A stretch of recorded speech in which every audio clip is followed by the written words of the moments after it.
Everybody, we're going to be doing morning announcements in a minute. Can I ask anybody who's standing over there to come over here? We're doing morning announcements.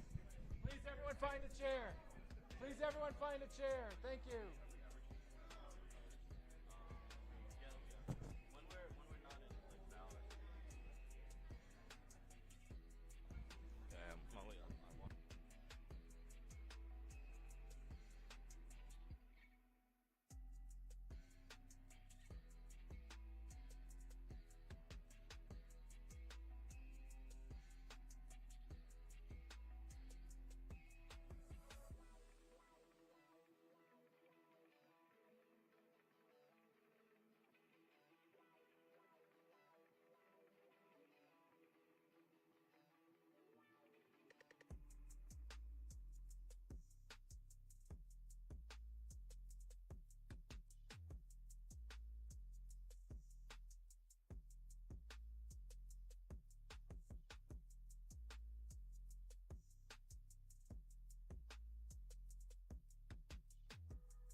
Welcome, everyone, to day number 2 of the Hawaii Esports League live from HPU Esports Arena at the Aloha Tower Marketplace. Now we'll have our morning announcements / our opening ceremony with Vanta's co-founder, Mr. Ed Lallier.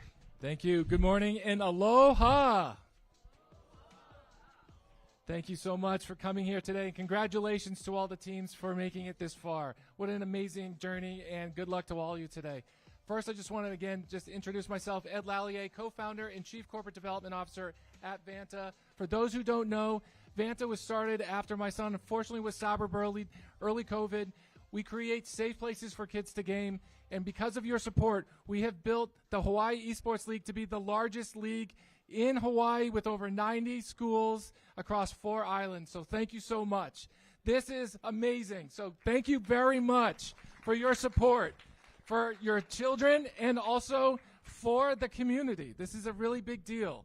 These experiences here are more than just competition. They're opportunities for college scholarships, for career pathways.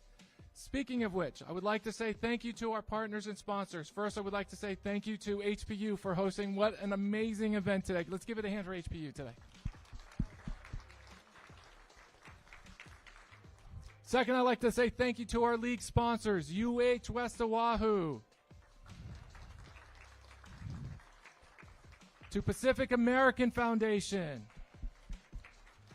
and to Zippies. Yay! I'd like to also say thank you to our sponsors, Mobile IT Force, for providing affordable technology for schools. Want to be a big thanks to EMP Live Designs for their production today in shoutcasting. Give it a hand.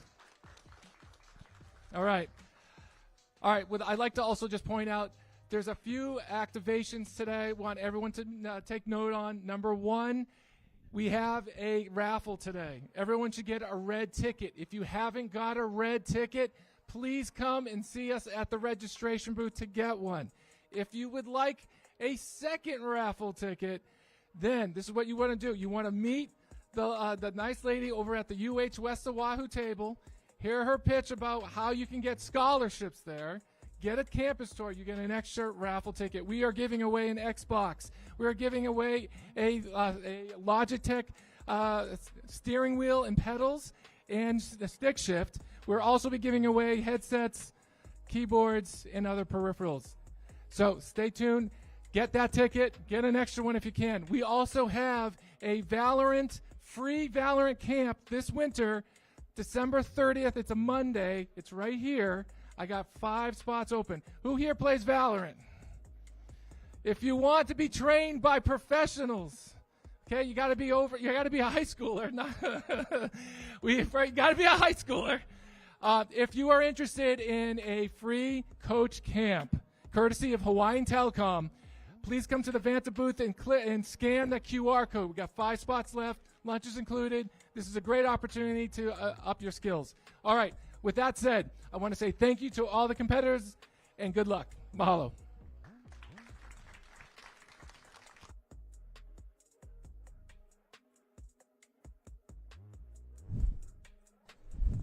All right, that being said, we welcome you inside of the HPU Esports Arena. Teams are setting up right now as we get set for all of the action here today. Live on broadcast, we'll have with us the Overwatch, the Apex Legends, as well as the Valorant competitions as well. That'll happen all throughout the day, as we say, for one final time here this week in Aloha, friends, and welcome to the booth. Klutchke alongside Henry with you to start. We'll see other faces here throughout the day as well, alongside Colton as well, alongside Professor Layton as well, so they'll be joining us later too. But for right now, game number 1 between two, I guess, familiar teams, you would say, to this absolutely. situation, because you have a team in McKinley as well as a team in Mid-Pacific that we both know have been here before, have probably faced off each other before within recency. Yeah, we were talking about it in the precursor to this. I think this is a repeat of last semis or last finals. We're not quite sure, but there is definitely a rivalry. They've attended these playoffs quite a bit throughout the Vanta experience, and I actually recognize some of the usernames from both sides. So there's some seniority coming in, there's some veterancy, but there's also new faces that have not stepped up onto this Vanta LAN experience quite yet. But it's still a rivalry nonetheless. They've encountered each other many, many times, and they're going to encounter each other one more time in order to make it to the finals after this. Yes, and that this is just semifinals number 1 going on right now. On to our right side currently is the other bank of computers, and playing that right now is semifinal number 2 matchup between Roosevelt and Waianae, and actually some familial ties to one of these teams here for you. I will let you know if they even make it. It's not worth mentioning them if they don't even make it, you know? There you can see the one in the glasses waving right in the middle. That is the brother of said That's true. other caster over here. That's true. The 2 glasses right there. Yep, thank you for zooming in. Zoom in. Just thank zoom you. in. Yep, that is your brother right there. That's him. And somehow, Yikes. whenever we're playing, you and I together, we can always hear him in the background. Someone either complaining about a Genji. He's always actually complaining. Yeah. It's kind of like a DPS thing to do. I would So know. we know who the DPS I would know player because I is play there. DPS for a different game, and I always complain. So it's also like a genetic thing, perhaps. But we'll see. We'll see if complaining gets them the W. Well, what we're not complaining about is getting a game here in just a couple of moments, because again, McKinley on the main stage, we don't get to see they have to win. They do have to win to get here. For you to see him in Right. the finals. Yep. You're not going to be casting it because I'm No. Hamilton. But so we'll take the familial ties off, right? The bias takes off. Yep. But I don't know if the bias is more towards the negative, more towards the positive at that point. But you can see on your screen right now, you can see the table right in front of some of the players, the hooks. We gave this out yesterday. If you joined us yesterday, all of those hooks given out to champions to each of the games that we had.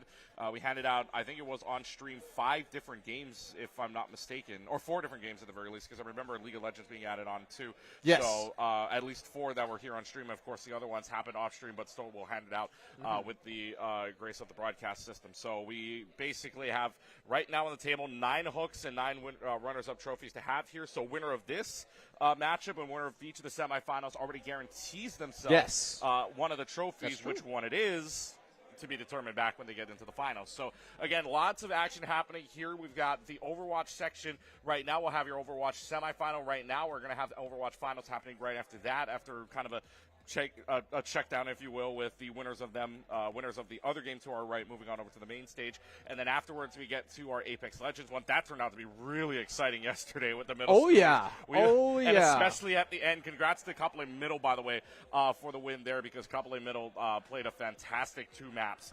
But a very exciting 2 maps, mind you. I will just say, because I feel like video games is something that the kids are starting at a much younger age now. Like, I feel like we really got into video games. Like, other than the consoles, like Pokemon and stuff, we really didn't really get into, like, shooters until maybe middle school-ish. Yeah. But these people, the middle schoolers that played yesterday, they looked like absolute veterans versus each other. We saw it in Valorant. That was a close series at the end. We saw it in the Apex Legends. We saw it in the Overwatch, basically all the shooters that was happening yesterday. And if that's the middle school scene, can you imagine what we're going to get today? Can you imagine? And what else? Better way to start than what we believe is a rematch between these two teams in the last one. So it is Mid-Pacific taking on McKinley. McKinley to your right and the Owls to your left. And the 3-2-1. The battle cry. The battle cry, the significant battle cry that is to all Overwatch teams, right? Whether it be Korea, whether it be some NA teams as well. Yeah, battle cries are out and they are underway here. Elios in the first snap is going to be on the ruins. And this is more kind of long range, but we don't see any snipers anywhere. The only thing you can see is sniper is Josh DC on the Ash, and there is going to be Mr. Dr. Stepdad. That's going to be a very long name, so we'll just keep it to Mr. Doctor, if you will. But that already gets a familiar name, actually. Familiar name, yes. Takes down the Genji. It's going to be first point over to the Owls. However, for McKinley, at the very least, they don't get the point first. It is the Owls that cap point first, and hits might change still because they're running away. Reaper doesn't have Wraith form anymore, and now Zhongli's going to get that kill, and so as quickly as Mid-Pacific capped it, McKinley takes it back. Yeah, you could see that the Owls were playing a little bit more up beyond the point before the capture point was even available. I think they just wanted to establish the ground for it, but they didn't really hold it too well as McKinley pushed back pretty quickly. They got a kill on the enemy DPS, the Reaper fell, and so because of that, you're lacking a little damage, you fall back, you wait until reinforcements come back, and I think they're going to try to siege one more time here. They're going to dive right on into the back line. They get the Kiriko before the D.Va gets D-Mech, so that's at least a trade that you want because at least your D.Va's still alive for a little while longer. Dynamite does get a little bit of a hit, but it's not going to be much, and now this is going to be a really bad situation because Shame is right there. Shame is going to be in the faces of everybody, punching 2, deflecting a 3rd, and the Owls take it right back. And Shame has also been one of those veteran players that have been here. We recognize this name time and time again, a star player on the Owls roster. And, I mean, obviously, from my perspective, Genji's just one of those players that just kind of jump around everybody, one of those heroes that's just very annoying to deal with. And in a map where there's just so much potential for upward mobility with all the obstacles, it's going to be hard for the McKinley roster to navigate this.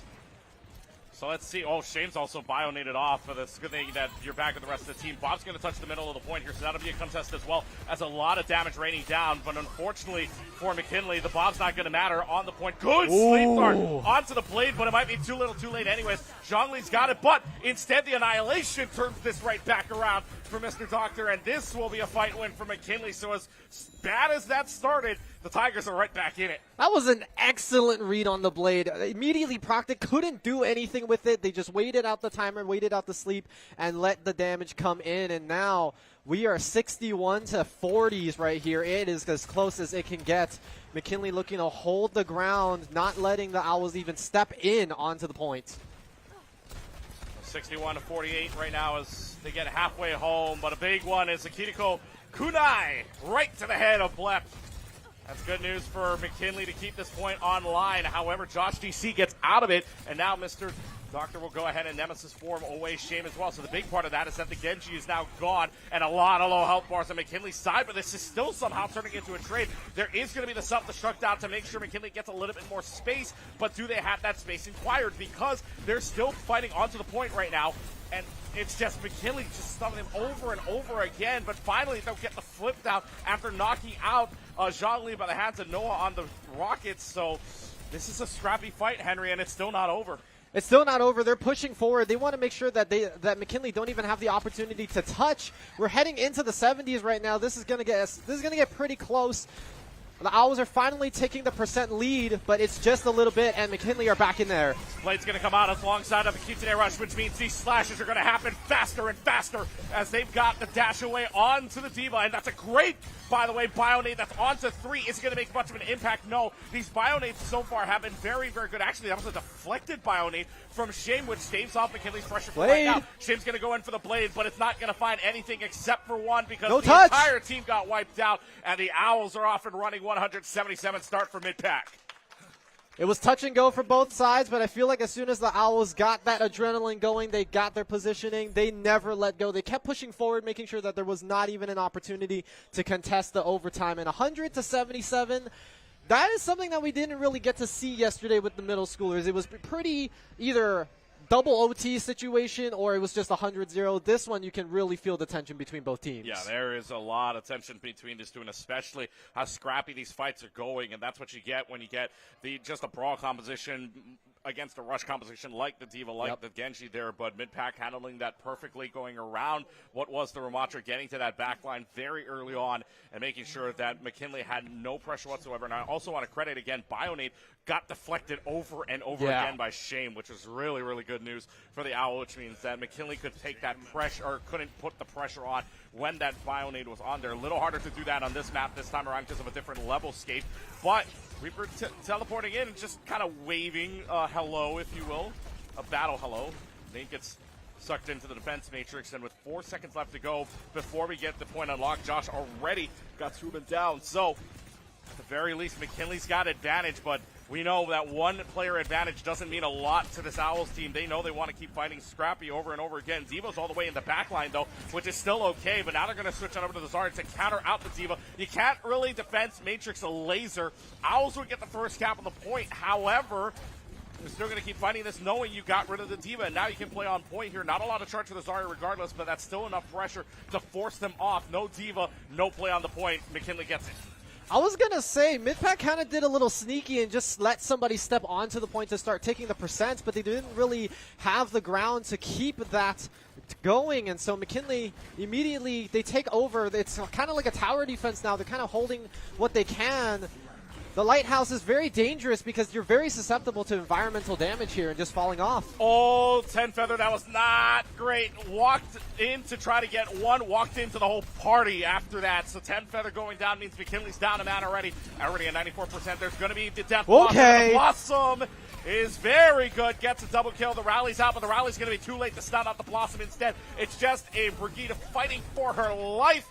And it's going to be Wasabi going down. However, this fight's still not over. Death Blossom on the other end will go ahead and take the Zarya down. The Reaper's still playing for the point, and it's going to be the Cassidy on at the same time, too. But it's pressure from both of the DPSs.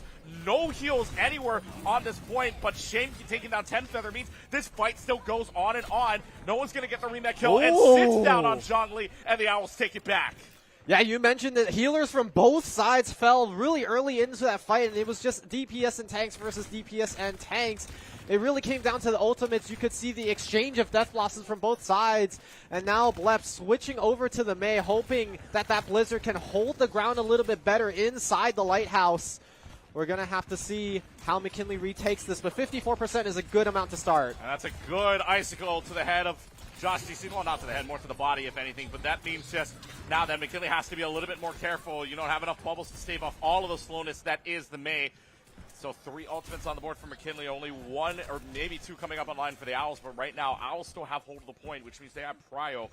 But this is, well, safe to say right now, McKinley's got the upper hand into this next fight.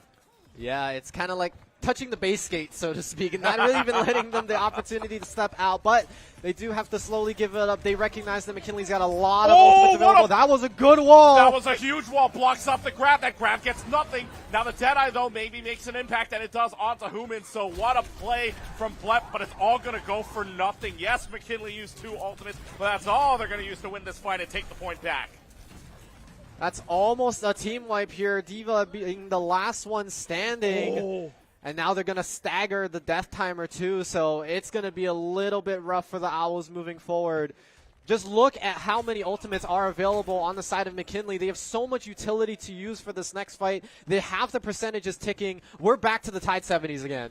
Yeah, we're right into the 70 range, and here we go, because Now it's going to be 3 ultimates on the board for McKinley. It's going to be Owls trying to find any semblance of stability into this next fight. So McKinley with advantage.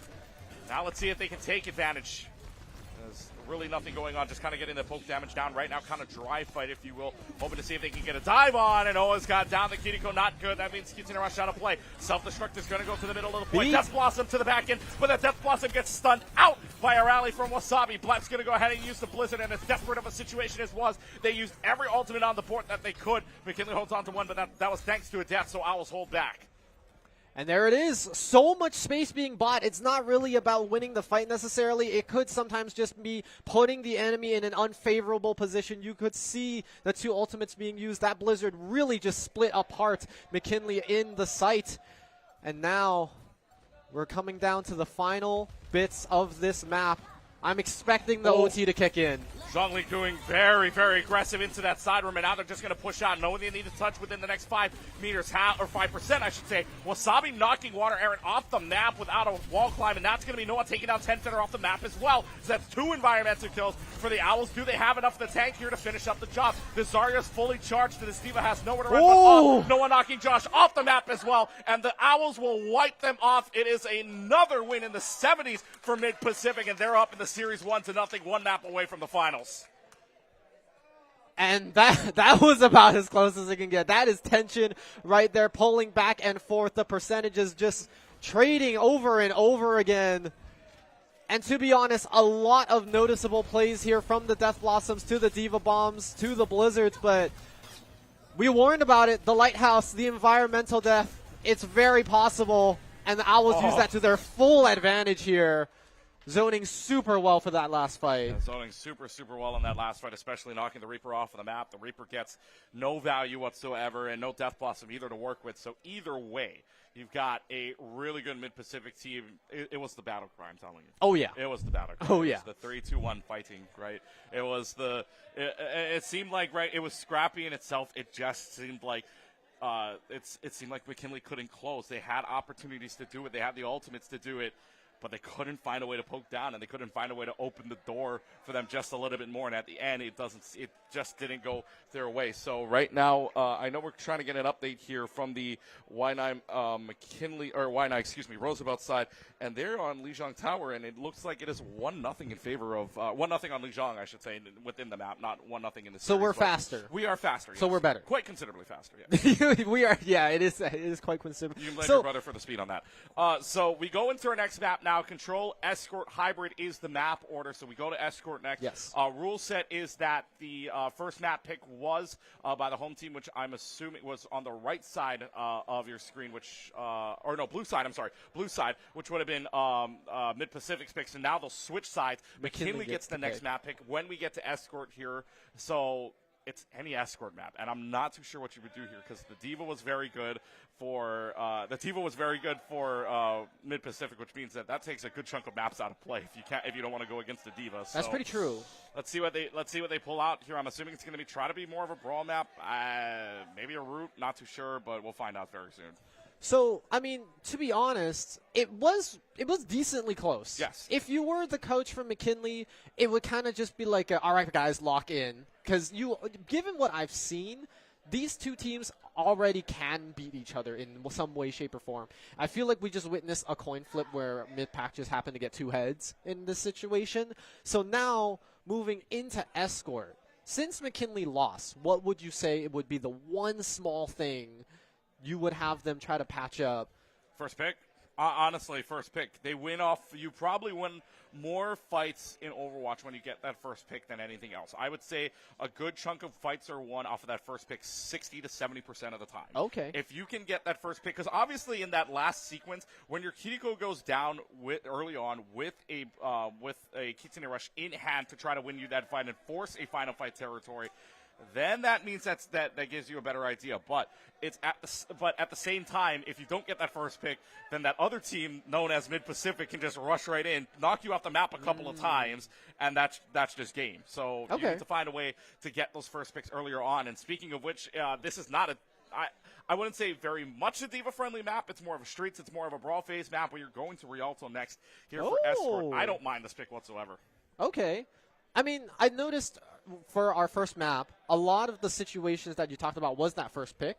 We saw it on both sides where one of the enemy DPS just fell and the rest of the team kind of just fell back. Now, granted, that happened very early into the capture point. It was when teams were still kind of fighting that first half of the 100. So there's that time to, join back with your team, wait for the spawn timers. But, on a map like Escort, on the map type like Escort, the timer's constantly ticking. I feel like every second matters. We saw it in the middle school scene yesterday where there could be 5 minutes in the time bank with such a dominant performance.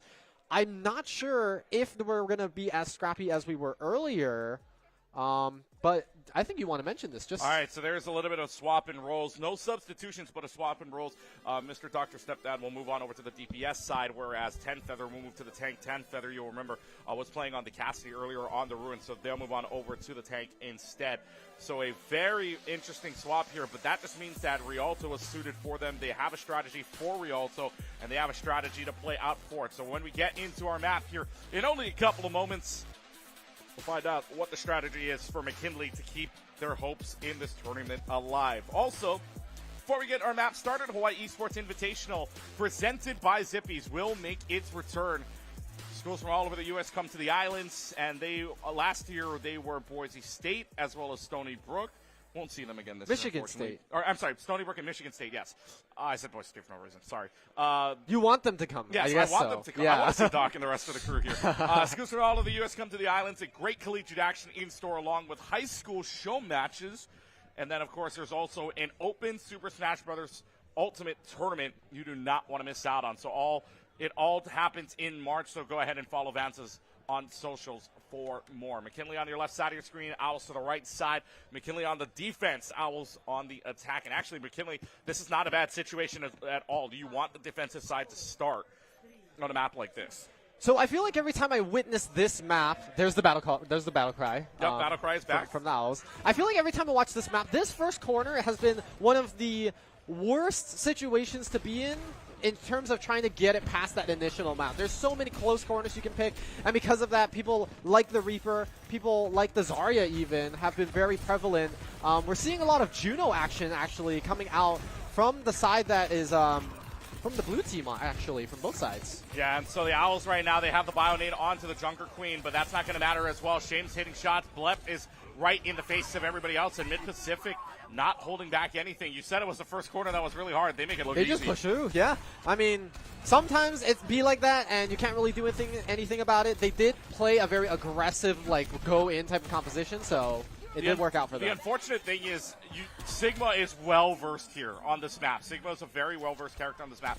But when you have Mid-Pacific putting on the pressure like this, I don't know if Sigma's the best idea here, and it's showing because already you can see how far up this Junker Queen is. Already has 2 down, and that is just in carnage. That's the knife down as well. That's Gracie doing her stuff, and 5-15 on the board, but they have pushed them up all the way. I mean, at this point, it feels like the cart's kind of being a detriment to the composition of the Owls. Somebody has to sit on it, right, as a means to push the cart, but they're just pushing so far ahead. You can see Blep working with Noah, just a zone basically to the next point already. There's 5 minutes in the time bank, and they are halfway through the payload escort already. Yeah, it's basically halfway through the map, and already they have plenty of time bank. They'll switch on over to the Venture instead, which, by the way, gets a very good burrow jump on, and that's going to be Shame going all the way down. Juno's in a lot of trouble here, and Juno only has movement to get away from it, and now it's going to be the Gravitic Flux that's used, so only one ultimate needed to be used there. I'll hold on for a little while, but that forces Shame, and now knowing that they have the Venture, Shame switches off. So they did use a couple of ultimates on the side of McKinley in order to shave off the Owls' aggression. They do stop it right here at another corner.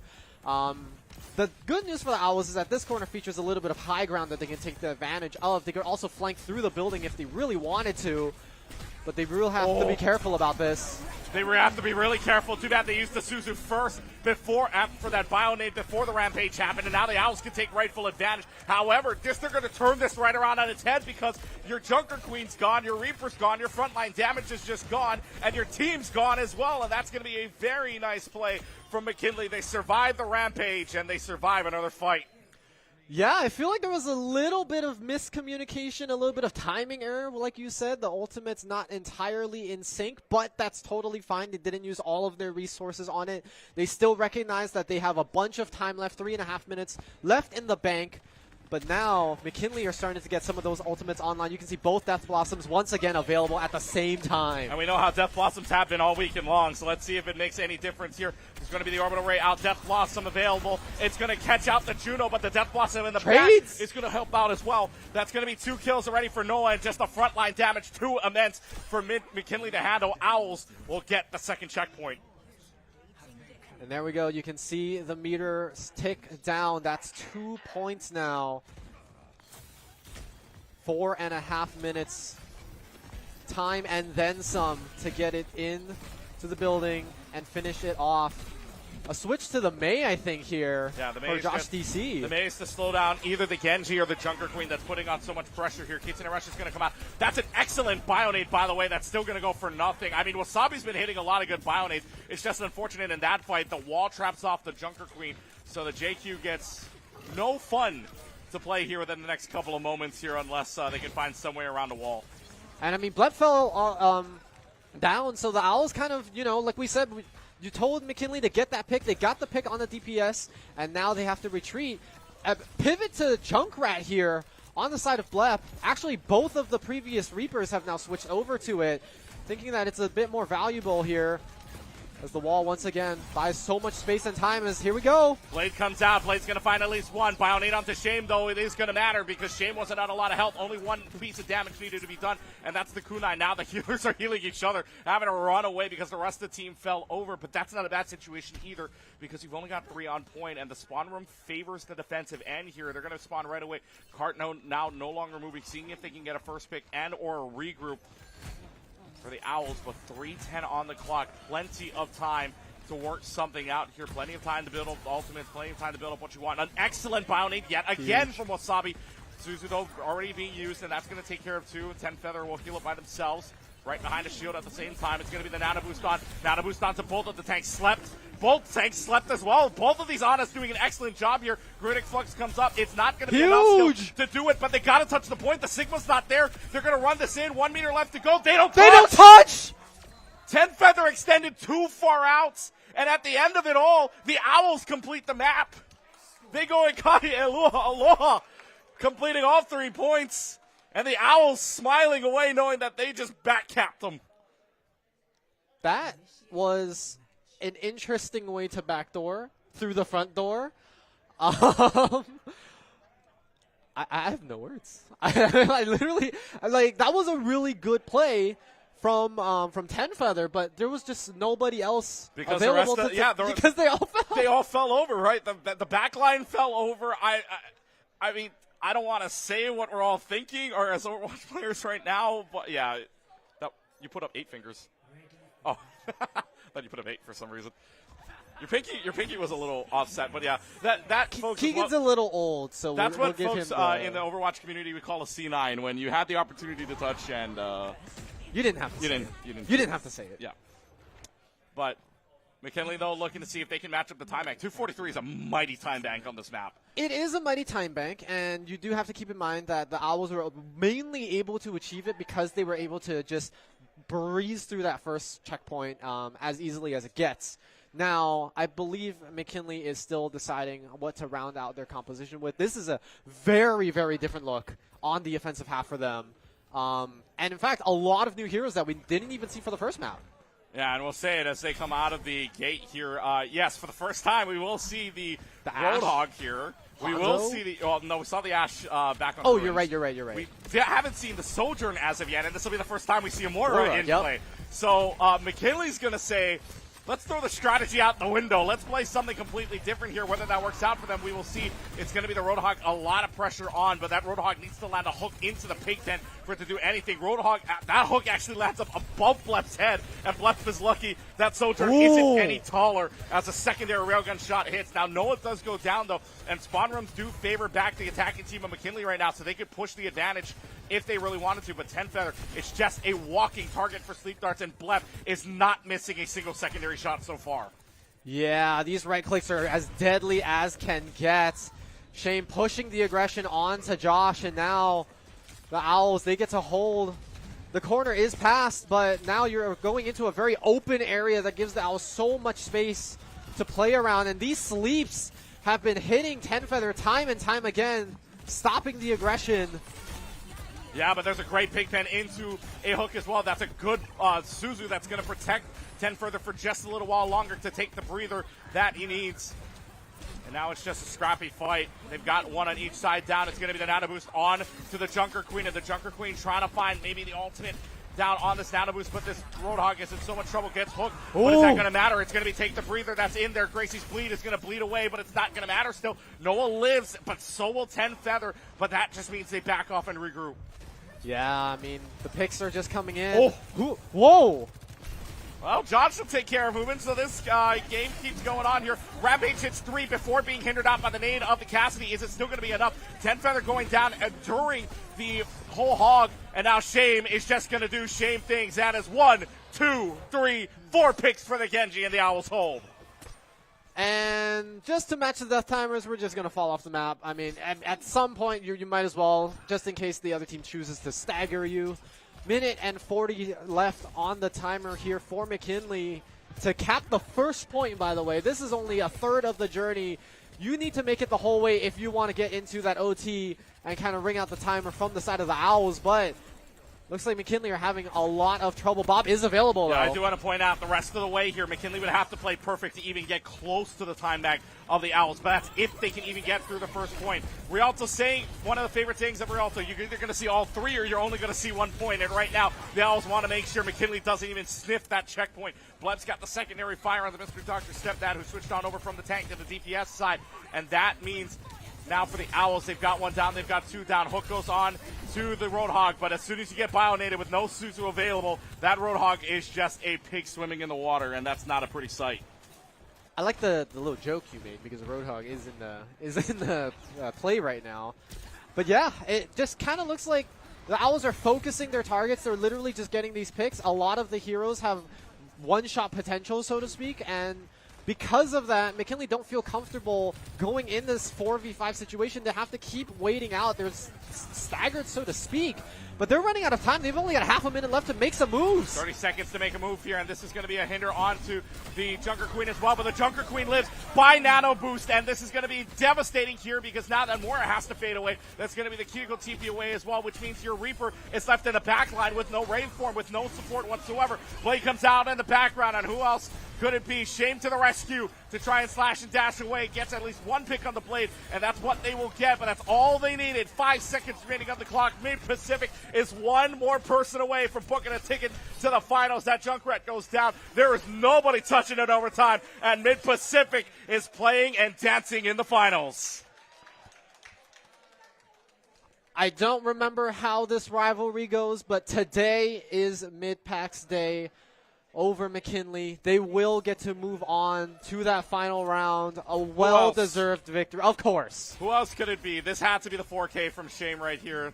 That's 1. Pulls out the Blade inside of a small corridor. That's the last place you want to pull out a Coalescence. Oh, yeah. And that is the last place you want to be when Shame has Blade online. That is the only person that can bring a sword to a gunfight and come out swinging. Yes, we saw that yesterday too, right?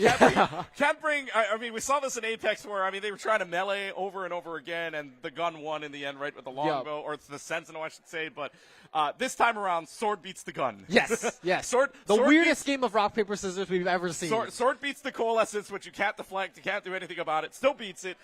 Beats out the what it would be a hinder nade if the Cassidy even had it. So Shame just doing Shame things, and we will see Shame and rest of the Mid-Pacific team heading on into the finals to take on either Roosevelt or Y9. Last check, by the way, Roosevelt did win first map of Lijiang Tower 2-0. Oh. So they're now currently on map number 2, and they are playing Circuit Royale. Yes. And currently 1 minute 20 seconds left to go for the attacking side of Y9. Y9 attacking first, Roosevelt to follow afterwards. So we will see what their situation is like only in a couple of moments. But as you go away here, that was kind of a crazy game for your 1 game here with us. Well, I mean, I saw 2 maps. Yeah. Yeah. But, I mean, crazy as it was, even if it was a 2-0, Mid-Pacific played really well. The control point was definitely a lot closer, But I feel like we've actually seen this time and time again from mid-pack. They play the escort and the hybrids really well. They understand the choke points when it comes to defense, and they also understand pushing tempo when it comes to offense. I mean, we were talking about it. They were literally a full checkpoint ahead of where the cart was at some point, you know, not even giving McKinley that time to breathe. And to be honest, now that we know mid-pack is in the finals, it's kind of hard because the other two teams, we were talking about it, they were playing a bit slower. And so that's why they're still going through the escort as is. They don't really even have time to VOD review or take a breather before they face against mid-pack later. You have to go based on pure instinct at this point. It's all Overwatch pure instinct. No VOD review, no notes, no nothing, unless you're watching this game right now. And speaking of, we're going to watch the winner of this take on our Mid-Pacific team coming up in the finals in only a couple of moments here. We'll be right back live from HPU. This is the Hawaii Esports League.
one of the hooks, one of the blocks up for grabs. The hook for the champions, the blocks for the ones that fall just short. But unfortunately, only one can win it out at the end. Roosevelt versus Mid-Pacific as we welcome you back inside the booth. Clutchy alongside Colton with you for one final time. This has been a little while, my friend, since you and I have partnered up. I know you and Henry took over the Overwatch from me yesterday as I had to attend to personal matters, but this has been a little while, and we get to watch a very exciting one because we had to kick Henry off due to some bias situation, which means it's Mid-Pacific versus Roosevelt, and I know Roosevelt's got an extra fan cheering for them. I don't know about that one.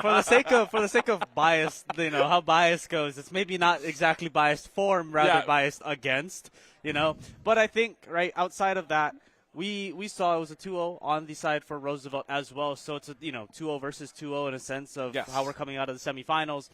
Now we're going into that finals. We were talking about those trophies that are sitting on the tables. I mean, each and every time we go to that shot and we go to that view, it is such beautiful trophies, right? I mean, we talked about it. The upgrade from previous to now is drastic, and I love them. They're so personalized in the sense of it's Vanta. You know exactly what trophy you I want. think what I love best is that in recent years, and you and I know this, and all of our crew knows this as well, from recent years, previously it was like, one of the regular, trophies that we've had before. Now it's a fully customized hook, and I know for HEI that comes up in March, they have the surfboards to take home. I know our friend up in Michigan State putting that loud and proud right in front of everything there. So, it's good fun so far. Vanta actually upgrading the trophies makes this a lot more significant. And I know yesterday we were talking with Kapolei Middle School. That hook is going right front and center in that trophy case at Kapolei Middle that they won yesterday. I don't even blame them.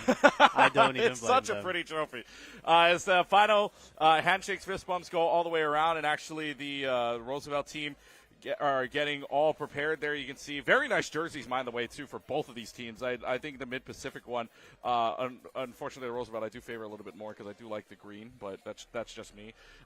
It's a really nice color. But at the same time, too, you can see our entire broadcast crew working, you and I right there, and a very nice space as well. Later on to our right side, we'll have more of the matchups as well. I know Rocket League is going to happen here in that bank only a couple of moments away, so there's lots of action here, and I know lots of action you guys covered yesterday. We're going to cover again today. So this is a long weekend, but it's a very fun weekend we've had so far. Oh, indeed. It is a fun weekend. And just a slight recap on yesterday in terms of Rocket League. I mean, I'm sure maybe you remember Kailua, Keanagakoa, right? Always our two finalists.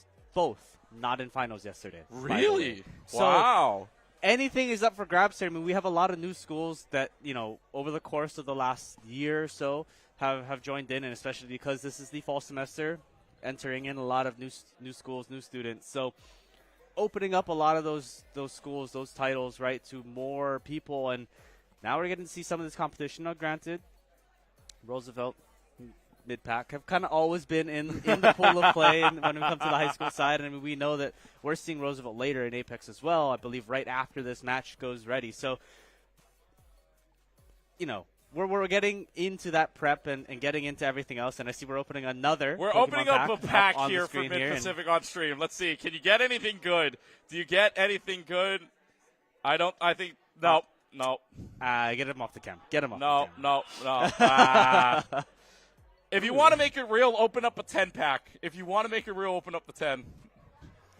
But we're looking at the teams here, and I'm happy that they're all having fun. By the way, real quickly, they're watching anime. I know on the left side, Don Don is being played there for Mid-Pacific. So, so Mid-Pacific having fun. Roosevelt having fun as well. Love the Wrecking Ball onesie on, if you will, over that. So they're having fun. They're having fun is what we're saying. No, Colton's currently just staying over there. Hey, Prod, can I have a favor really quick? Can we go back to that team versus team cam? What are you looking for? Is his keyboard on his lap? I hope that's not how he's playing. That would be very new to me if that's how he's playing. I mean, we've seen other Demon setups before. I've seen behind the monitor, but I've never seen on the lap. I mean, some play like console comfort, right? You have your controller below. It just caught me off guard. It caught me speechless. I had to make sure I pointed it out before we get started. Maybe we'll pull the team versus team in between rounds just to check. We'll see. To double check. But again, Mid-Pacific versus Roosevelt here in only a couple of moments, live from the HPU Esports Arena at Aloha Tower Marketplace. Beautiful day outside, by the way, and I know Honolulu Marathon, looking at that weather too, thinking it's very nice, so it's not bad. Well, depends. Sometimes overcast is a little better than when it is sunny. Well, hey, partly cloudy versus overcast. I take the partly cloudy, although the overcast means that there's no sun regardless. So that just means it gets a little bit It's nice without rain, Yes, it's nice without the rain. In the wintertime, can't always promise that. But instead, though, speaking of sunlight, speaking of a beautiful paradise, Samoa being the map of choice, which we had been talking about for a little while behind the scenes of maybe not being exactly expectant of that one. But yeah, our first map being Control, heading over to Samoa. What are your thoughts? Yeah, this is off script for me at the very least. You and I working in a different scene, know that it is usually your Ilios, your classics normally of Lijiang Tower. I would say even Oasis gets thrown into that mix as well, but Samoa's way off guard. That caught as soon as I saw it. You watched my reaction. My eyes just bulged. Like, there's no way they just said that. There's no way my prod is telling me that Samoa is the first map. But I guess when it comes to the finals, unpredictability is not a bad thing at all, right? You like to have fun.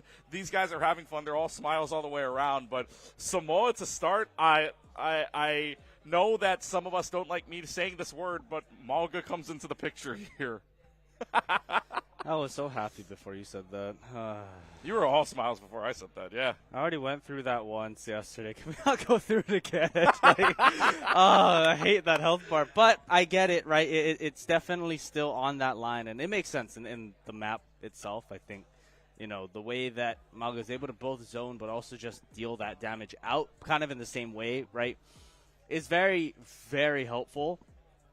Something else that I noticed coming from yesterday and watching some of that semifinal, both of the matches, I think, looking at more of how the players are starting to rotate into that Zarya composition. We haven't been seeing that all through middle school. We've been seeing it more in that high school side, and I think I'm interested to see how they adapt, especially their tank compositions, to best lead their team, because you can do so much with the supports, but if your tank is kind of just inting, it doesn't matter. Your support's never going to heal you. So I think it's very interesting to see how Midpack has been playing right on the Zarya, on the Sigma, on the multiple different compositions that they've been playing. But then you look over on that Roosevelt side when they were playing their game, they were also rotating through very similar tank compositions. So we might just see a couple mirrors. Well, we'll find out here soon enough, and we'll take a short break. When we come back, it will be Mid-Pacific taking on Roosevelt here for your grand finals. Take a short break. We'll be right back. Live from HPU Esports Arena. This is the Hawaii Esports League.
Thank you for your patience, everybody. Welcome back inside of the HPU Esports Arena as we get set for our Mid-Pacific taking on Roosevelt for the championship of the fall 24th semester of the Hawaii Esports League, brought to you by Vanta. So this is shaping up to be another good one. Yet again, teams are settled in place, and that keyboard on the lap situation was not sure.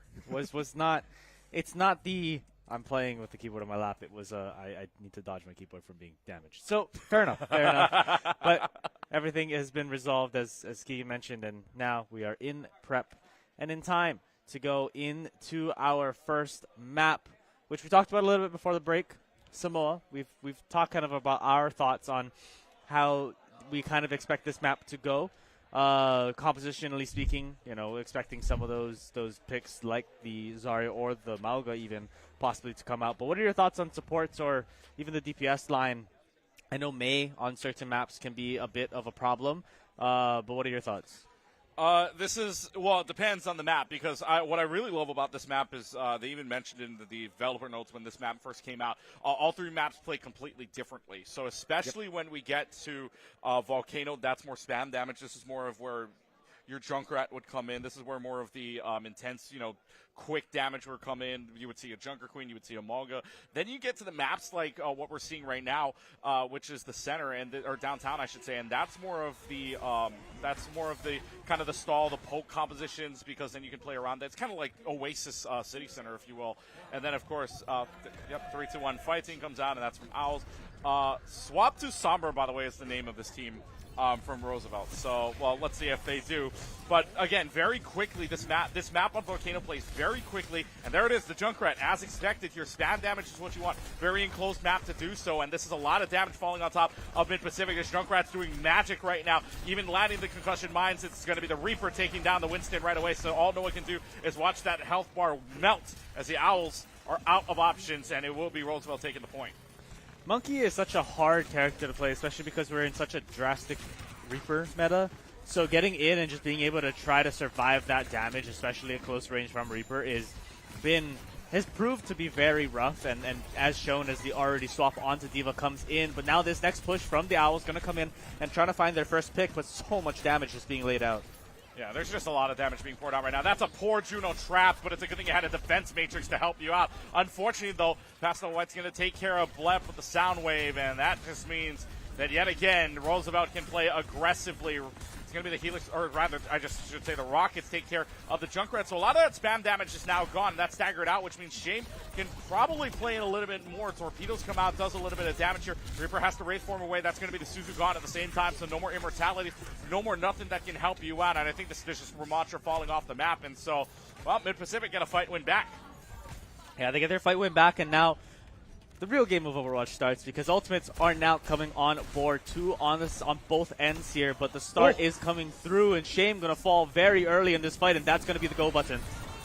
That's the Death Blossom in the back line. You can't do anything but watch the Blossom as it blooms away, and it's going to be Roosevelt taking it right back. All Lash is needed, one shot, boom, it all falls down. Yeah, just like that, fight was essentially over. Lash just took it into his own hands, and now point back in swing for Roosevelt as we go 56 and counting. 3 ultimates on the board for both sides. Diva Bomb also going to make that 4 for the side of Mid-Pacific. But what can they do here? That tire going to get popped and going to go in, try to find something in that back line. Ready to go, but we'll hold on out, just trying to spot out some people. Tire comes into the back line, and the Tire's going to find the Juno in the back. So good news that, again, this support is out of play. It's going to be an Annihilation being used, and the Annihilation punches away for 1.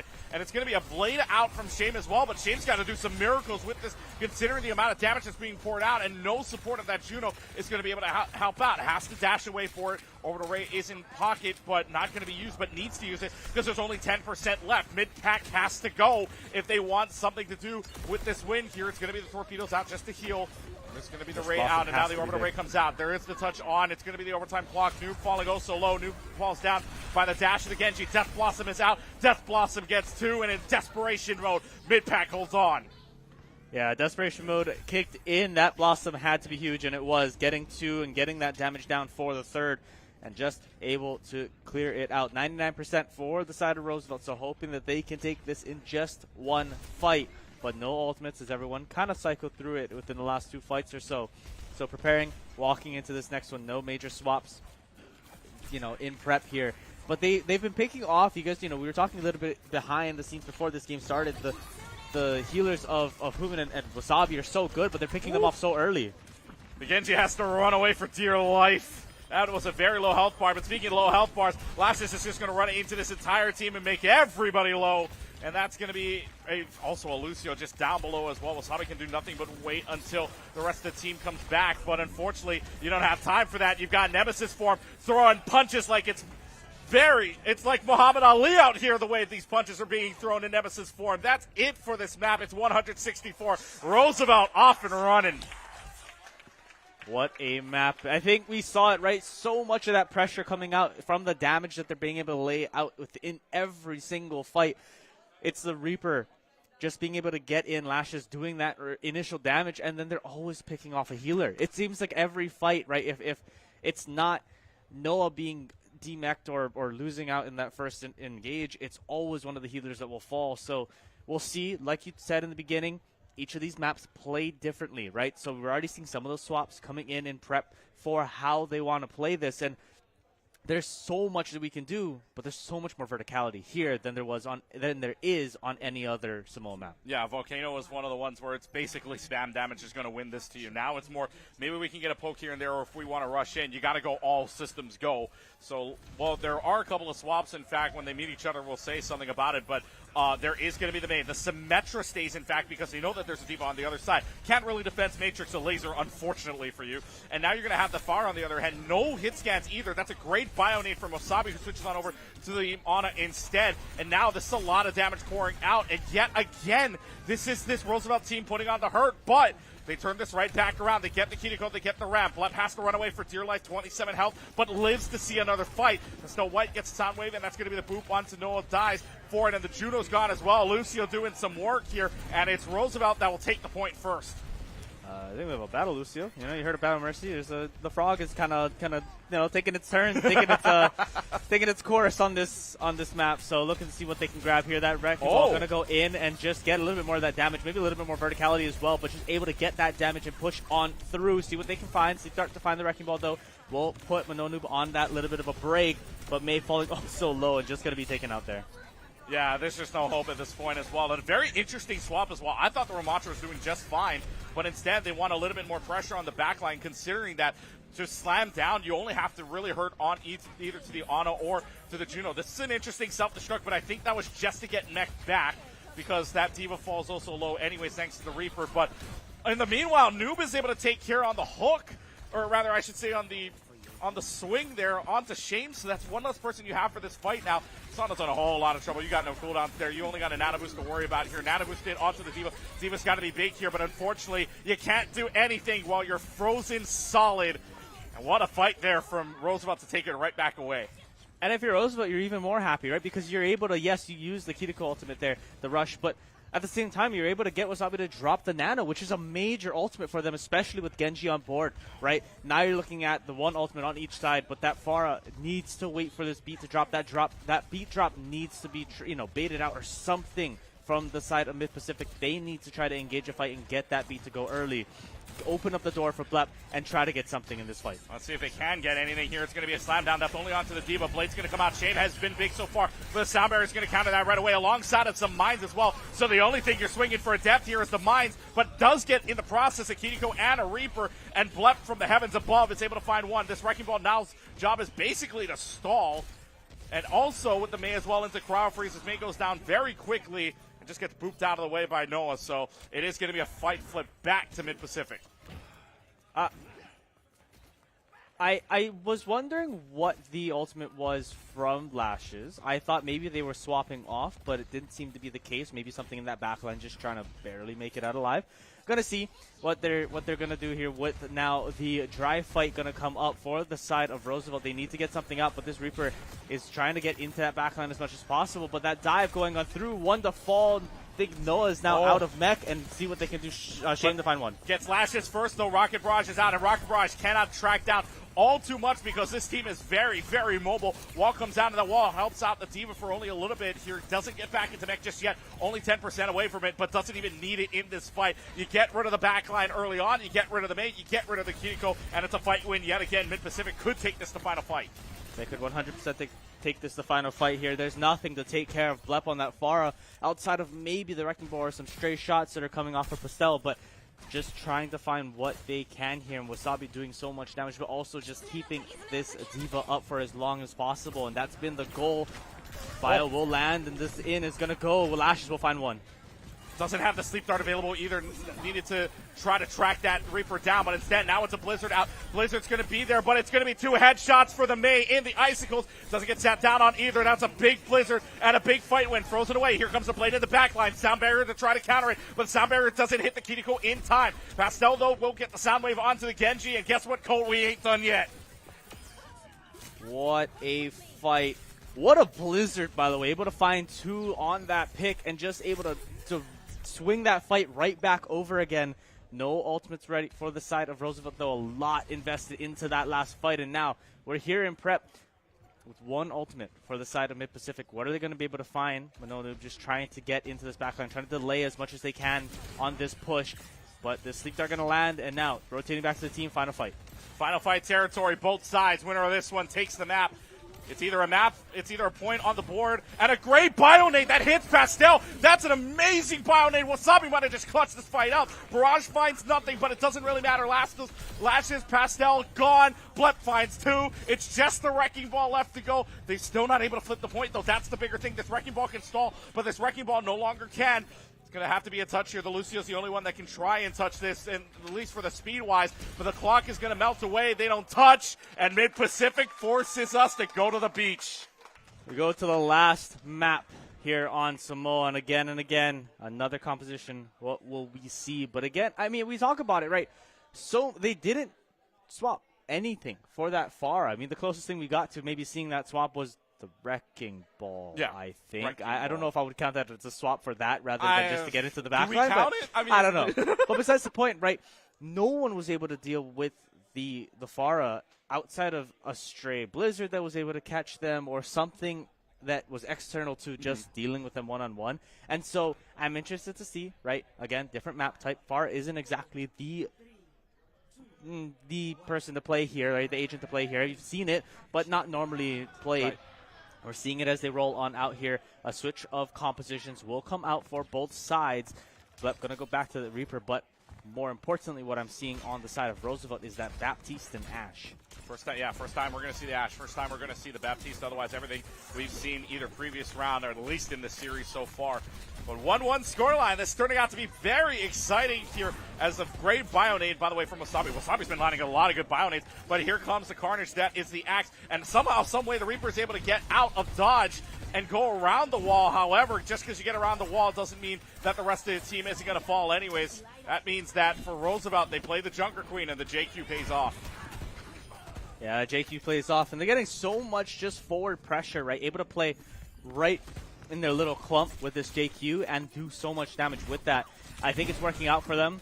Slash will land, but just going to stay alive is going to be Human. Thank you, Wasabi, for that one. Make sure you thank your healers when you're coming through these games and just trying to deal as much damage as we can. But Roosevelt having this push, having this priority, just need to make it last. He's got to find some way in right now for Mid-Pacific. They're trying to find any entry, but these Mei walls are making it a little bit difficult, as well as the Junker Queen.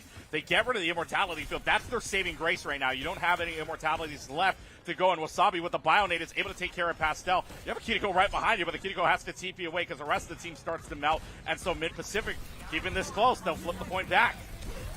Yeah, but if you are Roosevelt, you know, right, that D.Va is not going to be in the fight, going to be a little bit more delayed.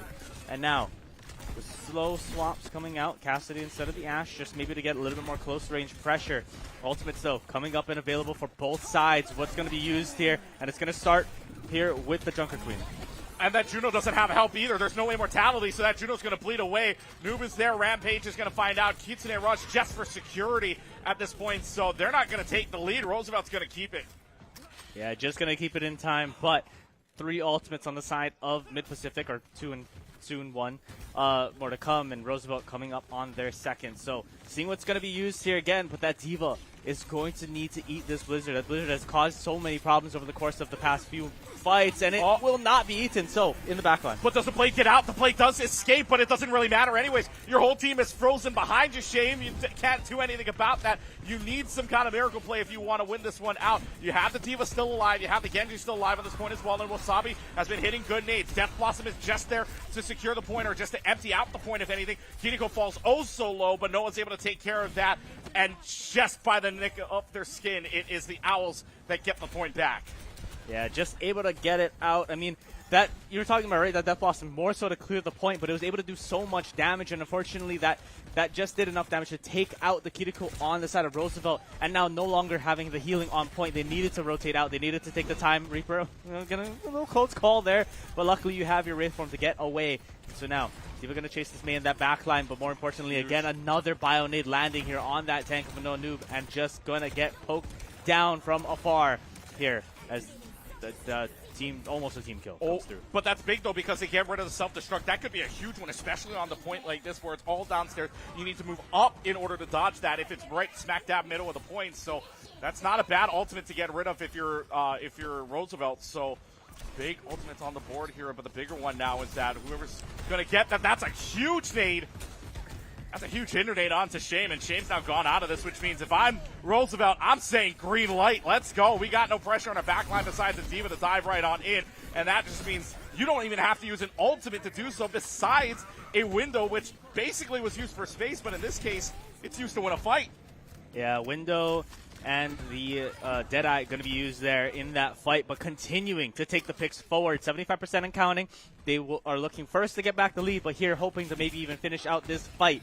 Even on ultimates on both sides. What are they going to do? This first engage going to come from this Junker Queen, but knowing that they have Rush, everything can just be a push Q and go. We're going to see where they're going to want to press in. But you don't want to go too far. You want to play together here, and that CP are going to land, but luckily going to stay alive. But good thing you have a Bionade as well to stave off that pressure. That's going to be the orbital ray down. Does Human have enough pressure? No, the Blizzard's big. However, the Death Blossom is bigger. Give Blep a triple to clear out the point. Mid-Pacific ain't done just yet. They have Cryo onto the board right now, 10%. That May had to die to get back to the rest of the team. Did that Death Blossom give Mid-Pacific the win? Did that give the Owls the first point? Somebody's got to touch here. Pastel's going to try on the Lucio. Has to touch the point. Does so. Overtime clock runs, but is Bionaded out and cannot stay alive. Noob switches on over to the Sombra just to touch. Noob is taken care of, and now that point is cleared off in Mid-Pacific. You can thank Blep your lucky stars. That Death Blossom was big. That was their saving grace, just to be able to stay alive on that point, and luckily percentage just close enough to make sure that they couldn't contest it yet again. And a Juno Pachi. Yo, shout out your supports. This was in the beginning of the round here on Resort, and this was all the torpedoes. Oh, that's exactly what happened. That was a count of 7 torpedoes, 3 on enemy, 4 on enemy, or I should say 4 on enemy, 3 on the rest of the team. Man, you love to see this Pachi supports. You love to see supporto combat, as our friend Nerdy Bird likes to say. It's so much fun. It's so much fun to see that. But mid-pack on the board, and again, that Death Blossom, the biggest difference in the game. The biggest one. I think if I'm to criticize anything coming out of the last map, is that the JQ, Manoa Noob, JQ had ultimate in hand that entire entire true last fight. And what I would have wanted to see is that be the engage, keep them in that room, right? Because, yes, as much as the Reaper was able to get out, if you now make it a 1-on-1 rather than making it a 1-on-3, right? So much more pressure and so much more time. You can try to keep that point. And now both teams are on the rotate. But instead, it played the other way around. You didn't get to use the ultimate. You're now playing a 1-on-3 on point. Everyone else is staggered, and you just couldn't make it back in time. So very small changes, very small, minute, in hindsight type of moments. But we got to see a good map. I'm really excited, right? Yeah. It was a 2-1. We saw both sides looking dominant. We also saw both sides fighting as if it wasn't that way. And so now we're moving on to our next map, which is going to be Escort. And I think, we were talking about it yesterday. Henry couldn't figure out an Escort map exactly, but we got it to the end of what, what we were going to. Dang, the stray bullet goes We saw crazy. Route 66 yesterday in turn. And so now we go into our high school side Escort map. What are your thoughts? What do you want to see? I know we saw Circuit on the Roosevelt game. I know we saw a couple of other maps, between yesterday and today. What do you want to see coming out of it? I like to see a map that kind of balances both, honestly, just because of how close this has been, right? You can have a mix of a brawl style, maybe a little bit of dive here and there. You can have long-range maps, because Escort usually pans to the long-range game normally, except for maybe a Rialto here and there. Which we saw which we saw in the last game, yeah. Yeah, which we saw in the last game. So it will be a very interesting time, because now, again, the rules state here that the home team Mid-Pacific chose Samoa. Let me put it that way. So now it's Roosevelt's pick, and Roosevelt now gets the home team side, so Roosevelt will be defending first on the Escort end.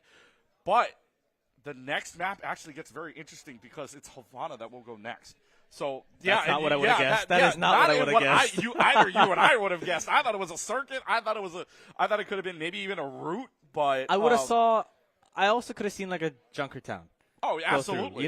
Like those three maps, 100% I could see. Havana, not on my list. Yeah, not on the list at all. Not on my top 3 list that I would have seen. But they're gonna go into Havana. They're gonna think that they're gonna see what's I guess what is doable here, because there was a couple of changes to Havana. If you don't know, right, the bigger change, I should say, is that snipers don't have that big of a sight line down on that opening point anymore. There is that little bit of a sign, or banner, I should say, that is there, but that doesn't mean that snipers still don't have Paradise. They're going to try the Widow shot first, but is this going to be an immediate swap? It is, so they're trying the cheeky pro strat, right? They're trying to see if you can find an opening pick.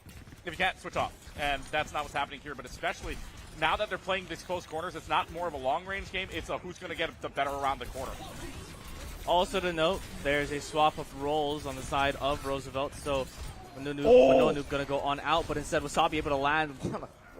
Oh my god, Wasabi's so good at this Wasabi's getting away with everything. Wasabi's getting away with murder. These bionades are just insane, and it's a team kill 45 seconds in. I mean, it's not like it's the first time we've seen it, but definitely a strong showing. But you're seeing almost a full composition swap coming out from Roosevelt now, as they know they're going to be playing more towards the end of first point, but also just that last part, or the first part of the second point. So you know that that's going to be a complete different way. But can they get this push going on through? They're trying to contest it, able to get on, but at what cost? That Zarya is going to fall also early, and everyone else just going to follow. And now maybe just another team kill as they start into point number 2. Well, they've got already 3 picks in hand, and yeah, this is going to be Mandan, or I should say, just Noob just falling away here. Manoa Noob, excuse me. So this is a really interesting situation, right? Because Wasabi's been very good with these bionades all series long, right? In fact, I don't think Wasabi was even in Ana at the start of Volcano. I had to switch to that, and yet it has been super good on this Ana. That's forcing a swap, right? Zarya can cleanse, making Cryo Freeze into cleansing it. You have the Baptiste Immortality, and at the same time, they're still getting pressured out. They don't have enough damage to work with them right now. They're going to focus up. That's going to force out the Immortality field, but even better positioning here, that's going to be the Sigma up top, and you cannot challenge this whatsoever because it's just a flurry of damage. You're going to play in that side room here. Oh no, Mid-Pacific's going to take this any day of the week to play inside of a small room with the amount of damage they have poured out, especially with the Sigma here. You can try to freeze them all you want, but mate, you got nothing doing here. And this is just another stagger fight, another clean fight. This payload has not stopped yet. Yeah, it has, and we're at 4 minutes and just about to hit that second checkpoint. Is now to tick on over to 5.5 minutes to get this last push through. A very hit scan driven last point, but that sleep dart gonna land so early is gonna do so much for the backline. Not even for the damage on the Zarya, but for that backline. Blizzard's gonna get popped, trying to see if it can find anyone in that backline. Sigma will fall, but what will that cost be of? That's Blade gonna get popped at nearly like half health, but will able to stay alive through the nano. And so, not able to find more than one, but we'll get a little bit more of that priority onto this last straight here. What is happening?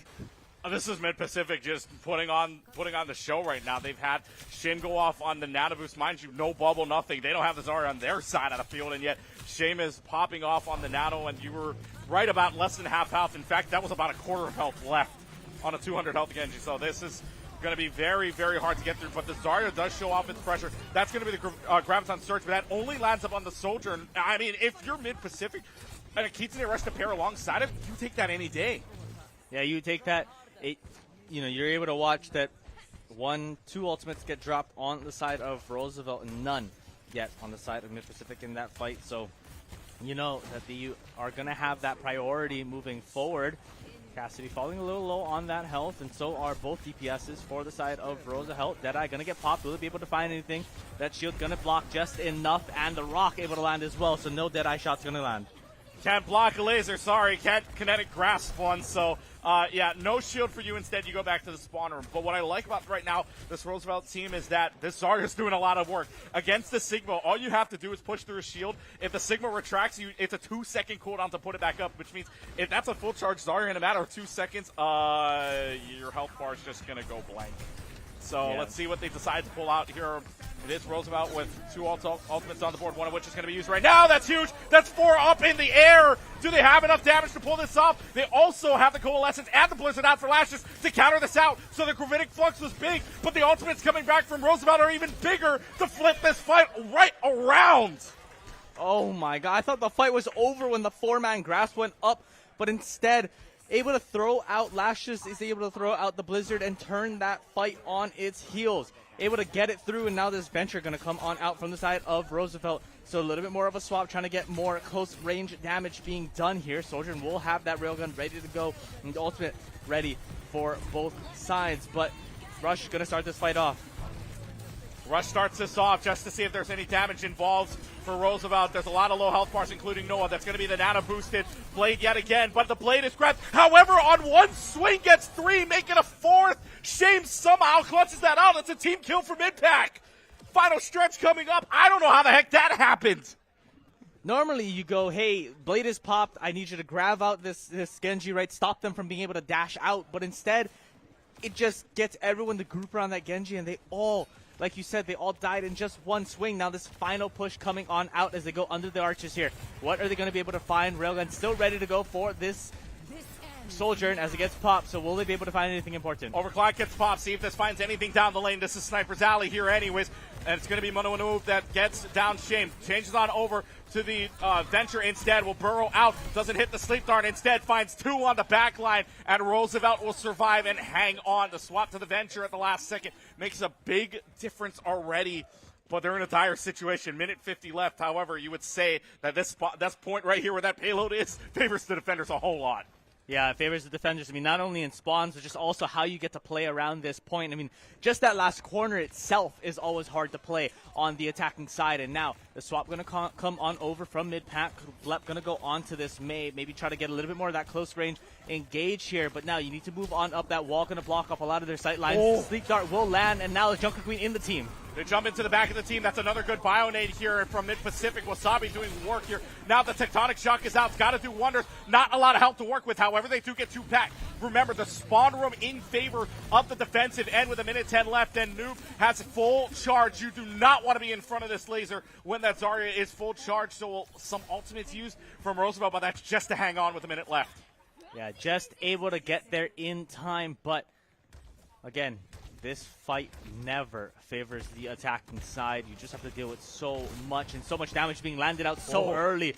Wasabi going to have to heal up not only the Juno, but also going to have to heal up the Junker Queen that's going to take it in. That hits nothing. That hits absolutely nothing. That Rampage gets nothing on the board, but the Blade might be able to get a little bit more. Graviton surges up, and the last time that happened, Shame got 4. This time gets 2 on it, but they trade that out for 2 right away. Blizzard's going to come, or rather I should say, that's going to be the Orbital Ray out from Human, who sees if there's any damage left in the tank here with 27 seconds left. But Noob takes care of it, and now Blizzard's away. That takes care of the Venture. Has to crowd freeze out the contest. 20 seconds left, final fight territory. Walled themselves off, and now the Reaper's in a whole lot of trouble here. And now the attacking side has man advantage.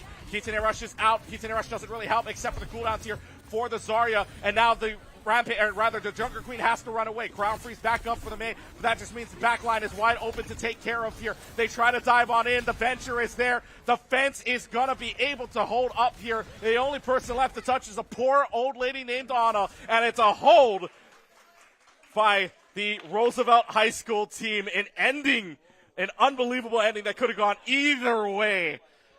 But Roosevelt puts up the fence at the end. They grab the Nano Blade, and then I feel like everyone on Roosevelt decides to walk to the grab the Nano Blade. I want to point out one person that did, Lashes. Oh. On the Reaper. It's like you do all the right steps, and then the last part is where everyone's like, oh, push the Genji. That's not how that works. Just don't just walk into away. the Genji. Just don't walk into the Genji. Away. But that Graviton Surge lasts long enough where the Nano Boost doesn't matter. So just walk away. You don't run into it.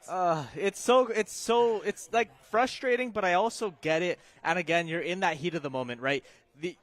We can see everything. Yes. They just see a single POV. So again, we can talk all we want. But trust me, when we turn it around and we're playing the game, sometimes that decision might be made exactly the same. And so, credit where credit is due. What an amazing hold. We talked about it. 5.5 minutes coming out of second point there. And they were able to hold it for the entire time, just barely making it past that arch is going to be mid-pack. But now, the tables turn, and we're now on the rotate here. We're now on the rotate here as we're going to see some of this setup coming on through. But, you know that long range. You know how that's going to work for them. Roosevelt going to see a very very lovely face to start an opening gate. Yeah, once the door opens, you never expect a Ramattra, nor do you expect the damage that's being poured out here. That's a Bastion. That's an Ashe. Dynamite plus a very rain-heavy turret.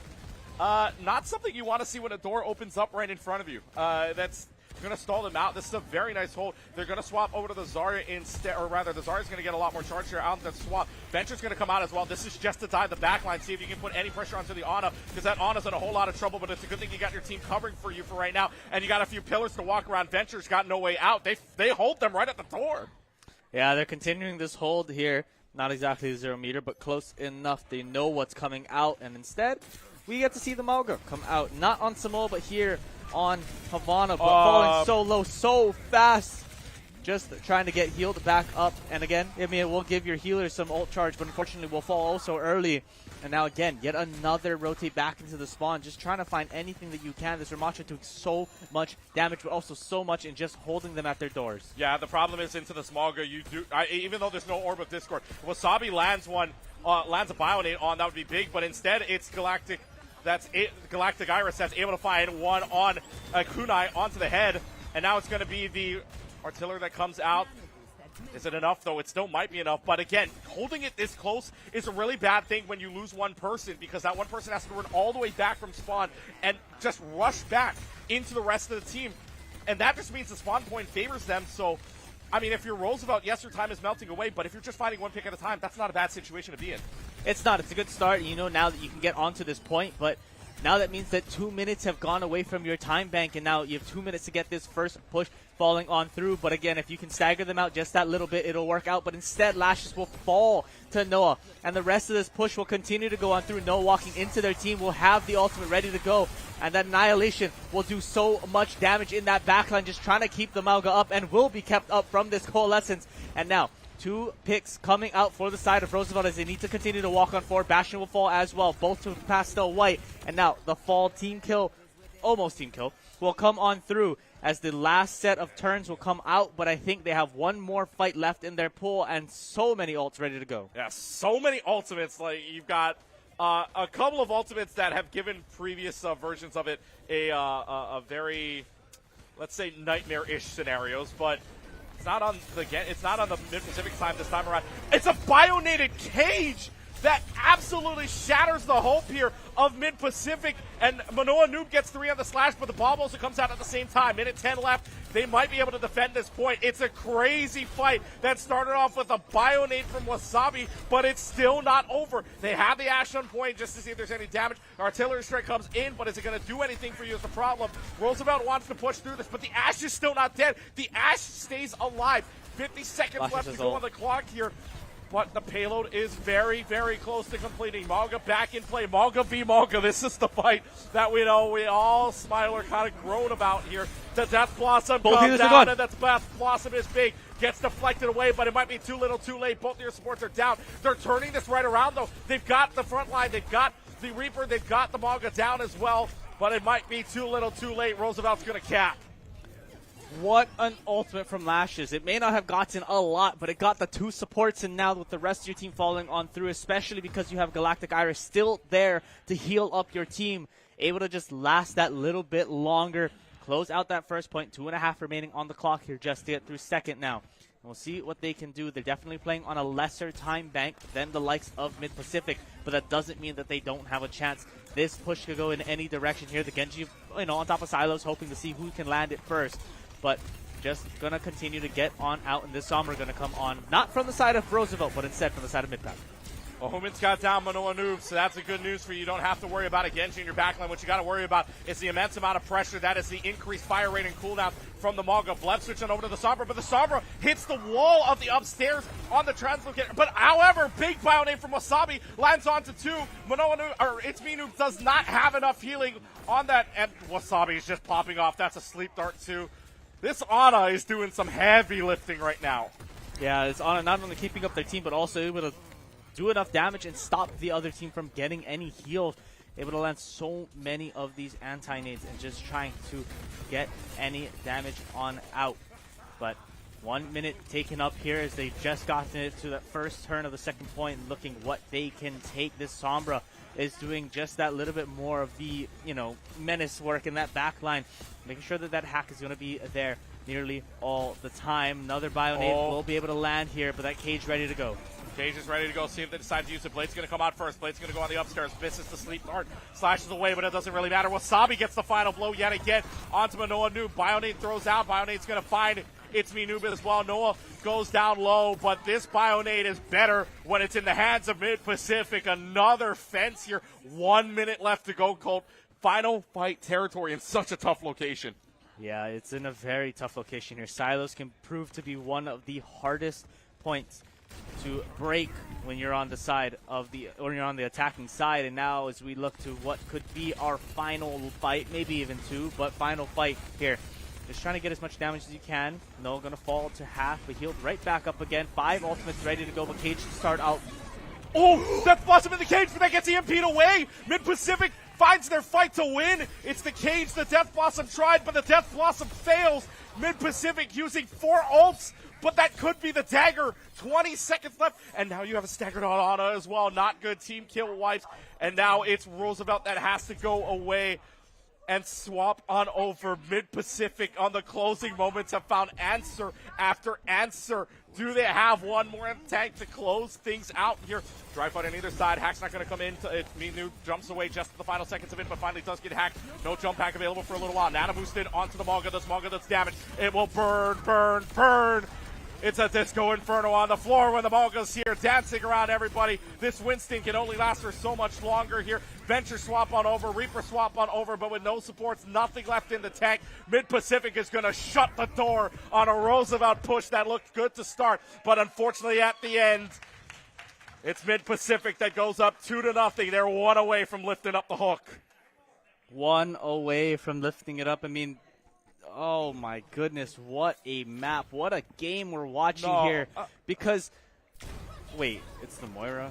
This is like nothing against Pastel. Like, it's just. Where was the shame?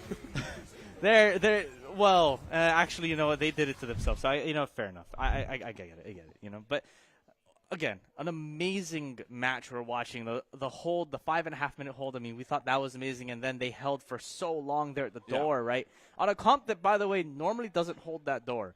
No, right? not at all. Like when we go 0-meter hold on Havana, that is not the composition you ever stayed out. Right? I mean, you would see maybe a more dive composition, right? It'd You would see be like either dive or you'd see like the May, right? The BAP to keep the tank up with Immorfield, right? You see more of that coming out of a team. You won't really see the Bastion and the Ramattra mixed with the Ana. Like, it's just everything in itself just didn't play. Everything that should have been on that map did not happen, and yet it held. The game of Overwatch, folks, I don't understand it either, to my point, and I played it since opening time, since 2016 when it first opened. But okay, we'll figure this out. But in the meantime, trying to figure it out as well. You can see the trophies right there. Very nice trophies once again. Like we said earlier, very much an upgrade from what we've seen in previous years, and I hope it's a very nice trophy. I hope it stays around for quite a while here because those trophies are nice. And it's just, for Roosevelt, if they want to lift it up, here's the 2 words you want to say: reverse sweep. 2 words you never want to have to say in this kind of situation, but to lift that trophy, reverse sweep. And hey, I'm not going to say it's impossible. These matches are looking really close, right? You can see it. You can see just how each team is playing. It's not to say that Roosevelt can't take a map 2, maybe even 3 off of Mid-Pacific, but they need to break that back line, right? We've talked about it from the start. We talked about it even in that last game. Wasabi and Human are doing so much for their team that if you take them out, it's not to say that everything's doomed, but, you know, they're a very large part of the reason why this team is standing up so high and now, right, they're able to take them down that 1 notch lower, just trying to make it through. And you see West Wahoo booth in that corner there. Make sure you go and visit it and go say hi. You know, I think there was a raffle ticket thing. You can go over there, go and talk to them. You can get just another raffle ticket. And, hey, if you guys are wanting to see what that raffle ticket is all about, there's a lot of great things you can get. Yeah, there's a lot of good prizes. I believe our camera operator will go ahead and shift that camera to the right, see if there's a lot in store. And absolutely, I mean, look at that. There's, I know you as a maybe not Formula One wheel, but I mean, there's a wheel there. There's the gear, in fact, as well. There's a very nice Black Shark headset that I would want. I mean, hey, yeah, but what the lighting doesn't exactly catch is that giant Corsair box in the back is a chair. Yes. Like, I want to make sure people know that. We gave one away yesterday. To somebody that I think won last year, or last season, I think, as well. But, yeah, that chair, it's nice. It is pristine. We're trying to read it, I see, and I know it's the relaxed chair. I don't know what brand, what exact model. I know it's a relaxed model, though. But Corsair's chair, again, if you guys want to go and win that, make sure you guys get your raffle ticket. You guys get 1 on entry. You can get another one from that West Oahu booth. Yeah, I mean,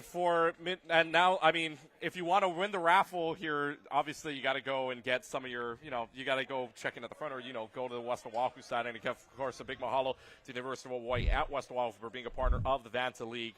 And, of course, they have a lot of scholarships as well. We'll talk about that later, too, all throughout the day. But main thing now is that for one of these teams, they don't need a raffle to lift up a trophy. They just need to win this mid-pack 1 away from it. A reverse sweep needed for Roosevelt to do so. So this is going to get a little dicey, and especially now that, again, rule states that it goes back. The map pick and the home side goes back to mid-pack. So they'll have defense side on a Blizzard World map that I would say very much favors them the way they've been playing so far. Oh, yeah, 100% it favors them, I think, in the way that they're playing, the strategies that they're utilizing. But, we'll see maybe if there's any changes that can be made. And we're watching a couple of, different compositions coming out from both teams. They've been very flexible over the course of the last, I would say, end of map 1 through map 2. Yeah. Roosevelt has shown a lot of flexibility. And Midpack has also shown some flexibility and some skill level in turn. I think we've seen probably a little bit more out of Roosevelt, but obviously, I mean, not to be the bearer of bad news, but more is not always better here in this situation as we're looking at a 2-0 deficit for the side of Roosevelt. So opening it up, we're seeing that Sombra coming out from the side of Roosevelt this time. So, hey, they finally swapped to it. Maybe they're finally on their main terms here, but trying to see what they can get on this attack. Let's find out here. Oh, that's a great sleep dart, mind you. They can't dive into it because there's still too much pressure to play alongside of it. But for Roosevelt here, trying to use that Sombra to their advantage, that is a hacked out Ana, but the Ana has enough cover to dash or to run away, I should say, and get back into cover. There's a lot of low health bars on Roosevelt's side, but they're able to kill that up right away. Dive comes in from Manoa Noob, but Manoa Noob gets slept out. Shame is going to go ahead and bastion that right on away. So as quickly as Roosevelt wants to play mid-Pacific, he's just going to put up an even bigger brick wall. Yeah, putting up that wall there, just not able to get on into that fight. I mean, they're able to get into that fight, but that sleep dart from Wasabi doing so much because you're just able to lay out that damage. Shame on that Bastion. As soon as someone is slept, it's able to basically lay out an entire turret clip worth on to whoever it is, and especially if that's Manoa Noob, it's only going to do so much. No, going to boop the Reaper of Lashes off that high ground, get them back to their team there. This Wrecking Ball in that backline, not to be healed by much, but everyone falling to just about half. So hoping that they can get into this fight, but unfortunately for them, Blep and Noah able to take the first 2 picks, and it's only going to follow from there. See, the problem is, too, Soldier's getting a lot of help with that Disruptor shot, and that's a lot of charge, right? As long as they did make recent changes, whereas if you're in that Disruptor shot, it actually gives you charge now, which is really bad news, because that means if 4 people, like just happened, were stuck in it, you can fire twice inside of that 1 Disruptor shot on that secondary railgun. That's a lot of damage to pour out, and so Mid-Pacific knows that their strategy right now is just to stave off that pressure and just to make sure that that front line ceases to exist. And again, with Lashes and It's Me Noob, you can't deflect. You can deflect a Disruptor shot. You can't deflect it after it lands. And now Galactic Iris, we've seen these kunais be so deadly. I mean, Mortal Kombat's been actually popping off this entire series. Long here, Manoa Noob gets pounded out, but that's okay. Noah's got It's Me Noob down. Artillery Strike will rain from above, see if this finds anything. Do they find where the Bastion is, though? Shane is down, so very low health. Slams down. They finally get an answer that they want here. The Wrecking Ball all over the place and trying to make sure that this team is uncomfortable, but Blep finally goes so low, does not have heals, but does have a team to protect her. This Soldier is getting President Show protection, if you will, by the Steva, and Roosevelt has to back off for now. Yeah, but the spawn's kind of even here, just about, so just trying to see how much they can push on forward. This ball falling oh so low, but will get healed back up by the team through. So now, 2 support ultimates ready to go for the side of Roosevelt. 1 more coming up on that Reaper, but the ultimate's also falling in line for Mid-Pacific, so we'll see what's going to come on out. Rush going to start this fight off as they try to push on forward. This Reaper of Lashes in that backline, maybe to land this Blossom, and will be able to find 2 with it. But now, this pushback from the Owls, what will they be able to find? Diva Bomb maybe going to get popped here out of mech, but what will they look for? This damage is continuously being dealt here by the Roosevelt team. Bomb going to get popped. Will they be able to find anything? The TP buffer instead will be utilized and will find the timing. And now able to continue on through. Roosevelt, though, finding that last pick onto the Diva will get them at least this tick. But now the rest of the Owls come on through. Will they be able to hold it out? They will not. And this first point now finally going to Roosevelt. Okay, so for those that don't know what Lashes just did, Lashes TP'd in the same position. There is an exact moment. There's only about half a second where that immortality lasts when you teleport. Timed it perfectly for the bomb so that you didn't have to use Wraith Form. Could use it in an emergency situation later. Didn't need to. Smart play from Lashes to make sure that that bomb had no impact whatsoever. Roosevelt finally finds their play that they wanted to. But now for Mid-Pacific, they have ultimates in the bank. They can try to dive right on in. Again, it's just on the street space. This gets a little bit tougher because there's a lot more space to cover when you're trying to dive on in. It's not a special point to work off of.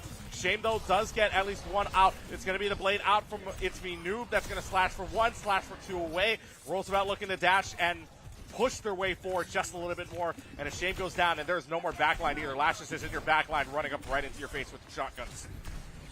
I want to go back to that Lashes TP player you're talking about. How many times do you think he's died learning the timing of that to a Diva Bomb? We'll refer to Henry for that. I mean, it's obviously... He's probably seen more practice of it than I have. We have a 1-of-1 sample size, 1 out of how many back in that household. True, I'm sure we'll see a lot there, but hoping, maybe what will they be able to find there. But the Blossom in that backline will be able to find 1 of the damage onto the second, but falling a little low, will need to back on out. Noah, though, going to get demeched, and that bomb going to get popped. Will not be able to find anything, but instead the mines will find 1 onto Human.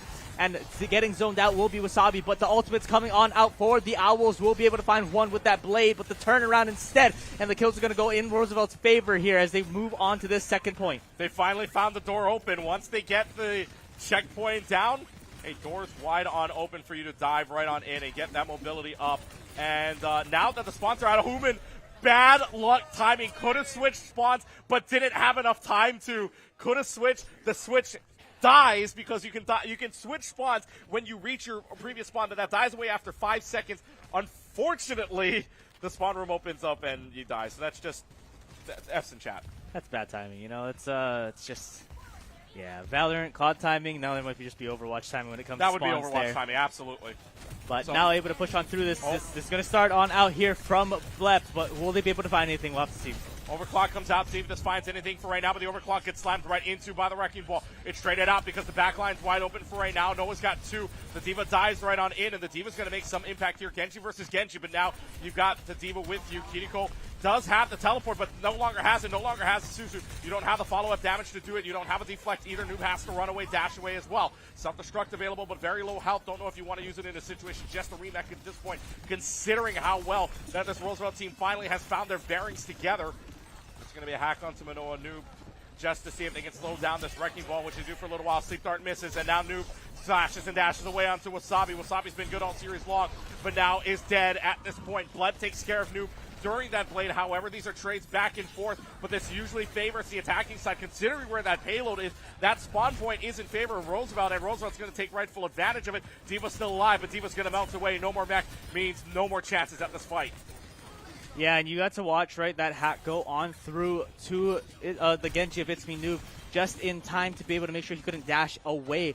But instead, the rest of the team will fall on this last push here, trying to come on out. 1 minute left on the clock, so still have time for more than one fight. But the ultimates are ready to go for both sides and trying to see what they can grab. Rush to start this fight. The torpedoes get onto Pastel, and that's an Ajax. Unlucky. There's going to be the Kitsune rush out at the same time, too, so maybe they can bring this all the way back. No one's there to get at least 3 down, but Roosevelt still wants to push on. So despite the Ajax that just happened, I don't know if there's any touches here on the point. The Wrecking Ball can't get back there, and Roosevelt sees all 3 points. They go, and Kai, Aloha, Aloha. Roosevelt is still in this. Not the C9. Not the C9. They will not go quietly in the night. Oh, no. That's a burner. Yep. I would do exactly that. Stand up, stretch, reset yourself, get back into this game, and just ignore what just happened in the last minute of the game. You know what you're doing. You held that first point for so long. Now you just need to rotate backwards, right? Rethink what's happening again, and just play your strong point, right? We saw so much coming out, and very enthusiastic and energetic person. I don't know which player that is. Very enthusiastic, the energetic. Shot caller has to be. Oh, 100%. 100%. The only time you ever see somebody that energetic, if it's the shot caller saying, what the heck just happened? They had advantage, too. They had the Ajax. They had the Lucio stunt, or Lucio. Ajax canceled, by the way, by a Juno by of all a people. Juno of all things. They had advantage. And it just melted away. You can thank Manoa Noob for that, by the way, because Manoa Noob killed 3 there in that process during the Ajax. And, yeah, that Wrecking Ball doing some work, and it doesn't seem like Mid-Pacific knows how to counter that. Because even if you were to switch to a Somber, there's still the Somber on the other end that you needed to worry about, too, that could cancel out the D.Va or the Self-Destruct or anything, really, that the D.Va wanted to do. So regardless, you had a little bit of a deal on your hands, and now Roosevelt maybe pulling this out again on the defensive end. Because why not? Don't fix what's not broken, right? Exactly, and I think, right, you're looking at how to deal with this ball, and that Ana was doing so much, but now swapping over to the Brig is going to be Wasabi, so another healer that can do a little bit more of that, stun and or just CC onto this ball. But when that bash is missing and everything else is happening, you just have to hope that someone like Blep is going to be able to get in that backline and take out one and start this fight off for you. And the rest of this is just going to be left up for Manoa Noob. And unfortunately, I don't think the ball is able to do that solo. So this first point already going on over to the side of MPI. Yeah, very quick fight there from Mid-Pacific, knowing they need to be the ones to push the envelope here, which they do. And a quick take, which means another 2.5 minutes. 5:43 is on the time bank, but we know that Roosevelt can hold some kind of big time bank like this if they have the right idea. Manoa Noob now switching off on over from the Wrecking Ball to the Zarya instead to make sure that Zarya feels a little bit of pressure. And also, if you can build up a grab long enough, maybe you don't run into Shame this time around. But that's still to be determined. They try to get any kind of semblance of stability here, trying to fight around this corner. This is a really tough corner to try to defend against, especially if this team from Mid-Pacific can put on that pressure. And Shame diving into the back line, getting both of the supports. That is going to be the slash and dash away from the Genji that takes down Lashes. And now the Czar's in a whole lot of trouble. Don't got support. You're just trying to find any picks, but that's just running into the team and waiting for death. Yeah, you just want to make sure you're not staggered out too much here, and the ultimates are starting to come on up for MPI first. And so you're just hoping that you're able to find something a little bit more from that side, and the second push on this payload already halfway done. So you're going to see what they're going to be able to find here, trying to just get into this fight, but no ultimates ready for the side of Roosevelt. Instead, 3 ready for the side of MPI. So you need to charge those ultimates up if you're Roosevelt, because you need to be able to last through this fight. Well, now it's going to be the Symmetra that comes out instead, just to put on more pressure to this D.Va and more pressure on to this Genji instead. And speaking of, that laser will go down. Over the Ray comes out as well. There's going to be a lot of ultimates being used. 2 on each side so far. Self-destruct making a third. Death Blossom not coming up with anything there. It's going to be the sit-down from the D.Va, however, just the remake. But now the Death Blossom on the other side from Lashes gets at least onto Blep. And now they're going to get the fight win. They're going to get the fence. That was 6 ultimates used, 3 on each side. Yep, the Brig Rally will be ready to go, though, and instead, the big one that I think wasn't used and well kept is going to be Manoa Noob's Grav. So, again, looking to try to see how long they can hold this, but it can be eaten, it can be deflected, so it's not to say that it's going to go to immediate, an immediate cause, because you need to make sure that you're aware of where both of those players are. Both Noah and Shame can either deny this or get some value out of it. So hopefully they're going to try to find something. Wasabi, with that rally going to go on in. Rally from up above, trying to go from the top rope. Graviton Surge. This time he's used for 3 inside of it, and that grab was so big there. But the problem was the grab wasn't for Roosevelt. It was for Shame to deflect it and get that fight win. Said it earlier, got to watch for the deflect, got to watch for the eat, and one is a little worse than the other, as proven there in that fight. Manoa Noob tossing out that grab, hoping to find something, but instead deflected right back into their team. And now we go with 4.5 minutes left on this clock to get through this last point. But again, we talked about it, right? We saw it in Havana, right? They can hold out for 5.5 minutes. Now, definitely not the same spawn advantage, but can still be done. So we'll see what they can get out here. 1 ultimate ready to go for the side of Roosevelt as we start to take this first fight. Trying to take the space here in the meanwhile, trying to use those turrets to make sure there's some kind of distraction here. It does have full-time barrier up. Full-time barrier's up. But however, mid-pack's already passed it. Shame is going to go inside of a small corridor. And what have we learned all day long, folks? A small corridor is not where you want to be when a Genji has a blade out. It's a team kill for Shame. They have 350 to tie, or rather to score a 3rd point and force another attack. Yeah, they just want to get 1 more push here. Try to get this time back in their favor, and this last push is going to try to come out from the side of Roosevelt. Slam going to go on to that point and get as much of that damage out, but now the rest of this team going to go on through as D.Va Bomb is going to get popped and the rest of the ultimates fall. Self-destruct comes out. Self-destruct finds nothing in the back line. Continue rush just to touch the point. Blunt though has found Manoa Noob, but it doesn't matter. Coalescence is going to pop. Death Blossom gets popped as well. That is a lot of ultimates to pop for Mid-Pacific. Unfortunately for them, it comes up empty. They use the Death Blossom. They use the Self-Destruct to no avail versus the Coalescence. And now Lashes, okay. Not again. Oh. Not again. Tactical. It was tactical as we start into this next fight here, just trying to make it a little bit more even, maybe. Maybe, but that makes the fight a little bit more favorable for Mid-Pacific, and they don't have any ultimates to work with. Owls do. They have the orbital ray to play off of here. They get out of the mech at the very least. They have an escape route, but they don't have a full-time barrier either. Symetra's out of play. It's going to be Mid-Pacific getting the advantage at the very least, but spawn room's in favor of Roosevelt. Slams down Manoa Noob, slams down onto Blep, which means that Reaper no longer in play here. And wow, I mean, you are thanking your lucky stars that Death Blossom did not equate to a fight loss. He's winning the fight back to the next one, at least, I guess, is the best you can look at it. But, that's one way to look at it. But their bigger problem is coming up. Shame's blade is ready to go. We've seen how deadly this blade can be, and they need to be able to stop it. There's no grav to stop it. Granted, that didn't stop it the last time, but there's no grav to stop it, right? So how are you going to be able to live and survive through this blade? Going to get popped.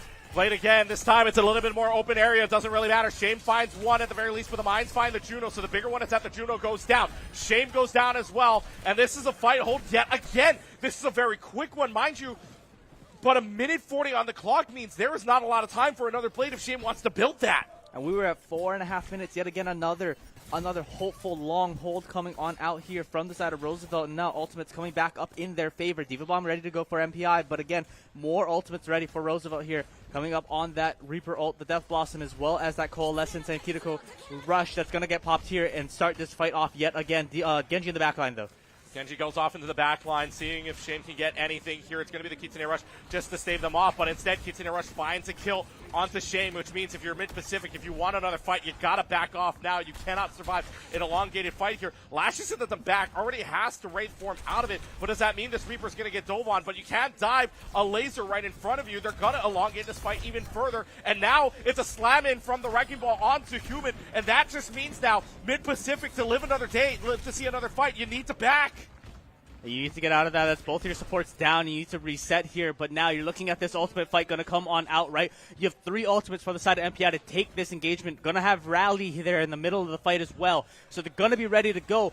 Roosevelt will also be coming up on ults in the middle of that fight, so they need to see what's going to come about it. But this ball is going to be in that backline, getting that slam down, getting the charge out, and that Death Blossom is going to get popped, but will not be able to find anything. It's that Coalescence of pop here. And that Diva Bomb, will it be able to find anything? It will not, as the rest of this point will get fought here. It lashes to fall. Full-time Barrier comes out. They'll try to be the saving grace here for Roosevelt. However, slam down. Galactic Iris finds Shame. That's such a big pick because now that's Genji out of play here. Can't run into the Mines any further, though. The Mines are going to go down. The Full-time Barrier goes down as well. And it's just a fight lasting over and over. But who gets spawn room advantage? That is Roosevelt trying to hold the door shut.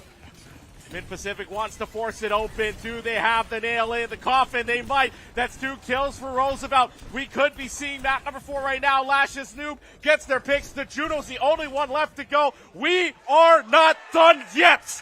2 words that we will play on for map 4. Map 4 indeed getting played on out. You can see the excitement, that hold, that length of time that they were able to keep that point alive for themselves and keep themselves going forward there. 4.5 minutes is what we saw there. 5.5 was what we saw on the map of Havana. So we knew that they were possible. We knew that they were capable of holding it out and just continuing to show their dominance, continuing to show just how strong they are in these fights, and it's working out for them. Now, moving on to this next map, I think we're on push. We haven't seen a map 4 yet, so I'm a little more confused. I believe we're on push, if I'm not mistaken. So prepping for push. Now, not going to have that luxury of that long time hold, right? I mean, granted, you have the spawns, but that means you still got to walk it back the other side of the map. So it's not the same when it comes to holding versus fighting, but we're seeing it here. They're very well capable. Yeah, and you got to remember, too, this is, if you're going to compare this to any single game mode at all, you're comparing it to a moving control point. You are basically saying that this robot right here is a moving control point.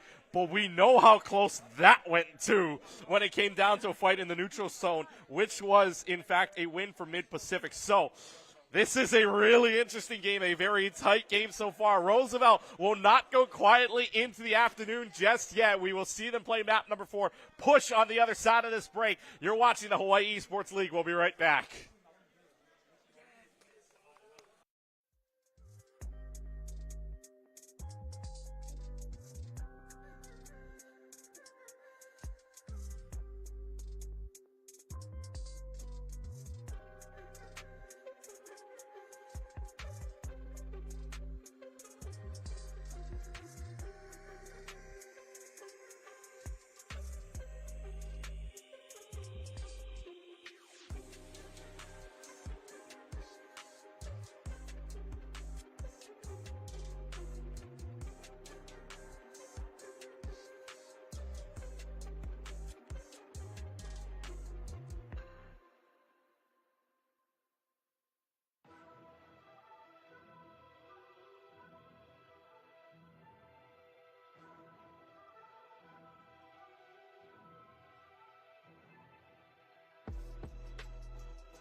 Welcome back. HPU Esports Arena live from the Aloha Tower Marketplace. And we've had a banger of a series so far. It would look to be a good clean out for Mid-Pacific to win 3-0. Turns into a 2-1 instead because Roosevelt on a nearly 5-minute hold shuts the door on Mid-Pacific at the end of Blizzard World, which, by the way, was their map pick. Mind you. So, yeah, we don't know what else to say about it, even though there was a lot of crazy things. In fact, there was a Lashes Q twice, mind you. But regardless, it is now that going must on. Be really fat. Like that one finger must be really fat. That what would be the ring finger? I'm assuming it would be a really, really fat finger. But now we go on map number 4. First time we're going to see this weekend. A map number 4. That is not a sweep. Day 2-1. Roosevelt knows that they need to reverse sweep if they want to lift up the trophy. Well on their way to doing that because they got one map now on the board. So problem now is, what can Mid-Pac do to stop it? Because this is Roosevelt's map pick now, and we're going to Esperanza next. Yeah, and you're talking about, right, that nearly 5-minute hold, but what's crazy enough to say is that's not even the first time that we've seen that today. Nonetheless, this series, right? So it's like already you can see just how competitive and how close this match is, right, at both sides, and we needed that break. Like, not only did we need that break, I'm sure they needed that break, right? Like, everyone was taking a deep breath after that match happened, right? Not only did you have the C9, you had Lashes, who was able to perfectly avoid the Diva Bomb. We were talking about this behind the scenes. You had the 4.5-minute hold. You had the Genji Blade that popped. You had the Triple Coalescence, right? You had the Lucio Ajax, due to a Juno, by the way. Like, the list can go on and on. If we had a bingo card, half of it would be filled out from that one grab game. As well. Deflected grab, Deflected exactly. grab, too. It's like, yeah, if we bingo carded this entire series so far, I'm pretty sure we're not playing bingo. I'm pretty sure we're playing blackout at this point. 100%. It is an insane kind of series here. And even if we were to go back to that 2-0 game that we had versus McKinley for Mid-Pac, I'm pretty sure a few more squares could be pulled out, too, because the Graviton blocked by a Maywall, right? This entire day has been crazy. And yet it continues on. Lashes was holding up the keyboard to the camera and actively pressing the Q button. Yeah. He's going to do it again. Watch. That's going to cause him to fat finger again.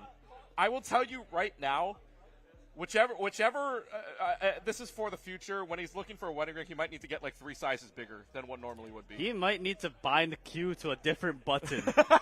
Like, he might need to bind it to like X or something and just start playing I think you need to bind it Val. to the other side of the keyboard so that you don't accidentally press it whatsoever. Oh, man. Well, we go into Esperanza. We go into the push map here. For those that don't know how this one works, right, this is a neutral point no matter what, but it's a moving neutral point. So whichever team takes control of the robot will push it for a couple of more meters, and they will push it on ahead. The farther away the lead is, the harder it is to get that back. So this first fight, by the way, there are statistics to this game mode. If you win the first fight, you win 80% of the time. If you get the first checkpoint without the other team winning it, you win 90% of the time. So this first fight win, yes, it's only a 10% differential, but that first fight win and that first checkpoint are oh so important. Yeah, I mean, it checks out, and we're seeing the side swap coming on through both. Well, they have to, but, you know, the side swap's now happening, so Roosevelt back on that blue side. Wrecking Ball still in play here, as well as that Sombra. So getting the first few bits of damage out, and Noah already falling to half health and getting healed back up by both of their healers.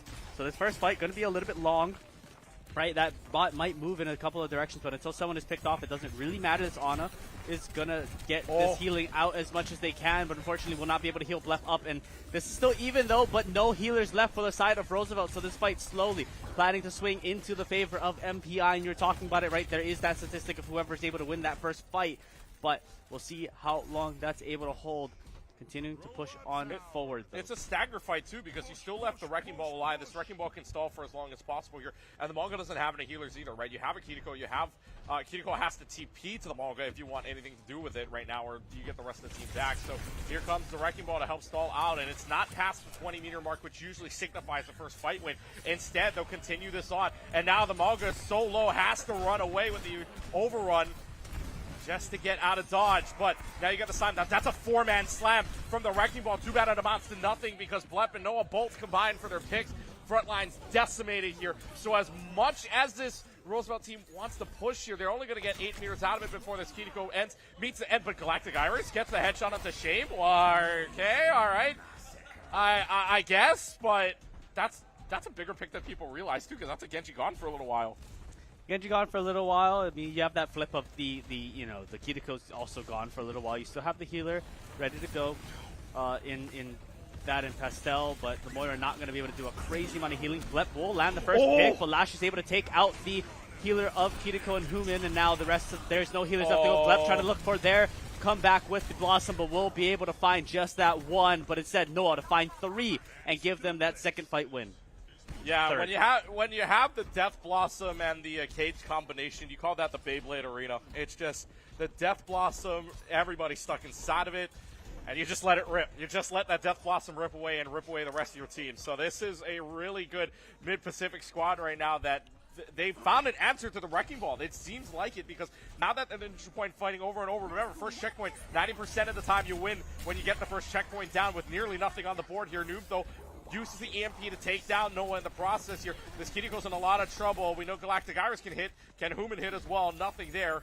But regardless now, the Sombra wants to dive into the back line. No Translocator either. You're purely relying on your healers to get you out of dodge. And now it's just a slam down. Kiriko has to get out, has to Suzu as well. So no more Suzu. This Kiriko is just going to melt away. So despite the start of that fight there that looked a little dicey, Roosevelt, it's not a bad situation. Lashes has to get out, has to use the Wraith form, but now Shane's going to dash into the Sombra. Sombra gets taken out of the fight, makes it a 4v5 now, and now it's going to be the Genji that pulls out the play. Does this get anything? Shane finds one. Shane has been good with these plays all series long, making another one here just to get that shuriken off, and it's 58 meters to 23. Roosevelt tried. They were not able to contest. Yeah, Shane able to close out 3 in that fight there. Again, this bot now running over back to that checkpoint, seeing what they can get there. Both ultimates are ready to go for the side of Roosevelt, so the support ultimates ready, as they tend to pop them at the same time. But this Junkrat going to come on out instead of the Sombra now, getting a little bit more of that spam damage out in these push bot scenarios, which can be very useful. Push tends to drag you, like Control, to the same central location. It's just a moving central location. I want to see if you turn into like a Vanta coach just for Junkrats. Could be. But Kitsune Rush comes out. Galactic Iris with the assists here, and they don't need a lot other than that. The Kitsune Rush was enough to take down Blep, take down Noah, force away the rest of the team. He got a Kiriko down, so shows you the power of this combination now. When you have Roosevelt on a spam combination like this, that Kitsune Rush makes all the difference. Yeah, it makes a lot of difference, and I think something that I'm noticing is that Noah, every time that they die, the team essentially loses. They don't have that front line anymore. They don't have that hold capability to keep people back in the side, and so unfortunately, if Noah falls, the rest of the team just might go there with it. Now, of course, naturally, that's barring any drastic saves, but, you know, continuously just not able to have that damage, and the mine's going to get popped in the back line. Lashes to pop the Death Blossom as well. We'll be able to find one, but Human to find the Vengeance kill onto Lashes, and the kill's now falling for the side of MPI. Members falling for the side of Roosevelt and just trying to hold on out as long as they can. Coalescence will get popped, but that Death Blossom not to find anything, but instead, they will find the rest of that back line in the fight going in favor of MPI. I feel like that Death Blossom might have been a little unnecessary considering that they already had 2 people down for, but that's all right. That secures your fight win, and that secures that you're going to get another front checkpoint. You see the diamonds underneath. Those are checkpoints. That means you're going to get forward spawns here unless the other team can stave you off of that, but there's no contest for it, so forward spawns activated now for Mid-Pacific with 4:41. Remember, time can just slip away from you, and as soon as this robot pushes on even further, it's going to be even worse. It's going to be a caged Wrecking Ball. That was meant for the Wrecking Ball only. Can this tire get in? Doesn't need to when you got Blep down. Cage gets destroyed by Lashes, but it might be too little too late considering that your Wrecking Ball is no longer there. You have to rely on Lashes to do a lot for you here. There's going to be the Concussive Blast as soon as Subin uses the Kitsune Rush. That's a good Sleep Dart and a good Bionade, or rather good Nano Boost on. That's on to Shane. Shane's going to slash and dash away here for a few more, and that's going to be good enough for Mid-Pacific to push past the 100. Yeah, we'll get it past the 100-meter mark there and halfway down to the third. So just trying to get this back out, see what they're going to be able to close on through, but trying to find a Shame will be the first to fall in this fight. Now the contest back onto the point, looking what they can find, but will they be able to find another pick, or will it fall back into the even matchup here? But instead, MPI will fall back and give some space to Roosevelt here as they try to just regroup on up, but instead Noah will fall, and both tanks are now down, so this fight will continue, but Lash is able to take out 2 and continue this push on forward. We'll try to find this TP, and we'll match the TP up on the top there, and then we'll fall right back to the team, as now, this point, no longer going to have the forward spawns after this checkpoint meets back in the middle, and the push needs to come on through from Roosevelt if they want to look to try to have a chance here to get it past that 100-meter mark and contest that space. Yeah, they're going to try to contest the space right underneath this arch right here, though. And let's see, the overrun's going to land. Sleep Dart, I don't think, lands on anything here. It's going to be a Kitsune Rush that's available for them, as well as a Nano Boost and even a Tire. But Nano Boost is going to go right onto the Reaper, see what they do with it. Tire's going to come out at the same time! And from above, the Tire finds 3. Roosevelt will not go away quietly. They know the stakes at hand, but the Tire makes the exclamation mark. The Nanoblade onto Lashes, onto that Reaper, brought so much of their attention, right? It brought so much of the attention over to that Reaper that they kind of not forgot about the Tire per se, but they weren't looking for it. That Reaper, they were so worried about having to back up to get away from Death Blossom, and now that Reaper has the Death Blossom. Mines from above will be able to find that. Anti-Nade will find 3, and the Death Blossom in the backline will still be able to find 1. And now the rest of that fight going to go on out. Noah being the only one alive left on the point, but will not be able to find anything. And now we push to 73 meters and counting, and we're getting so close to that new checkpoint. Dare we say comeback activated. Dare we say it. They are only a matter of 22 meters left. And if Mid-Pacific wants to stop this push, they got to stop it very, very soon. But now it's a Sleep Dart on. Noob actually slams down and gets the kill before that happens. That Sleep Dart happens, and now it's going to be the cage up. The Death Blossom is there. Blep finds 1 at the very least. But Noob is still making havoc in the backline. Takes care of Wasabi. Doesn't really matter, though. They get the robot back. But it's an 11-meter difference here with 1 minute and 40 seconds, but they'll still get forward spawns for it. Yeah, there's going to be 2 ultimates ready for MPI in this next fight and 1 for the side of Soft and Sombra. But you have to think about this, right? If they're able, if Roosevelt is able to make this first fight last, get it out from the side of MPI, get that 1 rush out, they might just have a chance here. Tire to get popped. Tire gets popped. See if this last time landed up in a triple. This time around finds 1 onto Shane. That's a big pick, especially where the robot is in the middle. Nobody's going to get forward spawns. Everybody's playing back. Galactic Iris has been so bloodthirsty on these kunais that gets human on the other side. So now it is a big Bionade onto this Malga as well. Forward spawns activated. 54 seconds left. That Ana staggered. That Ana is staggered. Yes, the spawns are close by, but where that golden line is for the lead, so close. Blaze Roosevelt ready. trying to make sure that they can shut the door. 7-6. Now 5 meters left. Dashes away. Suzu activated. Suzu doesn't do enough to save them for right now. Kitsune rushes out. At the same time, Noah gets 2 on the board. 30 seconds left, and it is Mid-Pacific that holds. 5-meter differential in 25 seconds.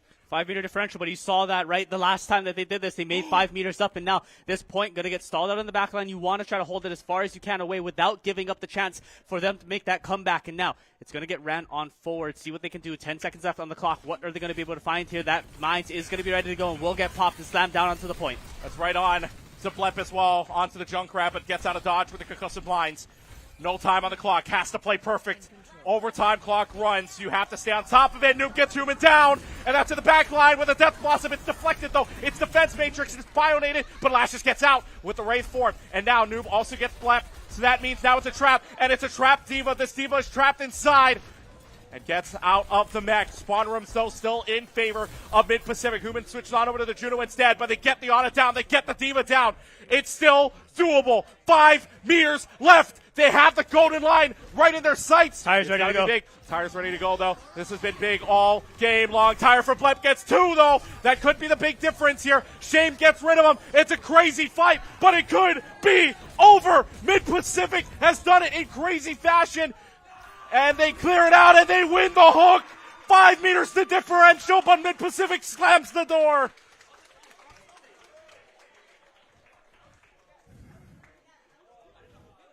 And Mid-Pacific wins it all. What a finish to that game. I mean, We saw it right in this triple kill from the Tires. What started this pushback, really. I mean, it's what gave so much of that pressure moving on forward, but instead, right, continuing on, and now we're able to look at how that match played out and just continuing to push, continuing to play it out. I mean, mad props to Roosevelt for how close it got. Yeah, super, super close, and it looks like they are almost ready to go here to, or did it? Nobody's standing up. I don't. It's as if we're playing another one. Are we playing one more?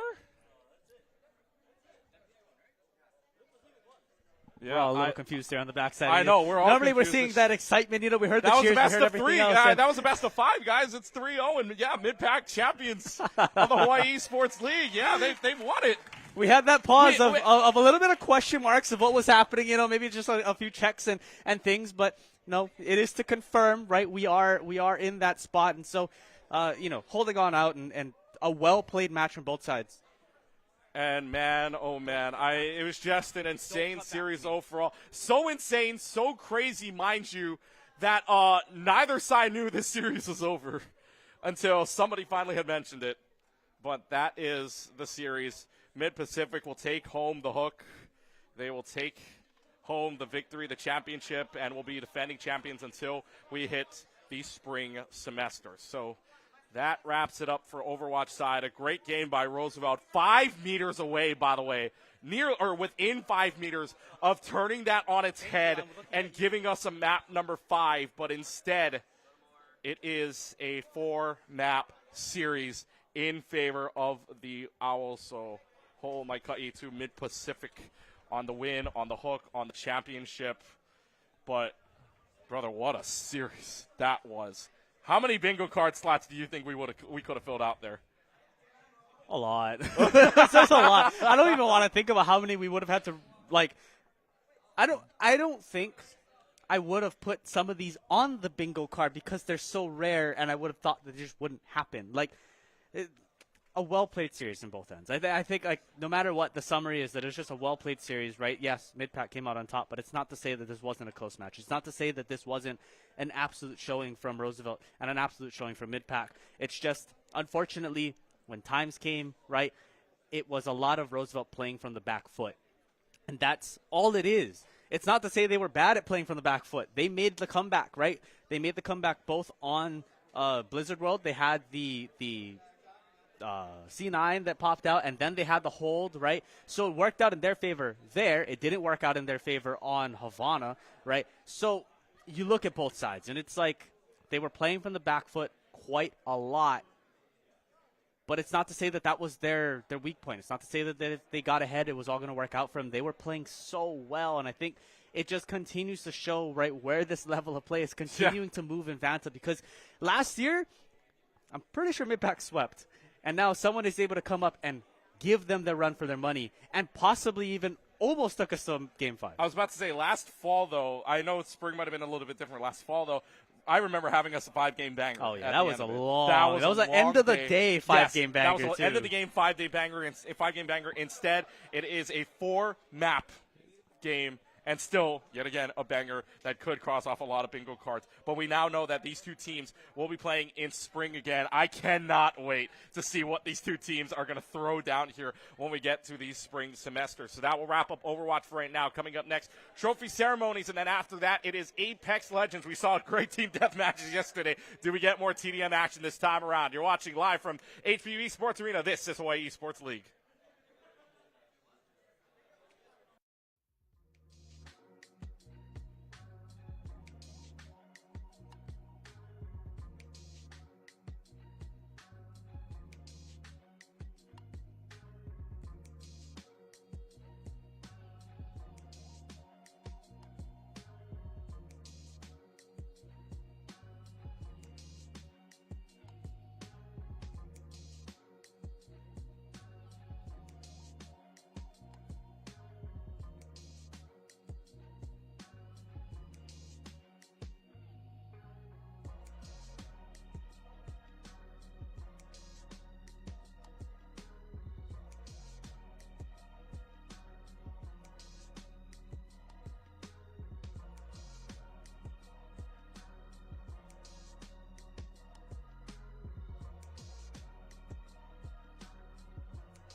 Welcome back, ladies and gentlemen, to the Hawaii Sports League live from HPU. We'll now give away our trophies for 2 games, one in Overwatch and one in Super Smash Bros. Ultimate Cruise. We start with Overwatch. After a 3-1 fall here, we congratulate on a second-place finish to their season of the fall 24 semester. We congratulate Roosevelt High School.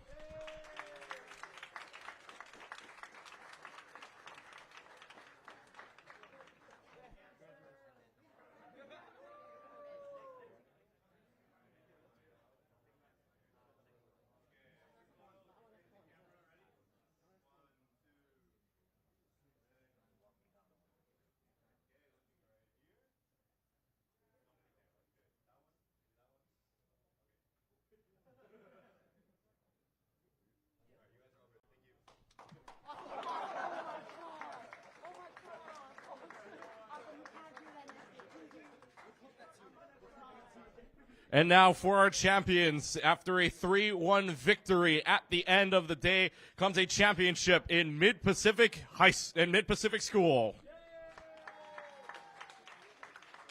Pacific Institute.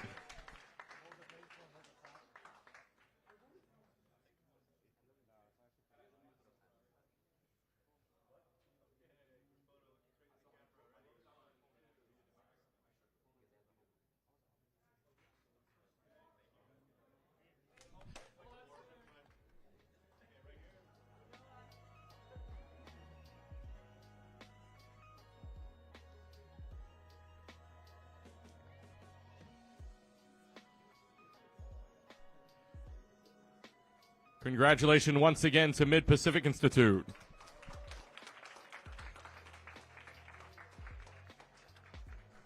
And now we'll move on to our Super Smash Bros. Ultimate Cruise runner-up and winners.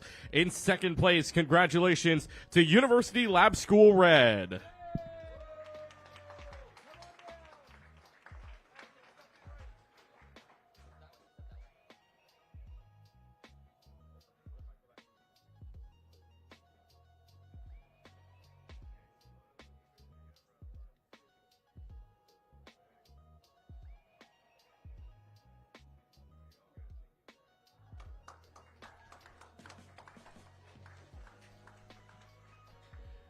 And now receiving the Golden Hook trophy winners in Super Smash Bros.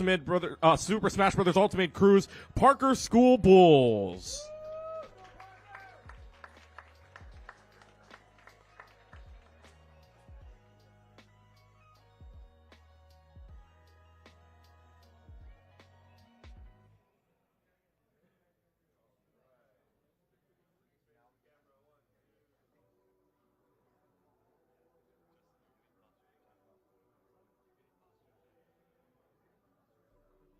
Congratulations once again to our champions.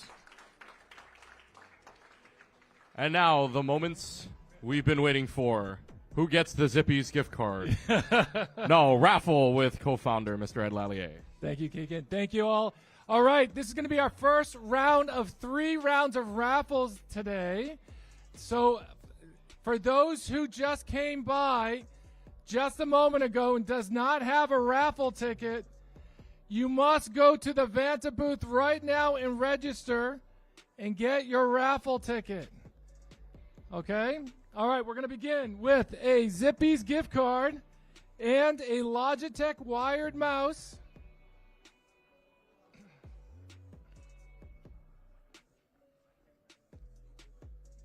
Winning ticket number is 9781560. 9781560. Hey! You are a winner of a $25 gift card courtesy of Zippy's and a Logitech mouse. Let me see it. Very good. Congratulations. Stay right here.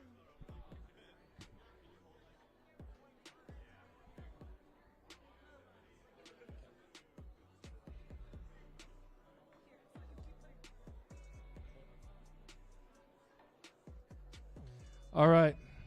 Next. Our next prize is a Corsair mechanical keyboard.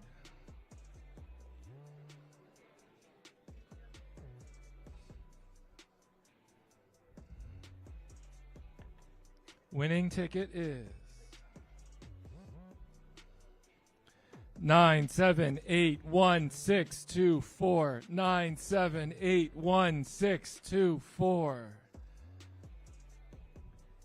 Hey, come on down. Let's see. Congratulations. Here you go. Turn around and get a photo op.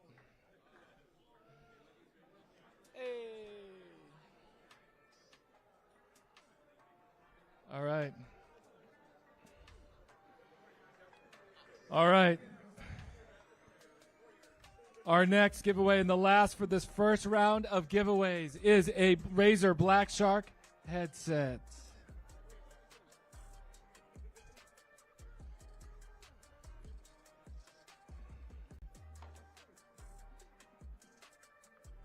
All right. Winning ticket number is 9781634. 9781634.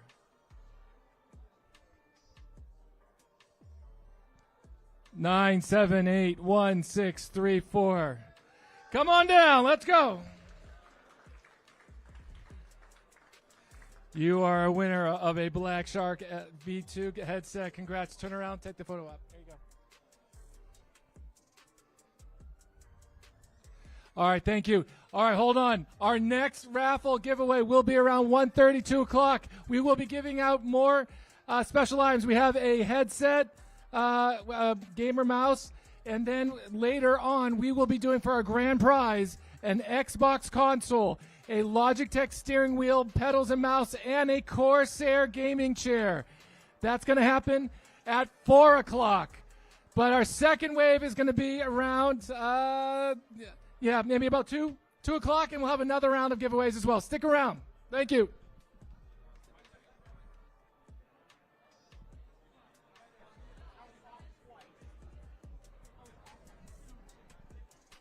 Oh,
broadcast, we will have one more trophy to hand out, which is in Rocket League, which just finished up. We congratulate our runners-up from the Fall 24 semester, Mid-Pacific Institute Owls Gold.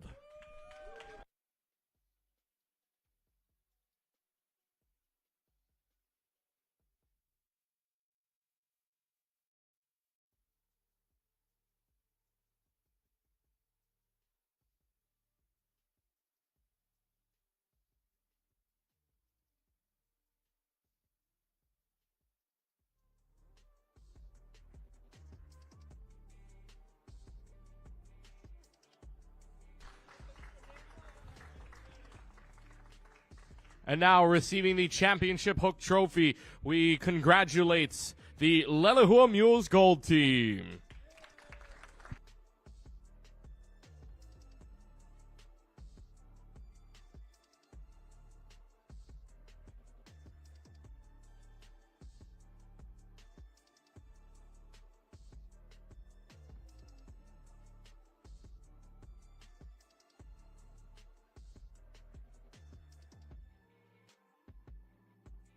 Of our teams in Rocket League. Send it to a short break. Apex Legends semifinals coming up next.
All right, welcome back, everybody, here to the Hawaii Esports League, live from HPU Esports Arena in the Aloha Tower Marketplace. Joining me now, we just saw them on stream, but the Overwatch champions here of Fall 24. Got Noah with me right here on to the right side of me, and the rest of the team holding up the Hook Trophy. How's it feel to the winners of that thing? Yeah, it's pretty good. It's I'd rather win than lose, so I think it was pretty fun. Gotta be honest. The first two games you guys did, there was a few moments here and there, right? You guys had there was some pressure on you guys after you guys had about 4 or 5 minutes on that first attack on a Vanta, got held up, but you did hold up pretty well. And then that second game of that third map, I should say, of Blizzard World, then got also 5 minutes, but then got held up as well. Did that make you nervous at all that you guys were getting held up to that point? Honestly, no. I knew they were playing well. I was feeling it. I just didn't want to swap because my moral or ego issue, but I just gave in and I swapped, and then the last game was pretty easy. Now, I need to know, because we saw it on the cameras as well, were you the one that pulled the pack or who pulled the pack? Okay, we'll have some fun questions here real quickly. Did you pull another one after the game? No. I used up my one pack already. You don't have the subscription? No? No. Oh, okay. You used the free trial. Okay, so that free trial ran out. All right. I know that you were probably the most emotional one over there. You probably popped off the most when we looked back at the cameras. So are you the shot caller is the better question. Yeah, I'd like to call the most abilities, but it's hard to hear kind of with casters and everything, so a lot of it was delayed. Like, one of the times I got a little bit frustrated because I called the Juno ult. Juno ult was late, and I just was like, yo, what, is my mic not working? I called the ult, I'm pretty sure I did, but I'm not getting the ult. So it was a little bit frustrating. It was a new environment. It's tough, but yeah, I think it was well. So now all the questions lead up to this. Spring 24, are you guys back here? Are you winging again? Oh, yeah. What's the confidence level? How high is that confidence level? Like, over the bar? What are we talking here? Almost too confident. So that's a lot of what happened today. I know I could beat a lot of players, but I'm kind of almost in the Smurf mindset where I go in the back line, I kill 7 and get out. But I didn't respect them enough. I was too confident, so I ended up feeding a couple of times. So they were a lot better than I expected. So it's going to be the same thing. I'm going to be way too confident. Well, we'll see if that confidence leads you guys into another spring championship. Guys, congratulations on your win one more time. This has been Mid-Pacific Institute. Congratulations on their win in Overwatch. We'll take a short break. Apex Legends on the other side of this break.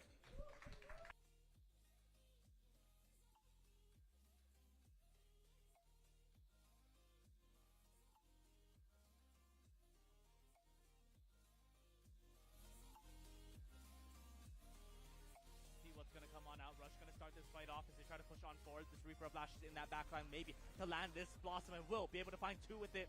But now, this pushback from the Owls, what will they be able to find? Diva Bomb maybe gonna get popped here out of mech, but what will they look for? This damage is continuously being dealt here by the Roosevelt team. Bomb gonna get popped. Will they be able to find anything? The TP buffer instead will be utilized and will find the timing. And now, able to continue on through. Roosevelt, though, finding that last pick onto the Diva will get them at least this tick. But now, the rest of the Owls come on through. Will they be able to hold it out? They will not. And this first point now finally going to Roosevelt. Okay, so for those that Shame, though, does get at least one out. It's going to be the blade out from It's Me Noob. That's going to slash for 1, slash for 2 away. Roosevelt looking to dash and push their way forward just a little bit more. And if Shane goes down, and there's no more backline either. Lashes is in your backline, running up right into your face with the shotguns. You know, maybe what will they be able to find there? But the Blossom in that backline will be able to find one of the damage onto the second, but falling a little low, will need to back on out. Noah, though, going to get demeched, and that bomb going to get popped. Will not be able to find anything, but instead the mines will find one onto Human. And getting zoned out will be Wasabi, but the ultimate's coming on out forward. The Owls will be able to find one with that blade, but the turnaround instead, and the kills are going to go in Roosevelt's favor here as they move on to this second point. They've checkpoint down. A door's wide on open for you to dive right on in and get that mobility up. And now that the spawns are out of Human, bad considering how well that this Roosevelt team finally has found their bearings together. It's going to be a hack onto Manoa Noob just to see if they can slow down this wrecking ball, which they do for a little while. Sleep Dart misses, and now Noob slashes and dashes away onto Wasabi. Wasabi's been good all series long, but now is dead at this point. Blood takes care of Noob during that blade. However, these are trades back and forth, but this usually favors the attacking side. Considering where that payload is, that spawn point is in favor of Roosevelt, and Roosevelt's going to take rightful advantage of it. Diva's still alive, but Diva's going to melt away. No more back means no more chances at this fight. Yeah, and push here, trying to come on out. 1 minute left on the clock, so still have time for more than one fight.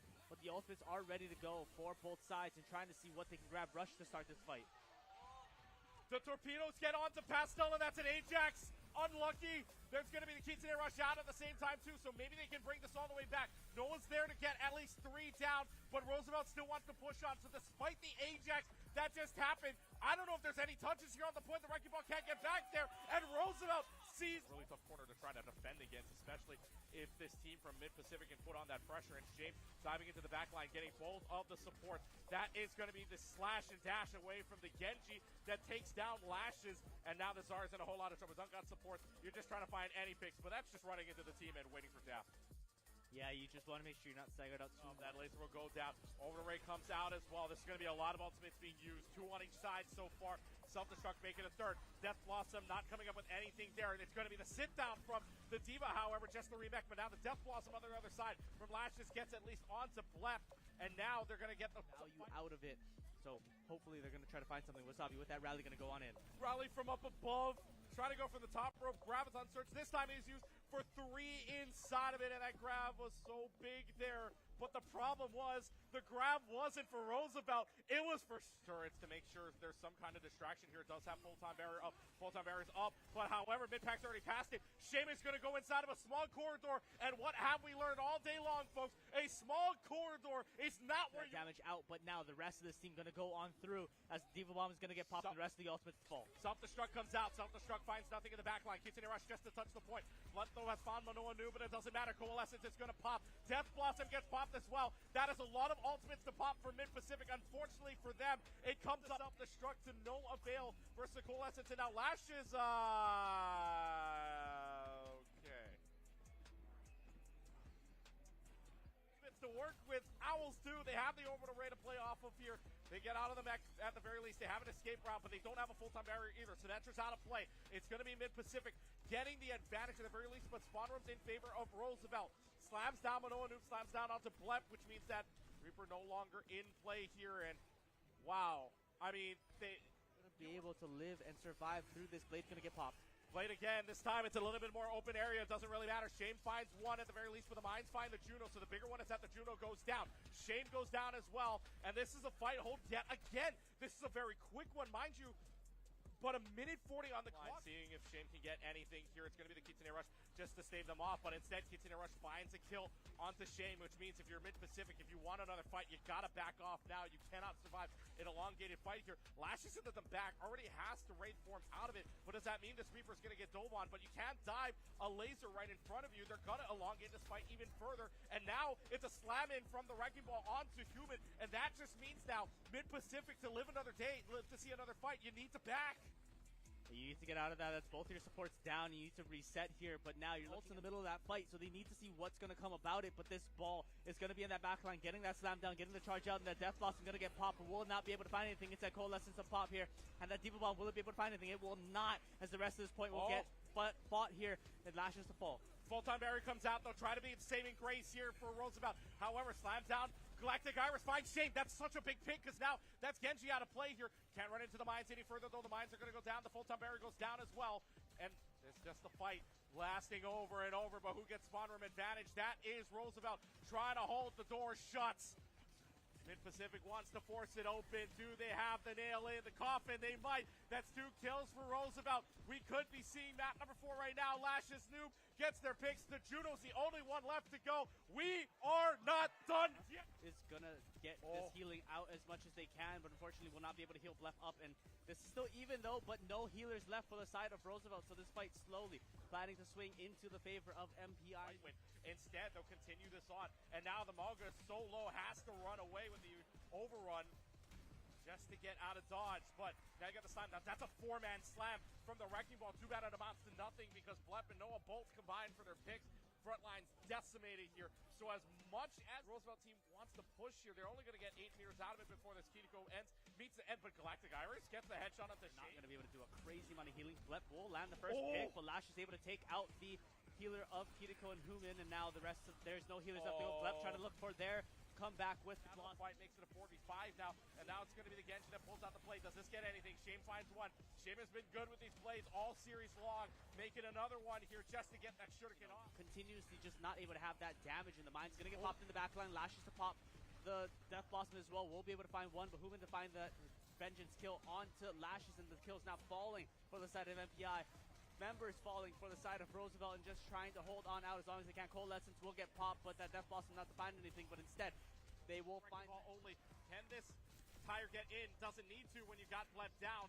Cage gets destroyed by Lashes, but it might be too little too late considering that your Wrecking Ball is no longer there. You have to rely on Lashes to do a lot for you here. There's going to be the concussive blast as soon as Subin uses the Kitsune Rush. That's a good sleep dart and a good Bionade, or rather good Nano Boost on. That's on to Shane. Shane's going to slash and dash away here for a few more, and that's going to be good enough. Or will it fall back into the even matchup here?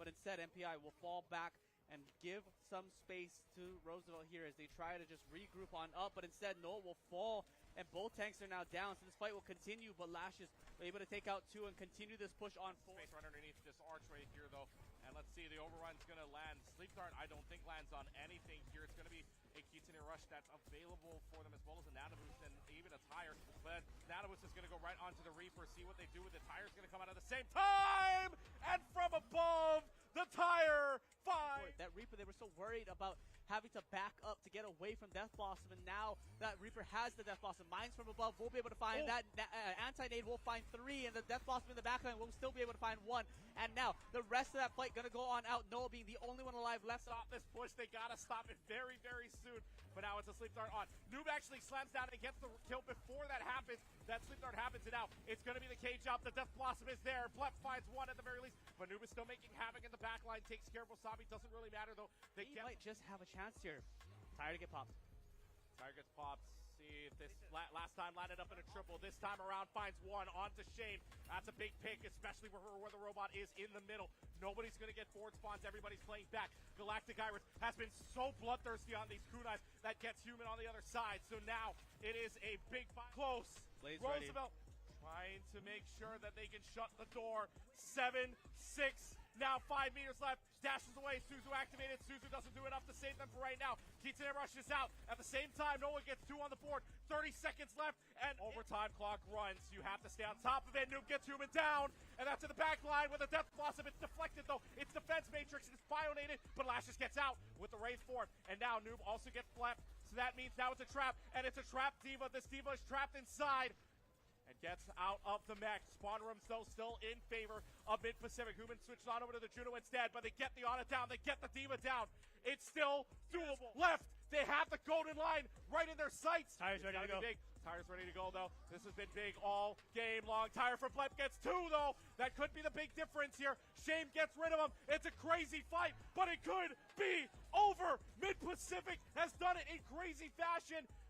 And they clear it out, and they win the hook. Roosevelt can play aggressively. It's going to be the Helix, or rather, I just should say the Rockets take care of the Junkrat. So a lot of that spam damage is now gone. That's staggered out, which means Shame can probably play in a little bit more. Torpedoes come out, does a little bit of damage here. Reaper has to raise form away. That's going to be the Suzu gone at the same time, so no more immortality, no more nothing that can help you out. And I think this is just Ramontra falling off the map, and so... Are now coming on board. 2 on both ends here, but the start is coming through, and Shame going to fall very early in this fight, and that's going to be the go button. That's the Death Blossom in the back line. You can't do anything but watch the Blossom as it blooms away, and it's going to be... Back line ready to go, but we'll hold on out, just trying to spot out some people. Tire comes into the back line, and the Tire's going to find the Juno in the back, so good news that, again, this support is out of play. It's going to be an Annihilation being used, and the Annihilation punches away for left. Mid-pack has to go if they want something to do with this win here. It's going to be the Torpedoes out just to heal.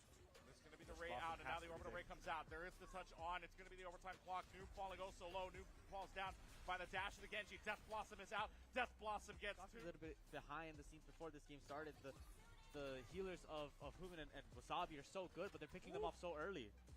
Genji has to run away for dear life. That was a very low health bar, but speaking of low health bars, Lassus is just going to run into this entire team and make everybody low.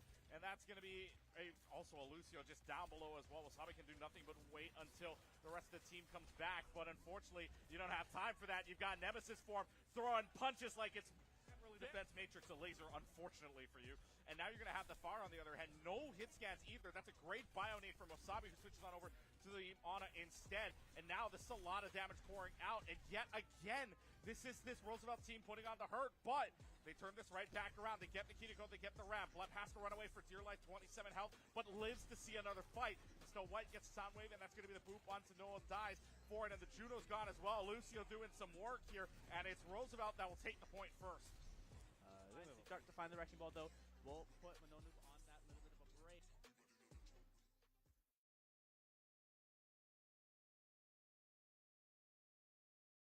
Got it, board. All right, and welcome back. We are back now with the Apex Legends semifinals here, as we're going to be playing off into that now game. Now, we were able to finish off a few games so far. Yeah. We were able to see, we weren't able to see Smash and Rocket League. I got to watch some of Rocket League on the side as it played here on the other bank. And Smash happened in the multipurpose room in the backside, but we got to watch a banger of an Overwatch series for Crazy finals. match. And so, there's a part of me that's kind of hoping maybe we can get to continue this into Apex. Now, again, we're streaming both of the semifinals matches as well as the grand finals, and then we'll be moving over on to Valorant in just a little while as well. So, we're kind of seeing the rotation of players in the room coming in and out of HPU. And again, thank you very much, HPU, for, lending us such a brilliant location just to have all of these Vanta finals for both middle school and high school, but now rolling in for Apex. What are your thoughts? I mean, we got to see a lot of that play yesterday for the middle school side. What are your thoughts moving into high school play today? Apex in general, I know for a lot of part, middle school has been a very bloodbath, while for the high school scene, it's been a lot more mythological, especially with a lot more tactics. You see them playing the high ground, playing positioning covers, so a lot less kills, but a lot more rotational plays and getting a lot more better picks. As see on the screen, we do see the KL Crozen team along with the Kailua Surf Riders. Oh, I think that might be a typo, but yeah, the Kailua Surf Riders over there. And after that, on the upside for semifinals, we'll also, after this, we'll be having, I believe, Lilahua versus the Roosevelts along with that. Yeah, the Lilahua Roosevelt game, I know we have some of the Roosevelt players sitting right behind us too. yeah. So, maybe some scouting being done a little early on, but granted, they still have a series ahead of them before they get to play any of these guys. So we'll get to see how that plays out. But of course, right, we're looking at how well we're going to be able to play into this series. Now, of course, we haven't exactly I think we actually decided on the map, though I won't lie, I don't cast with glasses, so I can't see what that is. The Fragment East. So we saw that yesterday. That's been a common map, especially with the high ground. You see a lot of positioning over there. We saw a lot, especially on the same building every single time, playing on the ropes along with the stairwell. And a lot of times you see that being able to play the ropes really well, dropping down to several different floors. And I do want to see how they play it out. Of course, a lot of times we did see a lot of sniper usage, especially with the bow check. We saw the Sentinel, and of course, my favorite one, the longbow. Yeah, the longbow is doing a lot of damage yesterday, especially in the hands of Tiger Shark, I believe. Tiger Shark. And so, obviously able to play those angles from a distance is so helpful because your risk level is relatively low in how easy it is to be able to kill you. And so that trade-off, right, is how well are you able to play at distance, but also how well are you able to play in that close-range fight. In that last match that we saw in finals between Kapolei and, I can't remember the last team. I'm forgetting. Anyways, that match, that final match that we watched was crazy. I mean, they were playing so much more bloodbath, blood heavy, like you were talking about, right? And I think there's a flex, right, between the two that you can be a lot more engage heavy and a lot less engage heavy. But Kapolei was so engage heavy, and it worked out in their favor. And so we're going to load in here, like you said, into Fragment East. We're hopefully going to be able to see some of those compositions loading on through. So we saw the Loba yesterday. We saw the Pathfinder as well. Those are kind of the picks that maybe we weren't expecting or weren't as used to, especially that Loba. But now we're loading on in here to Fragment East, and we're going to look for how we can get the picks coming on through, though we're going to find a few different abilities, different legends coming on out here, trying to see what they're going to find. But the first few bullets going to be able to land there. but won't be able to find any picks now. Of course, first to 40 in this TDM match, 30 minutes on the clock, so whatever comes first will be the way that this game ends, and a lot of this time you'll see played on these high grounds in these buildings, but just a bit of poke damage being laid out and nothing going onto those scoreboards just yet. But at some point, someone has to make that move, get that first blood, get that first kill, give themselves the lead. Who's going to make that decision? Yeah, make that decision indeed. As we see, like you mentioned, there's a lot of different competitions we saw from last time. We saw a lot of the Bangalores, the Bloodhounds, even the Lobas and the Lifelines randomly. So now we see a lot more different. Lifeline is still here on this match, especially with the ultimate able to, get a lot of heals down for you. So now we see how position 1 on the building, 1 on the bridge. 1 definitely has a lot more cover here, as you do see getting a little bit chunked down, though, in that building, trying to heal themselves up. Like you mentioned, to see who makes the first mistake here, who gets damaged first. As you do hear the sniper shots coming down from Stezzy, though. Nice cracking catalyst there. And wait to see what happens. A very patient game, like you mentioned. Middle school, a lot more bloody, while for the high school scene, it's a lot more of patience, a lot more trying to see what you can do to capitalize on these mistakes here. Yeah, just trying to see what they can land here, but, unlimited shields, unlimited bullets, so nothing really makes you have a need to walk up and push. But you know that they want to get this first kill. Shield's going to be broken there and cracked, but not anything to come of it. Just going to bat right back up again, be at full health. And I think that's something that if I had to ever change, I think in Apex, is probably giving a limit in how much, or, giving ammo refills, but having to have more reason to walk forward. And, that's only the gist of it. I get it. It's a Battle Royale game, so their focus is going to be in the Battle Royale side. But this TDM is a nice addition for them, but not able to find any kills just yet. So we're still stuck at the 0-0 as we hit that little bit of a break point 3 minutes into the game. The sniper with that longbow going to be found, though, so trying to see if they can find any shots. That nade will find, but will not be able to find enough. Just trying to land that shot on the pixel of that head there, but nothing to be found. And a few shots going to be damaging, but nothing as of yet going onto that scoreboard. Still stuck at 0-0. I do like this cover game coming out from Team Crowzen here, using the care packages to your advantage to make sure you have more cover for yourself as you're trying to rotate down. I just do see Crowzen trying to get down towards the side of the Surf Rider, see if they can get better angles here to get some more pop shots on them. I see on the right a nice flank coming out, and it just damages the members of the Surf Riders there. Nice shots coming out from the Crowzens. Yeah, just a bit more angles being held, which I like that they are trying to push for that. But Kailua holding nice and strong in this building. The shot's going to land, but will not be able to take out Hakuro Chibana. So still here playing for that long run. Kimiko falling low as well. But we'll just be able to bat back up, but now they're having to deal with 2 angles. So this is going to be a little bit more rough for Kailua. What are they going to be able to do? We'll have to see. Just getting poked on out from both sides. So they have to be a little more cognizant of those angles. But luckily for them, able to just kind of keep shielded, keep in their spot. And just need to find that first pick. Yeah, great positioning from Mountain Dew there on this side. Making sure, a split focus coming out from Kailua because of the different positioning. Care package coming down in a bit. Last time around, this time, on 5 minutes, we had like at least 10 kills overall for both teams. But this time around, we might actually see a timeout happening compared to the middle school side. Still 0 kills at the current moment. Less than 5 minutes on the clock. Care package does fall down on the top of the building. So a little bit more coverage for this KO squad here. You see the high ground coming out from the Surf Riders. Mountain Dew regrouping back with the squad. Make sure have that advantage with themselves. Longbow and still in the hands of Hakuto, or sorry, the Sniper's Mark. Apologize.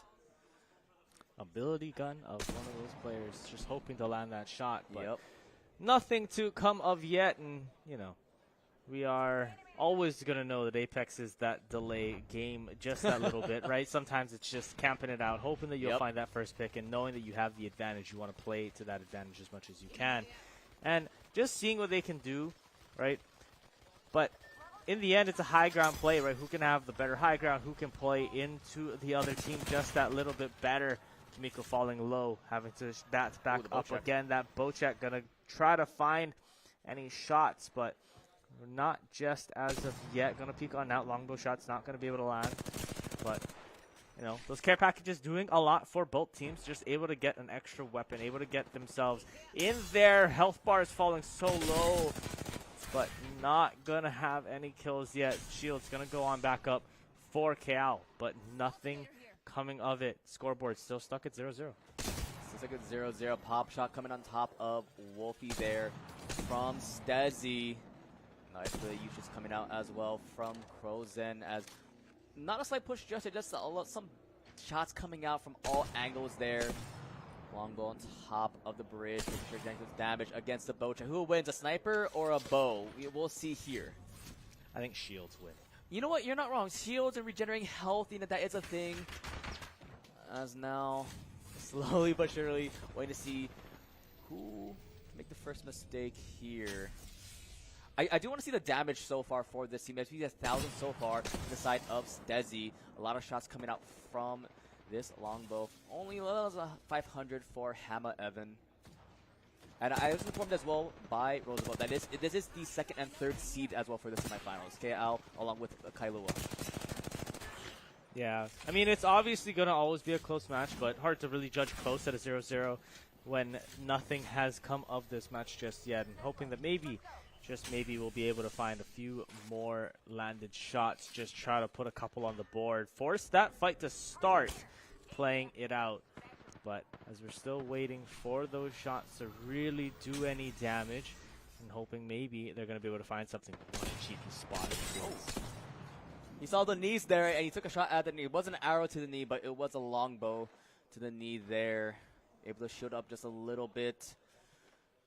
But yeah, no push up just yet from the squad. More shots happening. Hakuto getting lit up, though. Hakuto close to death, but still finding the cover in time to make sure they don't fall for that first blood from the opposition.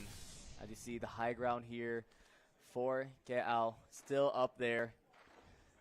And yeah, just the waiting game, the patient game compared to the middle school. Definitely a lot less action, Colton.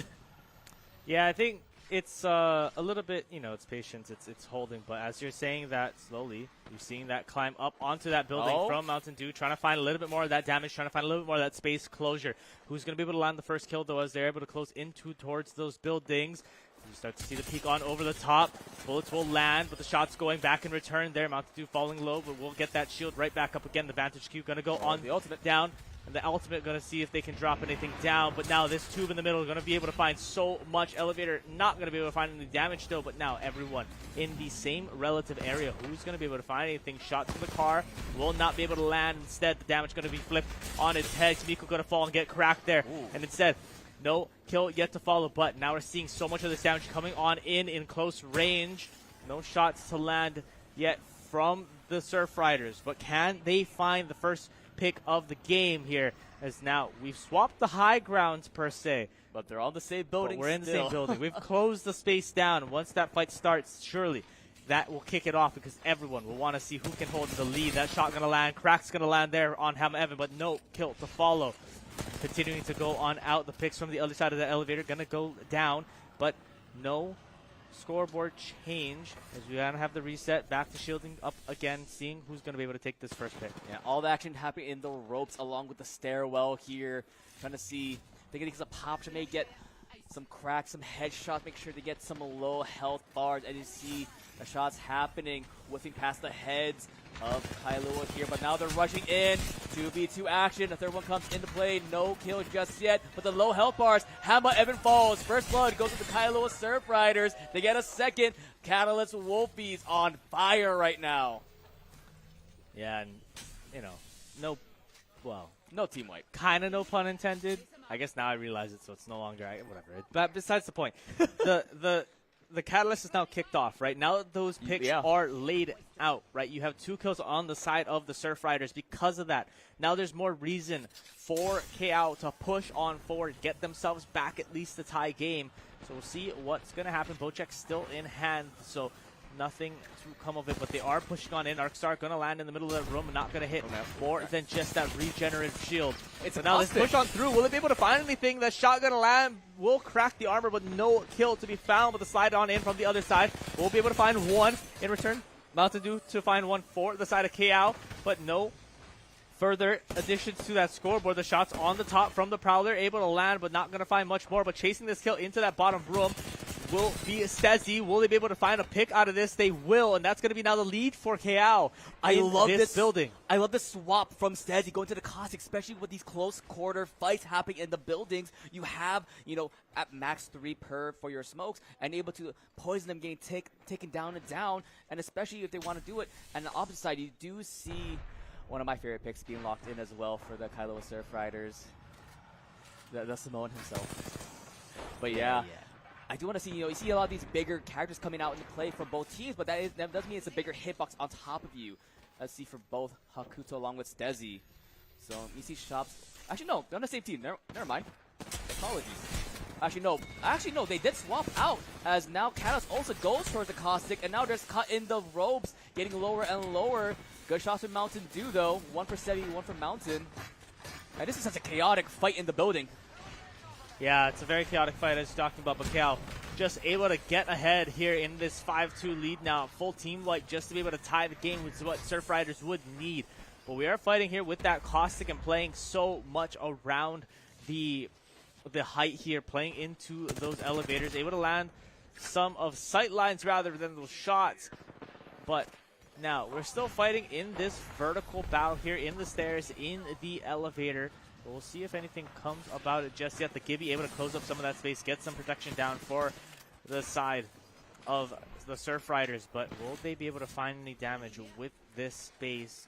We'll have to see. We are closing in on the last half of this game. Now only 7 kills on total. Yeah, this is where like the Caustic traps into play, especially on the stairwells. We're right next to the doors, along with the ropes as well. And just want to see you see a lot of the SMGs, the snipers, the Peacekeeper keeping peace right now for Kailua is getting one on the board for Kimiko. Stezzy does go down, but there's so much shots happening in the Gibby bubble. Kimiko gets a double, not getting a triple. Hama Evan gets one there, has to run away, but the Caustic traps make sure they stay alive for now. Only a 2-kill differential. We finally hit the 10-kill mark overall, though. Yeah, we went up on that, and on the elevator, able to find the pick there is going to be Stezzy, so a little bit maybe of a vengeance kill coming on out. So now 3-kill lead back in place for KL. The Surf Riders need to make this comeback in the last 17 minutes. And again, a lot of time on the board, but the way that they're playing, very, very different. The first 10 minutes, very different than the last 3 that we've seen. And now, as we're in the same building, we know the heights. They're placing those Caustic traps down. We have the priority.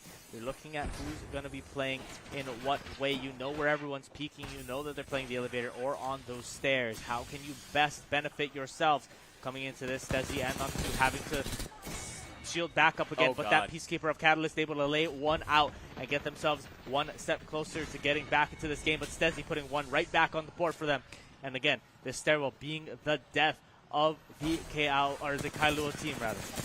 Yeah, Kailua doing some work right now, but KL coming out, rushing all the team, though. R301 enhanced for a lot of these team members, though. Probably the best gun to fight in these chaotic close team fights here. Now spawning up, it's one team wipe differential between KL and Kailua Surf Riders here. You see all the smoke coming out from these Caustic traps, though. And there's so much mayhem happening. Shoot that bottom, making sure that it doesn't pop it, though. Where are they at? Trying to spot out where they are. Some shots happening. Closing the door on your teammates. We all see that. But now it's not like Hama Evan, though, will fall. Kimiko gets that one. But they will survive for now. But a nice ultimate coming out. Sucks in place. But there's no follow-up just yet. Crack with the grenades happening. And now with the Gibby ultimate on the back end, making sure that they have to back off from this fight. Now more shots down the ropes, down the bottom floor. Action is happening here. It's chaos everywhere, but Mountain Dew survives that chaos, gets one on top of Hakuto, and second one on top of Kimiko, and the gap widens a little bit. Yeah, just a little bit more is able to get them the one more net kill on that board.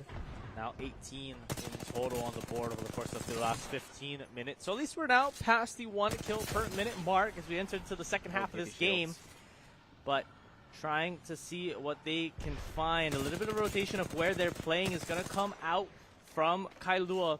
The Surf Riders trying to see if they can get a rotation, get a different angle onto this play. But that high ground going to be just that little bit of a difference maker, unfortunately. The flank going to come on through. So KO not able to hold the same, but KO still able to find their picks as Catalyst will fall in the building. And now a reset, a little bit of a heal back up again as now Surf Riders try to make their move into first floor, see where maybe they can transition this into some picks onto it, try to close this gap a little bit down as we enter into 14 minutes on the clock. 14 minutes, halfway down with the clock so far in this first map of this best of 3. Like we mentioned, it's only the first semifinal. We still have 2 more matches overall. Another semifinal and one final for this Apex Legends before we do go off to Valorant. As now, shots coming down. It's chaos in the ropes. No one falling, just a Peacekeeper in hand of Hakuto trying to get one, but the Caustic Traps enables him to escape just barely with his shields, with his health. But instead, Stezzy is one in trouble, throws down his own trap, but does get shot down. Now is getting hunted down by the members of Kailua. Will fall down to Catalyst now, but still so much chaos with this Caustic Trap still. Peacekeeper cracks one. Mountain Dew, half health remaining, trying to survive. And instead, will try to chase down Hama Evan to help out his own teammates. And there's so much traps. There's so many Caustic Traps. I don't know whose is whose anymore. Yeah, I mean, that's kind of how it's going to play out, right? You're not 100% sure where you're walking and whose trap is whose. You're just trying to navigate through this building. But continuously, this Peacekeeper showing to be why it's so good at these close-range fights. A little bit of swap in the high ground, but still that lead in favor of KO. Surf Riders trying to make their point as they finally flipped onto this high ground. Peacekeeper will crack the shield and find a few more damage pellets onto this, for the Surf Riders here. But what are they really going to be able to do here is they're able to close out some of that damage, ticking on to some of those shields as well. But closing in on those floors, who's going to make that first step? Zipline going to go on up. That shotgun not going to be able to find anything, but instead Hakuto going to be able to find one. Says you to find the refrag back. And now we're still that 4-kill gap. The shot's going to land onto Hama Evan. Will the Peacekeeper land? It will, but Stezzy to find the refrag there. And again, still that 4-kill gap, but moving forward in this scoreboard. And continuously still trying to find their picks, but nothing is leaving that 1-to-1 trade. Maybe it's a 2-to-1, but so far it's been in KO's favor every single time. Yeah, it hasn't exceeded 4, but now it finally does. 5 differential, 15 on the board for the Crow Zens. Stezzy with that one with the R99. Now see what they can do more. Spitfire in hand for Hakuto. That is well, it was in their hand, not anymore. Distracted by the Caustic Trap. Understandable. It's like, is this my team? Is this their team? Don't know, as now might be some rope warfare here. They're getting a little sussed out by that rope. Instead, it'll be some fighting in the stairwell here. But some nice utility use, making sure that they don't push just yet. But the Caustic Traps come in and rush with the Peacekeeper. But Kimiko is in trouble. Has it back up. Helping out by his teammate, though, Stezzy. Let's see what we can do here. Mountain Dew gets one on top of Hakuto. As the Caustic Traps come flying down from above. Let's see what happened. Oh, Peacekeeper. Yeah, I don't think you want to fight that just yet, Stezzy. Yeah, that Peacekeeper doing a lot of damage, just trying to get them in and out of this fight. That rope able to play so much of their disengage and engage. But this Peacekeeper going to go down to the bottom floor, try to see if he can land any pellets. We'll be able to find that first pick on the Stezzy. But will there be anything more to it? Playing out of the door in through the side, and we'll find a second. And now the rotation on through. Mountain Dew being the last one remaining. Peacekeeper will not be able to hit on that first shot, but instead the spam damage out from the Volt will not be able to find anything. Falling right back onto that rooftop, but will just put damage down and nothing else to follow. The shot from the Peacekeeper will be able to land, but again, this chase is going to continue to go down. Catalyst Wolf just needs to heal some of this back up, but instead will fall to Stezzy with that Peacekeeper. Continuing to play on out. The bombardment will take out Hakuto, and yet another kill going in favor of KO. And just trying to see what they're going to be able to find. A 7-kill difference here as they continue to chase down some of these kills. But continuously pushing forward, and it just seems like no matter how many kills Kailua is able to find, they're just going to continue to be refragged out. They're playing through this Gibby shield here. Will they be able to find anything? Shotgun shots are being laid out, but nothing landing just yet. Seems like Peacekeepers just has this avoidance of hitting their targets. Instead, Hama Evan to find the pick there onto Hakuto Shibana. And another one going in favor of KO. Okay, out this final 10 minutes, we're going to do as much damage as possible. Wolfie, though, on the back end, fighting 2 members. Kimiki, though, helping out their teammate. Wolfie gets another one, closing the gap just a little bit with their Peacekeeper, keeping the peace for their team. Now down by 5. A little over 9 minutes remain. Can we get a quick damage check real fast for these teams if possible? Right now, look at that, nearly 5K for Mountain Dew so far. And pretty much everyone is putting their work for both teams right now. But it is trying to see right now. Nearly 2 team wights is what you need if you are a Kailua Surf Rider. While KL, you're trying to make sure you keep up the momentum to take this map number 1. Yeah, they're playing into it, and that last fight they're able to give a 3-0 fight for the Surf Riders, able to give them a little bit more of a closure back onto this scoreboard, but the time bank slowly dwindling down. We're now down to 8 minutes and 40 seconds on that clock, and just trying to see what they're going to be able to do. And yeah, we're back in the stage number 1, but this didn't lead to any kills. And if I'm on the side of the Surf Riders, you need to push forward. You need to be able to do anything. And smartly enough, KO is like, well, we're done fighting in that building. Let's just push on back. Let's get off of some of this, of this composition, and let's make them play to us.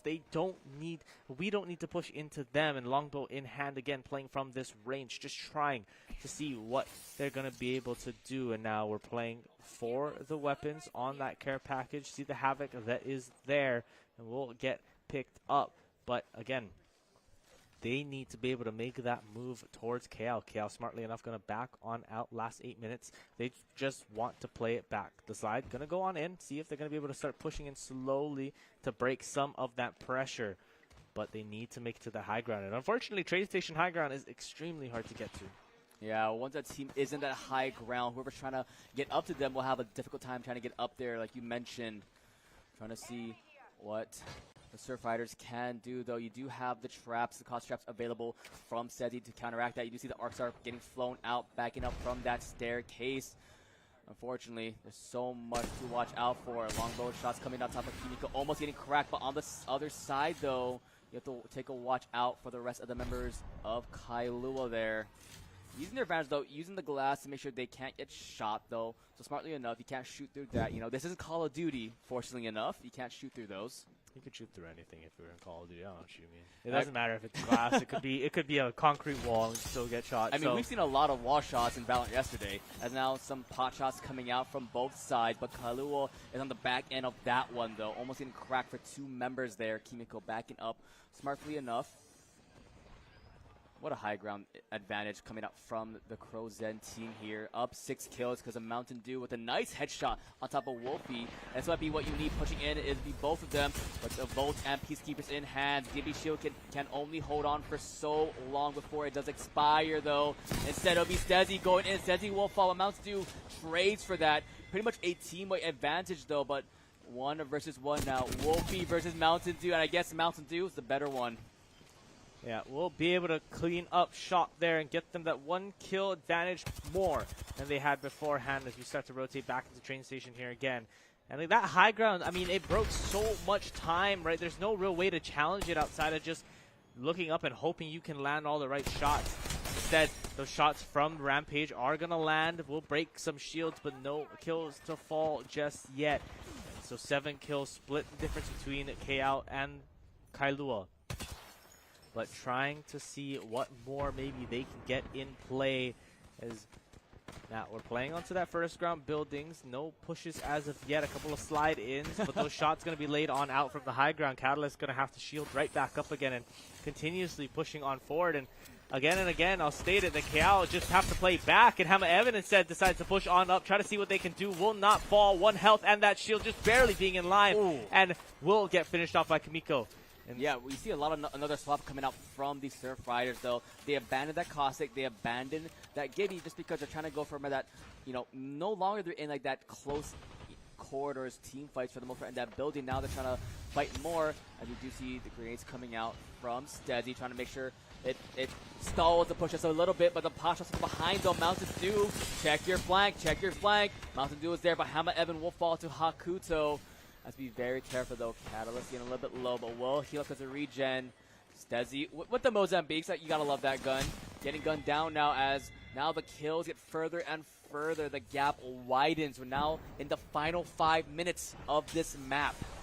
Yeah, final 5 minutes, and you know that Kailua is going to want to start playing aggressive. They're going to want to start pushing forward because they need to get this score back in their favor. Peacekeeper going to get picked on up. Hammer Evan just trying to dance around these shots, but will not be able to last more than that fight there. Peacekeeper going to take on out Hakuto to find the next, and now Kailua trying to find their momentum, trying to keep this kill streak going. See what they're able to do here. This match slowly trying to come on out. Caustic still doing some damage with those gas traps, but fortunately enough, they don't do that much damage. So Arcs are going to get thrown, trying to zone on out. You see the high ground getting played now by KO, but again, you're going to have to push on through because you need the kills. If you're Kailua, you need to make that push. And all that KO needs to do is play safe, play your time. 3 minutes and 50 seconds left on the clock. What is the Surfriders' plan here? They need to be able to push on forward. Yeah, right now, like you mentioned, having the high ground advantage, playing close quarters. If you are the KO out, will you stick with this? Will you stick with this Caustic as you play inside the building, or will you swap off? I think right now, if you're playing this low ground, I think keeping that Caustic is really good to make sure that they don't try to get into the building with you. As now, Kailua a little bit trying to play the game, getting inside there, but the Caustic is making it so hard. The night vision trying to get inside there. Mountain Dew forced to fall down as now they rotate back to the original building. They sort of swap sides here over the located. As you see, Wolfie though rushing in as his teammates getting shot down just a little bit though. Mountain Dew does it. Kimiko, 3 minutes remain as one by one they're falling. One more shot will do it, and Hama Evan does it. Hakuto. 7 kill differential, looking to go forward beyond, and now Callus gets one. So it's a very close affair. 2 team wipes difference for these 2 squads. Yeah, KO still in the lead as they try to get that high ground, and Mountain Dew will fall, but Stezzy able to find that backside on Catalyst and continue to give them that space. Stezzy playing from the outside, just trying to zone off some space with that Caustic trap, but continuously pushing forward. The charge Peacekeeper shot will be able to land, take out that shield. Stezzy trying to return some bullets, but unfortunately will fall to Kimiko. Now, another kill, 5 split the difference, 2 minutes remaining on the clock. But Mountain Dew trying to get some of those R301 shots in, see what they're able to land. The rest of those fights going to go downstairs on the building. Here, the shots from Hama Evan not able to land. And another one going in favor of Kailua. The comeback is slowly coming about with 2 minutes on that clock. What are they going to be able to plan? They're to try to go up slowly through this elevator. What damage can they lay down? The damage from behind them instead going to go on through. Kimiko to break that shield, and will be able to barely move themselves out of dodge for just a little bit, but not in time. Stezzy will find the pick instead.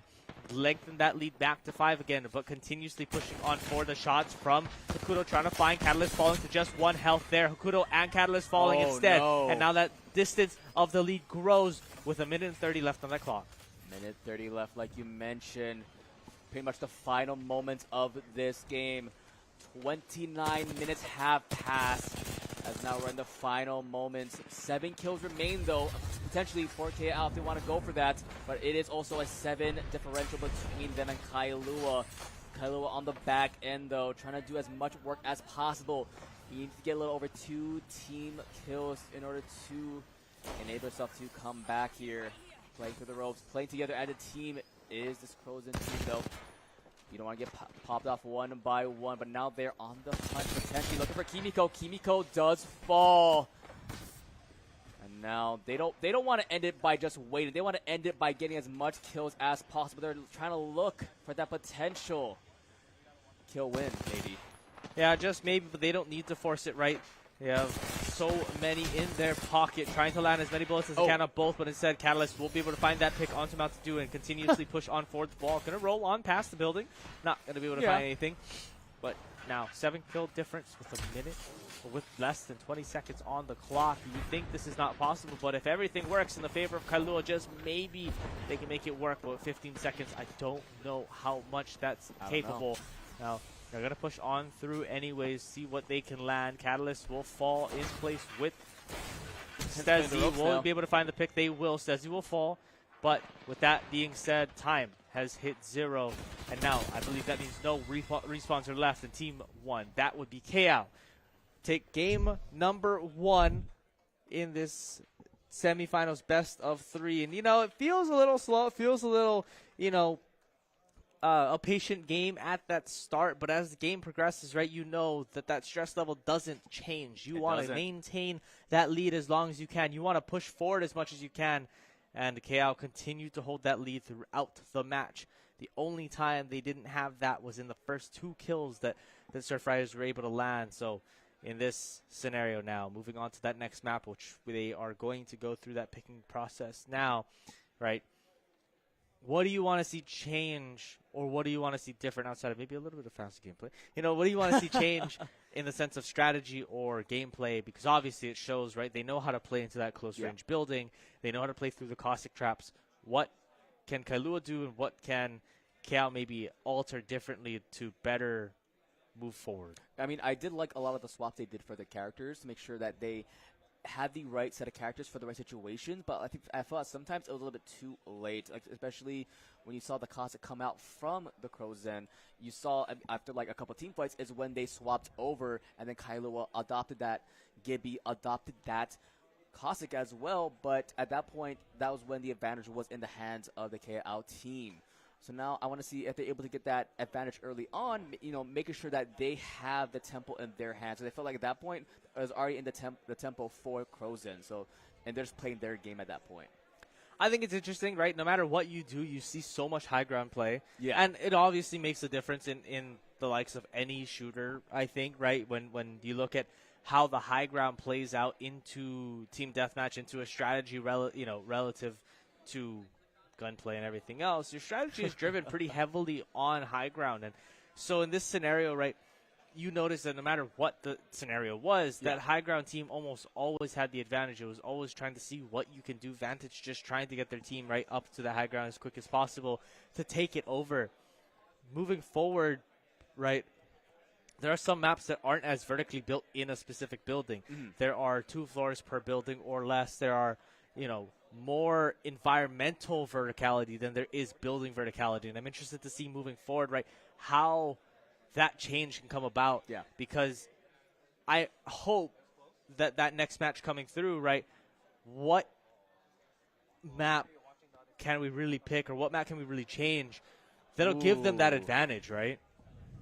That's a good question, because I do believe the home team had the pick for last time, which was, I believe, the KO team. So now I believe it might be Kylo. I'm not 100% sure how that went out for the map choice, though. I could be wrong with that one. But let's say we did see a lot of Skulltown, and Skulltown was a crazy map we saw, of course. We saw 39-39, had that final kill going like a Kapolei. So now maybe when we see Skulltown again, we saw a lot of high ground action, but we also saw a lot of scrap chases coming out through the buildings overall, especially in the outskirts around the bones. So we might see the similar situation where it's a lot of a long-range team fight early on Skulltown, if we do decide to go to Skulltown, that is. There's, of course, a lot of different other maps we can go to, but let's be real, though. Everyone picks Skulltown at some point. It's a very common map. I think it's definitely important to the game, right? It's been there for such a long time, Iconic. but as we continue to push on through, right, you can see, right, they're being coached. They're talking it out on that side of the Surfriders. They want to make sure that they know what they're doing walking into this next game, because obviously it wasn't like that distance between the two teams was that far. It's just unfortunately KO were able to grow that lead one by one as they continue forward, and we're getting note from our side that is going to be headed over not to Skulltown, but instead throwing some lightning bolts at Zoo Station. Yeah, Zoo Station, not something we usually see, especially in here. I believe yesterday we went Skulltown, we went to Fragment, and what was the last map we went to? We went to Thunderdome, right? Yep. Yeah, so we didn't see that yesterday. So a new map for this weekend. So I'm excited to see how Zoo Station will play out. I'm not too familiar with that map myself, so I'm not sure how that'll play out. Yeah, I think it'll be a good map. It's still similar in the sense of no matter what map you go to on this list, it's going to be a high ground gameplay, right? But the distance changes, right? Just how you're going to fight it out. It's a little bit more centralized in its gameplay, and I think I'm interested to see where they want to play. Do they want to play more towards the center, or do they want to continue to push around in the outskirts? I mean, I've seen teams that have taken almost all of TDM in that outskirt area. So It's not going to say that it's completely out of the picture, but I do think that the middle is the most common to take about. So we'll see as they load into this map what's going to happen, because I want to see some changes. I want to see some compositional changes as well, right? Obviously, we may not see that Caustic unless we know what they're going to play, but it could swap into it. I don't know if that's the opening pick, but we've seen, right, just how important it can be to have things like the Vantage and things like the Lifeline, which I don't think is a swappable, right? Lifeline is probably your most common pick in the likes of TDM. It's a nice heal, and as well as you have the care package that comes in, so you just have that, reassurance throughout the game. Yeah, Lifeline's so good to make sure you have that faster regen for yourself, because I believe it was 5 seconds normally to regen your health, and sometimes in the middle of a team fight, that could be detrimental to have that yourself waiting, as we saw several times. We saw in map 1, people waiting for the health to come back, but then they get pushed and shoved by the opposing team, so you do want to have that benefit of having that Lifeline in your pocket. After slowly loading into the game for our second map, of course, if you're just joining us, the Crozins won map 1 in a decently close fashion, and now opposite side. You mentioned the middle point. This might be the point of contention again for these squads, as you do see already. Surf Riders getting the high ground advantage, and okay, so some slight differentials. We do see the Gibby coming back, and now we see some more cover for them as well. Yeah, more cover going to come on out, but also you have to keep in mind that middle is the highest point, right, that they can truly play off of. And so that battle is going to continue to happen down, trying to see what they're able to find. But, back to that fight of who's really going to get that first pick, because that first pick is going to deal all of it. And so Caustic's back. Yeah, I mean, Caustic is back. If you know you're going to be playing on that inside, Mountain Dew trying to see maybe if they can find a little bit of a sneaky angle. Obviously, there is some audio that's going to be played, but the rest of the team falling on one side, and the shot going to land from the other side will not be able to find anything. It will crack a shield, but that's going to be just about it. Kimiko trying to find the balance, but will not be able to find any pick, and that Gibby shield able to save some space. And now, instead, Catalyst Wolf will be able to find that first pick there from the minigun, but now these picks coming out a lot earlier, so maybe it's that request and that wish will be granted. But Kailua, as the last time, are in that lead. The stick will land on the shield, not onto Kimiko itself, but does do damage onto that shield and give the opportunity to break it. They're continuously placing down these barriers, trying to see what they can do, fighting from above. Stezzy getting poked on out behind that care package. Mountain Dew trying to find the pick. Will fall to 1 health. Will get chased down with this Peacekeeper. Peacekeeper will not be able to find that shot, though, at that distance, and instead will get away out of dodge. 1 kill splitting the 2 here as they just try to find an extra pick. KL need to push on forward. Yeah, that last game we went I think 7 minutes without a single kill happening for either side. And now let's see what happens though. Bochek in and for one of the members of Crozet, but now it'll be extending as Wolfie gets a good pick on top of Hammer Evan, though, trying to get a cheeky little flank though, but it wasn't enough. Sadly though, care packages will start flying down though at this Mar Hakuto. Almost getting cracked there by some nice shots from Mountain Dew. Crozet hunting their prey. Sharks in the water, though, trying to see what they can do here for the shots. But the covers will make sure it's a little bit hard for them to push in, though. Hammer Evan, though, back on his game. Back on the high ground. See if he can get a kill here. Trying to break the shields, break the covers, the barricades. Hakuto, though, has to be careful, though. But, Mountain Dew getting shot out from Kimiko, though. But still trying to do as much work as possible. Hammer Evan. Every single time they try to vault over these barricades, they get shot down by the Kailua Surf Riders. Yeah, they continuously know. I mean, Kailua is playing this space so well with both the Peacekeeper as well as just being able to get on in. But again and again, this Peacekeeper and those laydown shots are landing for the Surf Riders. They now have a 5-kill lead, and they have that high ground. Most importantly, being able to play around these Rampart shields, trying to see what they can find. But nothing as of yet. It seems like this continues to just be that high ground fight, and they need to find a way to break this. If you're a KL, you want to be in there. You want to find out how you can get and play that ground, because you have the Caustic, but that Caustic doesn't... that shield is... Yep.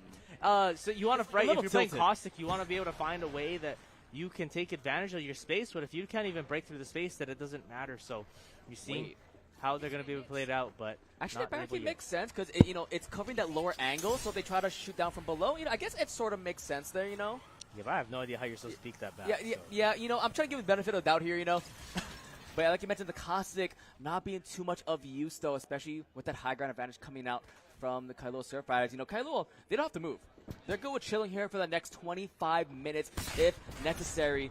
Of course, you see that the P2020's in the hand of Mountain Dew here, trying to see what he can do, get some cheesy shots on top of the members of Kailua. Unfortunately, they're just chilling on the side ground, chilling in the cover. As you do see the mobile minigun, Sheila is not taking no for an answer, but instead it'll be Mountain Dew with those P2020s in action, getting a kill there. And now time for Crozen to move forward, but instead they have to back off as Kimiko gets some nice shots. Hammer Evan might fall. We saw some melee kills yesterday, but no melee kills today as a 1-for-1 trade happens on that one. 1-for-1 to go down here, but still 5-kill lead on favor of the Surf Riders. So what are going to be able to find? Peacekeeper shots going to be able to go on out, but instead Mountain Dew falling back to the rest of their team. Kimiko will chase, but will get dropped off those shields. And now pushing on forward into the Gibby shield is going to be Mountain Dew with nothing really in hand. Hakuda will get cracked, but will not be found. And instead, Stezzy will find the one-on-one. So still 5-kill split as Kimiko will get punched off with just about 0 health on that board. Stezzy still will be able to find one, but instead Catalyst to find that refrag right back with the mobile minigun. Evan trying to fight the fight, and will find Catalyst. Wolves to slowly this gap closes to 4, but again and again we see that gap stay at 4 or 5 kills. So pushing on forward, they need to be able to hold this high ground. They need to be able to play through it. They have those shields from the Rampart still existent. The Mastiff now in hand. He was debating. I mean, he knows the Peacekeeper is still strong, but that Mastiff, especially with the golden one, can do so much for them. Exactly. 4-kill split. 4-kill split with new weapons in hand. We're seeing what maybe they can come about it. New high ground claim will be a little bit different, but that ultimate going to come on down. See maybe if it's going to be able to find any damage, but luckily able to hold a little bit more of that high ground distance and have the cover above your head. Just trying to lay out that damage. Stezzy will be able to find one, close the gap to 3. They know where the rest of them are. Kimiko trying to run away. Arcs are going to be thrown, but nothing to be found. And now, the closure of the lead coming on through. 7 minutes have elapsed. 17 kills. So we're doing a lot better than last time. You know, we're on to the 2-kill per minute section. So a little bit more of an improvement in speed, but that doesn't change the distance of this game. Continuously staying in such a close delta. Yeah, close, as you do see the R-Stars come flying out, though, for Kailua. They had the high ground originally, but now they're in that middle floor of this building, not able to push forward just enough, but they still do have that 3-kill differential. They're fine with playing the long game here. They have the barricades out, being able to do some work. Say hi, Sheila, as she comes out there. I will do some work, like you mentioned. They do have a Gibby in hand, so once that ultimate is available again, they are able to use it and hopefully able to make Crozen come down from the high ground. We saw earlier, it did crack a little bit of the shields, but nothing too much, though, from the Surf Riders side. Both teams just playing the long game, playing the waiting game as, I didn't see it, I mentioned earlier, but there was a swap, Mountain Dew, not on the Pathfinder. Yeah, I mean, just that high ground. You know that the high ground can play such a drastic change there, and you want to be able to try to play to that change as much as possible. Hammer Evans still trying to lay down those shots from the high ground, but again, much different than last time. KO is now playing on this advantage in comparison to the Surf Riders. So, Surf Riders want to try to get that back, but still a lot of time left on the clock, so they have time to make those changes happen. They just need a few picks here and there. They need to take the lead, but with that Gibby shield, especially with the gun shield as well, will give them a little bit of that break. You can just try to wait for that Gibby shield to drop. They're just teasing it with the Gibby shield, just teasing it. It's like, hey, I'm right here, but you can't shoot me because of the shield, unfortunately. But now, what happens? You see all the setup happening from Stazzy, making sure that no opportunity to do that flank if necessary. We're seeing a lot of repetition, like we mentioned, until the ultimates come up for these squads, making sure they have that available to see what they can do. I see the percentage on the screen here for Hakuto. Just waiting patiently. Wolfie does get take just a little bit from those caustic traps. Like I mentioned, just waiting for that cooldowns to come up. So a lot of patience now. But we might see some action now. I'm not sure if that was anything happening. But a drop down Mountain Dew that might be in trouble though. He does have to back up. We do see Sheila. She wants to say hi as always. This is a shield thing. I don't know about trying to break it, but Hammer Evan trying to push on through, see what they can land. That Sheila is going to be able to do so much damage, able to land out so much pressure, and we'll be able to find two and give just that little bit more space for the side of the Surf Riders when it comes to the kills. And again, another one getting picked out, and the wipe going to come on through. 13-7 now, 6-kill differential for the Surf Riders, giving them that little bit more of a benefit as now they're able to retake that high ground. Unfortunately, popping some of the caustics while they're going up there, but they have the time to reset, have the time to barricade up, and get themselves set for this next fight. As again, the rest of KO is pushing onto that high ground, but this minigun and those shields are doing so much. This Rampart pick being so valuable for the side of the Surf Riders. Yeah, especially with how they're playing right now. They're trying to go through these, one by one through these like small corridors or small areas that with Sheila, you're able to gun them down instantly, or at least crack their shields, and it lets the other teammates push forward and try to get that. Like you mentioned that saw in that previous fight. They're almost there, but just a front-face minigun, that's a little scary, especially against two members. There's a crack, though, coming out from the R301 of Wolfie, though, with the Peacekeeper in hand, trying to do some more damage, and she's just trying to block all opportunities to push forward. Mountain Dew versus Hakuto now. Not going forward just yet. That's a red R99, though. Limited ammo in that pocket, of course. Trying to break the barricades if necessary is Hama Evan. Well, you have to be careful for Sheila, as always. Barricade goes up, will fall. Finally. So we see if they can push forward Hakuto. No shield necessary. Having to back up now. And now, slowly but surely, trying to get as much one trades as possible without dropping anything. Yeah, they just want to try to find those one solo picks and try to gain the advantage that way, but instead Hammer Evan going to peek that corner and get picked on out by Catalyst, and yet extending this lead now to 7. The rest of the team rotating on back, trying to see what they can find, but unfortunately enough, Stezzy going to get peeked. We'll find the shields of Wolfie, but nothing more than just that. Just, again, this Rampart being such a pain to deal with, just able to get the damage down, but will not be able to find the pick. Is going to be Mountain Dew. Just trying to see now if they can find the advantage, find their comeback here.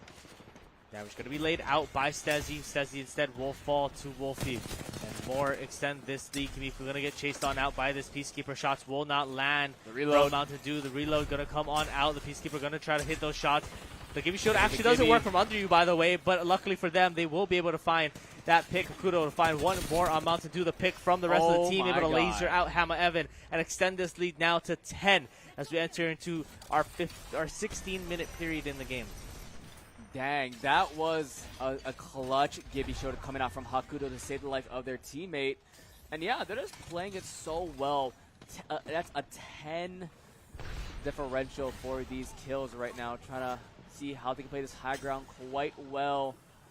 As you know, this tight corridor isn't enough for either squad to try to get anything. Let's see if they can spot anyone. Unfortunately, nothing just yet. We do see no snipers coming out for this map, like we mentioned. A lot of R301s, a lot of shotguns coming in bolts as well. In the hands of Hama Evan, we do see an alternator. And there goes Wolfie, though, from Mountain Dew. So down goes Rampart there, but oh no, okay, well, Mountain Dew's on a spree, looking for one, and a clean wipe by himself, though, 3K to him. Yeah, that 3K is going to be huge, closing up that gap back to 7 again, so we're back into the single digits, able to have that, and that's exactly what they need to do. They have the time to be able to get through, but the fuse going to come on out instead from Stezzy. So a little bit more of that nade damage going to come on out. Hakuto going to get lasered down. We'll have the shields cracked, but nothing more than just that. The Rampart, though, putting down the shield, but that fuse will be able to deal with the shield. So that's going to be the biggest part of the reason why they're going to swap. Kimiko's going to get the damage laid on out. Will not fall. Instead, the shotgun going to go on through. Mountain Dew will be able to find Kimiko, but will fall very low on this heal. But the regen going to come on through. The shield back going to go out. Stezzy to find one. Hakuto to find that refrag. But that gap slowly closing down to 6. Mountain Dew Hama Evan peeking. They know who's behind this. Hakuto gonna fall as well. Now the shot's going to continue to land, going to continue to chase here. Kimiko's going to go down here, Mountain Dew to find both. Will they be able to find a third? Catalyst Wolf going to have to be running away here, falling oh so low, closing that door and just being able to get out. Minigun in hand, will not be able to find any shots, but the kill distance is now down on to 4. And this high ground now going in favor of Kailua. Maybe a little bit of a shift in where they want to play, knowing that they have the lead knowing that they have the lead and that Keao are going to want to play a little bit more in that distance change. They're going to be playing in a different room. Kailua trying to see if maybe they can change the pace of this game. I know you mentioned it, but the fuse pick is so good. It just eliminates the barricades. It's impossible, along with, because you see, especially for Kailua, they play around these tight corners a lot, waiting to see if they can like jiggle peek it. So being able to make sure they get away from those corners and able to push. Look at the damage charts right now. Wolfie, no surprise there. Most damage currently in this game, but overall for KL, they're all pretty much close by together. Equal amounts of damage, equal amount of work for this game. And I see, Sheila almost popped off there by Wolfie Tennessee. Do any damage, but like you mentioned, still ahead is the Surf Riders. Half of the time has been taken down already. 15 minutes gone. Barricades coming out, trying to make sure they stay safe in this building. They're just vibing now, waiting for their cooldowns for the ultimates to come up when necessary. Yeah, he's trying to make it out of that building, trying to push on closer. They're slowly closing the gap there between the two teams, but they need to be able to land the first picks here. Door is closed. Will it be opened? It will, and the shot's going to go down. Fuse ult going to go into that room and will burn the likes of Catalyst. Wolfie, see maybe if they can find anything. Will they fall? They will not, but instead the push on through from Stezzy will come in. The shot going to break the shield, but instead the Butterloo will take him out, but that one kill gonna go in favor and continuously falling. Now the split being 2 kills with 14 minutes left on the clock. This has suddenly changed. The pace of this game has changed drastically because now that kill difference down to also little 2 left. It's not even a full squad wipe and Catalyst Wolfie. Shield's gonna go down, but will be able to back up into safety. The pace of this game changing drastically. Stezzy pushing on in and will find the kills with the P2020. And now the change is 1. Stezzy will fall here, but at what cost is the rest of the team going to be here? About to do the push in, find 1, find 2. Now we're tied up. And now we're tied back up with the game. 13 minutes left on the clock, but the change of pace is drastic. They know how to play around this team. The change from KL has been huge for them, and Surf Riders need to find something to change because this Fuse is doing so much. You mentioned that Caustic wasn't the best pick here, but the switch to Fuse, so phenomenal. And now with this high ground advantage, they have all the time in the world, though. We do see the Havoc in hands of Mountain Dew, though. Like we mentioned, limited ammo for that gun. We do see that the care package on the outskirts, trying to see what is in there. The Wolfie has to be careful, though. Looking to see how they can get back up there. Tied up at the scoreline, 21-21. A little over 12 minutes remain in this match. Trying to see what they can do. Waiting for the opportunity to strike. Evan on the side, trying to get rid of all the barricades on the side, trying to see if they can do work. Like I mentioned, the Fuge taking as much pot shots as possible with their grenades, with their abilities in hand. But Kimiko has to be careful on the side as Mountain Dew, though, cracking the shields, almost getting them down. But with that Gibby shield, able to, back up just a little bit more, make sure you don't get shot out from the side or from the front by this KL team. Now, Surf Riders surfing low on this map, on Zoo Station. Lightning strikes, and right now the Lightning is Crozen. Going down hard. Look at the damage. The ultimate comes out from Mountain Dew, though, trying to strike down. Gets 1 with his gun. Looking to push forward the low health bars. But the Wrecking Ball slays him at the end. Hakuta goes down. Kimiko, last one standing. It's a wipe for Crozen. They're back on top in the lead. Reminder, they are on series points here. If they win this map, they go to the finals.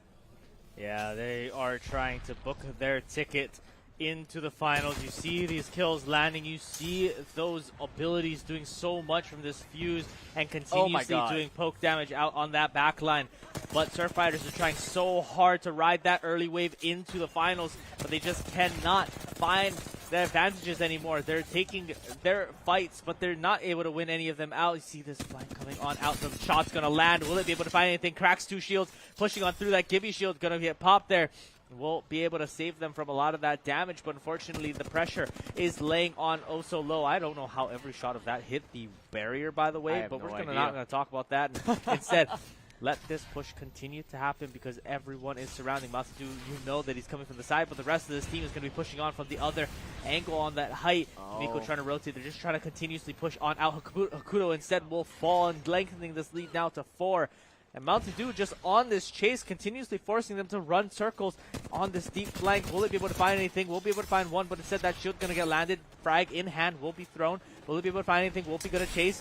Peacekeeper going to find the kill there onto 1. Will it be able to find the second? Going to get pushed, and we'll find that second. Mountain Dew to find 2. And now extending this lead onto 6 as we push on to the last 10 minutes of this game. At one point, Surf Riders are up by 10 to KL Crozen. But right now, they're hurting them like sheep from all corners.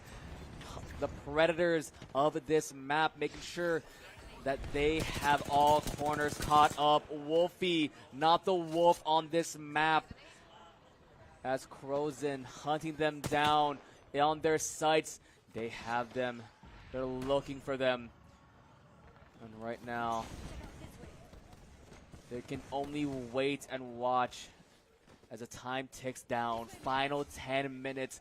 Currently 28 on the scoreboard for Crozen. 21 on the Surf Riders. What can they do? Now, potentially, like we mentioned, KL, if they win this to the finals, going against Lelahua or Roosevelt, whoever wins that semifinals matchup. Yeah, we get to see how that's going to play out. The gap continuing to grow for KL, trying to see what they're going to be able to find and just continuing to get that poke damage on out with 8 minutes on the clock and counting, seeing maybe what they can do here. Continuously just laying down that damage, seeing where they can find it. The minigun of Catalyst Wolfie no longer being as powerful as it was because those shields just cannot stay alive long enough, and the damage continuing to be laid out. Kudo able to lay down that Gibby shield, but instead will get poked on out. The rotations will come on through, but will they be able to do anything more? Hakuto still getting poked out inside of the shield, and as soon as the shield goes down, not going to be able to do much more. As soon as they walk out, will be able to be found. Now, continuing to open this gap up, but the rotation from KL continuously pushing forward. Hama Evan will be able to find one more. And continue Stezzy to find Kimiko, and that door closing on your head rather than maybe behind you. Will push on through Hakuto, getting into this building, but I don't know if this building is safe anymore. Continuously getting that damage down. You're getting Evan, and you're getting Stezzy pushing on in. 1 to be found, 2 to be found from Evan, and the shots from the back, not in time. That Gibby Shield will be able to save them instead of working with them, and the health bar is so low, but the follow-through from Mountain Dew will go on through, and instead of the Surf Riders riding that wave is crashing just short, and the Cougars coming back, roaring back maybe even into this game. They're roaring loud and proud. 12 differential, 7 kills remain. It won't be a timeout at this point. They're going for the all-out, going for that full 40 bomb. Right now, Stezzy getting lower and lower, though. Has to be careful. But with KL, they have to... They can just push for their lead. Go on the hunt for the Surf Riders, though. With the ultimate coming down, making sure they have enough cover so that Kailoa can push forward, but Hakuto has to be careful. This Hama Evan is always watching, always on the hunt. Wolfie, though, will get shot down while the ult's in the hands of Hama Evan. And now, with 6 kills remain, this just potentially might be it. Yeah, this might be it. We're on to the last 6 kills in this match.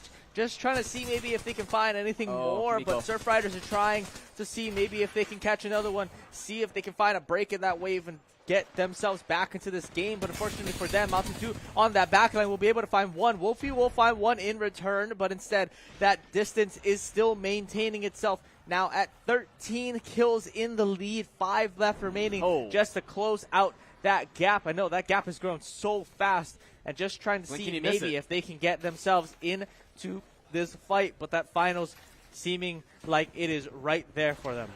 Right there indeed. Right now, Hama Evan trying to hammer down on some heads right now of Kailua, but instead Stezzy won't go down to Kimiko on that end. Wolfie, though, with Sheila trying to do as much as possible, but Kimiko has to be careful, though. Even though if you run away, you still can get shot out by this opposing team of Crozen. Why, oh my. Now it's just, yeah, gotta take a deep breath right now, because this might be the final moments, final fight. As Mountain Dew look with the Wrecking Ball in corridors, inside. The Wrecking Ball wrecking havoc. The shields are getting lower and lower, have to back up. The rest of the team is rushing. Hama Evan going in. One will fall. There goes Hakuto. And now the rest are coming in. Sheila in the face of 2. Sheila cracking down. Sheila doing work, but Sheila can't do it just yet. The fire, the mother load, burning them down. 2 kills left for Crozen. This could potentially be at the final moments of this game for Kailua. Their hopes and dreams of their fall 2024 season. 5 minutes remain, 70 kills for them, but only 2 left for Crozen in these final moments. Shots coming down, Kimiko getting low, forced to shield up, but look from above, from the heavens is Crozen. You can only watch as they're hurting them down lower and lower. Let me see what they can do for damage. Shooting down. But now they're running in. They're going in. Kimiko will fall. Mountain Dew gets that one. Looking for more. And now as Crozen riding their own wave against Kailua, they're booking the tickets to the finals. Kea Ao, there they are, smiling and proud as this was a phenomenal win in their pocket. Job's not done yet, though. They know that they've made it into the finals. They know where they are, and they've made it and earned themselves a spot in that final. But still one more match to go ahead of you, and you know what you are capable of. I mean, we got to see them play from in front. We got to see them play from behind. They both knew their highs, they knew their lows, and they made it to the finals in 2-0 fashion. And now we get to see who their opponents are going to be. We get to play it off between Lelehua and Roosevelt, who you can see them getting in queue. They're behind us, getting ready to play their match out. And so we'll see how that best of 3 gets played out. But a 2-0 for the side of KO over the Surf Riders of Kailua. And seeing maybe if they can get themselves their ticket. Seeing if they can you now, got it right. Who is going to book their ticket to play against them in that finals. Roosevelt and Lelehua coming up right after this break. Don't go anywhere. We'll be right back.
Hakuto will get shot themselves back into this game, but unfortunately for them, Mountain Dew on that backline moments, final fight.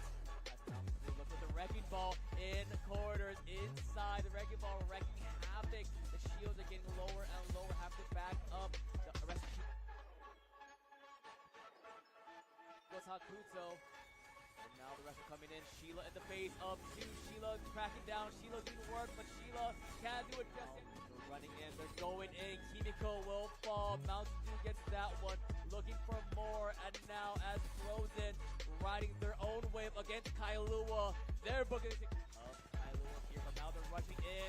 2v2 action. The third one comes into play. No kill just yet. But the low health bars. Hama Evan falls. First blood goes to the Kailua Surf Riders. They get a second. Catalyst Wolfies on Mountain Dew to find one for the side of KO, but no further additions to that scoreboard. The shots on the top from the Prowler, able to land, but not going to find much more. But chasing this kill into that bottom room will be Stezzy. Will they be able to find a pick out of this? They will.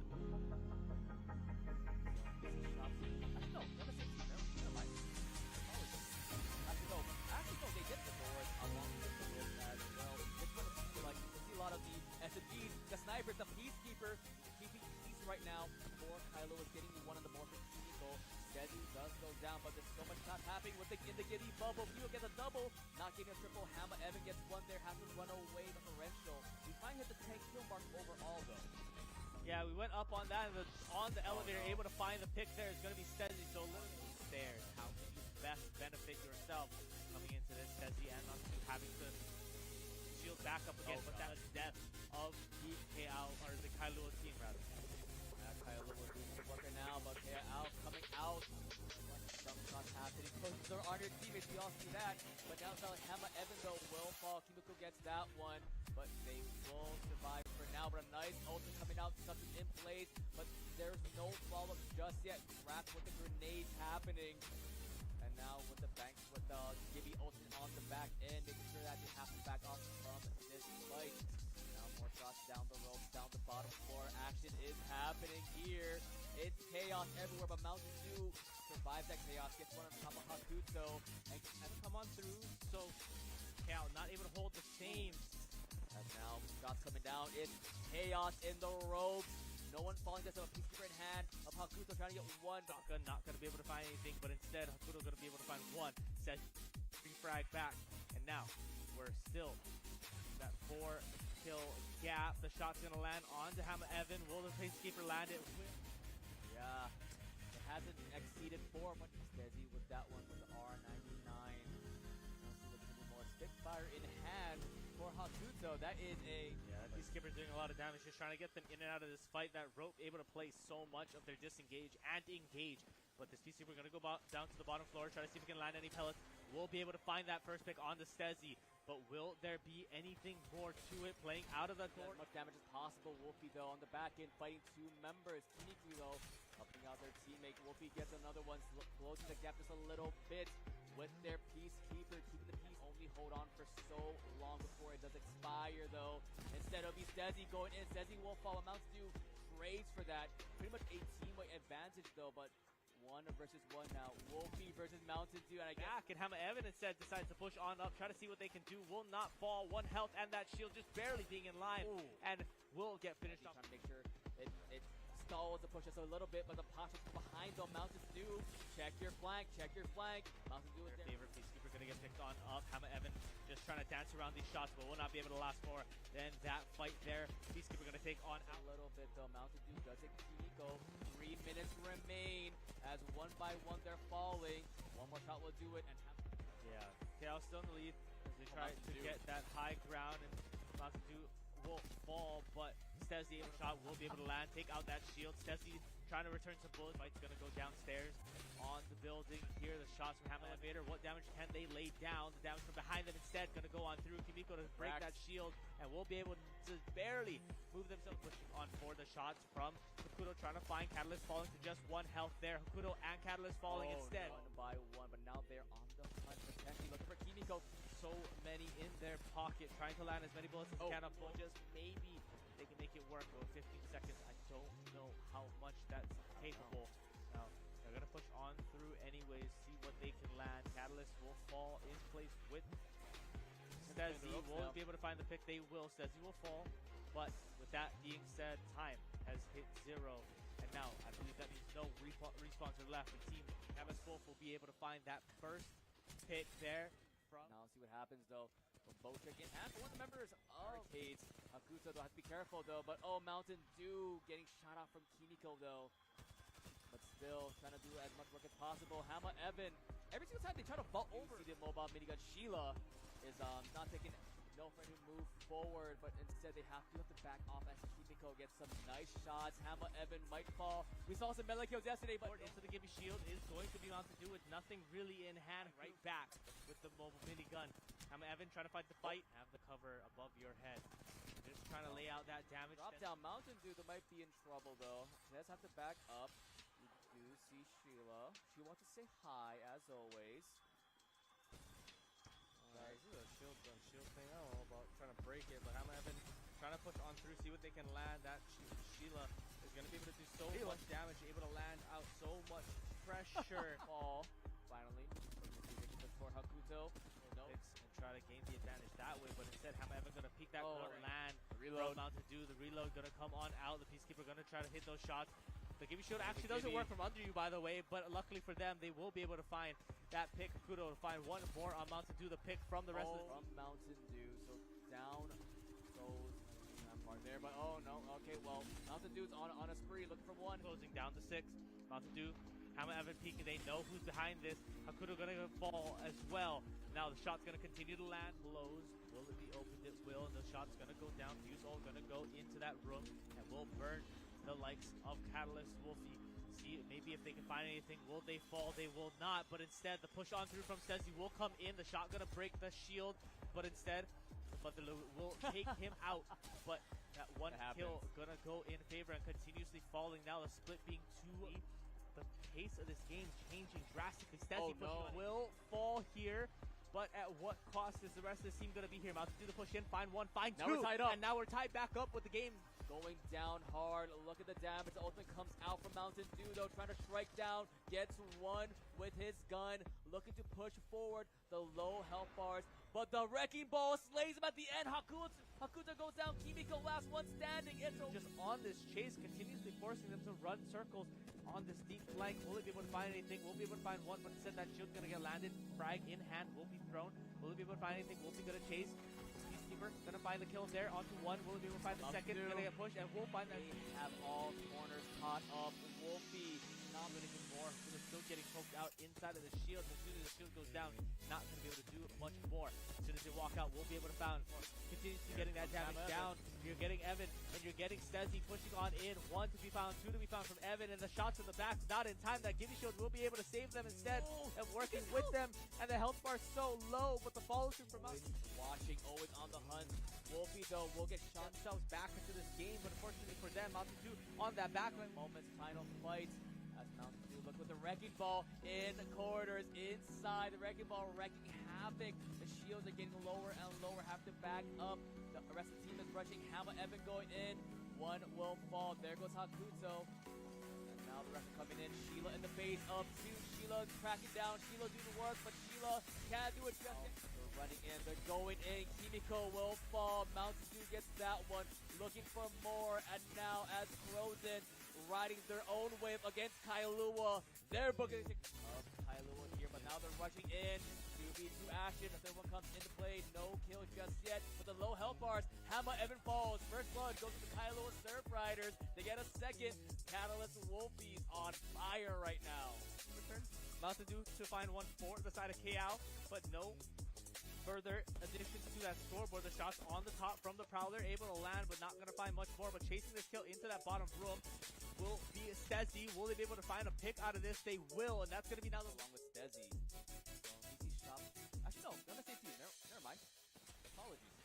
Actually, no. They did the doors along with the ropes as well. This one, you see a lot of the SMGs, the snipers, the Peacekeeper keeping peace right now. For Kylo is getting one on the board for Kimiko. Desi does go down, but there's so much shots happening in the Gibby bubble. Kimo gets a double, not getting a triple. Hammer Evan gets one there, has to run away differential. We finally hit the 10 kill mark overall though. Yeah, we went up on that, and on the elevator, able to find the pick there is going to be Stezzy. So a little those stairs, how can you best benefit yourselves coming into this Stezzy and not having to shield back up again, but that death of the Kailua team rather. Yeah, Kailua doing some work right now, but KL coming out. Watching some shots happening, closing the door on your teammates. We all see that, but now it's not like Hammer Evan though will fall. Kimiko gets that one, but they will survive for now. But a nice ultimate coming out, something in place, but there's no follow-up just yet. Crack with the grenades happening. And now with the Gibby ultimate on the back end, making sure that they have to back off from this fight. Now more shots down the ropes, down the bottom floor. Action is happening here. It's chaos everywhere, but Mountain Dew survives that chaos, gets one on top of Hakuto, and come on through. So Cal not able to hold the same. As now shots coming down, it's chaos in the ropes. No one falling, just have a peacekeeper in hand of Hakuto trying to get one. Shotgun not going to be able to find anything, but instead Hakuto going to be able to find one. Says he'd find the refrag back, and now we're still that 4 kill gap. The shot's going to land onto Hammer Evan. Will the peacekeeper land it? Will. Yeah, it hasn't exceeded 4, but Stezzy with that one with the R99. Now see what they can do more. Spitfire in hand for Hakuto. That is a... Yeah, that peacekeeper doing a lot of damage, just trying to get them in and out of this fight. That rope able to play so much if they're disengaged and engaged. But this peacekeeper going to go down to the bottom floor, try to see if we can land any pellets. We'll be able to find that first pick on the Stezzy. But will there be anything more to it? Playing out of the door. As much damage as possible. Wolfie, though, on the back end, fighting 2 members. Kimiki, though, helping out their teammate. Wolfie gets another one, closing the gap just a little bit with their Peacekeeper, keeping the peace. Only hold on for so long before it does expire, though. Instead, it'll be Stezzy going in. Stezzy will fall. Amounts to trades for that. Pretty much a team-weight advantage, though, but 1 versus 1 now. Wolfie versus Mountain Dew, and I guess... Back, and Hammer Evan instead decides to push on up, try to see what they can do. Will not fall. 1 health, and that shield just barely being in line. Ooh. And will get finished off. Trying to make sure it stalls the push just a little bit, but the posture from behind, though. Mountain Dew, check your flank, check your flank. Mountain Dew their favorite peacekeeper going to get picked on up. Hammer Evan just trying to dance around these shots, but will not be able to last more than that fight there. Peacekeeper going to take on out a little bit, though. Mountain Dew does it. Kimiko, 3 minutes remain as 1 by 1 they're falling.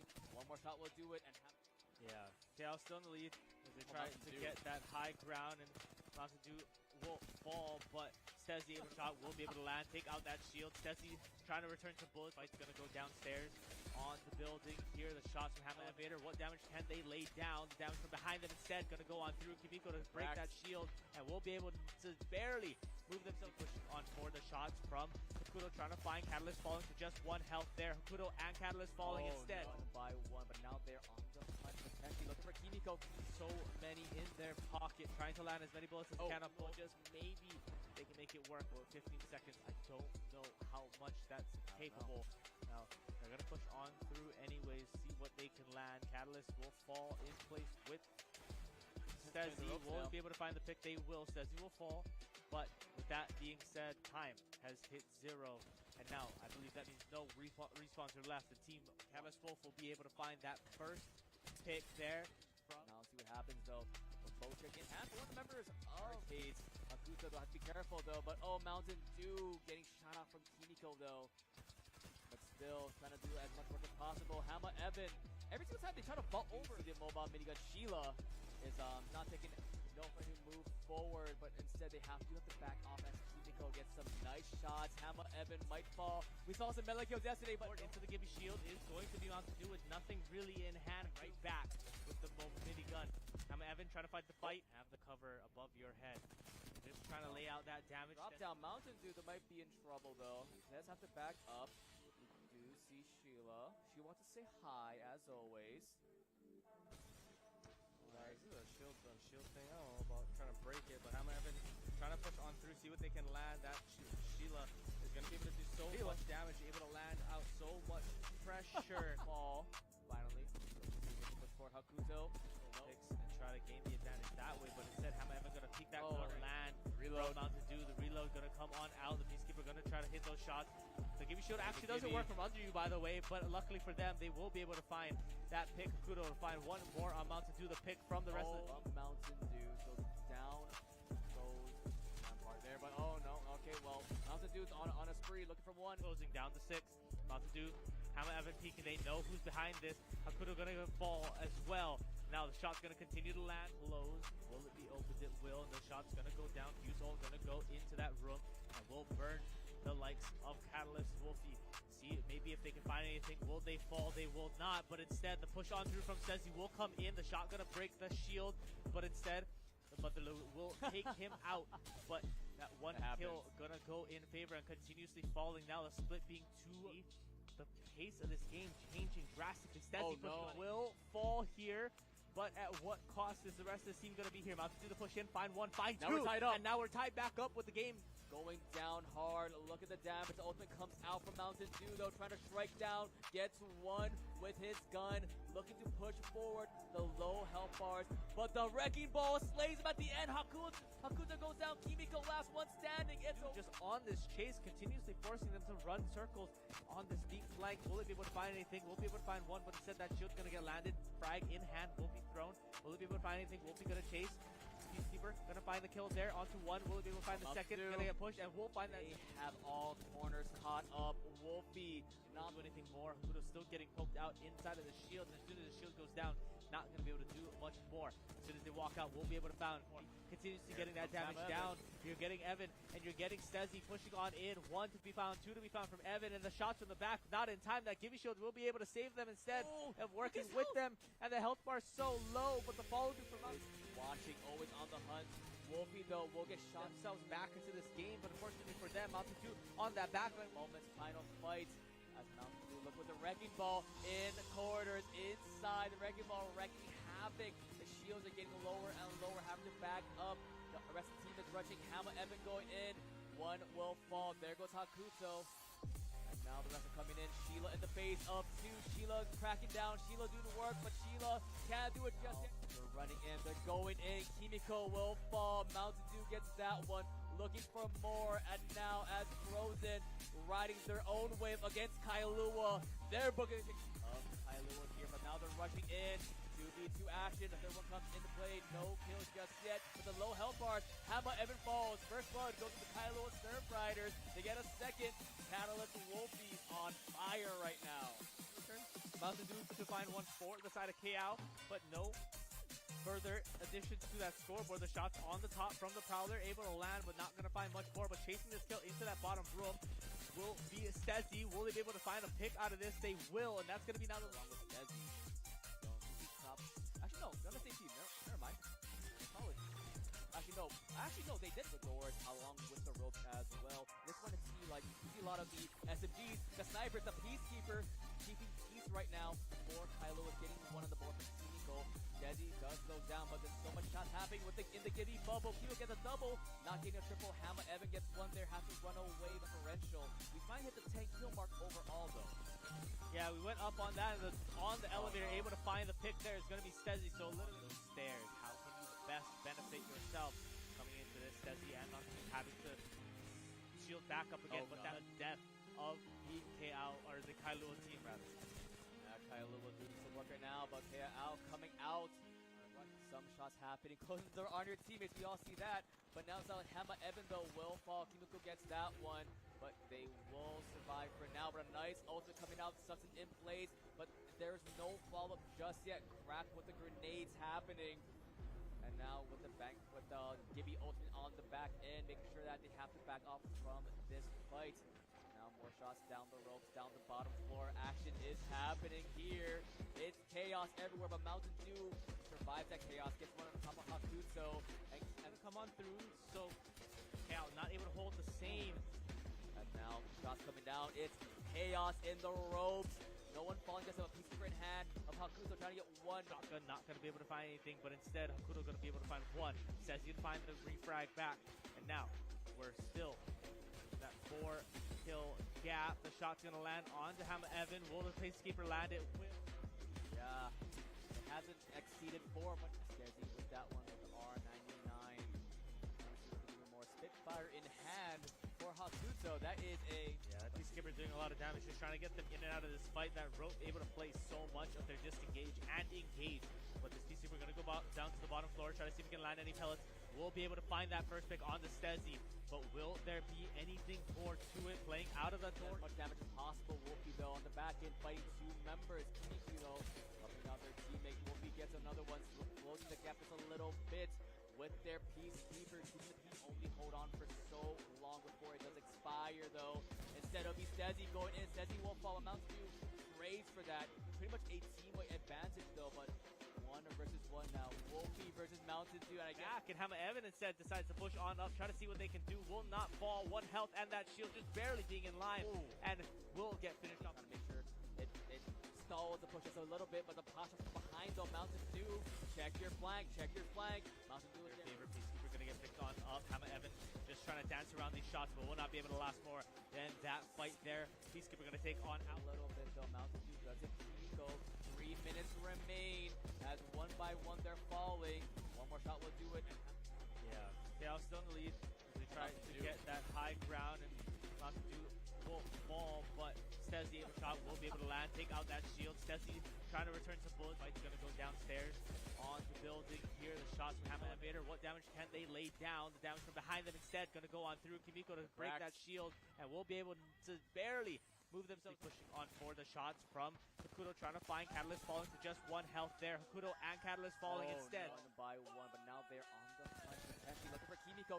So many in their pocket, trying to land as many bullets as they can, but just maybe they can make it work. Well, 15 seconds, I don't know how much that's capable.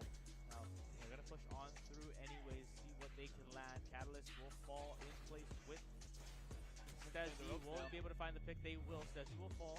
But with that being said, time has hit 0. And now, I believe that means no respawns are left. The team, MS Wolf, will be able to find that first pick there. Now see what happens, though.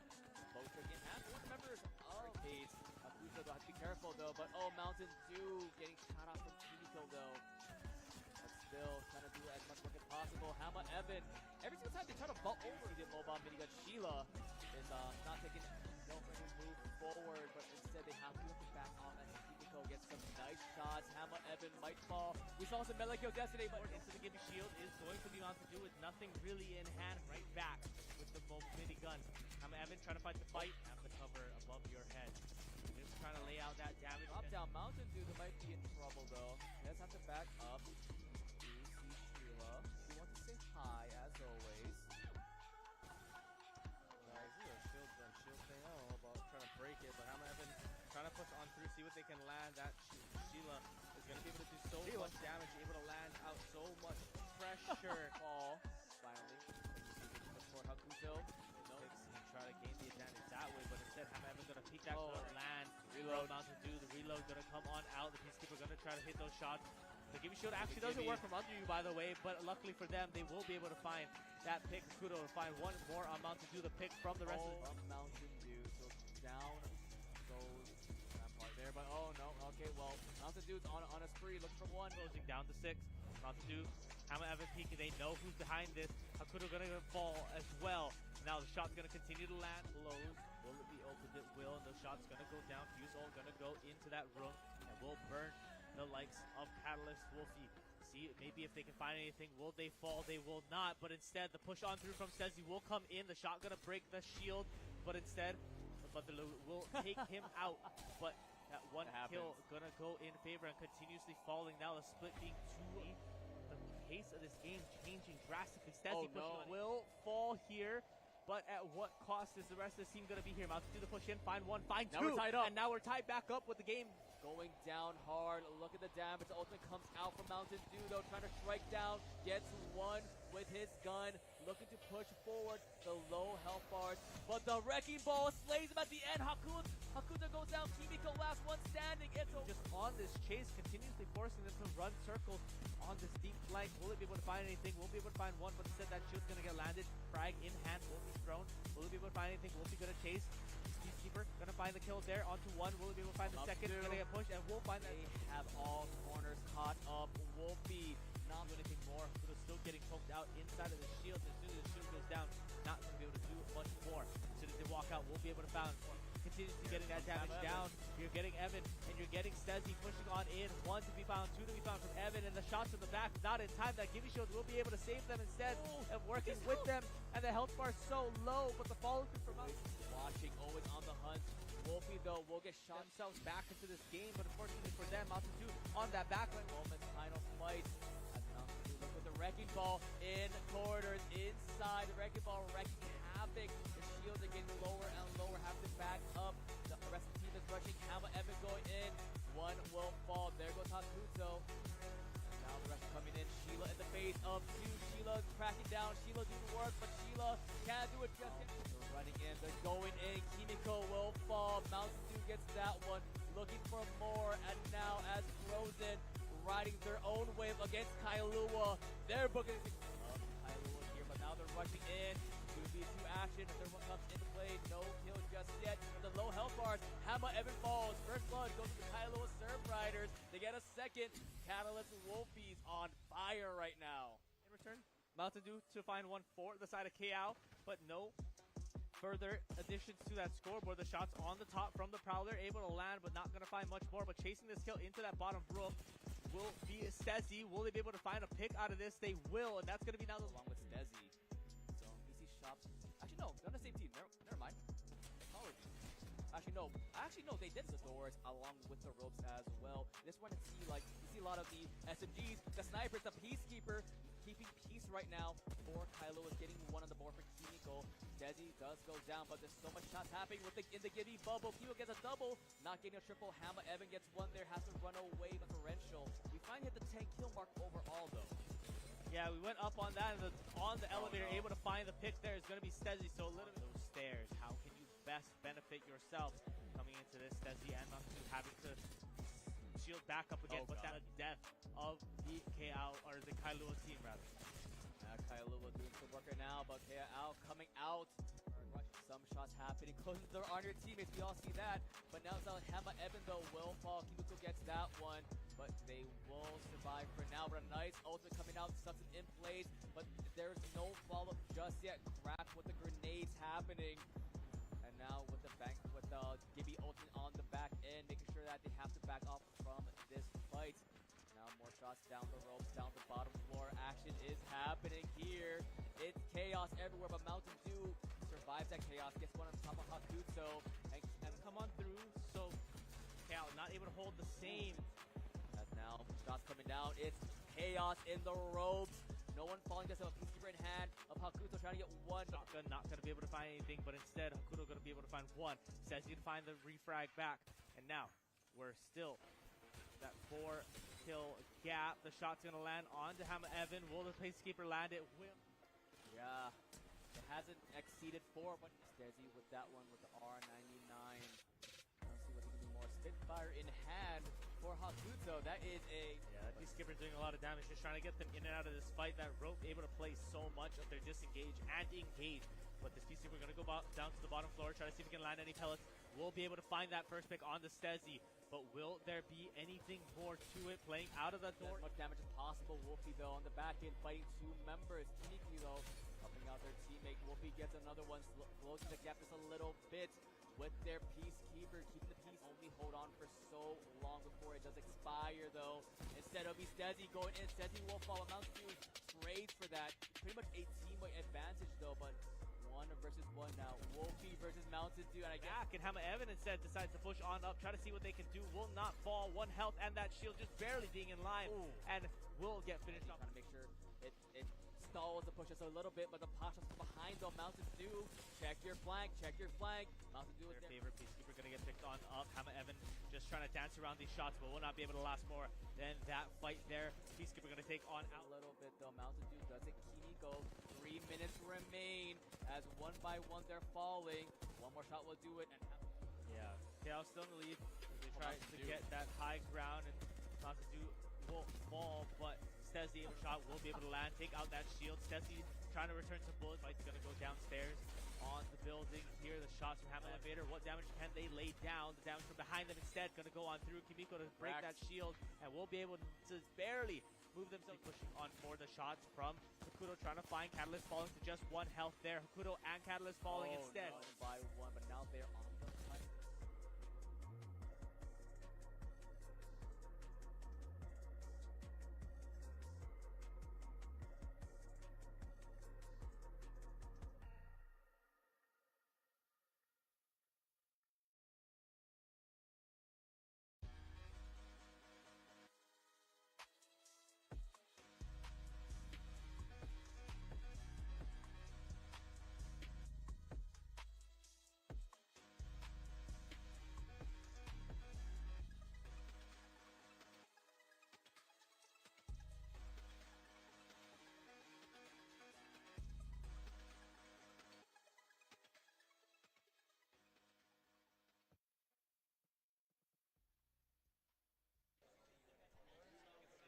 Hello, everybody, and welcome back to the Hawaii Esports League Fall 2024 Championship Finals weekend.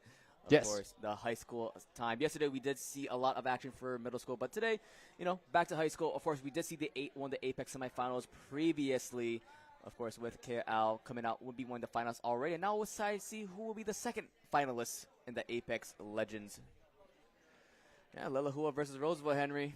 And to be honest, I feel like a little bit of deja vu because I swear these two teams have faced each other before, also for Apex Legends. So Probably. I mean, at this point, I think Roosevelt is in pretty much every single title. They have, but this specific matchup of the Mules versus the Rough Riders is something that we've seen time and time again. And it's kind of nice to see a little bit of this local rivalry going on between the schools. It creates a little bit of story, a little bit of camaraderie between them, getting able to see each other time and time again. And this time, they will be fighting for a shot at the finals. Yeah, shot at the finals. Right now, you do see the coaches in the backgrounds watching their players, prep them up, getting ready. I do like the team name. You got Mules getting to the mascot against Roosevelt 99, the R99. I may have given them that name last year. I told them, hey, just do this name, and then they swapped it out after. Okay. But even if they were from 99, you'd still be older than them. Okay, wait, chill. Either way. What do you mean, 2000 and? Yes, as most people in this room are. Some of them might be 2010s now. The freshmen are. Oh, I'm old. We know. All right, well, yeah, as you see right now, the team's getting ready, talking over, getting some comms. We're not sure what the first map is just yet, but of course, we did see a lot of new stuff happening this previous series. Of course, we did see Fragment East. Right now, zooming in onto that trophy, though, what they want, the hook for first place, while the smaller one with the Vanta logo. I do have a question for you about the hook. Did we just, throughout the weekend, end up naming it the hook? Yes. I didn't get anything that officially said what that thing was going to be called. Well, we'll see. As we're on the map, though, Muse green on the blue, on the red is Roosevelt 99. We do see some of them Kermit, Russian, Alphabet. The returning team Whale. These are the players that returned from last semester as well, getting pretty far for themselves. Of course, you mentioned HPU Esports 3. That was, what count was it called again? Better Jerry Jr. Better Jerry. Better Jerry. Thank you. So we'll call him Jerry. While opposite side, we do see a lot of numbers happening for this squad. I do want to say something about the numbers because it's a little funny. There was a little bit of issues with the sound, and so we resolved it. The collateral is that those are their student IDs. You remember going to public school and getting your student ID numbers? That's them. Oh. So that's their government names, apparently, as right now some Pasha's coming in. Right now, cracking one member of James Campbell High School. Looking for one more Peacekeeper in hand is Whale. Right now, Whale, it's not Moby Dick, but instead he will fall first. First blood goes over to the Mules. Green back to the trade. Alphabet gets one. ABCs is his game as Kermit is rushing the enemy team as now 3 kills over to Roosevelt. Okay, that is a little bit of a stagnated team wipe there. It was a bit messy at first, and you can kind of see that most of Roosevelt are pretty healthy. Their shields were chipped, obviously, but they do get to maintain this sort of sheltered area. Now, I know in the previous semifinals, you guys were talking a lot about high ground, but I'm not necessarily seeing too much of that in terms of, you know, the natural. high ground for this one are just rocks. Yeah, you're kind of climbing up on any hills or any cliffs or anything that you see like that. Obviously, you don't want to be in any of the watery areas because that's about as low in elevation as you can get. For this one, just using covers, using, the stalagmites, to your advantage. Make sure you can cover behind them as Kermit getting a long-range shot here, but Alphabet rushing in with the Bangalore, with that pass, able to bob and weave through the gunshots. But now Whale is in trouble. Not in the water, but fish out of water here as James Campbell hiding right now in the building, taking shots on Alphabet. Alphabet not fast enough with the pass, with the smoke. I do want to correct you. Yes. James Campbell is not in this match. This is Lelahua and Roosevelt. Sorry, I saw JS. My bad. That's my bad. It means Lelahua. I was thinking of a different game. My apologies. Yes, I know you saw the thingies from. I saw Jay. I saw Jay. So I'm like, oh, it's James. Do you need to sit on this side, or do you need your bifocals? I need my eye folders. Yeah. Okay. Anyway, as we head into this, it's looking faster paced than the first semifinals that we watched because, we talked about it. The first game from the first semifinals, it was 9 minutes of just kill drought, right? And now we're already at 8 kills. Yeah, and we're heading, 11 total thus far. Roosevelt's in a lead by a +5. Obviously something that can be made up, but it seems like they are accruing that lead a little bit more and more. Oh. And I see a Revenant as well for Whale, so able to jump in with the ultra if necessary. And now they're just taking all advantage of rushing in with the Bloodhound, having that scent available to see where they are located for Lelahua. Right now, Mules are the prey. Kermit getting another kill with the R301. And double digits has been It's a hit fast already. Game. Yeah, in 4 minutes in, not even, by the way. It's just pushing tempo here. Staggered death timer, so to speak, that we've been seeing in every game. This is the Mules pick as well. Oh. If I'm not mistaken, this might be the Mules pick. So they chose this map, this open map. And right now, the R99 squad, they're popping off with it. They absolutely are, and as you can kind of see, a little bit of a spreading out, maybe, not necessarily grouping together. A little bit of trading back and forth, but we do see Whale winning out another one. I believe that's 5 for him now. Yeah, and make that 6 for Kermit. So right now, a lot of kills for those 2 carries for the R99 squad. Peacekeeper in hand now for Kermit. Right now it's a 1 versus 2 in favor of them as well. Gets another one in their pocket. Yeah, and it's so hard to play this when you lose somebody. You don't want to play in that 2v3 situation, especially because you might have suffered some damage yourself during it. Situation like that, lingering around too long. Oh, the smoke cover is so good from Bangalore, making sure denying the vision of the Mules. So Lelahua not having the best of time in this first map. You do see Whale pinging the loot. A Nemesis, a golden one to be exact as well. So very good attachments there. Kermit getting a little chunk down. Yeah, very close quarters. You see the nade popping out a little bit too far there, unfortunately. With the Bangalore on the side, looking to see if they can get some damage. Instead, that was close. Be the Mule squad with the Wraith, though. But the Bangalore getting chunked just a little bit, though. Lifeline is there to heal them up if necessary, of course. We saw that in the last series. Lifeline so useful with the utility. Make sure they are healed up if necessary. Yeah, and it's a lot of just taking these weird angles, trying to see if you can catch them with the element of surprise. Trying to get a pick every now and then so you can get a little bit back. And to be honest, I didn't think Lifeline would be too useful here. Given the circumstances of the fast-paced arenas, but they're just jumping in. That's going to be one. Yeah, I do believe that was ultimate being popped out by the Bloodhound of Roosevelt. And now as Wraith has to port away, but still getting chased down by Roosevelt. R99 going in. But now they'll pop back just a little bit.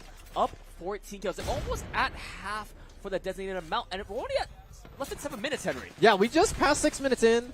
I mean, we can kind of see the kill count on all of Roosevelt's. It's not like one person's necessarily just only playing utility. Everybody, I think, has at least 4. So that just kind of shows that every member is kind of in their own right, able to put up with themselves. And as I say that, they do get traded at the very least. Yeah, but one from halfway, like you said. One from halfway. I mean, speaking with their coach earlier, and he's a league player. He likes to fight a lot, so I'm guessing he just told an Apex team, just fight, just scrap and get kills. And hey, I think he took the advice to heart, just getting as much kills as possible. We've seen these players time and time again, and hey, they're a very aggressive bunch, and right now it is showing here for this squad. I mean, you talked about it earlier. These are not first-timers. These are veteran players. They've been on this Manta stage that synergy before, yeah. So they've kind of been 3-stacking for as long as they've been, and sometimes that ability to kind of mesh together over years is just it can show. Oh, the leap there from Whale, but he was an open position, open season for him. As now Kermit looking to commit to the gray screen there. And now another kill, almost at double digits for the Mules. Lelahua still on that back end. It's gonna, times 3 right now for Roosevelt. Well, 1 to 3 is also times 3, so it's a little bit dependent on how you want to look at it. But we always thought this would be a bit of an uphill battle. I think Roosevelt came in as the higher seed, if I'm not mistaken. So there's always an underdog story potential for games like these if ever you can catch somebody out. Yeah, I feel like time and time again, we always see Roosevelt in that finals part. The question is if Lelehu was able to dissuade that narrative and, beat out the Kings that have been ruling this scene for a bit. But unfortunately, Whale with those T20s getting some nice damage on top of it. But Kermit getting cracked, but so well the lifeline of Lelehua. Right now, using the Bangalore smokes to keep alive. We do see some swaps happening for the characters. And now, oh, there goes Sonar. Let's see where they are at. Forward Shadows popped as well by the Revenant. Rushing in, going for P2020s in action. Dual wielding, getting one. Looking for the hunt, the last member, but the respawns are available. Lifeline is there to heal them up. Alphabet has to be careful. And now 27 kills in barely 9 minutes. We might see just a total kill domination here from Roosevelt. Bloodhound still smelling, hunting them. Forward Shadows about to expire in a couple of seconds. It is now over. Fortunately enough for the Mules, no longer having to deal with that ultimate. Yeah, and to be honest, I've kind of been looking at the smokes a little bit just because I'm not too big on the shooters, but for Valorant, I play Brimstone and Omen, things like that. These smokes have been kind of working very well for Roosevelt in two senses. One, as to make it a little bit hazy on where the people are coming from, but also as a deterrence as they're trying to run away. So being able to use the smokes to your advantage like that, I mean, as you can kind of tell, it's 29-8. That definitely plays a part in their success so far. Yeah, it definitely plays a part indeed. Right now, nice cracks coming out from the lifeline. Getting the heads of the Roosevelt members. Hitting that 10-minute mark. Sonar detects several members of the Mules. One almost falls. Having the backup. A lifeline is phenomenal for making sure that they can get healed up. There goes the Wraith porting away as Roosevelt gets two. One will fall. Will goes down. Passing that 30-digit mark. Roosevelt on the... They're going for that counter. That big 4-0. Oh, yeah. I mean, with the other two games that we saw earlier today, those were pretty much the entire 30 minutes. Yeah. Like, we did hit the 40 for the second game, but that was over 25 minutes. This could potentially be done in 15.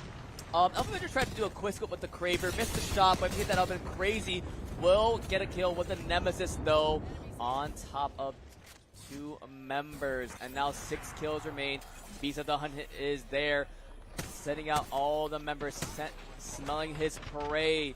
He's on the hunt, looking for more. The devotion in hand. And that's not what you want to see there, though. There goes the Kraber. Misses the shot from Alphabet. Kermit gets one on the back end. Headshot onto there. Kraber finally gets it, though. And now 4 kills left, Henry. 4 kills, a team wipe, and change is all that separates R99 from taking the 1-0 lead here in this best-of-3 semifinals between the Mules and the Rough Riders. And we see another... Looks like 2 more is all it takes for R99 to claim map number 1. Falling they will be, as you see Whale getting lower, but instead it will be the lifeline falling there. Looking to hold at the last member as it will fall, and R99 gets that map number 1 win. Smiles on the face of the squad. The coach, a breath of relief there for him.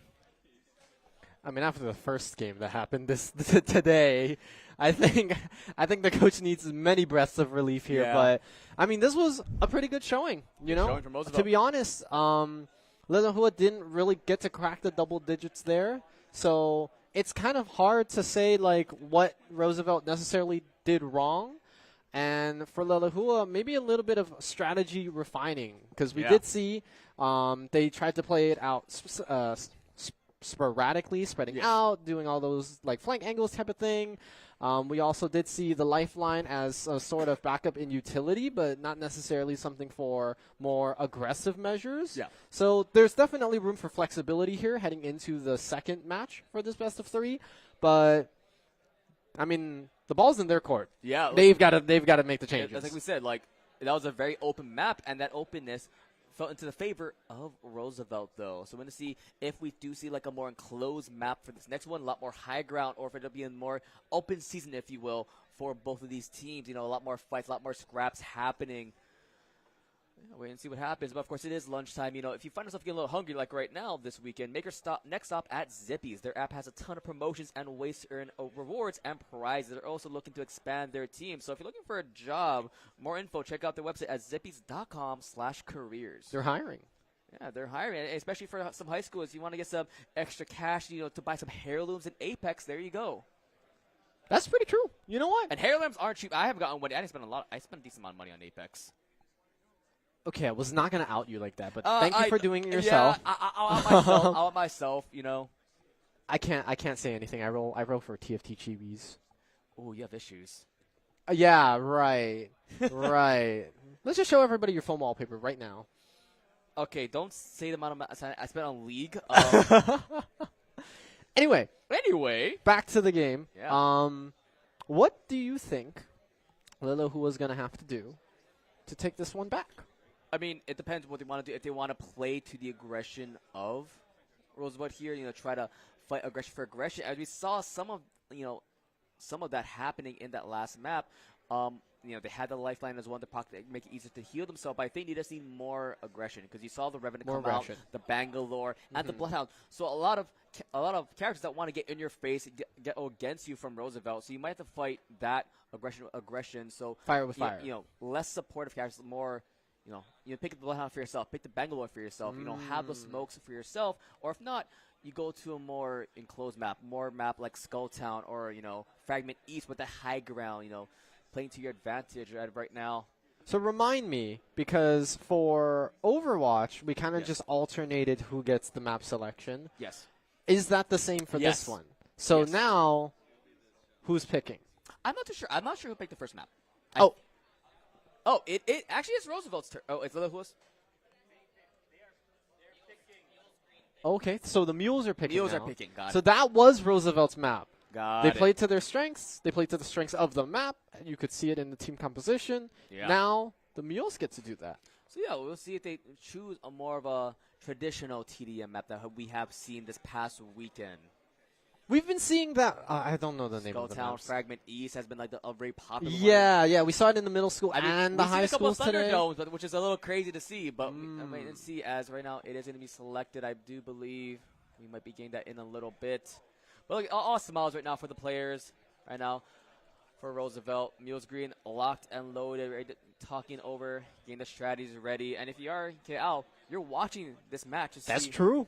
What you can do, against these players. Do you ever think that they actually treat this? Because they were in the first semis, yes. Right? They're done. They're in limbo. They're waiting for the result of this one.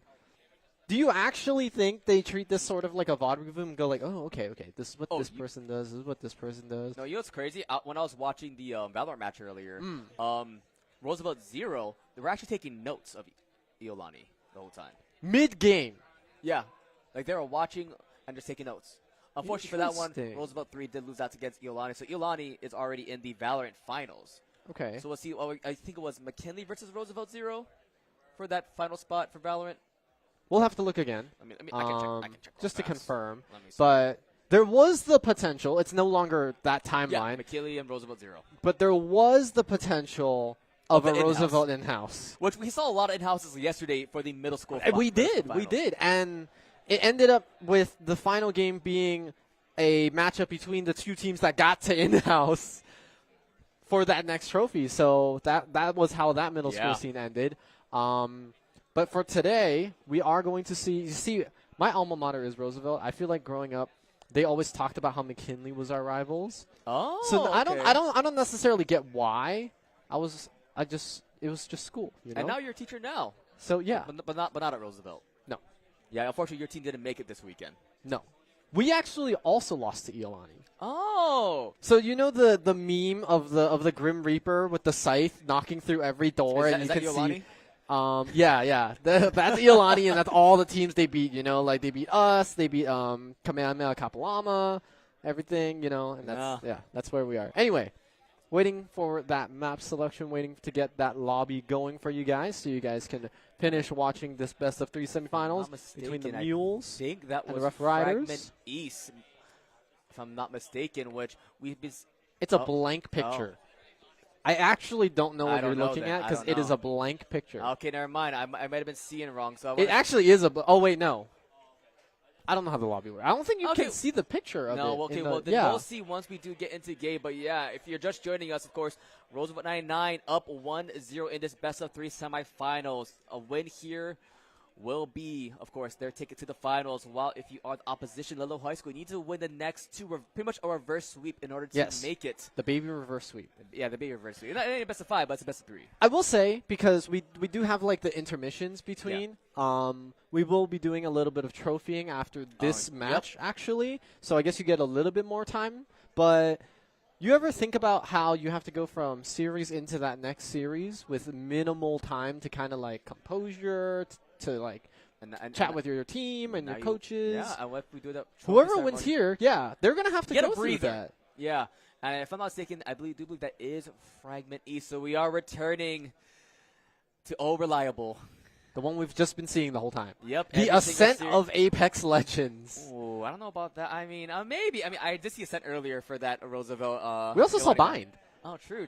So yeah, we're still loading in a little bit as we are preparing to get into our second map of this semifinals. This one's got a little more relevance to that high ground that we kept talking about. We saw like that bridge having a lot of prevalence, along with the central building. Everyone the goes balcony, every time, especially with the ropes, along with the stairwell. Mm-hmm. Everyone likes to go around there fighting for that supremacy of the high ground. So let's see what happens. I mean, this past series we did see a lot of caustic priority happening, especially being able to hold that middle or bottom floors. So I want to see if the shape strategy comes into play. But with how R99 played, it played a lot more of the get in your face, like with the Bloodhound, with the Bangalore, with the Revenant. Which I want to see if they do the same thing here, though.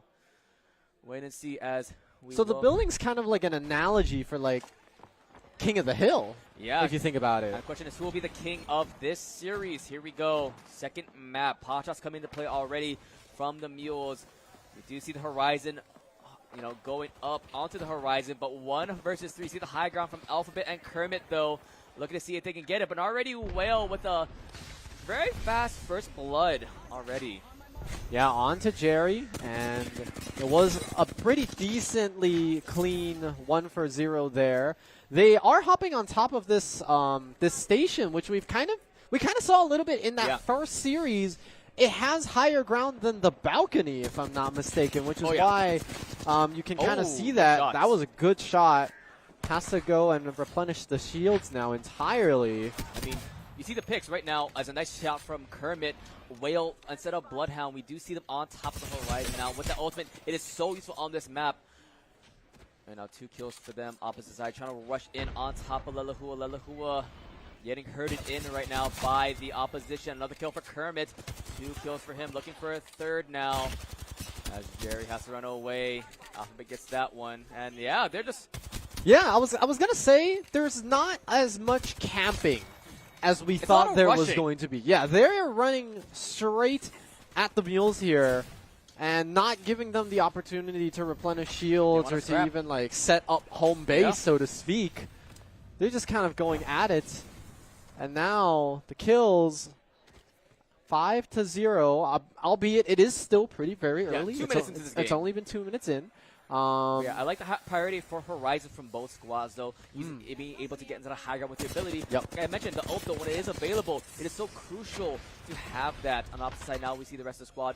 Now we see a Wraith, Horizon, and a Valkyrie. So if you have able to use the missiles to get some little bit potch along with the repositioning as well as the ultimate, Longbow has one of my favorite guns, of course. If you're able to land it, you can crack the shields with the headshot. But unfortunately, not getting the shots just yet. For Lelahua. And right now, the Cougars, they are watching out. They're taking notes of both of their play styles so they know how both these teams play. They see the aggression from Roosevelt. And if you're KL, how would you play against this? We see KL later. I know, but they're watching, right? Oh! They're watching. Why would you know that? What do you mean? I'm just kidding. Anyway. Hey, man, come on. But anyway, we did see the Care smoke package came in earlier, and you can kind of see them looting it. Oh. Golden weapons as per usual, but now they're getting scrappy here inside the building. Roosevelt trying to make their way upwards.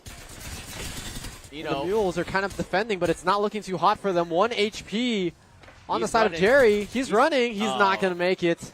we're currently 8-0. They have not stopped. Its W key has been pressed down permanently, like it's your brother's Q key in Overwatch. He's just never going to hear the end of it. As currently a 9th kill for Roosevelt 99. Close to double digits. Just past the 3-minute mark for this game here.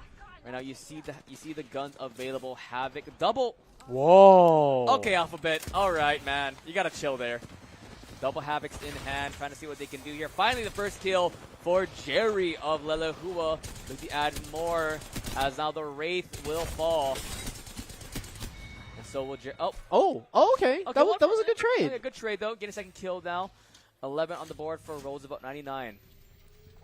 +9 in the lead as the dust settles. Some good trading back and forth there. As you can see, that was a 2 for 2. That was the best trade thus far for the Mules, and it does show that they are adapting to the situation, which we'd love to see from them. It's going to take that and a little bit more for them Some to minor start. breathing room momentarily, but I just see Kermit rushing in, but not just Kermit. Alphabet's over there. Nice Horizon usage, but unfortunately not just enough.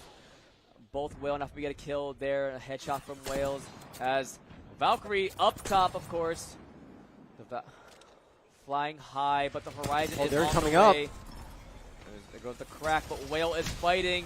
There goes the missiles launching forward. Valkyrie getting lower and lower, scampering away. Might not be enough, but instead backup is there. There is the Wraith. Now it's back up Jerry. Oh, goodbye Jerry, potentially. But oh no, he's walking bring away. around the Rosie. Oh, bring around. That was about as close as you can imagine. It was red for both of them, and now they're heading into the building. The close corners is the scariest thing. I just love how Whale's body just tripped down the stairs after he got shot down. Aww. As now Revenant using Forged Shadows, so that ultimate is primed and ready. Trying to drop down, trying to see if he can avoid getting the shots, though. Jerry getting very low. Horizon using the utility, get up top. Well spot out. I do believe that was the Valkyrie, if I'm not mistaken. Actually, no, Valkyrie's up top. That was the Wraith running down. Valkyrie getting popped up, though, having to drop down. Be very careful, getting chased down. There's the Devotion devoting all their attention on top of that Wraith. Jerry's the last one. Jerry gets one, though, on top of Alphabet. Jerry trying to run away, very close. The ultimate to stay alive. This is the best viewing experience I've ever seen in my life. It's just foggy up in front of you, and it's like you're watching Valorant. Oh, well, I mean, at least I know what's happening. Very, fair. Right now, 4-17 is the current kills. A bow. Robin Hood. I think this is the first bow we've seen this entire weekend. No, actually, we've had I think a bow check I've never seen so far. Really? Yeah. Oh. Yep. Bow check's been very good pretty much for this entire weekend. That's a headshot. Right now, this Wraith is showing they are Robin Hood. Okay, that was a shot that would have been really crazy, but didn't hit anything. I do believe Alphabet using the ultimate as well. Whale coming in. Trying to get some shots, though. Irresistible in hand. Going down the rope, trying to spot out their prey. Not sure where they are just yet. Kermit getting low. Kermit good flank. Popped by Jerry. 2 versus 1 action there. As they're almost a melee kill, but not just yet. Alphabet gets one with the flat line there. Yep, and these fights are getting a little bit scrappier. Trading 1-for-1s. Will getting the better of that one. They're lining up. Oh, you saw the potential there, too. You mentioned it. They almost just double down with the collat, but to no avail. Roosevelt now crossing that halfway mark, just shy of 7 minutes into this one. Remember, this is the one they need in order to make it to the finals. This is series point. The Mules, they've got some ground they've got to make up. Yep, got some ground to make up, and right now that high ground is possession of Roosevelt High School. Lelehua High School down below, while Alphabet dropping down to their level, trying to get that damage. Right now, they are the nemesis of Lelehua, and right now jumping in on the hunt. Trying to see where their prey is. Jerry on trouble, but be careful, getting popped up. And now Jerry Having to run away, in trouble. As one of them is still vibing on top of the high ground. Yeah, they're just chilling. Yep. Jerry helping out their teammates well in there. RE45, kill for kill, 1-for-1 trade. Kermit is rushing, getting rushed in by one. Ooh. Trades for trades across the board, but still down by 17 for the Mules. It's so Or 50, hard sorry. to imagine the situation of like trying to find a pick, because it looks like that's what the Mules are trying to go for. They're trying to find a member of Roosevelt that just happened to be Well, there's alone backup or everywhere. in transition. But there's always just one other person. That is an interesting That's a Valk. decision there. Oh, trying to go for that high ground positioning, but not tall enough, not enough height to get up there. But instead, it looks like we might see another skirmish happening momentarily. I do believe I heard the Forge Shadows pop. I'm not sure about that voice, but there's a massive shot straight into the dome of the Lahua. That was an unfortunate position for him. Yeah. He got B3v1. They're fighting in the elevator shaft now. And yeah, it's just these close combats from floor to floor. Oh, look, he's using the namesake. Oh yeah, there you go. The signature. The signature R99 in hand, doing the 360, looking for that Wraith, trying to port away. You know, they're just roping down, up and down. Four Shadows still in there. Another Mastiff kill for Alpha. Looking for a second one. Cracks another one, double, but will fall to the P2020 of Jerry there. Jerry getting lower and lower, half the scamper away, but now it's down the elevator they go. A little bit too far down, unfortunately. Oh, he's twisting his knives right there with his heirloom. He's showing off. Okay. I wonder how much money they spent in this game. Probably more than they've ever made. Okay, better question. How much of their parents' money have they spent? I was going to say. That's Yeah, why I said yeah. probably more than they've ever made. Yeah. But, I mean, hey, in terms of gameplay, it may be paying off. As you can see right here, another double in favor of Roosevelt, and that's 29-9 now. At 10 minutes. At 10 minutes? Yeah. Vanta trying to run away from all three members of Roosevelt, down to the final 10 kills for the squad. All right, now playing together as a unit, one single brain cell, and it's just W key forward, right click as well, and left click to shoot. Yeah.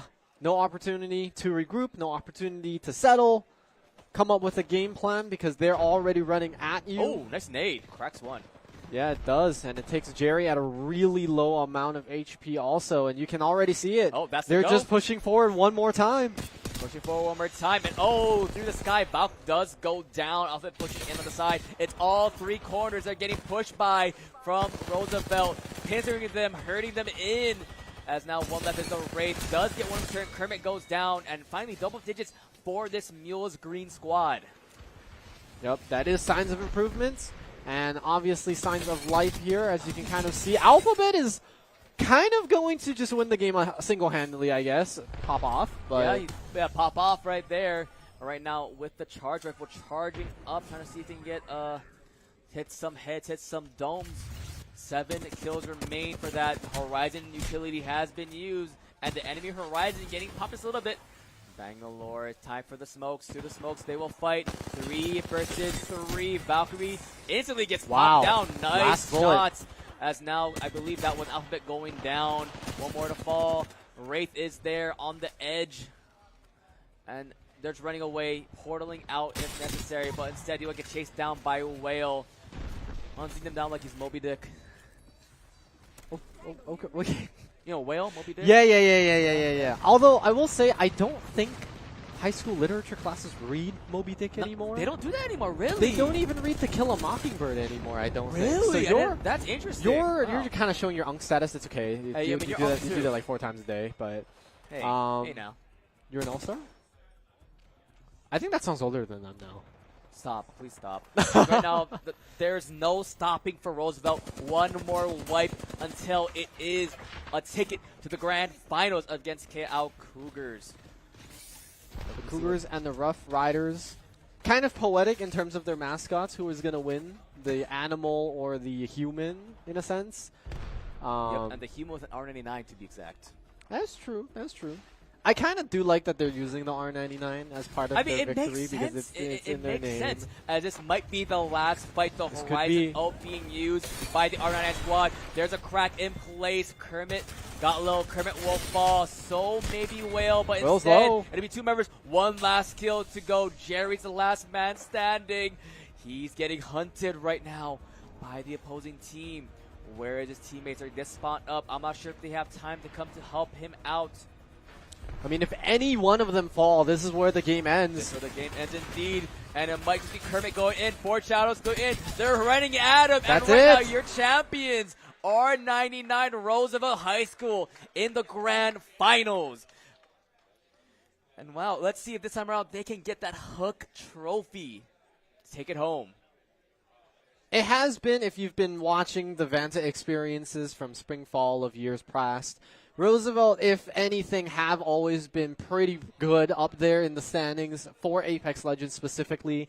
The other thing is Tetris, but Tetris is not here, so they got to show off their Apex Legends skills, you know? That's what they got to double down on their successes, and they definitely did so today. Obviously, shout out to Lele Huo for making it to this tournament. It's not easy, as I've now discovered. It's not. So congrats to them. Unfortunately, this is where they will be taking their tournament leave stage left, stage right, however you want to call it. But congratulations on the other side of the coin to Roosevelt for making it to the finals. Yeah, congrats indeed. And what a finals it'll be. The Kings of the High Ground versus the Rushing Warriors, really. That's about to see right now. But for now, we'll be taking a short break before we prepare for some awards. We'll be doing Super Smash Bros. Ultimate singles along with the chess presentation. So if you're in the crowd, be sure to take a seat to see who was crowned victorious and who was the bridesmaid. But don't go anywhere, guys. We'll be right back with more of the Hawaii Esports League Fall 2024 Championship. See you in a bit.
We start with the Super Smash Bros. Ultimate Solos, and we congratulate and welcome up our runner-up for the Smash Solos from Kihei Charter, Wyatt.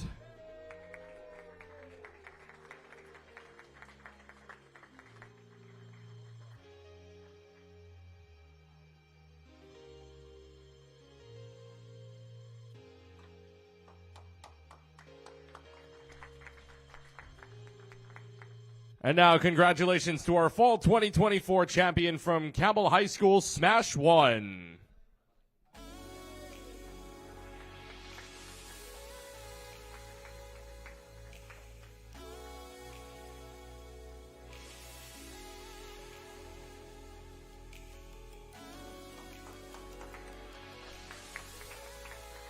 And now we present our trophies from the Chess Solos.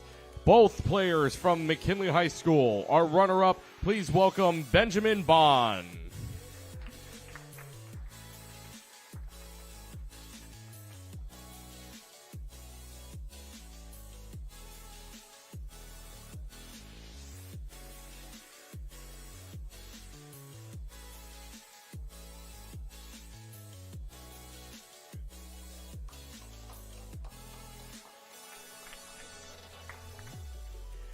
And also now from McKinley High School, your chess solo champion, winner Franklin Nguyen.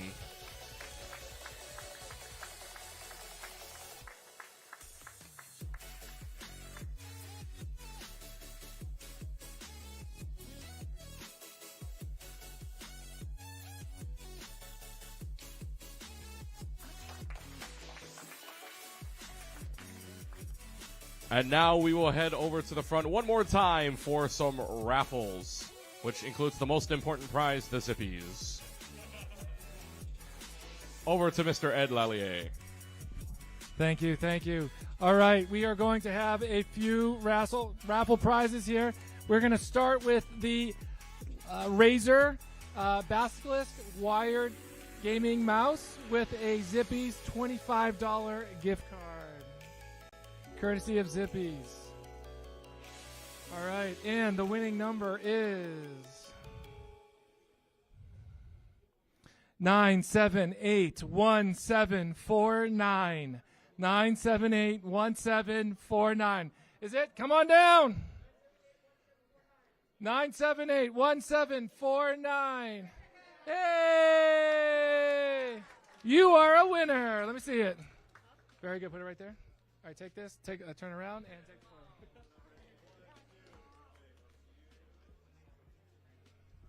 All right, very good. Congrats. All right, next we are going to give you a Corsair gaming mouse pad and a Fortinet duffel bag. Fortinet. All right, and the winning number is 9781662. 9781662. That's you. Congrats. All right. Very good. All right, you get this, and you get the duffel bag. Turn around. Straight right there.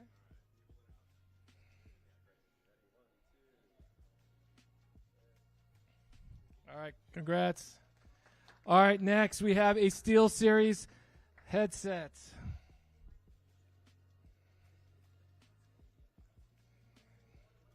And the winning number is 9781738. 9781738. Is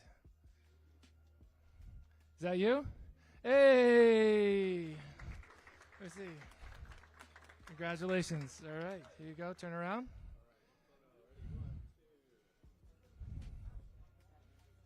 Thank you. All right. So you're all asking, when is the grand prize? It's going to be after Apex Finals. So Apex Finals is coming up right now. After that, we're going to be giving out the trophy. And then the winning prizes will be an Xbox gaming console, a Corsair gaming chair, and a Logitech steering wheel and pedals and stick shift. More to come. Thank you very much.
Welcome back to the Hawaii Esports League Championship Finals for high school here.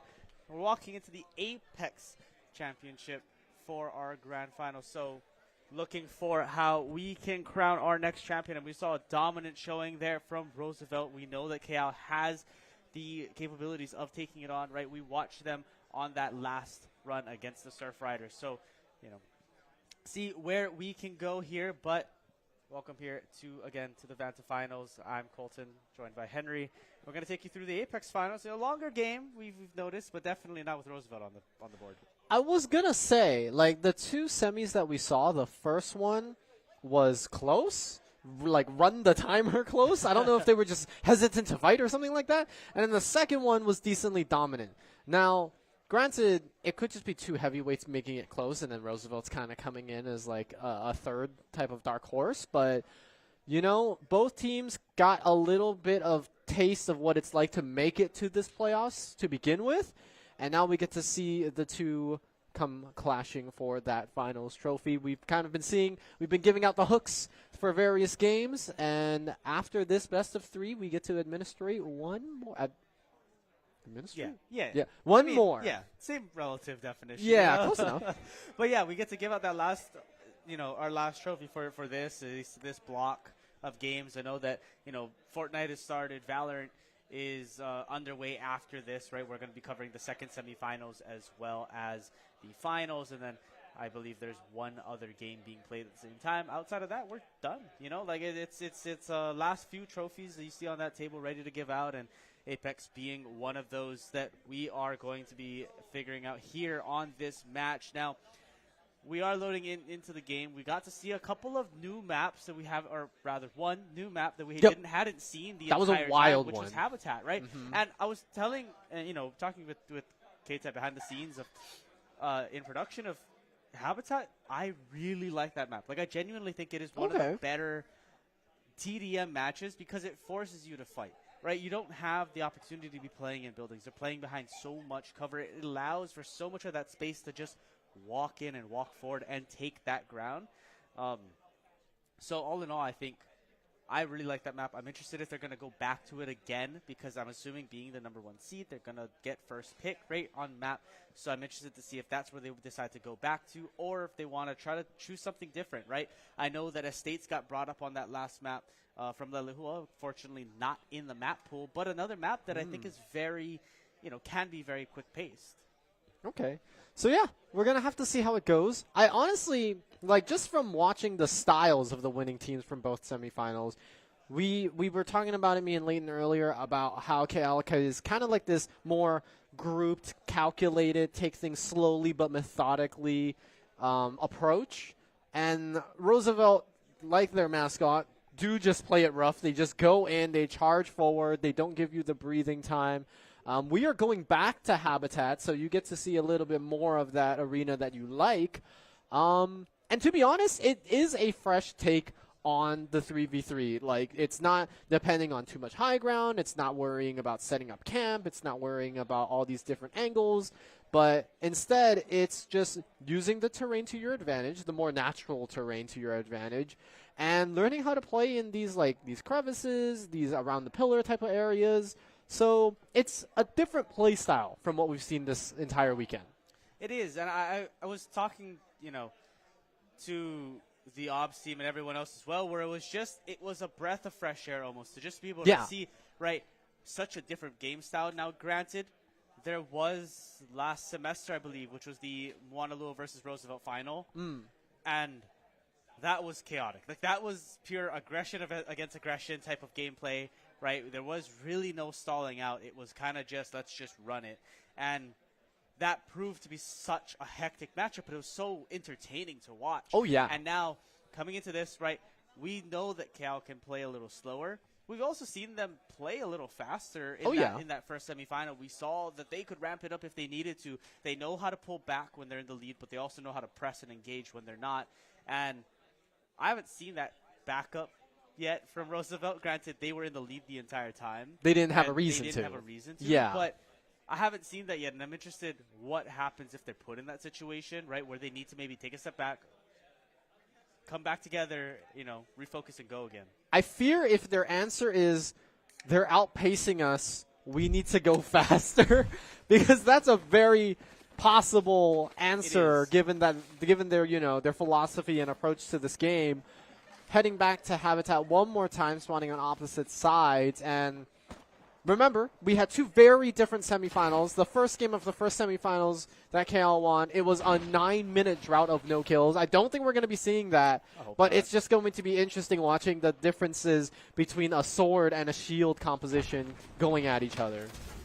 Exactly. I think we're starting to see kind of how that's playing out. The rotation starting to flourish, I think, in how well KL is able to read where Roosevelt is setting up here. As you can kind of see, they're starting to get some damage out. Stetsy falling, that shield being just about broken. Hammer Evan about to fall and just does. That's first kill gonna go on out, but that's not gonna be it just yet. You see the pressure that is continuing to be gained here. Roosevelt pushing on forward, trying to get as much of an advantage as they can. Turning that corner, and Will able to find just a little bit less than the damage, but will find that kill. Make that 3, but 1 will be returned back from Hammer Evan, and again, they're going to push on forward, get that pressure in, and hopefully it doesn't overwhelm KL. Yeah, and looks like that aggression is still unparalleled for the time being. Granted, the time bank is 30 minutes, so you do have some time to regroup and kind of think about the situation instead of needing to just be pummeled over and over again. It does look like KL are going to be grouped up one more time and taking this little bit at a time, and there it is, the retaliation. We're tied up 3-3. Yeah, they're coming back, and I think a big part of that fight specifically was Seer. We haven't seen Seer yet throughout this Apex journey of, across middle school and high school, and this Seer is proving to be a very good playstyle. It's able to scout out the area that you need to, mark the, legends that you want to mark, and get yourself in to the fight. So I'm interested to see if they can continue to use that throughout this, right? It marks them just like that, able to find the extra bits of damage. Hammer Evan playing just so silent under this bridge, trying to see maybe if they can find a different angle. Alphabet able to land some shots, though, not to find a kill, but we'll crack that shield and try to further aggress them. And really quick, we were talking about this also. Alphabet's aim is wild. Like, watching this behind the scenes, 19 kills, by the way, when they're at like 30. Yes. It's disgusting. That does not happen naturally per se. That takes a lot of either aim labs or some type of training in shooters. Maybe you grew up playing them to get that type of accuracy, but you can kind of see both teams are paying massive respects to each other, knowing that, the respective team did not get here just for free on a whim, that they earned their position in the finals. They've been trading shield cracks here and there and just a couple casualties every now and then, but you can see the respect as they gun down these 1v1s, and they're just equal trades so far. Look at that, 6-6. Yeah, I mean, they're consistently going 1-for-1 in some aspects, so interested to see how this goes about. But, hey, I was the one that was sitting on with Leighton on the Cal match, and very happy to see there's these kills on the board in the first 3 minutes. A little bit of a new feeling, but it's definitely nice, and I'm happy to see. What do you mean, man? You don't like the 9-minute lull state to start a game? I get the strategy. Don't get me wrong. But as a spectator, it's like, someone do something, please. They're reading the other team. The other team just happens to be a Harry Potter book or something, Something like that. It just takes a little bit longer to understand. But once they got it, it seemed like it worked itself out. 1 kill lead for the side of KL. Roosevelt looking to try to get that back. We saw that initial swing from Roosevelt doing so well, but it seemed like once they started trading out, those fights became a little bit more even. And Will able to find their shot and get this match back to even. Life by falling so low. Stetsy just able to get out of dodge. But will they be able to continue this now even 7-7 with each of the members back? And this is just a testament to how much they trust each other as teammates, It's not I'm going to go in and just ego this guy and I'm going to win my 1v1, but they always believe at least one of their teammates has their back, and this trading is only possible because of that innate trust or the synergy that they've built with each other. Yes, it's a 2-kill lead now for KL, but 10-8 is always within reach for the two teams. Yeah, definitely. And you're seeing this devotion doing so much for Stetsy. I mean, you've seen multiple double kills coming out as well. So I think interested to see how far they want to take it, but it's doing them justice, and it's keeping them in this game. Now as this care packages start to drop, the weapons and the weapon choices change quite drastically. The Sentinel trying to land some damage down as they rotate towards that care package, towards everything else. But will they be able to find anything? Bangalore ult gets popped. Nothing just yet. Bloodhound will spot out Mountain Dew and get them to push on forward. Roosevelt trying to look for a little bit more of an advantage here as they try to get some damage out. Yep, they're pushing back into KL, but they're answering very nicely, defending home turf. Taking one, stifling that engage just a little bit, traded back immediately by Kermit. And it's still a 2-kill lead in favor of KL. This is a 1v1 that's going to go down. Steady, unfortunately, loses it. Kermit by the skin of their teeth. Well got you, well got you. It's all good. I mean, yeah, that fight was looking a little dire there, but able to close it out, keeping it within that 1-kill gap, and now pushing on forward. A couple of arc stars thrown, seeing if they can get some initial damage out. But again, playing around so many of these smokes, a lot of this tracking, just trying to barely find out, get any information that you can. You see the R99 in hand, ready to go as well. So interested to see if they're able to land a couple extra shots, but again and again, this Devotion doing so much. Yeah, tracking the footsteps helps quite a bit because it's sometimes not just you giving away where your location is. If you're grouped up, that might tell the entire enemy team where your entire team is. And sometimes situations like that, you got to really be careful about where you position. Evan trying to make moves, pushing forward. He's just going to slide down the little river, get a little bath going on there. But the kills are tied up one more time at 12-12. This is much faster paced than the games we've seen, but also very evenly matched. As I keep reading that as Mountain Dew, but I feel like it's like Matthew, but I don't know. What's your take on that? I've just been saying Mountain Dew because it's like MT. But I guess, in all fairness, yeah, I think you're right. I think it's just like Matthew. Yeah. We should have asked. Oh, it's actually Mountain Dew. Oh.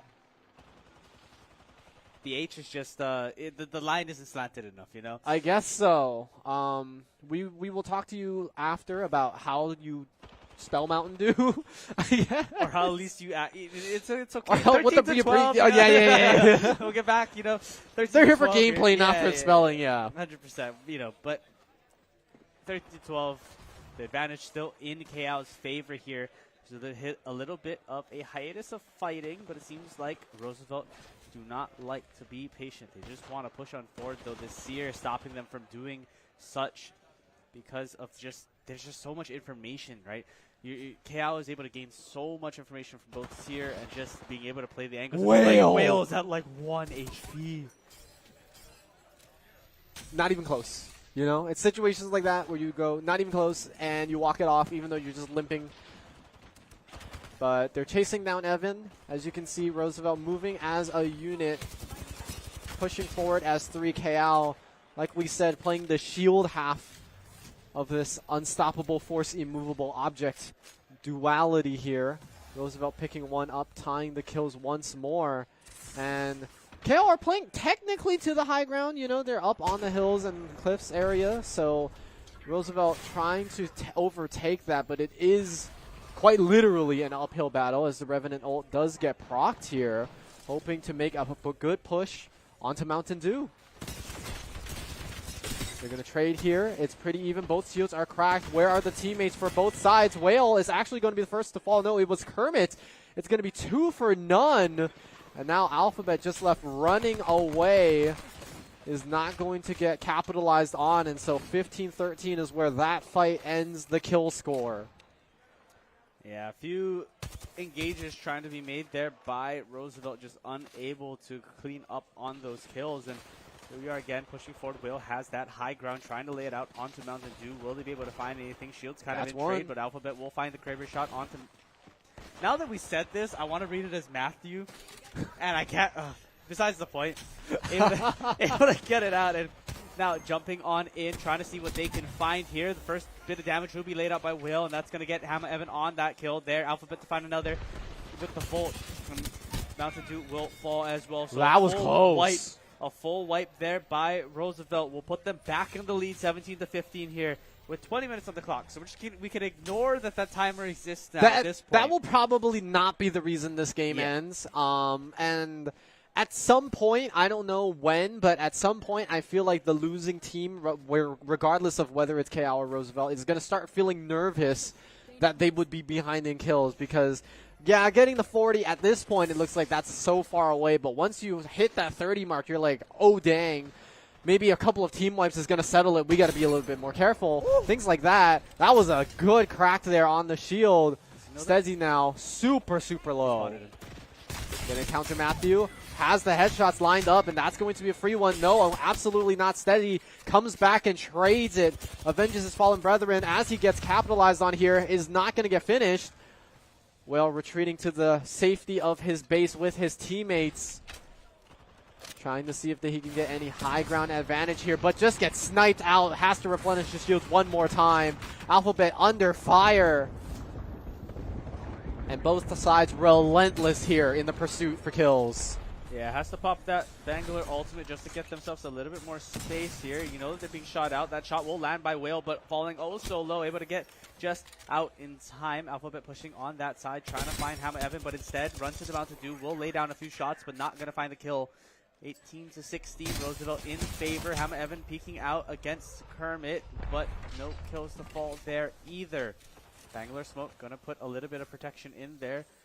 Just try to get them out of that situation. Seer ult going to be utilized here. Seeing if they can find anything from it. But instead, it just seems like a little bit of a null fight in the middle, but hoping that maybe they can find that little bit extra. They do get one onto Kermit and a second one onto Whale, which does finally tie it back up. KL on the pursuit here, moving forward, trying to take advantage of this numbers game, but they're not going to get too much done. The rest of R99 are going to respawn in time. In fact, Whale capitalizes on that siege with a kill of their own, putting them up to 19. Both teams super close to the halfway mark needed to get the kills, and Roosevelt's going to be the first one to do it. Trailing KL is by 1 kill. And it still is anybody's game here. Yeah, I think something that I've been noticing the more I've been watching today, and yesterday as well, but more today, is I always forget that Lifeline got the change, because the last time that we had watched TDMs, this wasn't the Lifeline that was being played. True. Right? And I think it's such a good change for the game and also just for TDM as a whole. I think it's very interesting to see how it plays out. And you see the shots landing for each of these teams, and that Lifeline able to get a lot of them out of dodge. And, you know, varyingly enough, Roosevelt isn't playing a Lifeline, so they don't have that safety of getting that health back as quick as they do. But you see the fights that are happening. The shield just protecting KL enough. Trying to pop on out. Will 2v1. Get lasered out, but you're dancing along this shield line, not able to do anything. Stezzy running with just a sliver of health. And instead, the meantime, Roosevelt will take out the other two on the side of KL and finish off that team kill, now putting them up 4 kills in this game. Yeah, you were talking about the early pot shots, and as soon as one of them landed, you could see Roosevelt trying to dash in forward, take advantage of it while they have to replenish up. They flanked from 2 different angles, which allowed them to take 2v1s individually, and that, I feel like, is what dissected KL. And so now they've got to think a little bit more about their approach here.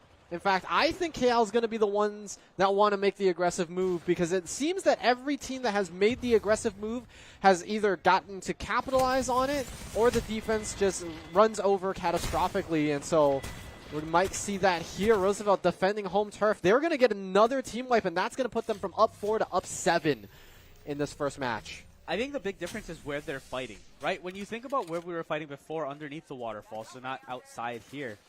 When we were fighting under the waterfall, it gave that Devotion enough time to charge up and lay down the damage before anyone from Roosevelt was able to enter into the fight. And now with so much space, that Devotion, or rather so little space because they have to cover so much just to close the gap. When you get that close, you don't have enough time to charge that Devotion, so it doesn't do the damage you want it to do. And just like that, able to fall. Mountain Dew falling to Alphabet with that Volt. It's just so crazy how good his aim is. You know, we were talking about how Vanta offers lessons to the high schoolers. I think the high schoolers need to teach me a little bit about aim, because that is some cracked tracking right there. on the side of Roosevelt. But KL, they're not going down without a fight. They are going to try to contest every single one they can. Even if they trade 1 for 1, that means that that gap is not growing anymore, and they just have to get picks every now and then to equalize it out. Roosevelt coming on the rush again, working in pairs while the third one flanks from behind. That smoke is not helping out Roosevelt at all, and that's going to be 2 more picks in favor of KL. They shrink the lead to 6.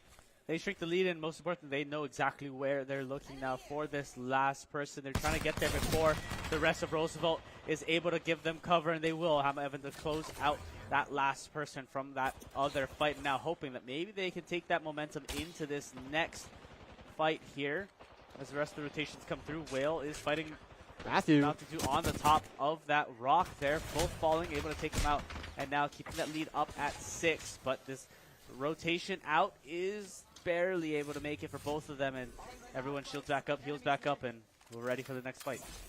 Yeah, I thought KL were going to take a bit of an advantage with that stagger, but the members of Roosevelt that were up were able to hold their line decently well, and that's what ended that play there. Everybody's now back to full, taking a bit of damage. Alphabet falling decently low, has to go back to replenish the shields, but Stezzy just in the line of fire, goes down. Tower defense style, 1 from each side. And that's going to bring Roosevelt up to 29 as the fight still keeps going. Mountain Dew being shot from above and below. Has to heal back up, but both sides suffering shield casualties here. So it does slow them down. Forge Shadows coming up for the Revenant is still not going to win that 1v1. Stezzy does fall, avenging the fallen brethren there. That's going to be a 1-for-1 trade as Hammer Evan going down to decently low HP, but so is Kermit. Another trade 1-for-1. Still 7 is the lead for Roosevelt, but they have entered 30s territory. They are 8 away from the first map. This is a best of 3, so there will be at least 1 more game, but being up 1 would mean so much for whichever team gets it. Whale so close to death there. That could have been a pick for KL, but it stays +8. Stezzy getting super low, has to find Solace, but does not get to it. Mountain Dew next on the menu. Is he able to get away for now? The answer is going to be yes. Alphabet trades 1-for-1 there. And now the kill lead 9 for Roosevelt. Yeah, you saw that pace get picked up just a little bit more by Roosevelt. As soon as they started getting that lead, it seems like that's where they thrive, and they want to maintain it. They want to push them, continue to make them have errors in their gameplay and take advantage of it as much as possible. And these kills matter more than any others because you want to make sure that that gap is closed. KL needs to close it, especially in this last 6 stretch for Roosevelt here. But just seeing hopefully if they can try to close out some of this gap before more kills are to fall. Arksar will not do any damage there on the back line. The rest of this push coming on through, you see the smokes, you see the barriers going up by this rampart. But the more they push in, the more they will not have that cover. And trying to get as much damage as they can, but Stezzy getting nailed as soon as they peek. Getting nailed, almost falls there. That could have been another one to the count. And you can see Roosevelt are grouped up because they recognize they have a strength in numbers here. They just have to play together, and they don't have. As long as they get 5, that's kind of all they need. That's pretty much like a 2-3-to-1 ratio for them in their favor. But Kermit is just going to absolutely diff there. Gets out just barely, and a single team wipe is what stands between Roosevelt and the first map point. KL, they're going to need 13 here before Roosevelt gets 3. Yeah, just trying to push on through, see what they can find. Anything matters for them, even if it's just a single pick in this fight. Just trying to see if they can grab something. KL are going to have to play this perfectly just to get 1 back here. See what they can do. You can see they're trying to camp up a little bit more, make sure that they're taking the right fights here. Sheila going to get popped, maybe trying to see if they can find some damage, but instead it will find some shields from Alphabet, but that's about it. Kermit playing around this rock. Evan, maybe, but decides to back up instead. They need to play together as a team, but they can't trade. It's such a hard fight to take if you're KL. Yeah, I mean, trading used to be the strategy that would work as a means to keep close in the kills, but at this point, it's too close. you kind of just got to go for it, and that's exactly what they do. The Mastiff, if I'm not mistaken, 2 headshots there by Evan, and a clean one at that. They didn't drop a single teammate. Yeah, that does bring them to the 30s. Yep, they cannot. Multiple times. They can't trade. Even if they go 3 for 1 for the next 3 fights, Roosevelt will take it 40 to 39. That's so true. It doesn't work out that way. You need to play perfectly. But we saw it happen once. They can do it again. Just going to have to see how long they can keep up that game. That Rampart protecting them so well behind those behind the pillars or stone or rock formation. Whatever. Many synonyms for those, but we see Whale on that flank. They're so deadly in precision. Going to proc the Revenant once again, and it's the flank. They're not noticing it. That's already going to be 1 down. Trying to hunt down the other ones as they're staggered. They're separated. They're not together. Evan going to be the last one here needed to secure the 40. He's got to hold his ground. He's not able to. Roosevelt, they're going to take the first map. It was close. It was 40 to 30. That is a testament to how heavyweight this is going to be for the grand finals, but damn, that was just game 1. It was just game 1, and again, right, we were talking about that was in Habitat 4. It's such a jam-packed map, right? No matter where you go, you're willing to fight almost every single time, and it seems like it's only making things better for them. I'm excited to see where we take this. Please do not pick Fragment East. As much as that map is cool, and as much as you don't want to see it for the 4th time this weekend? Okay, well, somebody's not a fan favorite. Definitely. But I think, right, again, I would understand that it is a very standard map. And it's a very standard map. But I think I can understand also why people would want to stray away from it, like a team, like Roosevelt, where they know that their biggest game is aggression. Yes. They don't want to play into areas where you can kind of coop up and live. Yeah. Death ball, the sniper's nest, so to speak. Okay. So I think it'll be interesting, but close game. I think when we watched the previous game prior, right, we walked into this almost thinking maybe Roosevelt is just that good of a team. And don't get me wrong, they are a great team, but KL's holding up to their own. They held it for a while before the gap even grew, right? So I'm excited to see how they adapt, especially on a new map, how they adapt to pushing forward into the next set of games, depending, right? Right. And see how they are able to adjust.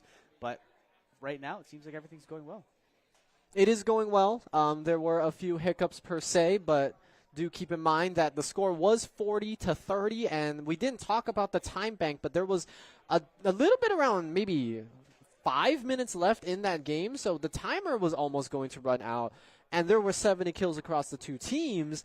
So, you're keeping it close. If you saw the semifinals already, it wasn't necessarily that case when Roosevelt went against Lelehua, but here, KL, they're holding their own. They're getting the picks. They're also able to get flawless team wipes, as we saw, and that's exactly what you're going to need heading into this next map. Now, I believe because we are now switching map sides that KL are going to have the map selection.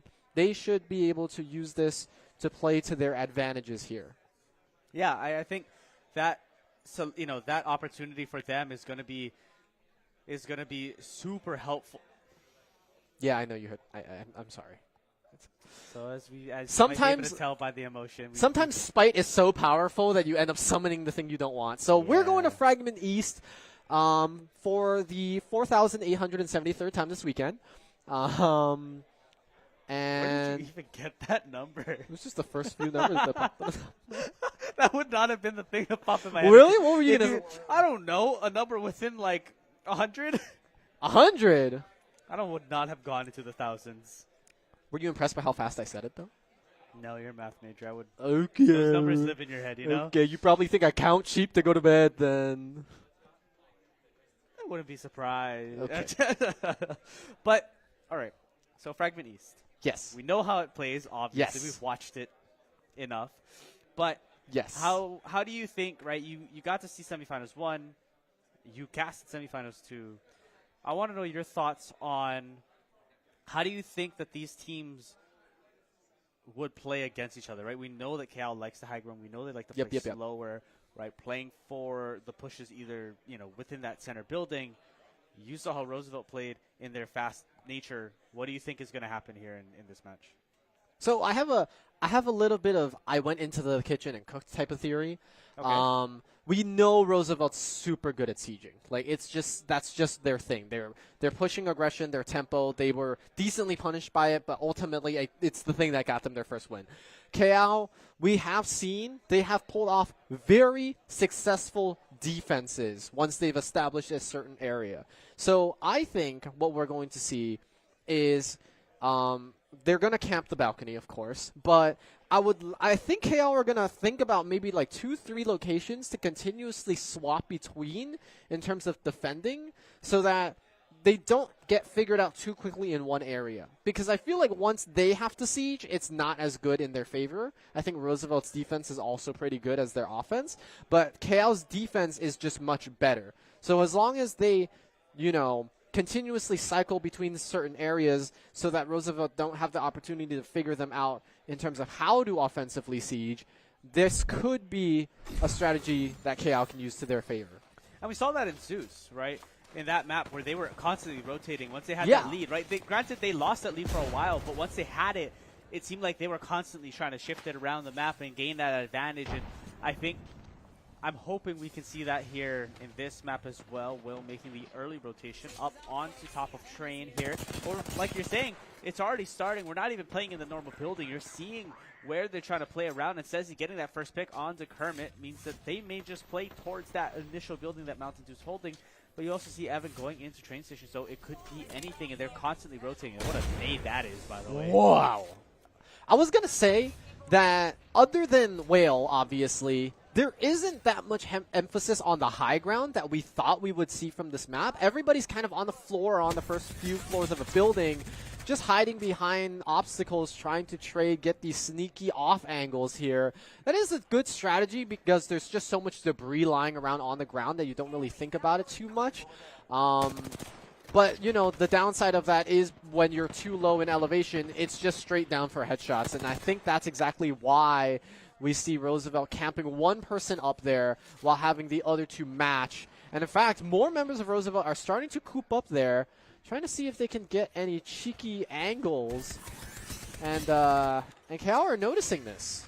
Yeah, but unfortunately for them, they're down on kills here, so they need to be able to find anything extra. They know where this team of KL is, but it's Glass, and unfortunately, like Glass would say, you can't exactly shoot through this one, so needing to play a little bit more into their domain, you could say, right? Walking into where they are, and you see that rotation is starting to happen, right? The thermite nades being thrown at the stairs, trying to trap them out and pushing down. Whale falling so low, Alphabet losing shields, and you're starting to see maybe how they want to take this fight. Stezzy getting popped there as well, but Mountain Dew able to find the first pick in this fight.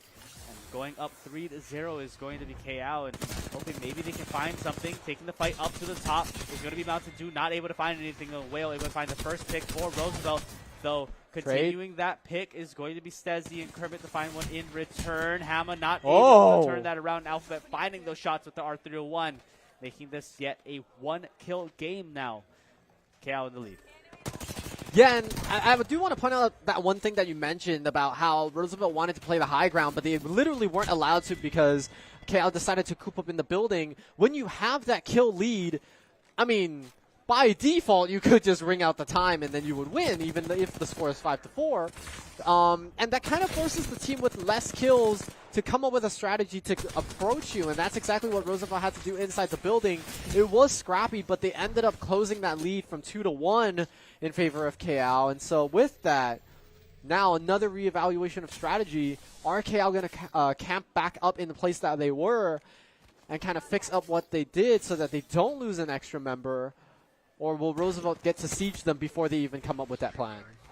Able to get all three members, Alphabet getting the Vantage Q to go up to that high ground. So able to join the team up on top now. Still one kill splitting the two teams here as we enter into the first 5 minutes played in this game.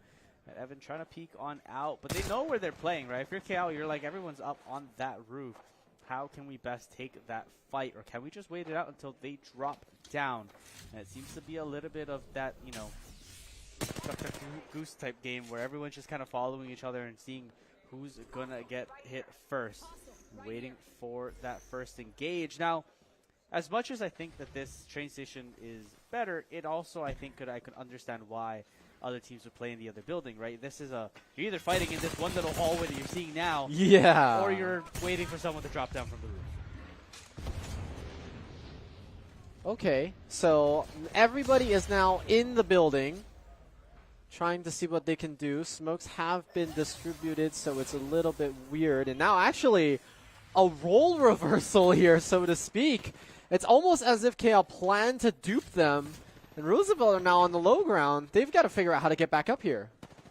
That, or they just need to figure out how they want to fight this fight, right? Maybe they want to be on that bottom ground as Whale Chess lasers Stezzy off that high ground, and now the kills are even. So you get to see how that rotation is going to happen here. They know where the players of KL are, but maybe they can play to see if they can find those other members. Instead, Mountain Dew up on that top side will find Whale. Instead, no one able to land those shots. Kermit falling also low from that high ground, and Evan to find another pick. 2 kills in the lead is going to be KL as Whale playing from that low ground. Alphabet playing with them, maybe waiting for those rotations to come on in, get Kermit back into that fight. But it just seems like it's going to be a constant aggression of that top high ground here. But what are we going to see come through is now that Bloodhound ult going to get popped. They're going to take this fight on the roof. They're going to take the fight on the roof, trying to shoot down one person, but the target focus there from Roosevelt was just a little bit better. They actually even out the scores here 7-7, and this is just a very interesting trade of who gets the roof time and who doesn't. And I think KL are recognizing that they are starting to get figured out, and so they're going to do what we expected them to do, which is try to camp somewhere else to throw a fork into Roosevelt's plan. The shields are getting a bit low already on the side of KL. They're going to have to replenish those.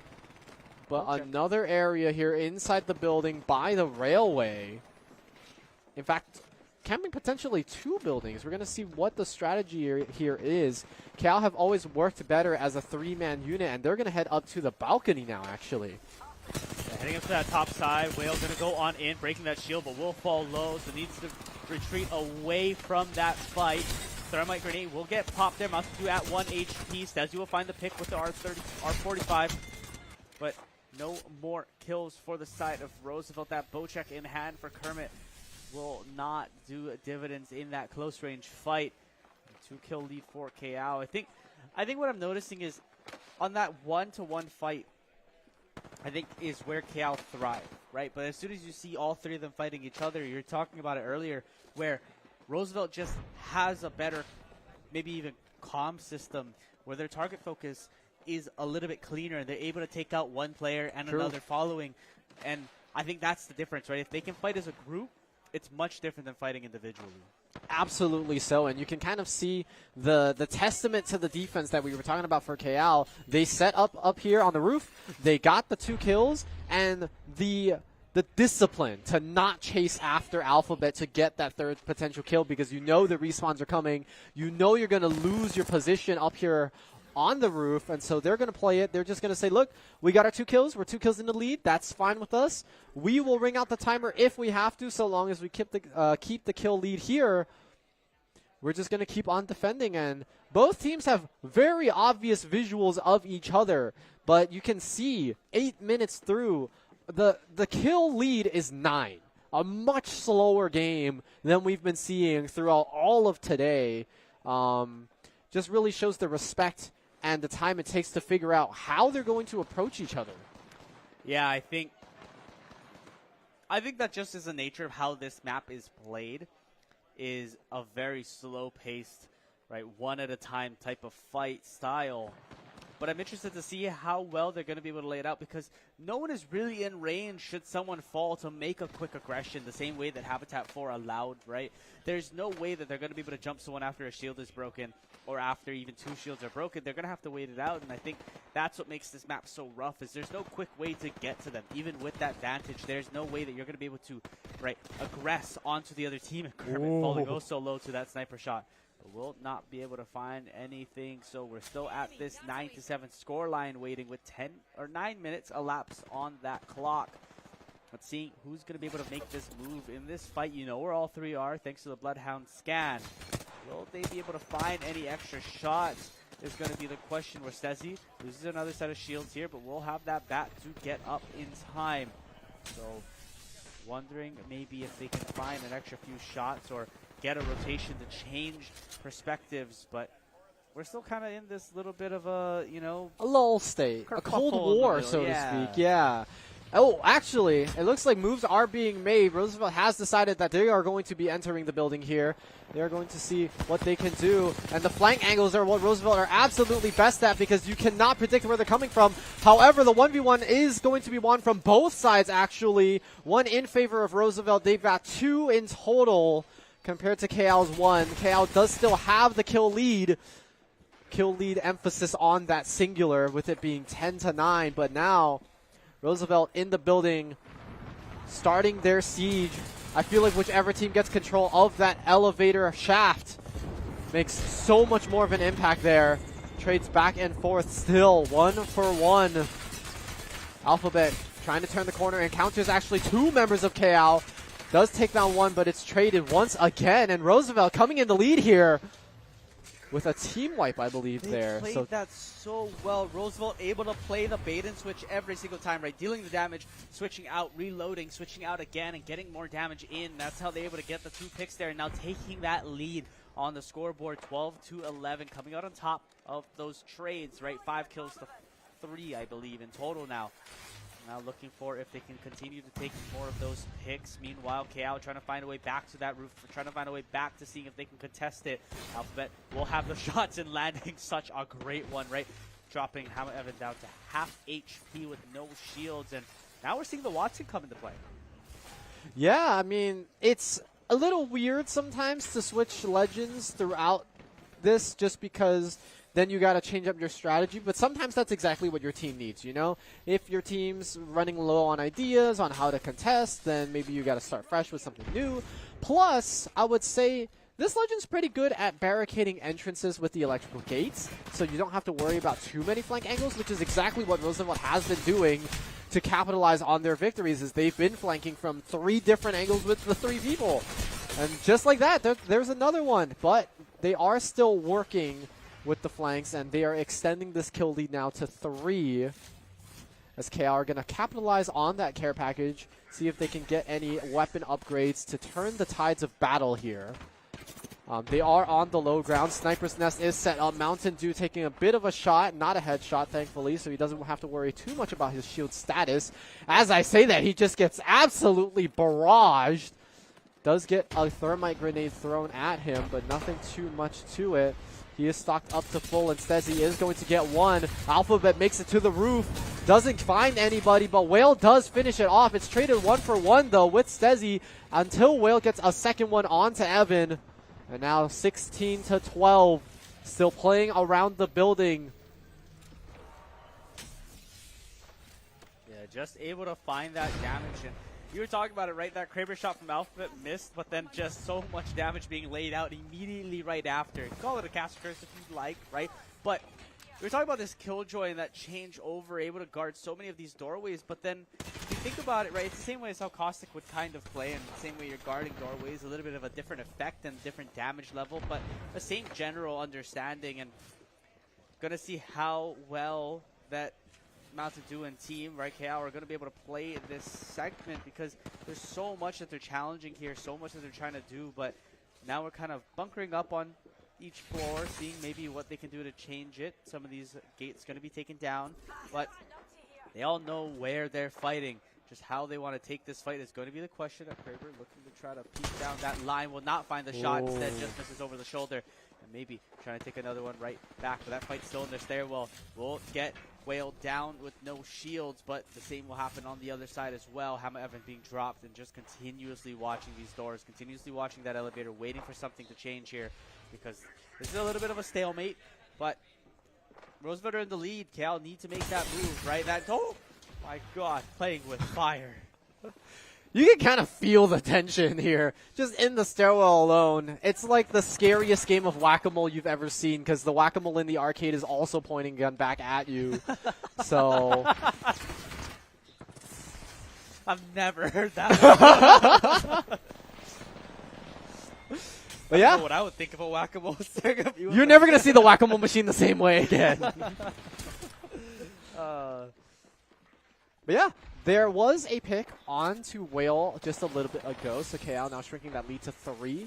That is exactly what you want to see from them, just getting these picks.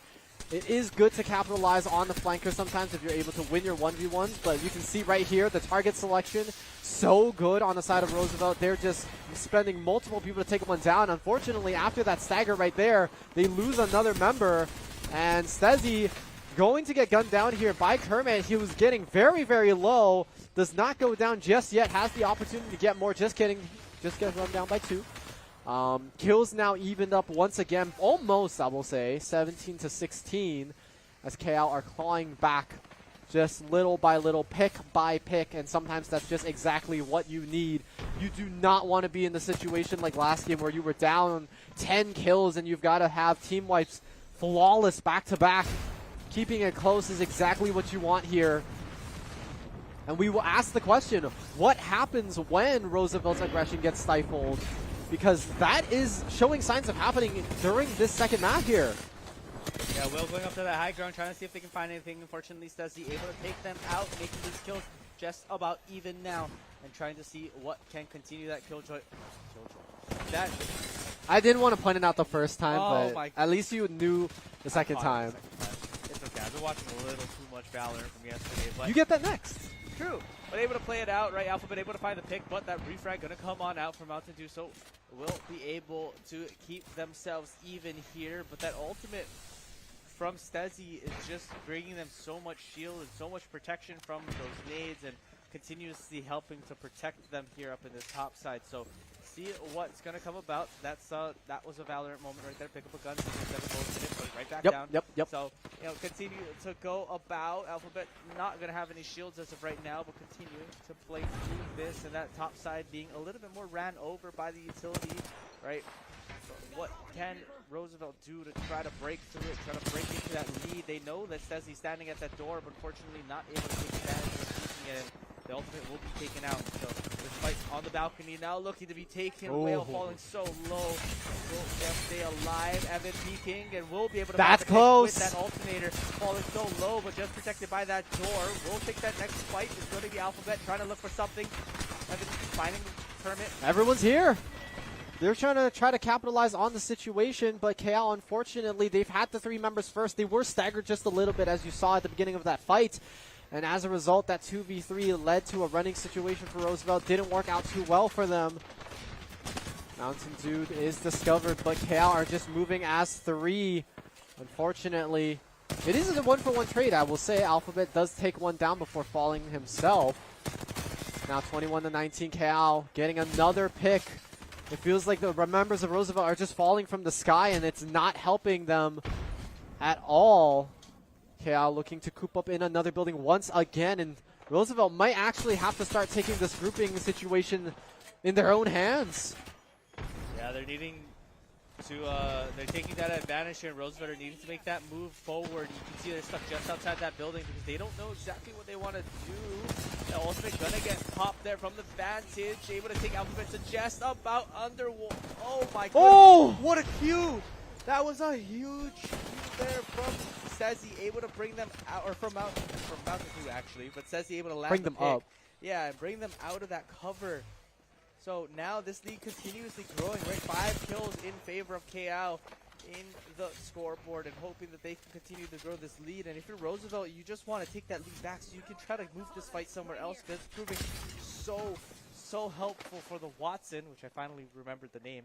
And it's funny because you said it right first, and then you just stopped saying it. Regardless, it's kind of hard because I do agree. I think Roosevelt needs to take a separate approach to this and play somewhere else. The problem is that's not their decision to make. If they choose to play somewhere else, KL can be like, okay, you can go there. We'll just wait.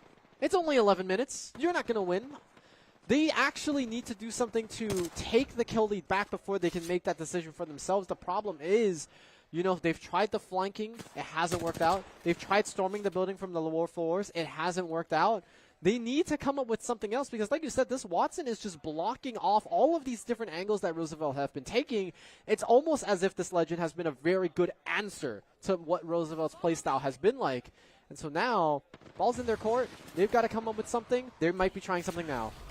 Yeah, you can see a couple of those players falling off that high ground there, so hoping that they can start making it, but it's a one-person rush in, so there's nothing really else to it. Whale going in solo, not able to find anything, instead giving a kill over to the side of KO. Yeah. And now yet another bit of a stalemate here as we're going to wait on these rooftops in train station, waiting for yet another engage to come on through, but I don't know if that was a miscommunication or a hopeful play to come out, but Whale needed the support, and unfortunately no one was there. Yeah, it's a difficult situation. I mean, you're now playing back at train station. That is where some of your earlier successes were, but like I said, like we've been saying, KL doesn't need to force a fight. They're up 2 team wipes here, 25-19. Granted, it looks a ways away from hitting that 40. We may just run out the timer here, but that is the default win condition here for the Crozen team. So they don't have to do too much. They can just wait it out. I'm not sure what Roosevelt's plan is here from this point on, but it looks like this Watson swap did work for KL. Maybe potentially a Legend swap for Roosevelt. Yeah, that might just have to be the play, but with 10 minutes left on the clock, it's going to be a last-minute swap and a hopeful swap. But maybe that's exactly what you need. 6 kill advantage for the side of KO as a little bit of a poke fight comes on through, but nothing happening yet to fall out. Will going to lose some health on that shield as well as Kermit, but that's an ultimate up on top, and I'm not sure how much that's going to help them. A little bit of damage coming out from that Bangalore, and Revenant going to hop on in, so this full engage is going to come on out. Damage is going to be laid out. Will it be able to find anything? Evan to fall first. That means that one player out for the side of KO. Watson is still a problem with that utility They up corralled on the top, him. but instead says he will fall there from Alphabet, and now one player remaining, but they will fall away and keep that lead intact before now being the kill difference between Roosevelt and KO. Yeah, that was a good play there, going from also the elevator shaft, but also taking the upward draft, and then coming in from a third angle. They've been doing this, so it's kind of like textbook for them, but Watson, unfortunately, was just not blocking the elevator shaft at the time. I think one of the allies was walking through the electrical gate, which does turn it off temporarily. And so perhaps a little bit of positional miscommunication there. But like you said, it was only 2 kills. KL are still decently comfortably in the lead with 8 minutes now left in the time bank to go. And minimal losses is all it takes for them to send us to a game number 3, where that will decide who wins the Apex Legends tournament here at the Hawaii Esports League. But everybody's still playing very safe, touch and go. The tension building. Alphabet almost losing that 1v1, but reinforcements has arrived, and Stezzy, you got to keep that in mind. Roosevelt always play in packs, and there it is, another pick. Yeah, just able to get on out. That devotion doing so much damage, but unfortunately that charge up time just not going to hold to their favor. Alphabet will fall on the stairs. So that's going to be one more pick back in favor of KO here. But still, so much pressure on the side of Roosevelt. Now that they have that high ground, able to play it out. That distance shot from afar. About to do, able to find 2 here now from the side of KO, trying to give them that little bit more of a buffer. 28-22.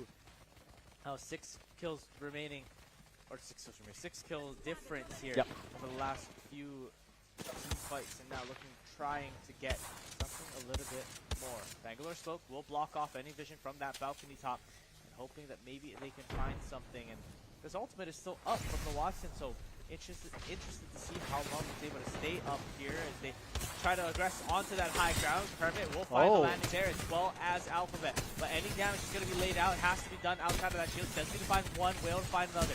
Hoping maybe they can find something. A refrag coming through. Stezzy falling so low, but no kills to fall for the side of Roosevelt. And continuing to take this fight is going to be Alphabet, but with little to no health left, That's going to be another white coming out from KO, and now the distance of that lead continues to grow up to 8 kills.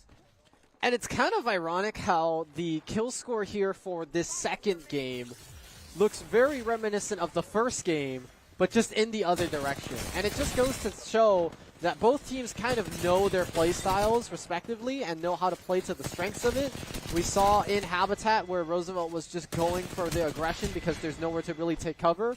Here, KL are playing a camp up on the rooftops and just play tower defense here, and it is working to their favor. They're 8 in the lead, and they only need 8 to go, meaning for every kill that KL gets from here on out, Roosevelt actually need 2 to keep up. Yeah, the timing of that peak was a little unfortunate. Now continuing to grow this lead up to 10 is going to be KL here. Quite possibly looking at the idea of a map number 3. Continuation of this push, hoping to come on through. Roosevelt know what the win condition is they need to get in there. They need to be able to take these fights quick because they don't have a lot of time left on the clock, nor do they have the lead. So they have to engage this and they have to take advantage of it as quick as they can. Nate's going up to the top, hoping they can land something. Thermite going right back down, but not going to hit anyone. Alphabet taking that vertical fight, will not be able to land any significant shots onto the board. Whale already getting taken out of that shield. Ham Evan maybe dropping down to a lower, but as they continue to take this fight, I mean, you can see just how these rotations hurt them when it comes to these vertical challenges, and Whale going up top early means that they're going to fall early in that fight, and not another kill is going to go over to the side of Roosevelt instead. KL going to take advantage and take even more kills into their favor. Kermit find 1 on that refrag, but they might just be left alone, and I don't know if Sez was able to see them. They did see Kermit at the end of the hallway, but unfortunately, the rest of the backup is here and ready to take that fight. Hammer Evan going to be taken down low at that bottom side, but will fall at the end of it all against Whale. So continuing to go on forward, but now this rooftop and balcony going right back in favor of KL. 4 minutes left on the clock with a lead of 10 still in the bank. There, 4 kills remaining for the side of KL. Try to push on through. Kermit will find the first, and now the push is going to go onto the rooftop.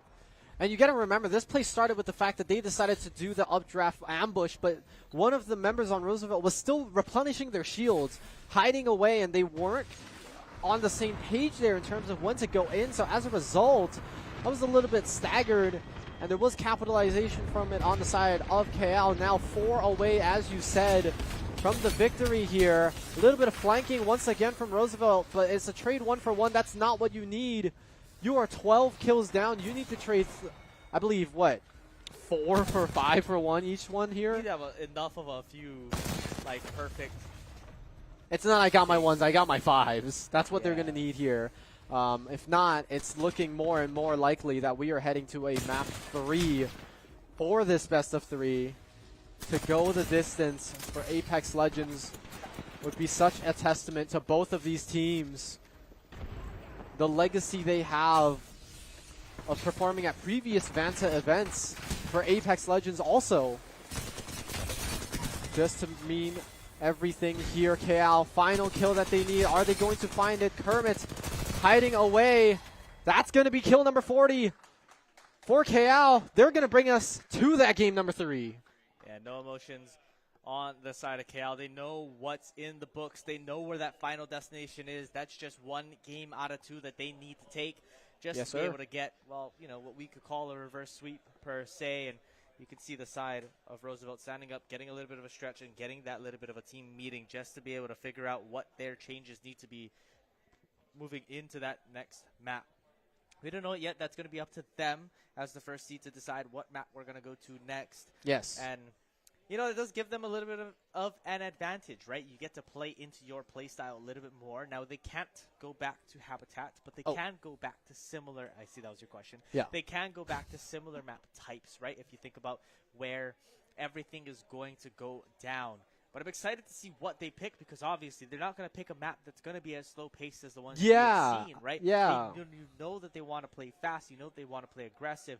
They need maps that are going to be able to enable that rather disable. Yeah, I was going to say because we saw such a different pace in tempo just between the 2 games. It was bloodthirsty start to finish for the Habitat map.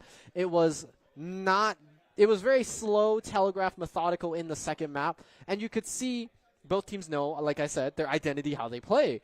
Now that Roosevelt gets the map pick, I mean, open map, potentially. We're probably going to see another one, but I don't think any other map in the pool has a fully open map as we saw from Habitat anymore. It's probably just going to be something along the lines of where there's just scattered buildings, but that, again, gives KL the opportunity to just coop up and camp in one of those buildings. It's going to be something with tight corridors where you're not going to have too much area to kind of just hide behind in terms of obstacles and stuff like that. We have been seeing this Skull Town map that I've been hearing. That I think from the middle schools yesterday, we saw the Desert Settlement one. I don't know the names of them per se. Yes. Yeah. Yeah. There is also the one with all of the cylinder-ish looking houses stacked on top of each other, the luxury homes. Yeah. I think so. Of the map choices that they can take, I think there's a lot that will open up. I think Zeus's Dome is the one that we saw right in that first game that KL, yes, thrived in, but that was where they seemed to be the weakest against I was going to say Kaiser. It's not Kaiser. It's Kailua. Yep. Right, but that's where they seem to be the weakest, especially on that opening engage, right? Because there was so much that they could get pushed out on, but then the moment that they were able to bunker up and find exactly what they needed, they were able to take the lead back and continue to push on forward. So interested to see what they decide to pick. They're still talking about it. It seems like they're still discussing amongst themselves, and especially changes that maybe they need to make in how their gameplay style is. And while we have the time, I want to thank Mobile IT Force, because they've been around. They've been sitting at that booth, talking to people all weekend long, and I think we've had them supporting us for a while as well, right? They've been around just as long as I remember Vanta Hawaii, Esports League being around, right? Yep. Every time we're here, they're here. So, yeah. So, I want to give a quick thanks and talk about how the Hawaii Vanta League event is brought to you in part by Mobile IT Force. So if you're looking for top tier tech support and IT services, look no further than Mobile IT Force. Make sure to go check out their website and there contact it is. them There's their at booth. mobileitforce.com. Unfortunately, chose this read when they're taking their little walk around, but hey, they could be walking around helping other people with IT. I've seen their representatives helping out HPU as well. So it's not just Kevin and Jordan walking around hoping that they can make things happen. There's a few other helpers amongst the team as well. So giving a quick shout out and thanks to them for supporting us throughout the years and supporting us at this event specifically. But getting underway here as we start to try to corral the players and get them ready to go in the next few minutes. You can't say that to Roosevelt. Corralling. They're going to throw the next. I'm just kidding. I went for a low jab, but you know what? Yeah. It was worth it. Gotta break the bunker, But we have been just told in our ears that the next map is Skull Town. Okay. So we saw that yesterday. I believe it was in the semifinals match that happened. Yeah. Was, I think so. A lot of just like close range fights, but at the same time, I don't know. Skull Town, I think, is another one of those notorious maps when you think of the TDM maps in Apex. That's one of the three that I think you almost always will name. It's Habitat 4, and sadly it's Fragment East. Fragment East is probably one that people are the most irritated with just because you can play only in that building, and that's going to be the entire match. Mm-hmm. Skull Town has a few areas to fight, and it's, for the most part, one floor. Okay. Outside of the skull. So, so there is a lot, and there's a lot of gameplay to that. There is the verticality that you might seek if you're KL, but if you're Roosevelt at the same time, you could press the engagement as much as you want. There are a couple of buildings that do have the rooftops, but there isn't as much of the tier floors. Rather, it's just the rooftop and then the base floor. Okay. So I think in that sense, it's a little easier to break into that top floor if you need to, and also play it in that area. So I'm interested to see what the adaptations are from both of these teams and how they want to play. You saw both of them kind of talking about it amongst themselves, making sure that they're all in lockstep with their strategies moving forward. And as we prepare for this match, is there anything that you want to see maybe change differently from either team or both? We've seen them now in their winning sides, right, from both of their matches. Yes. What is the changes or what is the expectations walking into the third map now that each of them have seen each other at their strongest? What is the expectations you have for each of these teams? I think we are going to see a little bit more, sadly, more methodical play, just because the timer's been running out for both games. Like you said, that pressure of the time does start kicking in once the timer goes yellow, which happens at 15 minutes.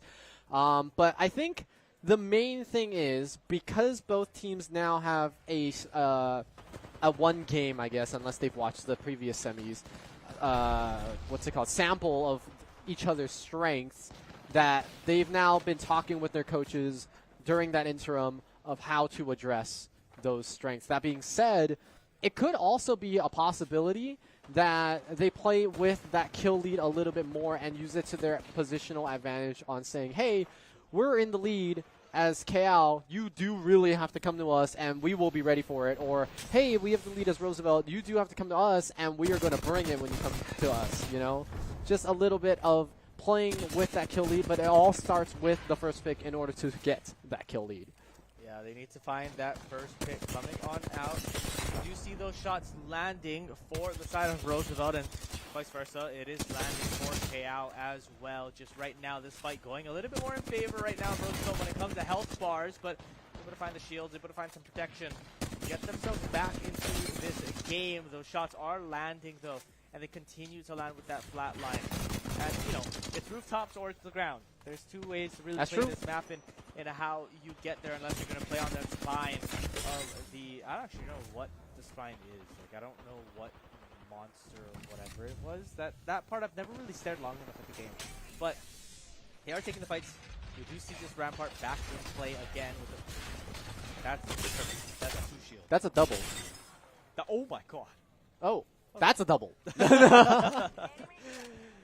Double headshot, able to deal the damage needed, and that Rampart able to find some shielding, able to find some protection that doesn't exactly exist everywhere on these rooftops, and hoping that maybe they can find something, but no kills as of yet, 2 minutes down on the clock.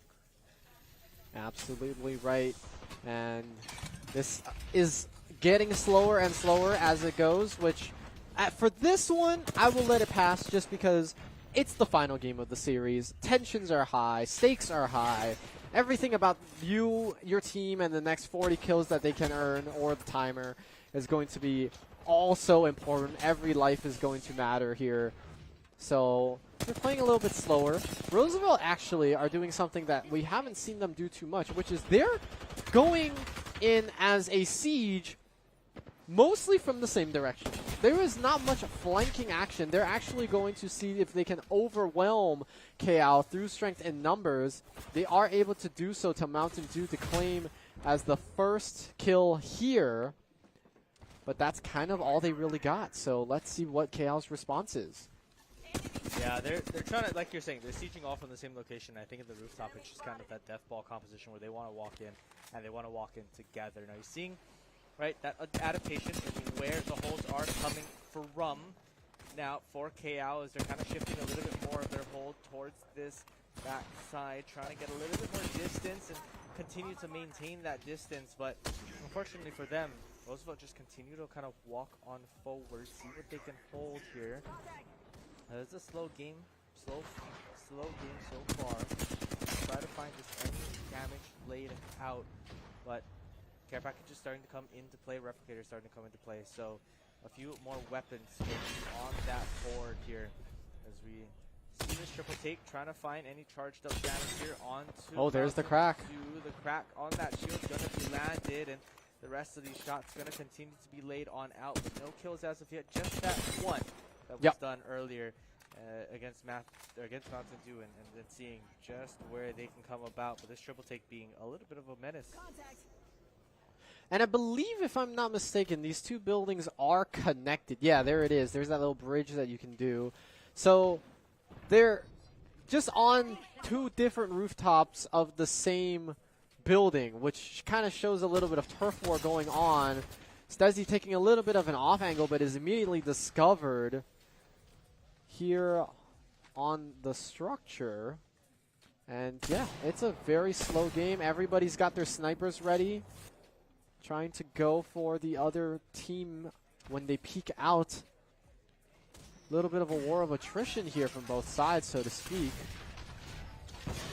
We've We've got the setup here for the shield replenishing, but nothing too crazy. Mountain Dew is actually going to fall one more time to Alphabet here, so that's going to bring it to 2.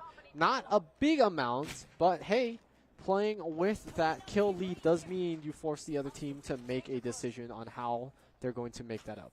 Yeah, you can almost see this as a little bit of a goose chase as well, right? They're constantly rotating to follow that of KO, trying to find as much as they can with them, and Alphabet gonna do the advantage Q up onto the top of this spine, but we'll not be able to find anything on that spine. Instead, we'll see the top of Evan's head, and we'll be able to lay down a few bullets and get them to take some cover, reshield back up, and instead, Stezzy will get the shield cracked there from that triple take, continuing to get shot at, but will not fall.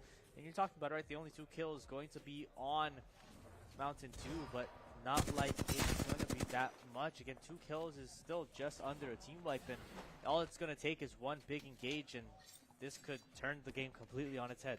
Oh, I agree. And the fact of the matter is that right now, you know, even though it's extremely low on kill count, you can kind of see the damage racking up from both sides over there in the corner. There's nobody. There's some people that are over 1K. You can see that right there. And that just goes to show that damage is being done. Like, this is not something to be taken lightly. That Lifeline is pumping out healings as best as she can.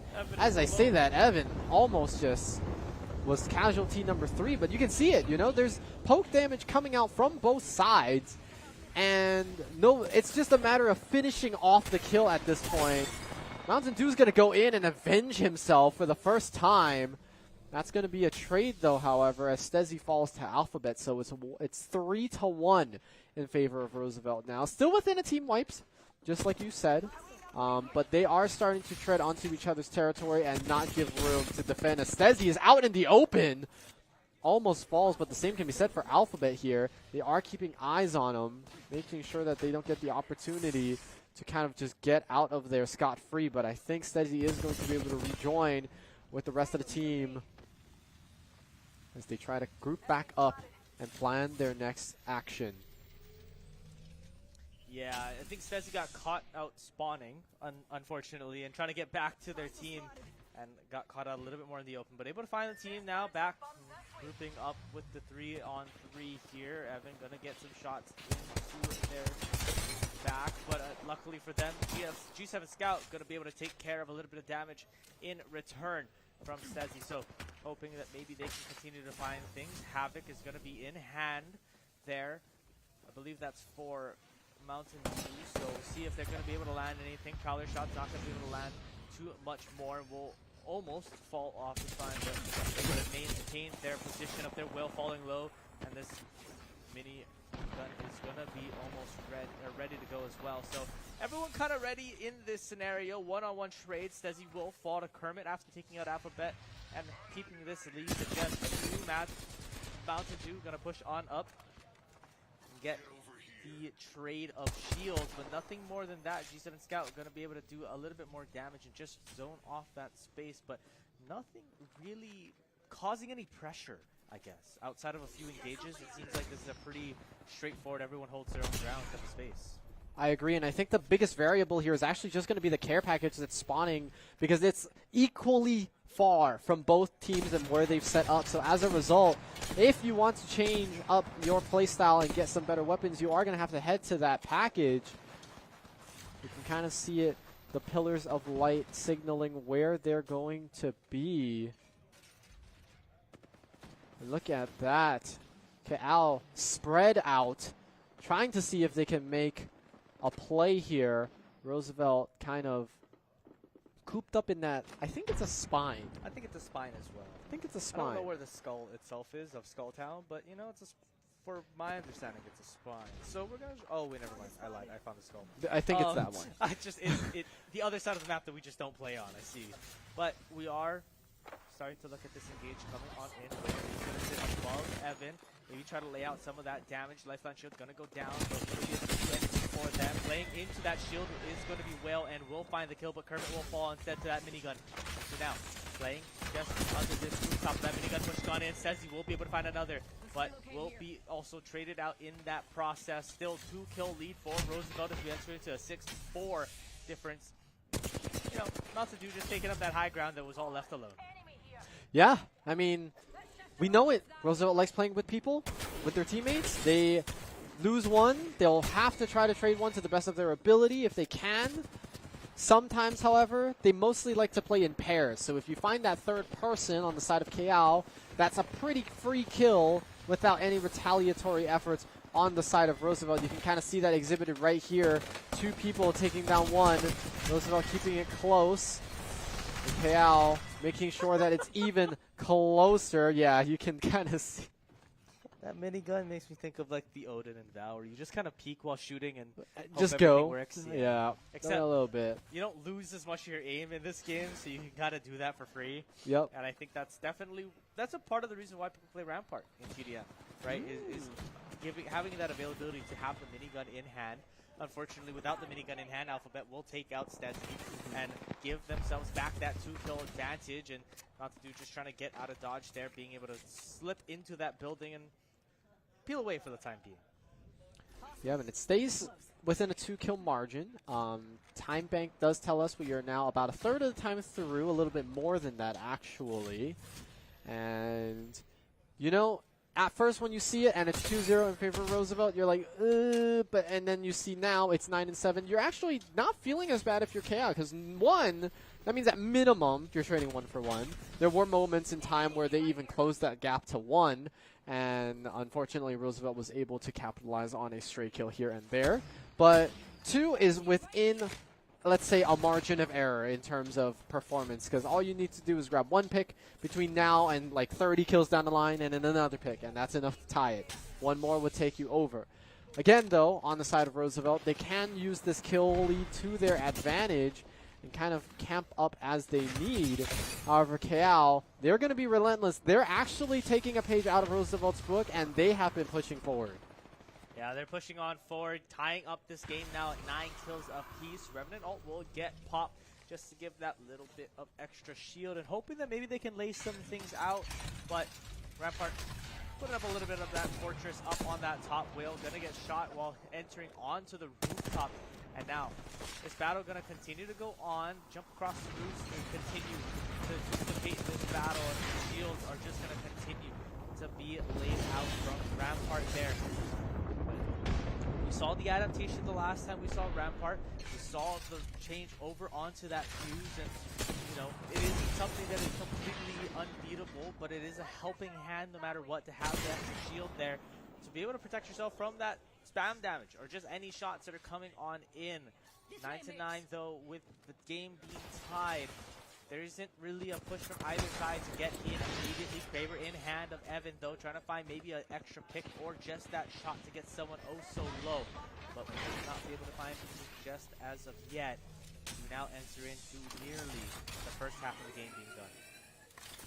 Yep, and because KL have been pushing aggression, as you can see, Roosevelt has actually had to rotate through a bunch of different areas of the map to try to keep together, but also maintain their ground. And you can see that these sieges are not without punishment from either side. Lots of shields being replenished. Can you imagine if this mode only gave you a limited amount of shields, but gave you shield charges back with like how much damage you dealt? That would change the pace of this so much more, because it's just poke, replenish for both sides here. Camping out, playing around this care package now, but that's going to be the gravity pull being used, and it's not going to find too much, but it does wreak a little bit of havoc here, as it is still tied 9-9. Roosevelt grouped as 3, a rare sight to see, to be honest. Taking a bit of a headshot there, traded back onto Evan. That was not a headshot. That was a body shot. That was a body shot? Kraber does 140 body shot, and it's an insta-kill headshot. Oh. Yep. Well, then he's very lucky. Yeah. As shown there, the headshot from that Kraber will land, doing 210, taking them out of that fight. Ask and you shall receive, I guess. Exactly, and now that momentum, meaning it's the go button for the side of KL, able to take another kill with them and get that advantage now. 2 kills in their favor over Roosevelt and hoping to push on through. And yeah, Krapers. It's the reason why Kraber only comes with like 12 bullets. You know, I was gonna say oh, okay. 12 bullets is whatever. I was gonna say I had more hope in the balance of this game because 12 bullets could still mean 12 kills in some situations, very rare situations. But you know, for KL, they are thanking the gods that is not the case because now they are in a kill lead of 2. I believe that is the first time this game that they have had that kill lead. In this, yeah, it's been a while, I should say. They've had it before, but it's been a while. As here come the trades once again. Projectiles are now being thrown as a means to cause some chaos in the rhythm of fighting. But Mountain Dew claims another one onto Kermit, actually. A very good redemption arc for Mountain Dew, I would say, given the fact that he was the first 2 casualties of this one. Yep. Able to get a couple of those kills back that they lost at the start of the game. Now, playing into that high ground, Cal has the lead, so they're more than happy to take the space and hold that space as needed. Mountain Dew able to take another one under his belt. Kermit will fall to this devotion and continue to play this long game. 14 minutes on the clock. 4 kills are the difference.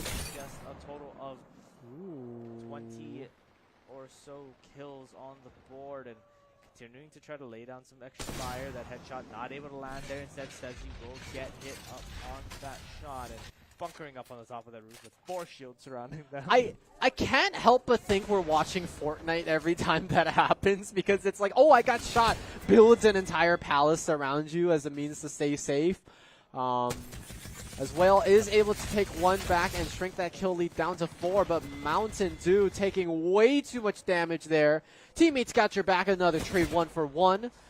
As another situation here where another care package falls and potentially some upgrades for some of the players. Maybe another Kramer, I guess, since we're riding that high here. Well, that R99 is picked up in that same level as the Kraber, so is one of those weapons that only come in their care packages. Kraber will get picked up. Only 2 bullets remaining, but hey, those 2 bullets give me 2 kills. That's true. We true. talked about earlier, and it just means landing those headshots. But landing a shot as well, dealing 140, that means they're just about 1 shot. Instead, Alphabet falling so low from the poke on the other roof. Not 100% sure where they're coming from, but now at least they all know where it's going to be. And that peak from the top on the climb is going to barely leave Alphabet alive. But this push out is going to start as you can slowly see those nameplates getting a little bit closer. These longbow shots are landing. They want to take out the shields. Bangalore to zone out some space for them, as you're going to see. Mountain Dew trying to get up to his team, but catching a Bangalore instead is going to be at that top and not able to get out of it. Instead, that gravity lift trying to get the rest of the team through and back up to the top, but you know exactly where they are. Bringing this game into 2 kills now, as you can see where they're rotating to, but 2 kills being the difference. We're back at it again. Yep. And what a situation for it to be, given that this is the last game of the series. Winner gets to lift the big golden hook, and a runner-up, unfortunately, does not get to take that home back to their school to show off in their glass case or whatever. So this is a very tense moment for both teams. I bet the coaches kind of can feel it, standing behind them, watching every step, watching every move being made as Stezzy does get found out, or is it Alphabet? 1 HP and a dream here for that one, but they will stay alive. They will not increment the kill count for the side of KL. I cannot, unfortunately, say the same for Kermit. That is going to be...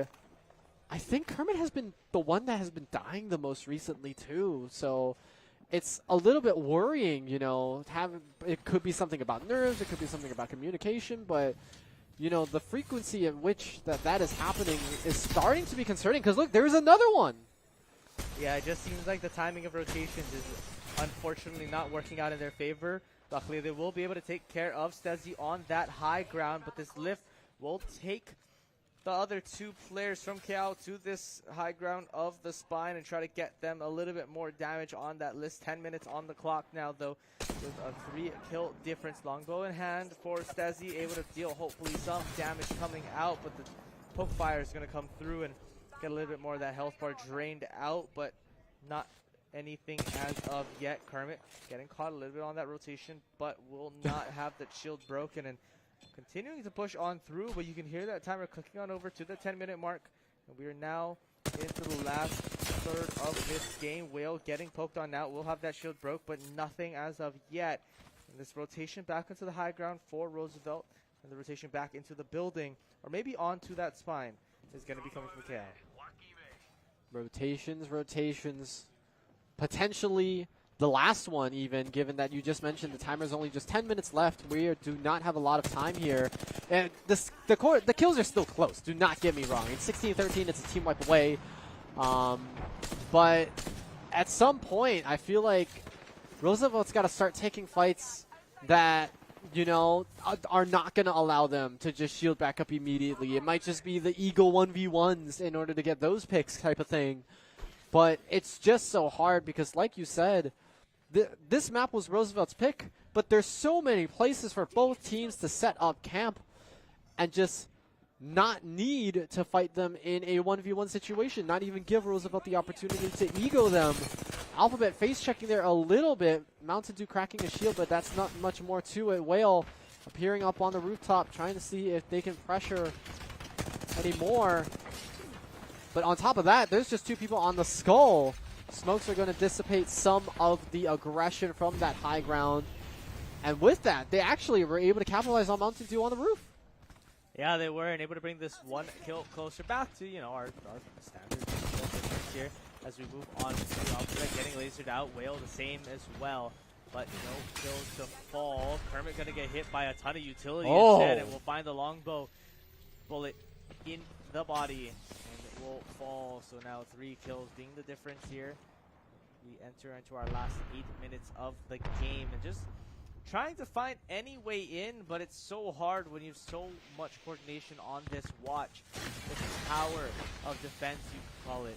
Just holding out any sort of incoming damage. Rampart is able to just block so much damage. Lifeline able to mitigate that healing right back, and trying to do anything that they can. Shield will be broken, but Alpha will find that Kraber shot into Stezzy, and we'll bring this right back to 2 as they start to maybe try to find another push. And that's a new Kraber, by the way, with an R99. That's 10 bullets. Also from the also from a care package. So double care package. Oh, I was right then. Yeah, double care package weapons coming on from Alphabet, trying to find Stezzy, and everyone just about except for Mountain Dew falling so low from the side of KL, but able to get out of dodge and able to find that health back up in turn. You hear that minigun charging up before it even happens on the turn from Alphabet. You see that shot landing from the Kraber, able to find so much damage, but Mountain Dew playing on top. Will he be able to find anything? Instead, shooting down to the bottom, trying to find Whale, but Whale will find a rock instead and get just behind it. Yeah, and you can kind of tell Roosevelt's trying to siege forward. They're trying to get up close and personal. Yes, they have the Kramer, but that's just the person that they're covering with the long range. So far, Whale is taking a trip to heaven, perhaps. No, he's going to stay alive for the time being. There's actually going to be a trade 1-for-1 here. 2 completely different fights on opposite sides of the hill. As Alphabet, trying to stand his ground, is able to finish out Stezzy. Brings it to 1, and that's the shot. Equaling it up 18-18. We've got 6.5 minutes left. The nerves on this guy, the nerves on Alphabet to close range fight, falling low. Sniper shot. Pulls out a Kraber instead and lands that shot, and we'll be able to find that pick. Alphabet, like you said, being, like we said, being one of the leaders, but hey, Whale is doing that job just as well. And not to count out Kermit, he's been assisting so many of these kills, right? Yep. Maybe not landing the final blow, but assisting so much of it and laying out that damage. Now tied at 18 apiece. We're looking at that reset back up, and like we were talking about earlier, Fuse coming on board, trying to deal with that Rampart and all those shields. Yep, and you can start seeing everyone's kind of scattering around a little bit, not even playing as their trios anymore, knowing that every kill matters. you definitely don't want to lose a team wipe with 5.5 left on the bank, because if that's the case, then you're down 3 all of a sudden. You'd rather be down 1 and mitigate your losses, so to speak. There are still people with snipers in hand for both teams. Stezzy falling to an HP bar instead. Shields have been cracked. Same for Alphabet. And again, this is a little bit of an awkward situation here because KL are trying to set up a little bit of a flank, or maybe just to catch somebody out. Roosevelt trying to see if they can do the same, high ground and low ground covered. Very tense moment here as we just passed the 5-minute timer. Will joining back up, recuperating with the team, just in case something crazy happens. Kermit actually does win the 1v1 against Stezzy, and that puts them at a well-needed but very small 1-kill lead. Yeah, it's definitely needed. I mean, you could see Stezzy was camping out on that spine, just trying to maintain any positioning on the ridge and try to maybe even catch them by surprise, because if they didn't know, but Alphabet landing a headshot onto Evan, they're able to find yet another 2-kill advantage now as we enter into the last 4 minutes of this game. But you see where the spawns are coming out. That shot gonna land onto Alphabet, falling so low. Nansu playing on the other side of the map here, but they know where Stezzy is, trying to get as much of this damage as they can. Falling just behind that tree, finding any heals. That shot would have killed, but instead does not. Alphabet will fall down to the main side. The shots don't land, but will get them to move. Where are they going to play here? They know they're in the lead. Roosevelt need to maintain that, and if you're KL, you need to make some sort of push happen. You know exactly where everyone from Roosevelt is playing, but how do you decide to play it is going to be the question. With 3.5 minutes left to go, you need to make a move, and that move needs to come now. And Alphabet, please don't turn your back to that side, because everyone is coming for you and your team.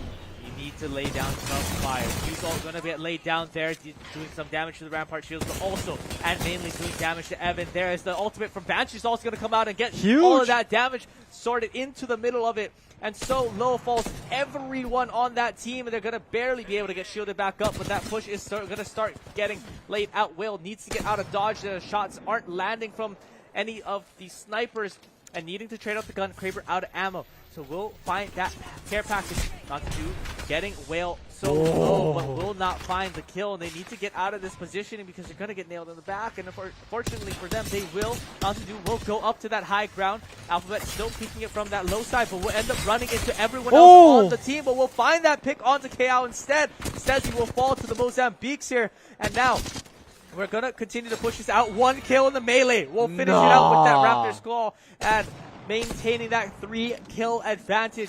2.5 minutes left on the clock. Kermit holding that high ground with the longbow, trying to see if they can find anything. Nade gonna land at their feet, and will just be able to get out of the positioning of it. Fuse will toss a few knuckle clusters to the backside, but won't find any damage. They know where they're pushing from, but will they be able to hold it? 2 minutes on the clock. 3 kills is the difference. 3 kills is the difference. A team wipe for KL, and they even it out. It's kind of like a basketball game when you realize you're 2-3 points ahead. Suddenly, you're going to have to shoot more hoops in order to make up that deficit. KL still within that 3-kill range. But with time ticking out, Roosevelt could just choose to spread out and make it difficult for them to get all 3 in time. Yep, Bangalore coming on in, seeing if maybe they can do a little bit more damage. Evan going to get caught on out, and we'll find the headshot. It's going to be Alphabet onto that pick. Vanta pushing on up, but we'll immediately get lasered right back out, and we'll have to rotate just to stay alive. The shot's going to continue to land. Dropping health bars will go on to Kermit. Stezzy will find the falling shot, and Evan will finish off that kill. But instead, we'll get lasered out in return, but no kill to fall there. 3 kills still split these two teams as we enter into the last minute. You're talking about their last shot at getting this in. Thinking in basketball terms, this is like taking your full court shot. You need to land it now, and you need to hit it, because if not, this game will end, even if it's split by 1. This is the finals. This is what you need for the Golden Hook. You're going to need 3 or more, 3 to tie, 4 or more to win it here, and that assumes that Roosevelt does not get another one. Mountain Dew flying in the air, looking to get away for the time being. Are they going to win the fight? It's going to be no. It's now 4 in the lead, 5 for Roosevelt. 40 seconds left on the timer. Evan running away, but to no avail. That's going to be a 6. And it looks like at the end of the day, with the dust settling, it's going to be a hell of a miracle here, but I think this could potentially be it. Roosevelt just have to go into hiding for the next 15 seconds. Yeah, just like that, you can see the last-ditch efforts coming on in, trying to get up to this high ground, break anything that they can, but that timer ticking down oh so slowly will hit its demise and hit the 0 count as we are now able to crown Roosevelt High School as the Vanta champions for Apex Legends for the second time now, because we've seen their challenges before. We've seen it come about, but just like that, able to sweep the championships for the last few times, right? But taking it down to map number 3, able to take this out to time limit, which is what we didn't expect as we walked into it. The games got slower and slower throughout the series. And I mean, credit to KL. This was not an easy victory by any means. It fell apart towards that last minute-ish, but you were within 2, you were within 3 for the entire time. That goes to say pretty much a repeat of map 1, you know? Like they were neck and neck until that final moments of time, and so I think that there's a big upward trend for both teams, obviously, because it's the high school scene aside the collegiate scene, but this was not an easy win, and I think that KL can be very, very proud of the fight that they put up. 100% agree with that statement, and I think we last semester, so spring, right, of 24, we got to watch Moanalua take on this exact team, and Moanalua put up a fight, and unfortunately that team, disbanding with members leaving, it's scholastic, it's school, That's right? How Naturally, it works. you graduate or you move or whatever the case may be. Those teams don't stick around for the same amount of time a pro team may stick, and KL obviously stepping up their game, putting up that challenge because they saw that spot was open in the finals. They wanted to take it. They wanted to take their fight. They wanted to take their shot at getting a chance to take it away from Roosevelt, but Roosevelt holding it out and maintaining that crown, earning them the hook instead of, hey, I'm not going to say that's a second place trophy. Also, great, but that hook is a staple to put up in your trophy case. And Roosevelt will earn that ability to hold both in their trophy case now with Overwatch getting that second place. Yeah, you're right. Yep, Overwatch getting the second place and Apex getting their first place. Unfortunately, no Tetris trophy to also enter into that. Yeah, we heard a lot of slander from that coach over there. But it will be that finish for Apex Legends. So Roosevelt taking the championship. KL coming in second place. And coming up after this break, we're going to be going on over to what I believe will be an award ceremony, final raffle for the glorious set of prizes sitting on that table. And then after that, we will head over to Valorant for the semifinals and for finals. So we'll see you guys right after the break. Don't go anywhere.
Welcome back to the Hawaii Esports League, live from the HPU Esports Arena. We now hand out our runner-up and our championship trophy of the Apex Legends Championships.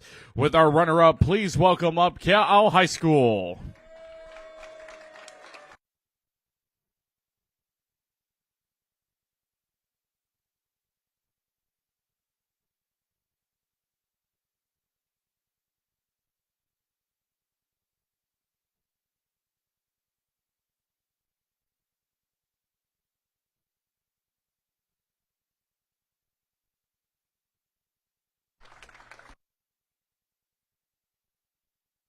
And now receiving the Golden Hook Championship Trophy, please welcome up Roosevelt High School.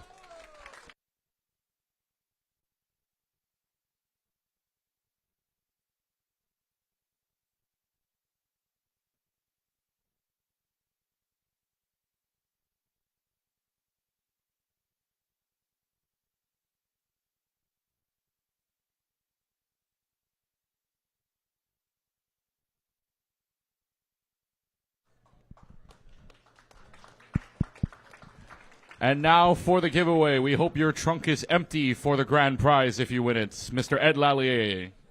Thank you. Thank you.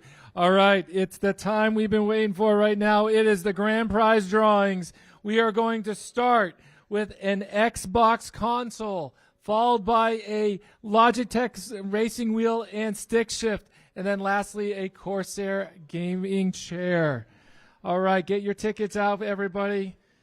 And that winning number for the Xbox console is 6501677. 6501677. Oh! It helps to intern with us.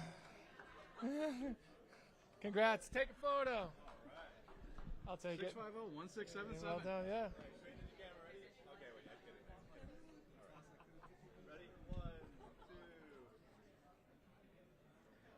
All right, great job. See, this is funny. I won the PlayStation 5 last December.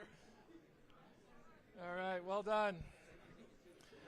All right, next will be a Logitech steering wheel and stick shift. As your steering wheel. All right, winning number is 6501721. 6501721. Hey!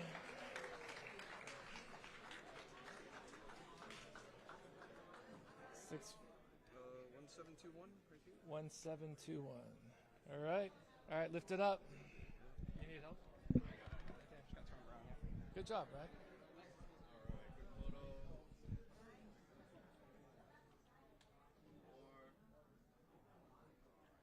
All right. All right. All right. I need help lifting this thing. Next is the Corsair gaming chair. And I'll need a little help lifting this up. All right. I just need Kyler. He's so strong. All right. Thank you, Kyler. All right. And the winning number for the Corsair gaming chair is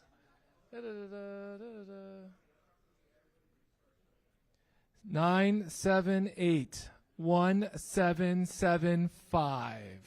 9781775. This is your moment. Don't lose it. I will go to another number. It is 9781775. Is that you? Come on down. You got it. Yeah. Let me see it.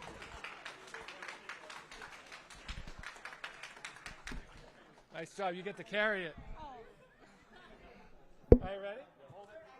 Hold it.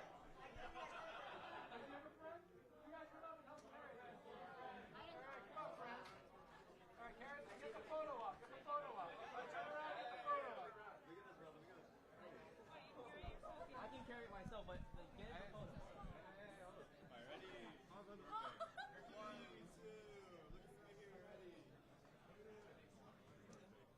That's awesome. Congratulations. Congratulations. All right. Just so everyone knows, we will be having a free esports Valorant camp December 30th here at HPU, courtesy of Hawaiian Telecom. We have professional coaches teaching kids about Valorant. If you would like to actually participate, we have spots for open. Please go to the Vanta booth and scan the QR code. This is a great way to just do something fun during winter break. So again, if you're open to some Valorant training by some professionals with free lunch, please make your way over to the Vanta booth. I'm going to pass this on over to Keegan, who will continue the show. Thank you. We'll take a short break. Coming up next, the Valorant semifinals. Right after this in the Hawaii Esports League.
All right, everybody, welcome back to the Hawaii Esports League. I am here with the winning team of the Apex Legends Championship. Of course, it is Roosevelt High School. Now, time and time again, we see you guys in the grand finals, and this year, you guys took home the trophy, the Hook Trophy. How does it feel right now to win it all?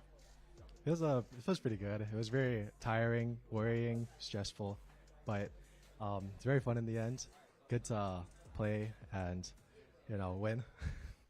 Good to play, good to win, especially hearing the comms throughout both the semifinals along with the grand finals. I know I heard Alphabet talking a lot, screaming a lot, telling you guys to relax, along with to just push forward. So how are the comms, especially in those crucial moments in map 1, map 2, and map 3? It's a 3-map series for you guys. So how are the comms? How are the feeling going out throughout the entire series for you?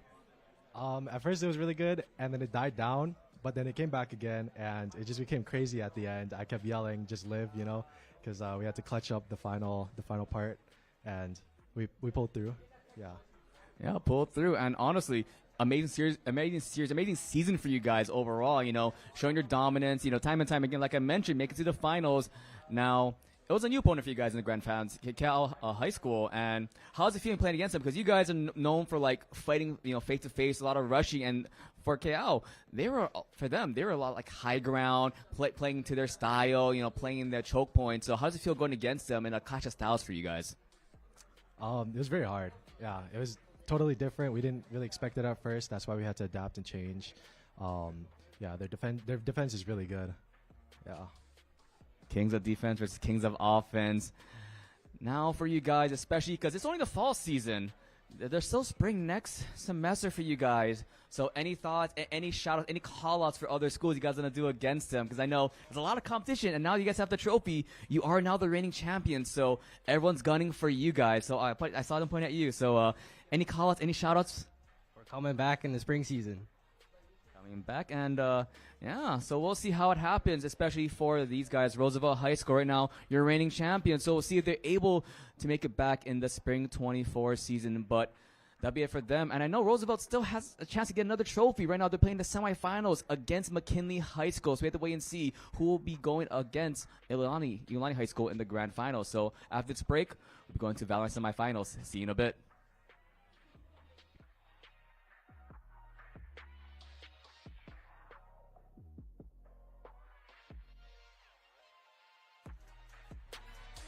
Trade 1-for-1 here. Two completely different fights on opposite sides of the hill. As Alphabet trying to stand his ground is able to finish out. Stezzy brings it to 1. Will go up to that high ground. Alphabet still keeping it from that low side, but will end up running into everyone else on the team here. And now we're gonna continue to push this out. 1 kill to get them to get all 3 in time. Bangalore coming on in to get maybe a little bit more damage, and they're gonna get caught on out. That assumes that Roosevelt does not get another one. Mountain Dew flying in the air, looking to get away for the time being. Are they going to win the fight? It's going to be no. It's now 4 in the lead, 5 for Roosevelt. 40 seconds left on the timer. Evan running away, but to no avail. See the last ditch efforts coming on in, trying to get up to this high ground, break anything that they can, but that timer ticking down oh so slowly will hit its demise and hit the 0 count as we are now able to crown Roosevelt High School as the Vanta champions for Apex. Trying to get as much of an advantage as they can. Turning that corner and Will able to find just a little bit less than the damage, but will find that kill, make that 3 over again. It does look like KL are going to be grouped up one more time and taking this little bit at a time, and there it is. That does not happen, but you can kind of see both teams are paying massive respects to each other, knowing that, the respective team did not get here just for free on a whim, that they earned their position in the finals. They've been trading shield cracks here and there, and just a couple casualties every now and then, but you can see the respect as they gun down these 1v1s, and they're just equal trades so far. Look at that, 6-6.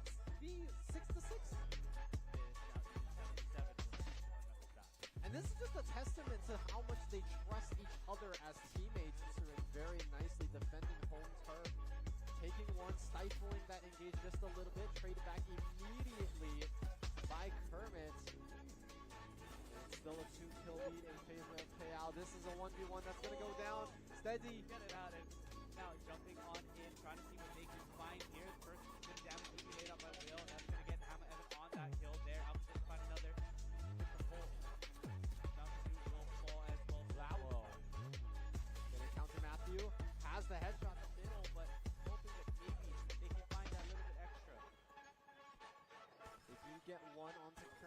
entered out, but you're dancing along the shield line, not able to do anything. Steady running with just a sliver of health. Instead, in the meantime, Roosevelt has either gotten to capitalize on it, or the defense just runs over catastrophically, and so we might see that here. Roosevelt defending home turf. They're going to get another. just to close the gap. When you get that close, you don't have enough time to charge that motion, so it doesn't do the damage you want to do, and just like that. Rush again, working in pairs while the third one flanks from behind. That smoke is not helping out. This last person is trying to get there before the rest of Has to go back to replenish the shields, but Stezzy just in the line of fire goes down. Tower defense style, one from each side. In that 1v1, Stezzy does fall, avenging the fallen brethren there. That's going to be a 1-for-1 trade as Hammer Evan going down to decently low HP, but still is Kermit. Another trade 1-for-1, still 7 is the lead for Roosevelt, but they have entered third 5. That's kind of all they need. That's pretty much like a 3-to-1 ratio for them in their favor, but Kermit is just going to absolutely dip there. Gets out just barely. Trading used to be the strategy that would work as a means to keep close in the kills, but at this point, it's too close. You kind of just got to go for it, and that decision. Dr. Revenant on once again, and it's the flank. They're not noticing it. That's already going to be one down. Trying to hunt down the other ones as they're staggered. They're separated. They're not together. Evan going to be the last one here needed to secure the 40. He's fight Stezzy getting popped there as well. Taking the fight up to the top. Not able to find anything. The Whale will find the first pick for Roosevelt. So raising that pick is Stezzy is trying to find one in return. Hammond out of range now. Yeah, and I do want to point out that one thing that you mentioned about how Roosevelt wanted to, how they want to fight this. Like maybe they want to be on that point. Land of shot. Kermit falling also low. Now that's on hold. Gonna get popped. They're gonna take the fight on the roof. Trying to shoot down one person, but they're to that top side. Whale gonna go on in, breaking that shield, but will fall low. Away from that fight. Thermite will get popped him up to that 1 HP. That will find the R45. Roosevelt in the building, starting their siege. I feel like whichever team gets control of that elevator shaft makes so much more of an impact there. Trades back and forth still, 1-for-1. Alphabet trying to turn the corner, encounters actually 2 members of KO. Does take down one, but it's traded once again. Grenade thrown at him, but nothing too much to it. He is stocked up to full, and Stezzy is going to get one. Alphabet makes it to the roof, doesn't find anybody, but Whale does finish it off. It's traded 1-for-1 though with Stezzy until Whale gets out of Roosevelt. They're just spending multiple people to take one down. Unfortunately, after that stagger right there. Welcome back, everybody. Last game of the entire weekend here is Valorant. We ended Valorant day number 1 yesterday. Day number 2, we're ending with Valorant yet again. Clutchkey alongside Professor Layton with you for what should be a very nice matchup. And Iolani awaiting in. They're waiting. The cave. They are waiting just to see when they can come out to play against the winner of this one, McKinley and Roosevelt. Roosevelt, a name said very often today, and mind you, winning championship in Apex. Second place in in Overwatch. No Tetris though. No Tetris though. Coach is right behind us. I'm not going to say anything. Yeah, I mean that guy. I think every single semester he's here from the start of the day all the way until like the final, like title every single semester. So I give props to him honestly. Yeah, he's here with us every single time. Unfortunately, fall is not the time for it. Maybe spring. Maybe it is. Maybe we'll see. Yeah, I mean. But regardless, though, Ed, Roosevelt was basically in almost every single competition that we've had here thus far, and even in Valorant Team 3, Team 0, I know they were playing out for that, but now we get to the point where it is McKinley against Roosevelt, and then Iolani waits for the winner of this one. They've already concluded their semifinal matchup and just waiting to see who's going to play them inside of the best of 3, but got to go through a best of 1 first. And because of what we've seen so far, best of 1, obviously all they have to do is ban out. They get 1 left. Home team is the higher seed that gets the advantage, therefore defending side, I'm assuming first, or side pick, I should say. But first and foremost, the bans are interesting. The bans are very interesting because one team banned out Ascent, Bind, and Haven, which means we're not going to get that. However, on the other hand, Roosevelt Team 0 banned out every other map except for Sunset. Yeah, and that is exactly where we're going. Sunset. The map that got revealed at very, very hype, mind you, a very hype reveal back when VCT was in Los Angeles. VCT Championships was at Los Angeles as well. So a very nice homage to it as well as we get set for new map changes as well. There's a couple of new map changes. B-site got changed a little bit.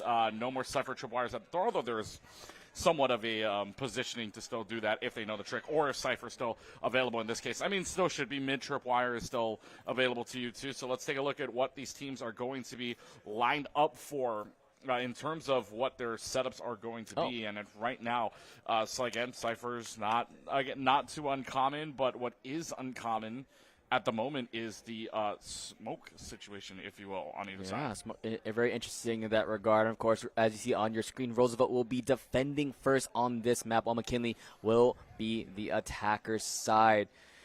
You see them right now talking strategy, what they want to pick for their ages. Not really, only a couple locked in so far. Wait to see what they do want to do. Of course, I'm not sure if you're watching the other match for Iolani versus Roosevelt Team 3. They did play on Ascent, and it was even for that one until it was 7-7. And then the next 6 rounds went all Iolani's favor. And that's why they're already in the finals waiting to see who they'll be playing against. Or I see McKinney locking in their side already, while Roosevelt still be playing the patient game, trying to see what they want to do here, though. And yeah, it's going to be a fun one to see what they do play it out for this one. Yeah, so the basic entity for this is that they are just awaiting, and if you're sitting in the front of the room right now, they're blocked off just in case there's any visuals of what could be going on. Oh, we're locked in. Here. Everybody locks in. That's exactly what I would expect to see. Obviously, with the way that this is working out right now, obviously Cypher's on either side. This is still a Cypher map through and through. Gecko as well. I mean, we saw Gecko being played here a lot because that wingman does provide a lot of util to get in. You have to make sure you give it the bomb, because we saw several times yesterday where wingman went in, but didn't have the spike, unfortunately. Well, but it still turned into fight wins. So True. It's not a bad situation not to have him. You could just be a distraction saying, oh, we just need to figure out where they are, right? And just the wingman just to figure out, just fake planting the bomb, because you don't know whether or not that wingman's going to have the spike unless you see it fully. And if it pops out, your first instinct is shoot. I'm not sure if you saw it momentarily, but I did see Roosevelt all had the same icon. They had the Halloween one with the cat with the little witch. Is that? That's synergy right there. That is synergy. That is synergy. Although I do appreciate the new bundle as well, the Power Ranger looking one, the entire set card. See, I know I'm probably I'm a League of Legends player, so I'm waiting to see that Arcane bundle come The Arcane bundle already happened. I know, but I want to see these players use it. Oh, we'll find out if they do. And, show me those Vi gloves. Yeah, there's one player, RNX, I believe, has it. I appreciate it, man. You're the GOAT right there.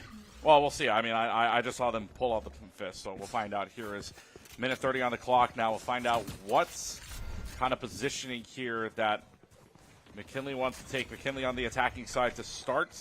Yep, on the attacker's side right now. Smoke's coming out from the Clove right now, using their utility to advantage. And we talked about the wingman, the 6th man for both of these teams, being able to plant the bomb. And that will be the first plant in this first round. Still a full-on 5 versus 5 here. Let's see what happens. Pop shots coming out. Go Smoke, the engage coming in from the Jet player on the site. Yujin gets second blood. Almost a clean one, but one will fall. That is going to be one falling for McKinley, as they will get that round. So they get the round in their hands. Very good take of the site, especially. All they needed to do was rush right in. Not a lot of pressure to go off of besides a mosh pit in their hands. So regardless, a very well-done round from this McKinley team. And now going on a little bit of a shopping spree, if you will, as Galactic Iris, I believe, was an Overwatch player. And makes a lot of sense, if you will, too, because that was a kunai with Kiriko playing onto the Jet now. If the Galactic Iris is exactly the same player, then yes, we are in for some kind of treat to see if kunais can come out. So let's see where they position themselves, because a rush A site means that now this other team is going to be very wary of it.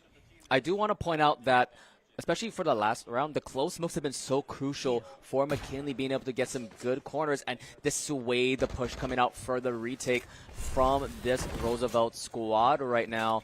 As a little bit concussed here, I want to see what happens, though. We do see all of the utility coming out. Does get spotted out by that KO knife. And Keegan, there might be some action happening. But they're going to rush B side as well, using the neon wall to make sure that one-way gets no way about it, as there's the wingman yet again planning. Here comes the retake, 3v5. You'd love to see any picks whatsoever, but the Guardian finds one. Guardian won't find another one.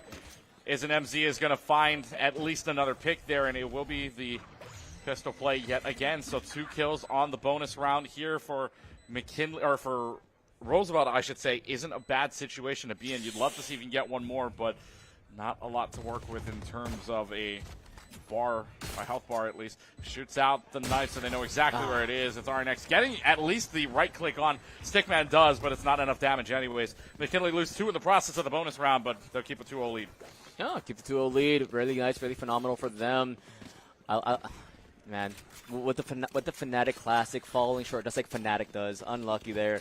But now, yeah, with that, we're 2-0 for McKinley. And now this is where you see a lot of the guns coming out, especially like the better guns that we see for the most part for these players, especially once you're down 2-0. A lot of times, most teams, you know, in the second round, they save. So in the third round, they're able to pick up the better weaponry. So we see how both Roosevelt and McKinley play this out.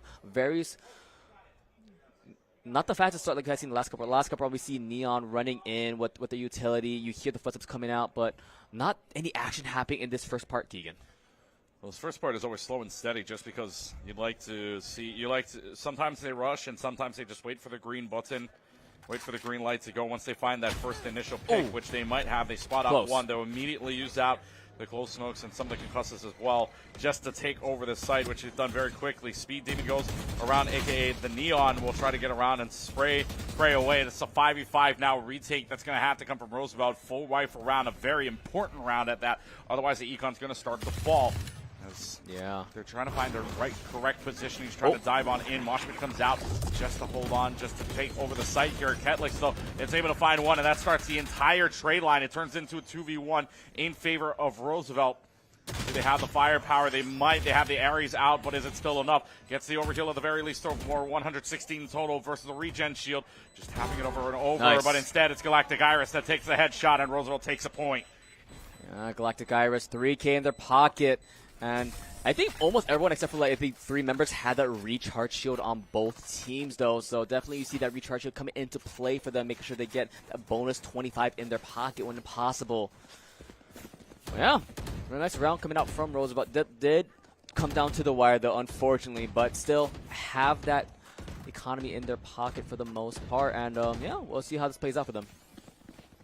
Just trying to see right now if they have the ability to, I mean, if they can rush, this would be the time to do it, because obviously you don't have a lot to work with in terms of economy-wise, so this would be a round to think about just kind of going for it, if anything. But instead of just going for it, there's no spot out just yet of where this team is exactly, but maybe they'll find out here in only a couple of moments. Couple moments indeed. We see what happens, though. You do see the knives go out. Very nice utility coming out from the Cypher, but looks like they will be rushing in now, though. Like you mentioned, the Speed Demon speeding in. The spec. Oh, Singer does not get anything just yet. Laptop Demon instead. We'll get one on top of one. And the Cypher ultimate does come out. Spots out where everyone is, revealing their position on the Roosevelt side. This retake not in the best case scenario for them.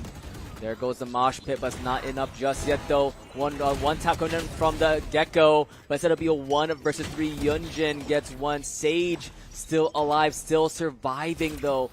The HP bars aren't the best on anyone, but instead it'll still be McKinley coming out on top.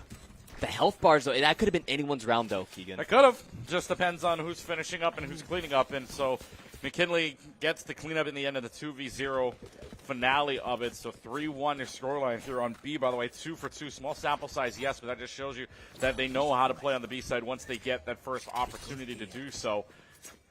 Plants-wise, at the very least. So you can see all across the board, pretty even, at least for McKinley's side. No real pop-off situation. Yunjin and Laptop Demon. Although on the attacking side, it is the controller as well as the Sentinel doing the top work at the moment, but again, that can all change in a flash. Well, they're spotted out. Well, not spotted out necessarily. But they know don't know how there. many There are, but yes, the knife was shot out immediately, and this is the big thing with McKinley, right? For McKinley, they know when to press the go button in the first 3 out of 4 rounds we know of. It's just that Ken Roosevelt beat them to the punch.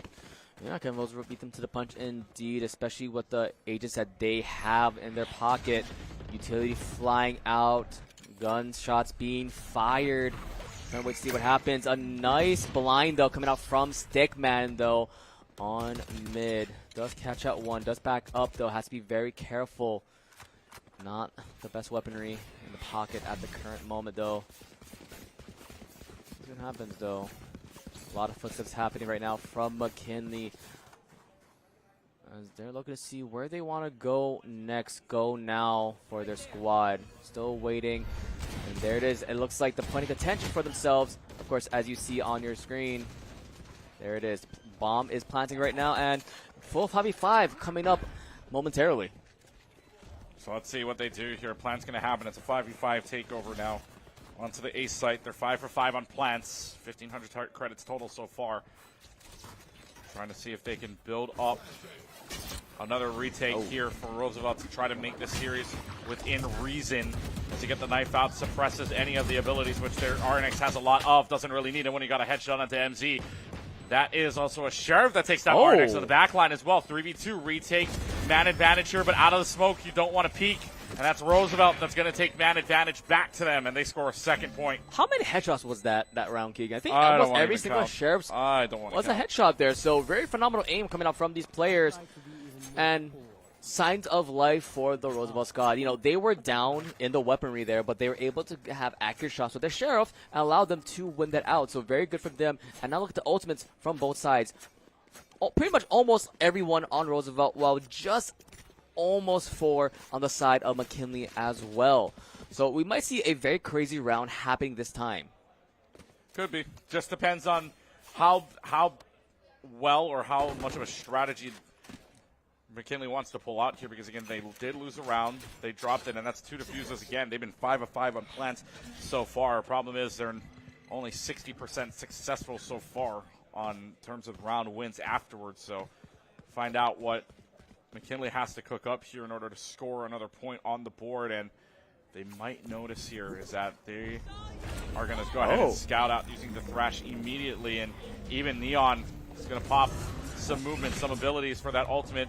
And actually, that's your own teammate. A little bit of friendly fire. That's a little bit of friendly fire. It's a good thing the rest of your team is pretty much, well, it's a good thing the rest of your team covered you and that there was nobody on site anyways. Yet again, 5v5 retake situation for Roosevelt. And that was the whole entire ultimate that was as well. Basically the entire ultimate running out, so you got nothing left there for the Neon. In this case, Laptop Demon, though, is going to go ahead and get 2 on the Bulldog as it strikes around on 2 headshots, especially on the Jet, making that entry a little worse for wear. But it is going to be the retake for Roosevelt trying to get it. There is the res up for Laptop Demon. Not done just yet. However, now done by the terms of the headshot. Roosevelt's got a 3 versus 1 now. All that's left is a Neon trying to see if they can retake. That's 1 on the headshot, trying to get another. Gets the second one around the corner, trying to speed away, but had to reload. He was and the timing, but is it enough time? It is. 3.38 seconds left. Good clutch up. Roosevelt ties the series.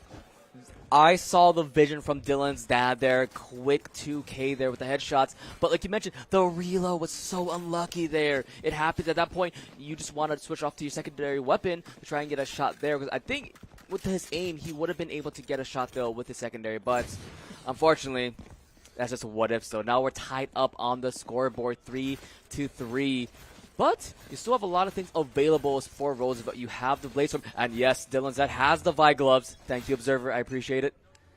Yep, we were looking for it all game long and finally found it. Blaze is now happy. I am happy. I love Arcane. Oh. Any spoilers? Bring tissues, you'll be crying. Okay. You haven't watched it yet? Nope. Oh, really? I haven't even watched season 1. 3-3 scoreline here between Roosevelt and McKinley. I'm about to shock the world. I'm about to get a lot of source points. I watched 1 episode, and that's been it so far. I feel like I'm going to get forced to watch this later on in my life. Open on Netflix right now. 10 on the clock now. as yet again for McKinley, trying to find any sort of opportunity. A few pot shots here for McKinley. Does take down the health bar just a little bit. Tries to get maybe some concusses out, but nothing doing. Isn't MC is going to make sure that Gecko has no opportunity to plant with Wingman. Instead, it's going to maybe have to be a member from McKinley that does it. Does still get the plant down. In the meanwhile, 7 for 7 yet again. They will try 8. They failed here the last 2 rounds.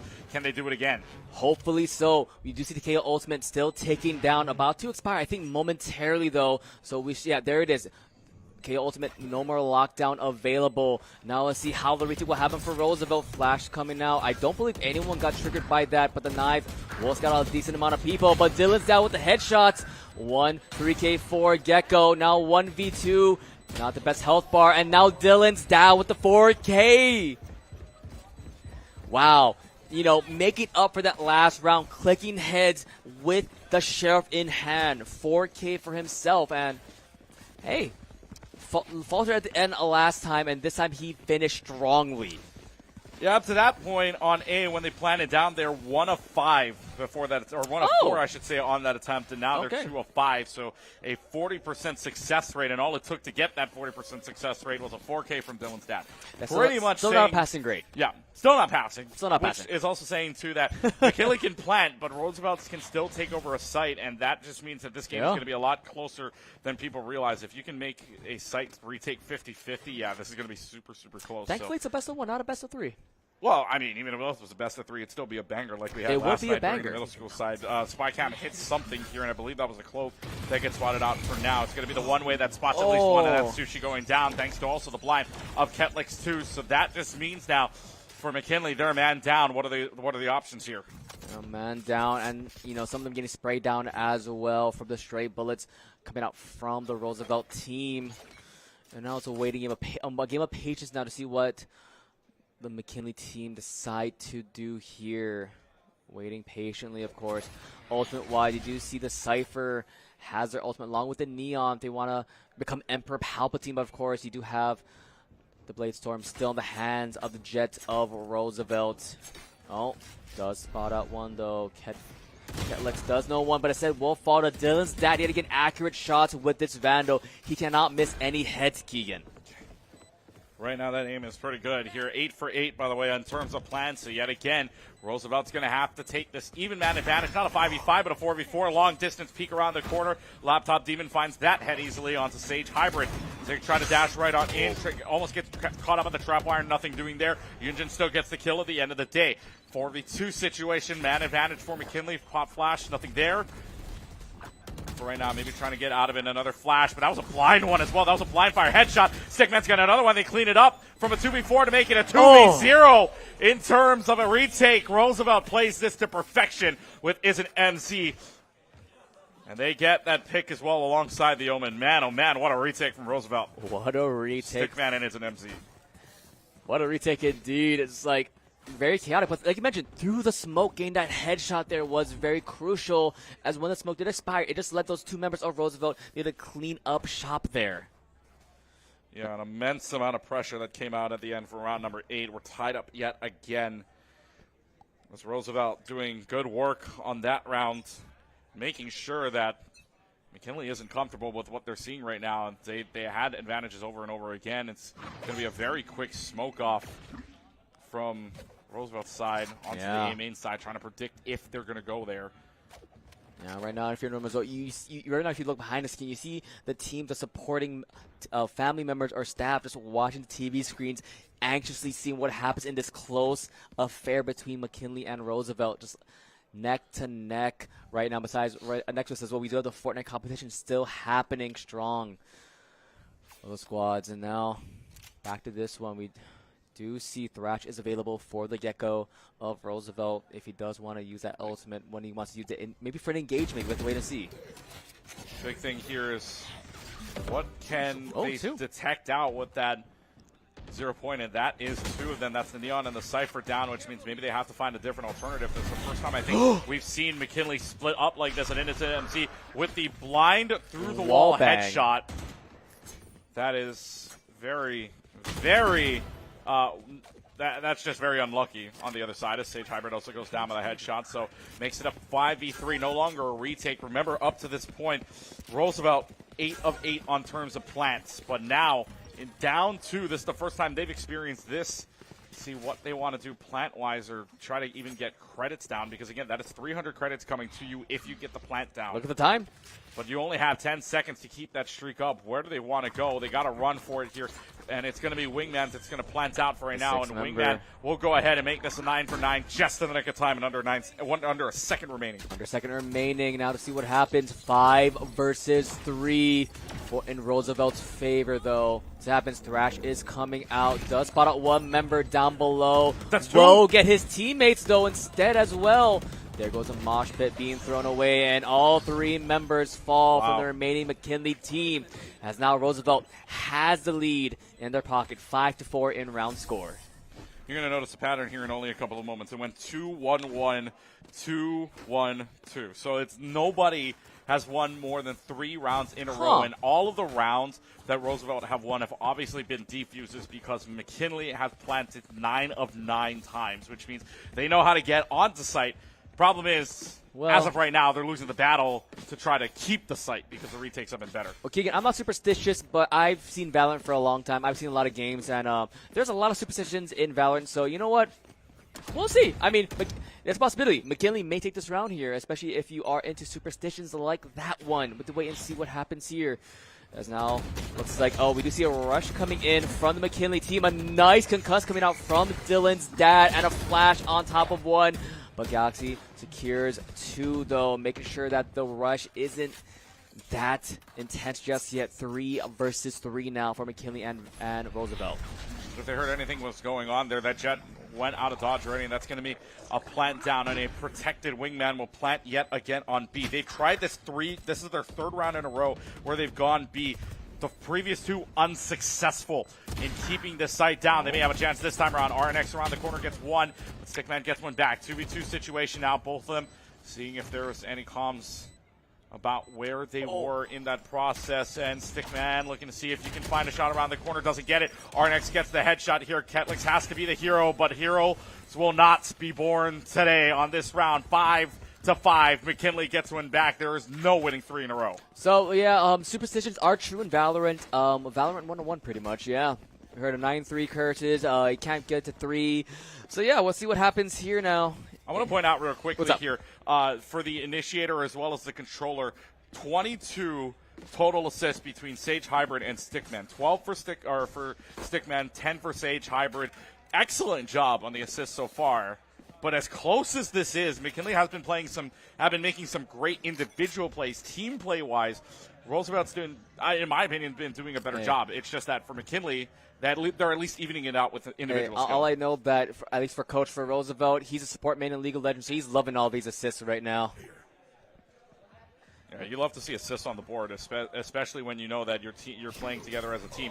Spycam's going to come out. It's also suppressed, too, so no longer can peek at the Spycam for only a couple of moments here. Nice blind. Looks like McKinley wants to go in and rush it all the way down to B yet again. 4th straight round they've done this. Yeah, smokes coming out from the Clove to dissuade the vision coming out from Roosevelt, though. Now let's see how the retake will happen. Smokes have been dispersed.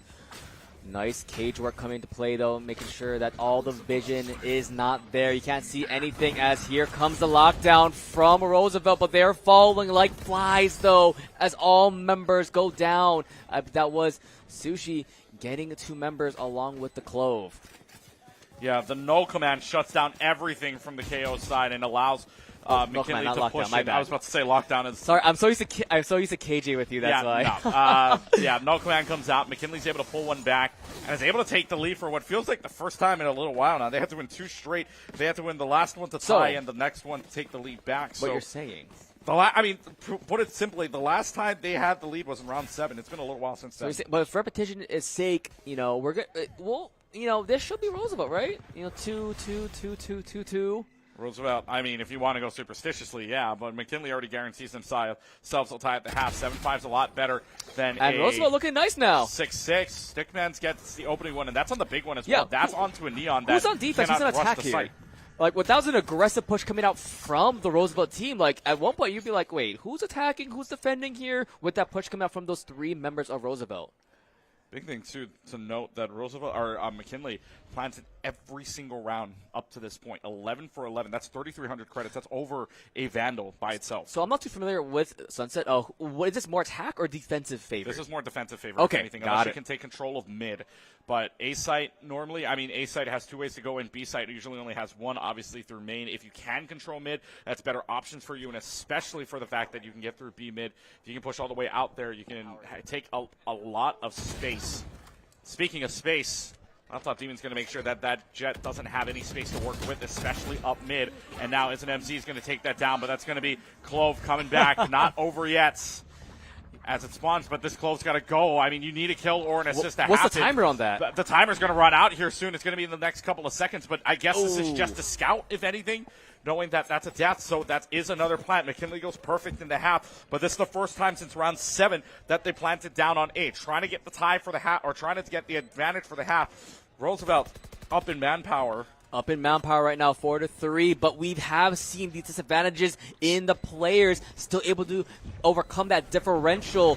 And now with the flash coming to smoke them to play, let's see how they will play it out, Keegan. Let's see if they have ultimates on the board. Last round to play with any ultimates to do so as well. One of them won't happen, though. Neurotheft's not going to happen because your Cypher's down. Where's the last one? Thrash is going to happen here. Thrash is going to come down in the final seconds of it. Can't He save it doesn't know. anyways. The spike is going to go off regardless because that's a detained Omen. Sushi will clutch this up, and McKinley will say no to the tie at the half. Instead, they take a 7-5 first half. 7-5 first half, a close half indeed, back and forth like you keep on mentioning. These two teams duking it out, not just for the win, but for the final spot in our final title overall. Valor, the winner, facing off against Iolani High School. Yeah, Iolani waits on the other side of this, and we are, of course, live here from the HPU Esports Arena in downtown Honolulu at the Aloha Tower Marketplace. A big mahalo to HPU for once again hosting the Vanta Leagues in their amazing facility here at the HPU Esports Arena. Hawaii Pacific University on the leading edge of esports in Hawaii and creating opportunities to experience gaming in person. Learn more about HPU's esports program at hpu.edu/esports. Shout out to Jordan Oliver and team shout out to Jordan and Kevin and team for their entire weekend here, lending us the venue and lending us a hand throughout the entire weekend. Of course, I know stopping by I love you, here, Jordan. Every day, I think daily until 11 p.m. So if you need some They gaming look so time, tired. They must be so tired. I know they must be tired as well, but we applaud them and the rest of the HBU staff. 7-5, your scoreline here. If you're just joining us, very close first half overall. And now the second half starts off with McKinley on the defensive end. They're going to get the plan down, but at what cost? That's already 2 down. Pistols round from Yunjin. Last time came up with 2 on the pistol round. This time we'll probably get it again. 5 versus 1. This would be the first time we see a flawless happen inside of the pistol round all weekend long, which it does. McKinley earns that honor and a very, very clean first round for them in the half. Very fast pistol round, just zooming in for the Roosevelt squad. Like you mentioned, they still get the plan pretty much every single round. We've had a plant so far. It doesn't matter who's on the attack. 13 for 13, and it's come down to very much who can take the retake. Yes, Roosevelt had the wingman out to plant, but it doesn't really matter when 2 of your teammates fall, and then McKinley just said, all right, we're going to take the rest out as well. It gets the shots from Yunjin, by the way, and Yunjin on pistol rounds, pretty much a demon you can't stop. Yeah, the demon with the pistols. And right now, there's a lot of demons on that McKinley roster overall, as now we'll see how this round will go out for the team. Oh, is that a PRX skin? Nice. There's a lot of nice skins in this. And a lot of nice stuff. Teams. Bucky comes out and it finds a double kill on a shot. Makes a fourth. Can you get the ace on the Bucky? No. Instead, it's a right click to the head. Ketlix ruins the fun. Ruins the party. But it's still a Bucky 4K. Best gun in the game. Yeah, he's definitely not biased with the Bucky. I'm definitely not biased at all. It's Ketlix that needs to put up the miracle, but a 4K, the immediate response from the Neon. Dylan's dad goes crazy. 9-5 McKinley. So that's definitely going into the montage. Dylan's dad's gonna clip that, put it on this YouTube channel, or whatever YouTube highlights. But yeah, honestly, crazy play. And this is necessary. This is definitely necessary. Using the timeout right now to talk it over, because especially after not just a Bucky kills, a 4K Bucky, you need to talk it over, talk strategy, reset a bit from yourself, because that could be a little demoralizing. Yeah, it can be a little bit demoralizing because, Losing to a 4K and losing 2-on-1 shots to a Bucky as well. Not an ideal situation. I mean, that's the second time we've seen that double Bucky kill with a single bullet. You know what also is the first time, though, what we haven't seen yet? A timeout. No timeout has been used for any team, middle school or high school, until this point in time. But also, you'd like to point out as well. It was used in the on stream. Yeah, correct. We haven't seen a timeout being used, but also what you want to talk about as well. That is the first round in this map, in this game, that did not get a spike planted. That was the first round to do it, but it was also because 4 players went down immediately. So yeah, you can't really plant the spike when you're dead. Unfortunately, there's no such thing as post-mortem plants unless Wingman is still alive. So the little buddy has to be alive from the even if the gecko's dead. If the little buddy's running out, that's the only time you can post-mortem plant. Not wrong. That's about it. Or if you're feeling risky and you want to clove res and then you just die right after that. Yeah, I mean, you could. Yeah, possibility. Now see the possibility for this squad to do. Dylan's dad trying to get another cheeky kill. We'll get 1-for-1 trade. All right, buddy, chill with the Bucky up I'm bit. just saying, Bucky would have got I'm assuming Bucky's favorite character in Marvel, but anyway, now see it's a 4v. No, Jeff apparently. 4v4. What happened? A little wingman getting that little spike planted down. Will get shot out though, so no plant. Unfortunately, the gecko will fall from Roosevelt. Health bars aren't the best though, but up top was Galaxy. See what he does here. Looking to get shot more. McKinley trying to make sure that the spike will not get planted. Ketlex gets one. RN next. And Laptop Demon will say no to that. And double digits round for McKinley. And that was a buy up round 2 for round 2 for Roosevelt. So they're not going to have any economy to work with coming up here. Yet again, they try the A site. But they've tried B, they planted. They've tried A 2 times. They have not planted. So they're 0-2 in plants. They're 0-2 in rounds. And so for this Roosevelt squad, having to find an answer and maybe trying something different if you're going to go for the same site. But for A right now, 0-2, can't find anything because you know that this Neon's going to lurk for you. And you need to be careful. Indeed. And Emperor Palpatine is available as well. Let's see when he'll. Well, Keegan, that was through the smoke. That was a blind fire. Blind fire through the smoke. Slays laptop. Jordan checking PC. check that PC. How can you check the PC? It's from here. Okay, fine. Check his hands. There you go. And speaking of hands, I saw Vi's. Yeah. Make sure he's not wearing glasses. All right, let me take off my glasses real fast. I can't see anything. Let me squint as I watch it now. All right, so as it's blurry for Leighton, I'll call the game here. 105 left down in main area, seeing if there's anything amiss, and there absolutely is because there's a lot of being taken.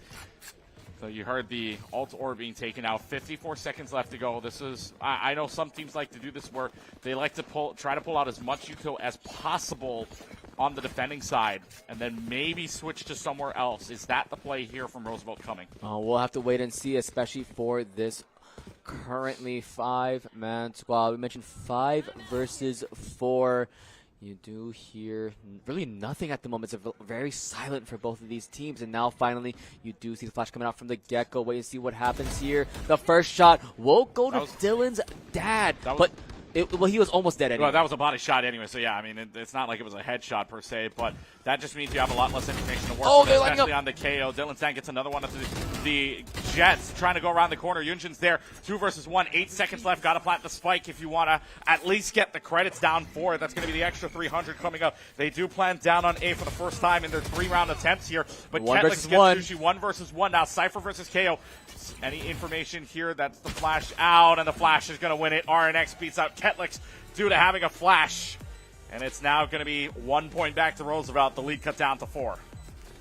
Cut down to 4. And now just 2 more rounds for McKinley. Sorry, not down to 4. That was the defense winning. Up to 6 now, I should say, is the way that works out for McKinley. So Roosevelt taken out. Now McKinley's only 2 rounds away from making it into the grand finals against Iolani. Yep, and that will be a best of 3 for those unaware. So that's going to be a long one, Keegan. Yeah, very long. Best of 3. No, yesterday we ended about 7:30-ish. 30-ish. That one almost went to a map 3 as well. Oh yeah, it was very a banger close. Of a match at the end. And funny enough, came down to the final people. And it came down to a Bucky. Yes. And you're ecstatic about that. Oh yeah. Absolutely. I mean, Bucky can't be happier. Bucky, best 4K gun in the game. Bucky I know today. I mean, my Bucky producer, my producer, currently giving me the squint of what the heck is this guy talking about. There's a reason why we call it home. Yeah, if he could ban Bucky, he will. As Galaxy going in, we'll get a nice headshot. But Yunjin is there as always. Yunjin getting some clean, crisp shots here. As it seems like King's mic was muted, so unfortunate there. I got what you would call around the horn buzz. But look at McKinley though. Yunjin with the 3K. Dylan's dad with one as well. Last member standing, of course, is the Omen of Roosevelt. But can he survive? No, he will fall to RNX.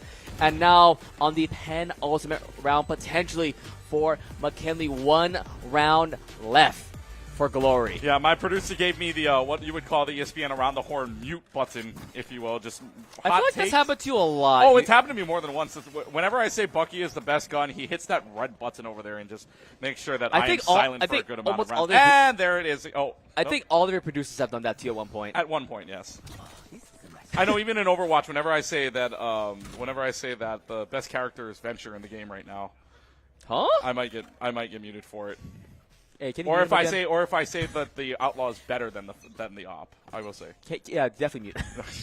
It's just hot take after hot take. I swear.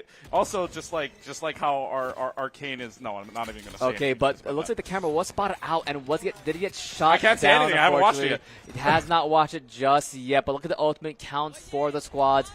Thrash has been summoned. Will, I believe, they get shot out though, so did get shot out.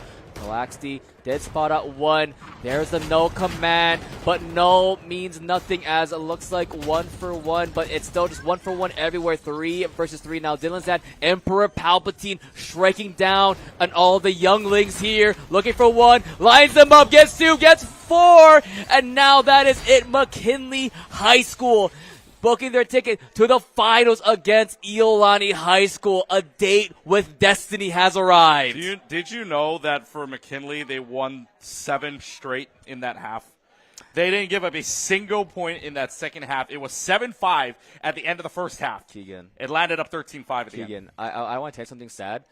In the other semifinal, Roosevelt was up 7-5 against Iolani, and then it went 7-12. You mean 7-13? 7-13, yeah. So it happened twice. Well, once is nice, twice is fun. But now we get to see a best of 3 come up here in only a couple of moments with that team, unfortunately, on the camera right now from Roosevelt out. And they will see themselves not even get a trophy, unfortunately. That second-place trophy, first-place trophy, even nicer. But it is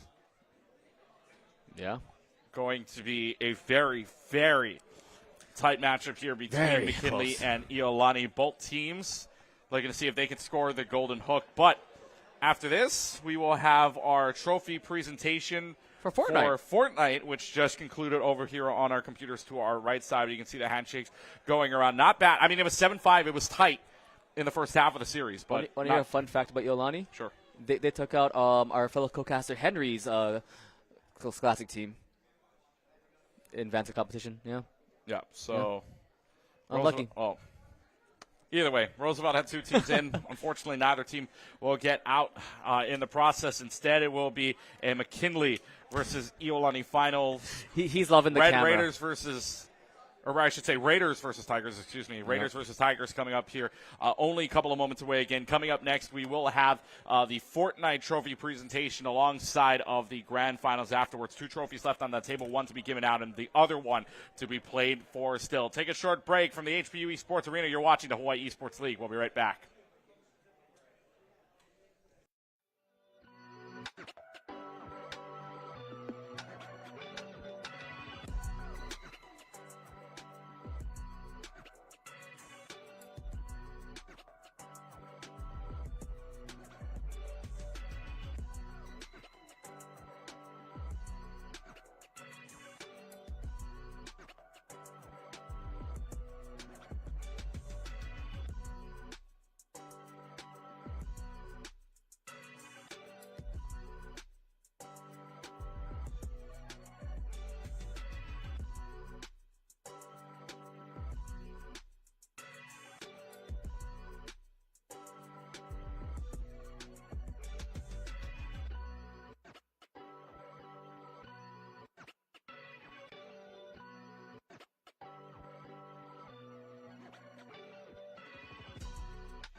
Welcome back, everybody, to the Hawaii Esports League from the HPU Esports Arena. One more trophy ceremony here and one more afterwards after our grand finals in Valorant. But we hand out our Fortnite trophies.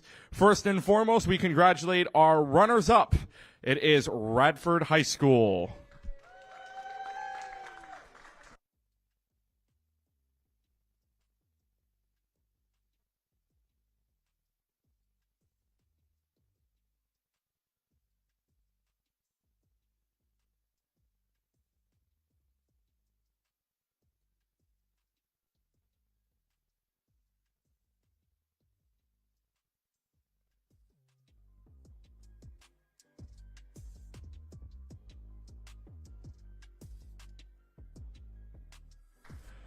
And now we congratulate our champions with the Golden Hook Championship Trophy. Please welcome up your champions of Fortnite, McKinley High School.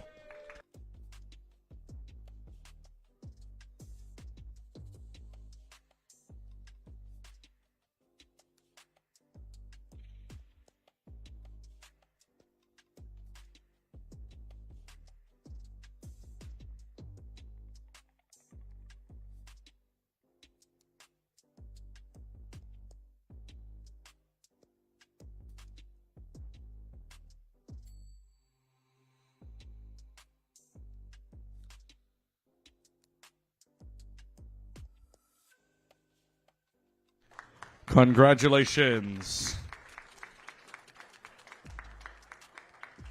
Take a short break. When we come back, it is Iolani versus McKinley inside of the Valorant Grand Finals. This is the Hawaii Esports League. We'll be right back.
One last ride here at Vanta 2024 in the fall side. One last series for it all, and it is the Valorant Grand Finals. Iolani taking on McKinley. Tigers and Raiders square off for a final championship trophy. So one final time from the booth, we say aloha, friends. Clutchkey alongside Henry with you for one final series, best of three in Valorant.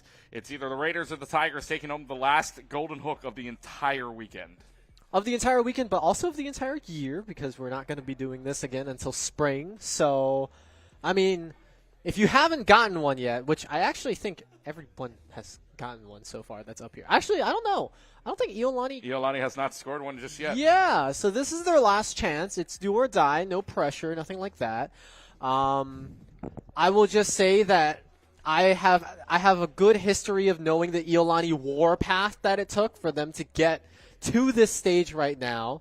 They actually, through the playoffs bracket, went through Farrington High School, Kamehameha Kapalama, Roosevelt Team 3, and now they're here. So it's a pretty good balance of public and private schools. No discrimination there. McKinley, I don't know what they did, but they're here. So congrats to them. That is half the battle, though. They will need to win 2 of the next 3 maps in order to lift the golden hook. Yep. One more look at that golden hook, and it is the pristine trophy. And like Colton and I were mentioning earlier today, that trophy has been upgraded since the last time we were here right around, and that's a trophy I thought it looked everybody different. would want. That's one that I thought it got a everybody haircut, but would want. But yeah, a lone hook and a lone block sitting on that table because this is the lone game standing between these two teams, McKinley as well as Iolani squaring off in a little while. What a day we've had so far, too, because we've had a couple of crazy matches, if you will, that ending to Apex Legends. Obviously, when 3 games set, that was very fun to watch. And then you had the Overwatch go almost at the within 5 meters of going to map number 5 as well, but map number 4 ends up in the hands of in the hands of the squad on the other end. So I mean, well, the Overwatch match left my brother so stunned he still won't leave because he's still traumatized. He does not want to leave his sins behind. So he's still here. He's supporting. Contemplating. Yeah, he's just like, where did I go wrong? But then that might take a while. I will say, we'll get into the game in a sec, but I will say the coach for Roosevelt actually did make a little bit of a dig. He said if he had that, he said this, by the way, if he had that ultimate, would we have won the fight? Yes. He didn't say that just once. He said it twice. Oh, for the same person. For the same person. We won't mention who. Yeah, we won't mention which one it is. Yeah. But Iolani and McKinley going into now, Iolani Black versus McKinley Valorant as we get set for what it is. And that's a... Yes, so I do want to point this out because I thought when we first played against Iolani, I thought that a rioter hopped into our lobby because we broke the code of conduct or something. That's their coach, just so you know. A rioter. And so I've been joking about it, which is the fact that if they ever lose a match, that we're getting a massive patch overhaul that's going to change the game entirely. So we'll what see. you're seeing right now should be meta. Yes. On this map. Yes. Okay. So no matter what, you should be what was that if picture the just rioter now, could not predict what the meta was, we somehow need a new rioter. So which means I don't know how that's which gonna means the happen, next but- patch should nerf Chamber. Again? Have I not suffered enough? You're not wearing your Chamber shirt either. You wore that yesterday. I did wear that yesterday. So, does not make an appearance today. Does not make an appearance today. But to be, it's kind of funny because I wore the Chamber shirt yesterday, and Chamber actually got played yesterday. We have yet to see Chamber today. Because you're not wearing Because the shirt. I'm not wearing yeah. What can I say? Correlation. Yep. It's just insane. But we are back onto Sunset. Because actually, I do want to ask who chose this map. At the end of it, the last ban came from McKinley's side, so they went Iolani, McKinley, back and forth. Okay. We had our final map of Sunset at the end. They're going to do this again for map number 2. They're going to do this again for map number 3 if we go there. So this, we could see very well. I mean, there's no rule against it. We could very well see Sunset 3 times over, potentially. Okay. Hopefully, no 4K Buckies this time because Keegan. What do you mean? Hopefully not. Keegan Buckies? would not shut up in the interim about the Bucky being the best weapon in the game or whatever. I mean, it's a little unfair. I think Dylan should be playing and not his dad, but whatever. I guess we'll let it slide. Quite the unfair I thought this was a age high advantage. school Yes, only yes. tournament, but Dylan's dad is popping off up here. Yes, apparently, something over 40 is the new 18 or 17. Okay, well, you didn't. Jesus. All right, we're gonna start the first round. Yeah. McKinley's jump in. already into the site. Actually, yeah, you can see that Wingman's planting the spike. We've got a deadlock, which is something that I don't think we saw in the first series today. At the weekend at all. This is the first time we're seeing deadlock this entire weekend on stream at the very least. That's true. This is right now just a wall up, but you can still shoot at that wall. McKinley got in quickly, but Iolani just as quickly retakes that site back. So they score first point on the board. Nearly flawless, mind you, only losing a Cypher, which on B side is kind of sad to think about, but Iolani takes first point. And there were some low HP bars on the side of Iolani, but a saved weapon is a saved weapon, especially if that's a sheriff or a ghost or anything if you bought up. Normally, I don't know, but normally for me, I'm more of a utility purchase first round type of person, but you do want to start that snowball as much as you can, especially since the stakes are a little bit higher. I mean, we just play for like 12 RR, so it's not as big. Yeah. They're playing for a golden hook here, so they want to set the pace there's going. There's not as much pressure for us. There's some pressure for them.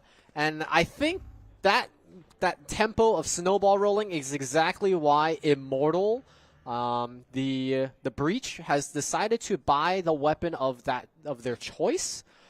We do see For Fun player kind of peeking the corner a little bit. The Jets are having a field day at each other and then gets interrupted by a fade. So that's going to be a numbers advantage for Iolani already with a minute and some change left in the round. So minute 10 on the clock here, seeing if that one player advantage can help out Iolani secure a site or two, as McKinley wants to maybe take some space up or try to find a different angle to approach this round in, as McKinley doesn't have advantage, so they don't have weapon advantage. Immortal, though, will have the weapon advantage, and the Outlaw takes care of an enemy. So for McKinley, trying to find any sort of angle. That's a Sheriff headshot. The quick draw fire takes away the head. It's a 5 versus 1. And in a bonus round like this, McKinley would have loved to score at least a kill or two. Yep. But they are only one person away from saying, nope, this is a flawless round. Around the corner, they find the pick from RNX, the saving grace of a flawless round. But you know, this team from Iolani is going to come in guns a-blazing with a Spectre through the wall. Nearly flawless, not quite, but it's still a 2-0 lead for Iolani. Just saying, it would be the duelist to die there, you know? Would be the duelist to die there. Duelist. Yeah. Anyway, they're doing pretty well. Iolani, you kind of expect it. It's actually kind of funny because when we did this for the middle schools yesterday, we kept talking about, when you win round 1, you should win round 2 because you buy up. The middle schoolers just chose not to buy up so that they could save up for round 3 as for both of them. That is not the case here. We do see the buy up from Iolani from round 2. They're going to maintain that bonus moving forward.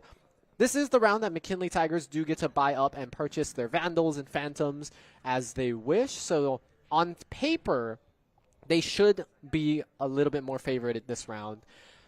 It is silent, however, though, on Sunsets, and no sounds have been made. We do finally see that dagger coming out. Doesn't reveal too much, but spikes already being planted by the wingman. And positions are being assumed. Sushi gets blinded by the Prowler and gets taken down. A huge trade back and forth. But in favor of McKinley, though, they did take down one extra member. Blind comes out. They do see that the 2 members of Iolani are in the back of the site. Immortals having none of it, though. Takes it down with an Outlaw. Dylan's dad again popping off.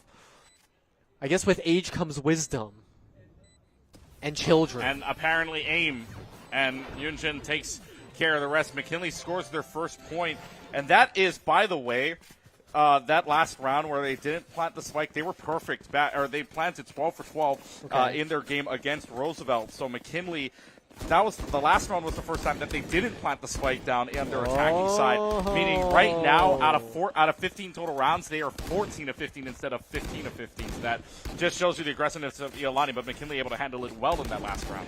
Okay. Well, we saw it in the first round. We talked about it. Granted, it's a pistol round, so it's a very different situation, but McKinley planted really fast. Iolani retook very fast. This was not necessarily the case. It was very, very scrappy, as you saw just from the kill feed. Katri takes down Laptop Demon. Might want to get yourself a PC instead.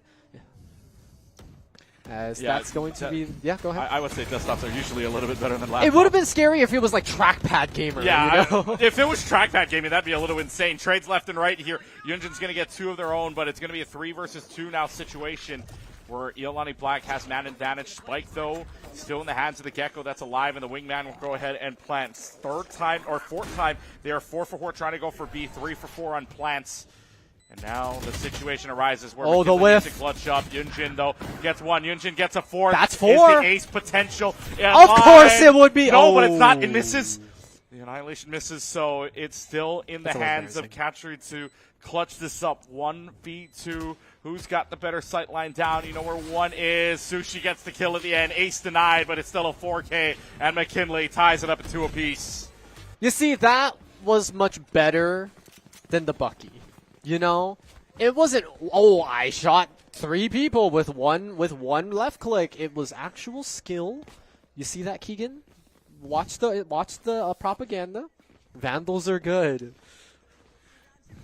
I'm getting, you're staring at me as if I don't know that. I just like the copium of Bucky being better. Okay. As long as you recognize it's copium. Yes. Cool. It's absolute copium. But when it happens, it's a fun clip. It is a fun clip. I don't know what Dylan's dad is going to do with the gaming portfolio of clips, but we'll find out soon enough. Hey, if the Bucky's involved in that gaming clip, I'd be pretty happy with it. Thrash comes out, and that is going to be a whole lot of Gecko utility here that actually comes back to the team as well. So that was pretty smart. That's smart because now Gecko can pick up both Wingman and Thrash, but Thrash is now picked up 5v5. This is a really tough retake for Iolani. Absolutely, and it kind of just felt like they left the site open. I mean, they obviously had a couple people, but they just fell back. They were like, we'll just play retake, it's fine for us. Laptop Demon does claim the first one, but it's not going to be enough. Speaking of Buckies, Immortal really went from an outlaw earlier in this series to a Bucky. For Fun Player is also doing the same thing. It does not work out. Immortal shows them how it's done. Gets one, gets two, hits for the third, but it's not enough. RNX with the Bulldog. Takes a bite out of him and claims the round lead for McKinley. Immortal, my guy, almost had the clip. We would have had. What have we had? Like 3 or 4 Bucky clips. Y'all need to stop teaching Keegan the wrong things. Look, I'm telling you, man, that Bucky can pop off, and so instead it turns into McKinley taking the lead. They've won. I mean, look, they first 2 rounds went to Iolani, and then ever since that 3rd round bonus and on, McKinley's won it. You know, I wanna like do a satire thing. So we saw last round, Immortal and For Fun Player both bought the Bucky, right? We saw what happens to For Fun Players when they buy the Buckies, and we saw what happens when Immortals buy the Buckies. There you go. Yep, there you go. Yeah. It works out. Yeah, I mean, the correlation is insane, the way that works out. But McKinley having point advantage here, economy-wise, having a little bit of an advantage, or having pretty much tied up. I think both sides having rifles in this case. But what McKinley wants to do here is score this point, detrimental to the economy. And now looking at the entire site here, A is wide open. And yet again, this turns into a 5v5. But what they're not looking down is Yunjin getting 2 headshots. Dark finally able to take that streak away, but McKinley on man advantage. That was pretty close. You could see it. They were lined up. Dark almost fell down there too. Laptop Demon is able to claim 1 now, and now it's just the Cypher left. And Dylan's dad claims another. Don't clip that one.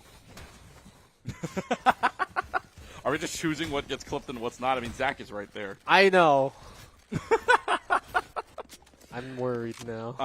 We might have to be worried. It's in the process here for McKinley, though, 4 straight rounds. Timeout's not used just yet on either side, but for McKinley, though, trying to kind of stop the bleeding a little bit here, but this would not be the round to do it. Yep, this is going to have to be that save round. I do not doubt their ability to land headshots, obviously, because they are on stage and I'm not. So this could be a bit of just mitigating the advantage that they possibly have. They already took down 1 with the Sheriffs, kind of doing like a double tag team peeking there. And that does mean 1 less person on the attacker side, which makes it that much more difficult to get onto site. They're going to utilize a bit of the smokes to get the advantage. Nightmare is going to come out, but the Blade Storm takes 1. Immortal takes another. This is a thrifty round, by the way. 4 people bought Sheriffs, and they are running away with it. They used it all, right? They used Nightfall. They used the Blade Storm. They used the Rolling Thunder, right? I mean, this is quite an econ round, quote unquote, if you will. Because, I mean, they used 3 ultimates to their advantage, and it's working out so far. But that just means that McKinley is going to go ahead and switch to a different site. Second straight round that they're going to go here. They have the plan down, and yet again, more breach util. But it's a 2v5 situation. This is really tough to get through. Belloc having to move away by the burn, and 1 health. Eugen. This is where some of the craziest clips happen, right? 1 health and a dream is the best saying. Let's Sometimes see what 1 happens. HP is all you instead, need. Yunjin goes down immediately for it. And 1 last kill that happened to Sushi inside of the corridor. The net is there. And that will be the cleanup from the Blade Storm as well. So 4-2 turns into a 4-3. Iolani gets a point back. You would not think that this was the round that Iolani would win. You know, they just bought whatever shields they could with the coins between the couch cushions. They bought up the Sheriffs for sure. And they end the round not needing to buy for 3 of their members. 4 of them lived through the round. That was the other Sheriff person. That is how you play a thrifty round. Yeah. You know, that's it. trying to find the what's it called? That's they pick up the change, but then all of a sudden inside of the couch they also find the credit card with the ultimate. They found the golden ticket to Charlie's the chocolate factory. Yeah, they found a way to make their round just a little bit sweeter. Yes. And they get the round win on a big econ round. That's the way, like you said, that's the way you play Thrifties. And it's going to be even more ultimates being used out. This time, though, from McKinley's side, Annihilation off the mark. And it's going to still be a plant down, but this is the retake. This is a lot of ultimates, or 2 ultimates to use there. And the no command out at the same time. But now the question is, what can Iolani do? Down a man, down a breach, which means you don't have any flashes or utils to work off of unless you have that fade using that Prowler just to find anything. But Prowler spots only one person at a time. And right above, Catcher wins it. And now Catcher's going to find another one out of the smoke. Man advantage now back to even. Sushi and Laptop Demon make it a 1v2. Just the tap. And just the tap onto Catcher means McKinley keeps the lead at 5-3. Yeah, I was a little worried for McKinley at first because they used so much utility to get onto site. You saw, I don't want to say it, but Yunjin and that specific B corner and the ultimate for Deadlock is not a good combination for the player. No. That is 0-2 thus far. They're bumping at each other. That's kind of cool. They get Riot gun buddies, by the way, because their coaches are Rioter. It's kind of cool. Oh, seriously? No. I mean, I just saw one, so I was like. I mean, if their coach is a Rioter, man, I do you know us, the production crew here? But for McKinley, though, doing an excellent job. I mean, they're pushing their. That's a detained. Do they know? Can they catch up the for fun player in time? Yes, they do. But at what cost? Laptop Demon has to come back up and res up. It's a 4v3. So despite the Thrash getting something out of it, Iolani Black might make something out of nothing here around the corner. Laptop Demon gets one. Is still back up now thanks to that. So he makes it a 3v3. Patience now, the key to it. Dark able to find one. Throws it out. See if there's anything going. Prowler's going to see if it spots anything around the corner and might have. Just maybe try to double pinch this out. The flick doesn't happen on the other side, and Iolani will get one back thanks to Catchery and the rest of the team following up. Good detain at the start, too, to help that out. Yeah, but that detain was pricey. You could kind of see it costed McKinley 3 players, and if not for the Clove having the ultimate available and getting, a kill there, that would have just been 3 people dead in the waters in exchange for 1 Omen that was detained. So the value there, the trade, not necessarily the best trade deal, but Iolani are able to make the most out of that capitalization. They used the for fun player as bait. Sounds like us. I was just about to say we that. are the for fun players, though, unfortunately. Yeah. So that does give Iolani a round. When we have to nickname our when we nickname what we play, that's the for fun. That's the for fun player. Yes, of course. So round 10, it's 4-5. It's about as close as it can get. No team has really undergone an extreme win streak enough to, let's say, drain the credit bank from either team. We're going to see a Blade Storm coming out from the side of McKinley once again. They're sieging onto A quite quickly. Tripwire is going to be procced, but he's going to immediately getting rid of. Wingman does his job. Thanks, little buddy. And now it's about the retake one more time. Yeah, Little Man does his job, and now it's up to Iolani Black. 5v5. I feel like this is a common occurrence within the high school side at the moment, that 5v5 retake.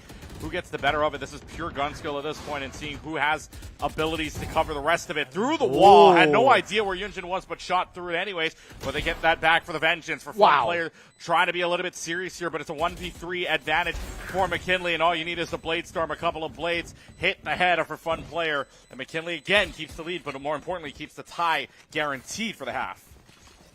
Pretty good.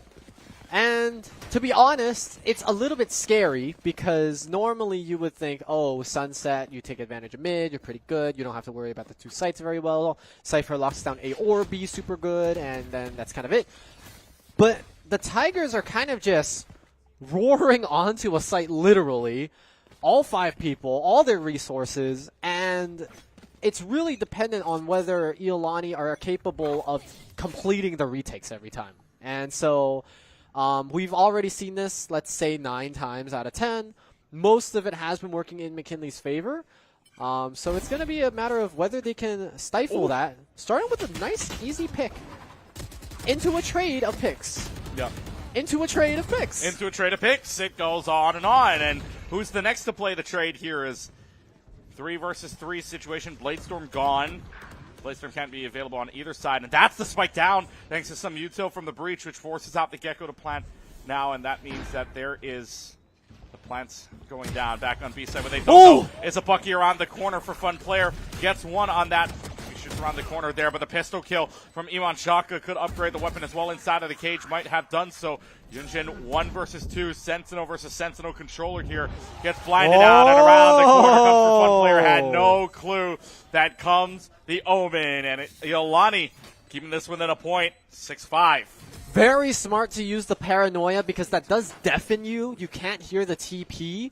And that allows for Fun Player to take a bit of a sneaky angle there with, I'm not sure if it was a teleport. I think it was, to get into that off angle to finish off that round. And there is the potential for tying here into the second half for Iolani. The destiny is in their hands. And this is the last round. We do have a couple of ultimates available. Immortal is 1 point away and Sushi is a couple away. Other than that, I don't see anybody else necessarily hitting their ultimates here. But those could be pretty useful.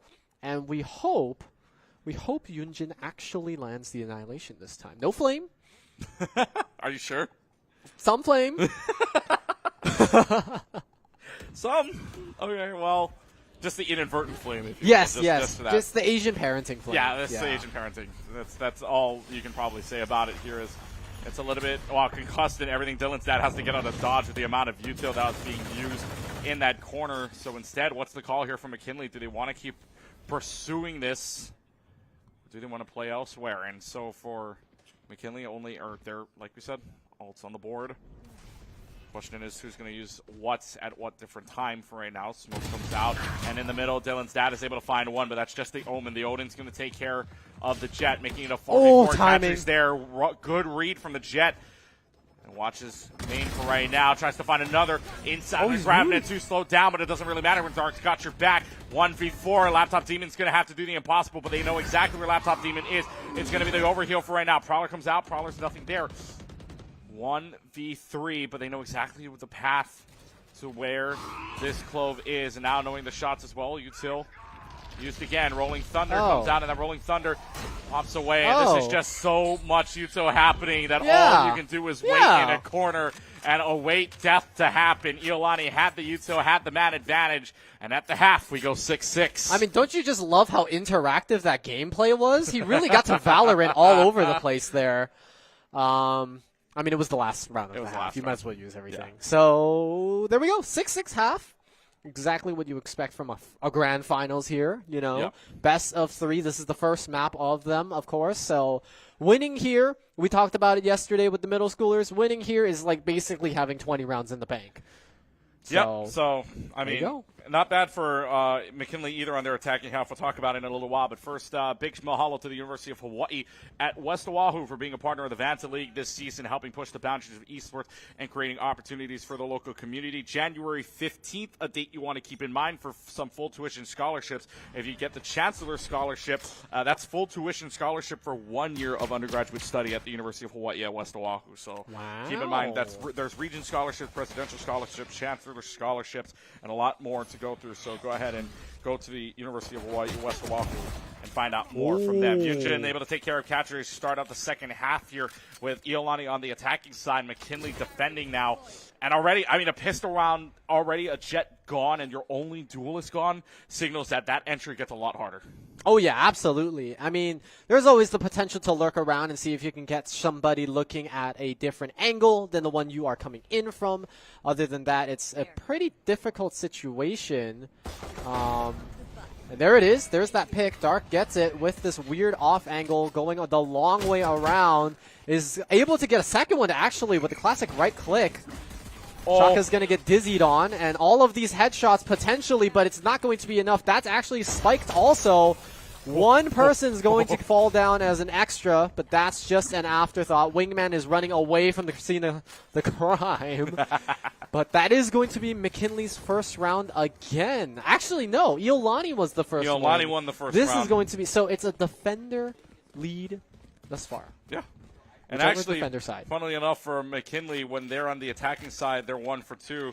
And the defending side, they're 2 for 2 on pistol rounds. Okay. So apparently this team loves the pistol rounds. 3 for 4 in their 2 games that we've seen on stream. Don't know the statistic for Iolani. Obviously, we didn't see their game on stream here within the LAN event. But still, for McKinley, not a bad situation to be up a couple of credits. And for Iolani Black, strategy probably rushed somewhere.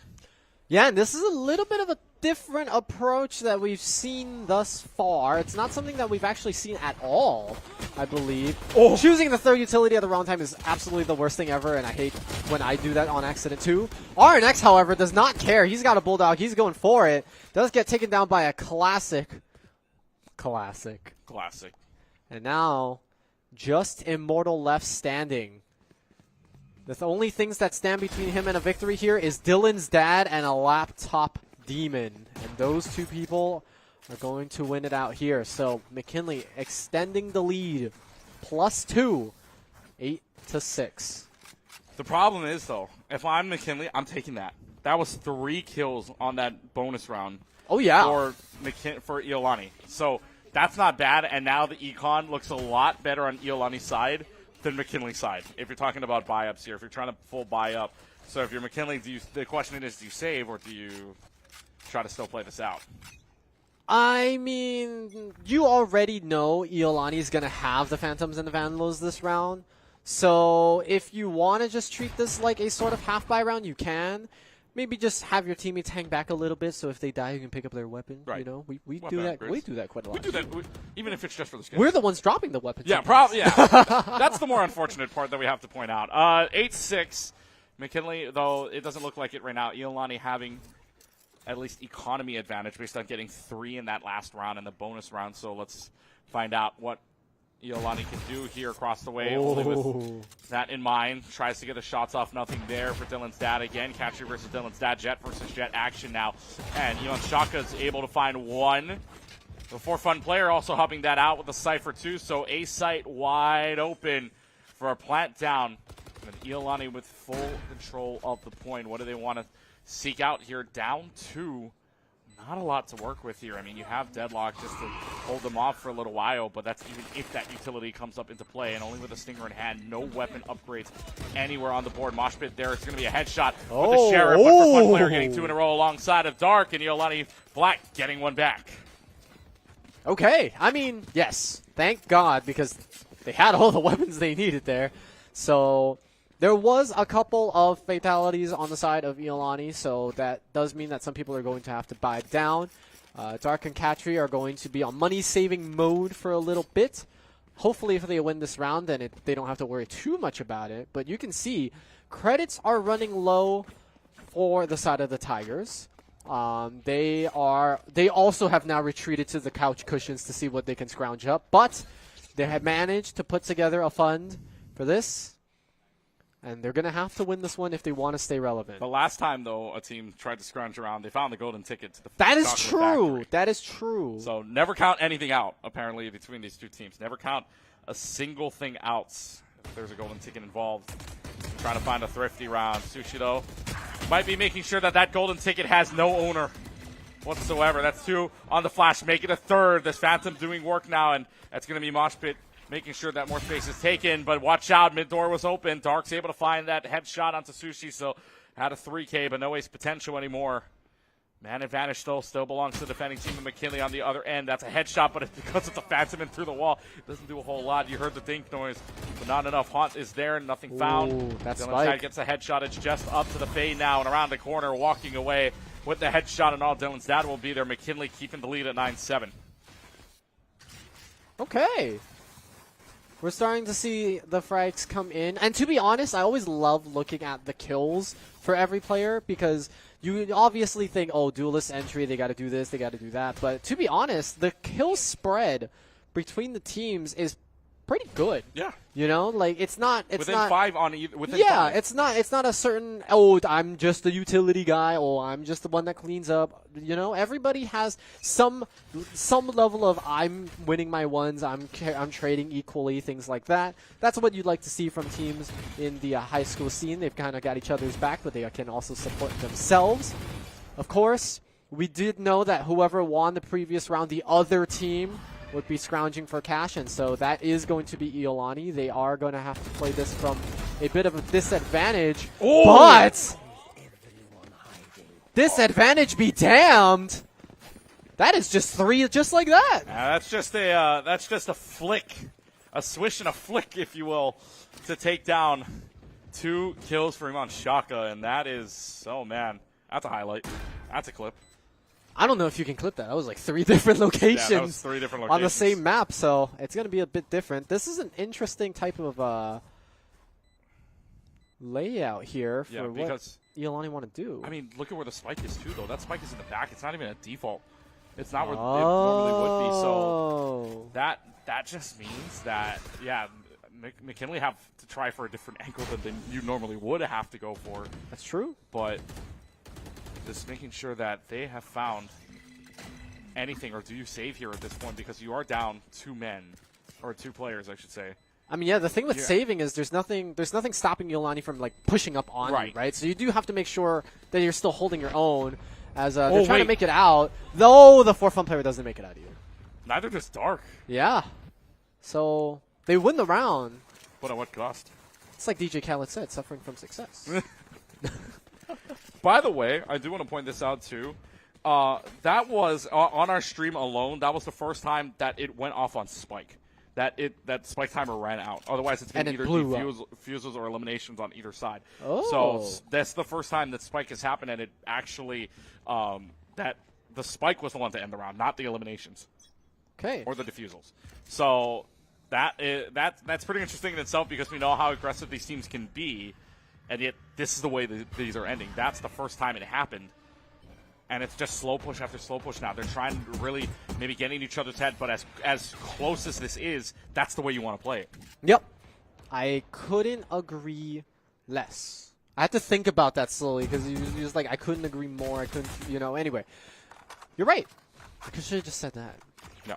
So we're heading into this round number 18. It is a 1-round differential between the 2 teams right now, so you can probably imagine the situation in the room as they're trying to metagame each other. RNX is actually going to take the first blood for the round here on the breach from Iolani. Again, losing 1 person when you are the attacker side is just that much harder to engage onto the site. You mentioned how it's even worse when it's your duelist, but when you're just dropping players like flies, it becomes difficult regardless of the situation. Because now you can't entry, right? You didn't have either of your initiators, you don't have your duelist, and you don't have your team. Dylan's dad is just going to run them down with a hail of blades. The Blade Storm finds 3 immediately in main, and McKinley is not going to relentless lead. I mean, in terms of this, it was 6-6 at the end of the half, and since then, McKinley has had lead and has not given it up in 6 rounds. That's pretty true. And yet again, not another spike plan either for Iolani. They've been, they've been tossing the round ball back and forth a little bit, but they never have given up the lead since that 6-6 half. They've won 4 out of the 6 in the second half so far, which could just show how well that they're defending it. But it's also the fact of the matter that Iolani hasn't really played as quickly as you would think so, because you saw what McKinley was capable of doing in that first half. They're going to throw out the Nightmare right now just to buy a bunch of space. It does deafen everybody that gets hit. That was a lot of people, and you saw the potential for it lining up, but that was not the case here. That's going to be the plant going down. 4 Fun player completes it, and now it's about the retake. Sushi going to be the first one to launch himself onto the site, and it's not going to be enough from that machine gun. Annihilation is actually going to hit somebody here. The rope back, it's going to slowly pull them out. And the last person is meeting a slow and terrible fate. And that's going to be it. And that is the round. Iolani cannot get one back. Instead, it's McKinley that advances it a little bit further along. That's 2 straight rounds for them. And mind you, again, that was also a plant down. And they were more... You can take your time. You can take your time. I mean, look, they were more successful on time or on spikes being planted, if anything, right? I mean, they're 2 for 4 on plants down. They're they're 0 for 3 when the spike isn't planted down. That's the better thing as well. But 4 for 7 in terms of plants for Iolani. McKinley on their attacking half 10 of 12. So already the deficit is going to be in favor of McKinley in terms of plants and in terms of credits, because again, that's $300 credits per plant down when you get that. So those credits accumulate. And so for Iolani, just having that extra 300 the way these rounds are going right now, because that's 2 straight for McKinley, that extra 300 can make a difference. I mean, I just want to point out everybody on Iolani looks razor focused, and this guy closest to the camera on the side of McKinley is literally on his phone. That's the duality of the usage of the timeout. It is what it is sometimes. It's just a minute to focus up, you know? There you go. Let's see, he put his headset back on. He's ready. He's locked in. All right, we're going back into the action. I do remember during not a timeout, but it was before we went in. There was somebody was using their Pokemon somebody Snap was using or whatever. Pokemon TCG, TCG, Pokemon yes. Pocket, to open up a pack. Found a duck mainly, just nothing there. So that was during Overwatch, yes. So that was that was fun, but didn't find any SIRs. So but some fun. I guess you can have fun during a timeout when you're up 3. That's true. That's true. Some space to work with, but not a lot. Not like it's like a 12-0 or a 12-2 situation. Yeah, I think timing out at a 12-0 is just delaying the inevitable basically. Sometimes. Not saying that it hasn't happened, but, you know, we're seeing a little bit of a slower pace here on the side of Iolani. They're trying to kind of just peek out and get some picks, but they're actually the ones that got picked first.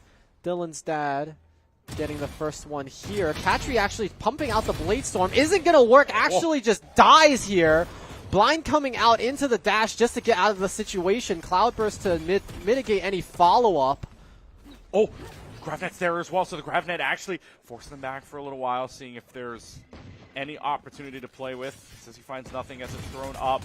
Sushi That's takes one kill. Sushi takes another one. It's a flawless round. That timeout for nothing. A flawless round instead at the other end of the rainbow of the timeout. And now, McKinley, 4 opportunities at map point. Yeah, and to be honest, Iolani, that was their save round. So understandable, okay? Make it so that you have everything you need for this potential last round. You don't want to go down at a disadvantage. You want to have all pieces of your kit, or your utility, your favorite weapon, your favorite gun skin, I guess. Yeah. Anything you need, you know, put the lucky socks on. Now's the time, because you're going to need to win, like you said, 4 rounds in a row just to summon the overtime. And Dark getting that first pick there is probably going to be a good sign for the rest of this. Rolling Thunder is going to hit at least one person on the side of McKinley, but it actually assists in escorting the Deadlock back to the back of site. Now it's about still, how is Iolani planning to get onto this site? That's going to be a TP coming out from the Omen. Katri gets spotted out by something, although it doesn't matter too much. Thrash is going to roll out here. There's going to be a little bit of utility used, but that Thrash is, I don't think, going to find anybody. No. Blind is going to hit a lot of different people. Immortal, be ready when the smoke comes down. Falls to Laptop Demon. Dark gets another. That's a 3K under their belts thus far. It's 3v2 remaining. Laptop Demon going for the defuse. That's going to be the paranoia. Are they going to try to shoot in? Yes, Shaka gets another. Laptop Demon goes for the res just to buy a little bit of time, reinforce his friend. It turns out it's going to be enough. They're going to clean the round. 4K, first map, McKinley, 1-0. Wow. And that's the Cobalt for you, biting you back. That's that's when she says not done yet. That's the money back guarantee. That's the money back guarantee right there. An unbelievable round. And McKinley closing the door with 4 straight rounds under their belt too. And if you want to look at it as well, right, Iolani never got a foothold of planting down spike. They never had 2 rounds in a row where they planted the spike down. They were 4 of 9 planting down spike, because otherwise it was all on the side of McKinley that just absolutely barreled them over. And again, just the pressure from McKinley. Iolani wanted to play slow, but McKinley knew how to handle it. Yeah, we've kind of been seeing it. It's been the moral of the story for this entire tournament, where tempo reigns supreme. We've been seeing it across the game titles, and we get to see it here in the grand finals for Valorant. Now, backs against the wall. You are going to need to win the next map as Iolani to tie it up, and then one more after that to lift the golden hook. And I know you get a little bit of time to kind of talk map. We're going to go through this process one more time, so you get to do your map selection. And then that should be, a bit of time to talk with your coaches. What went wrong? What could we improve? What could we do better? Because for McKinley, they can kind of chill back for one map's worth of time and kind of just keep what's working for them. And so we will see what their map pick is going to be only in a couple of moments here. We find it out. We'll take a short break. Map number 2, it is McKinley on the verge of lifting up the golden hook for the last time here in fall 24. So we will find out if they can close it out or if Iolani can take us to a map 3. From the HPU Esports Arena, this is Hawaii Esports League. We'll be right back.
McKinley one map away, 13 more round wins away from securing the golden hook.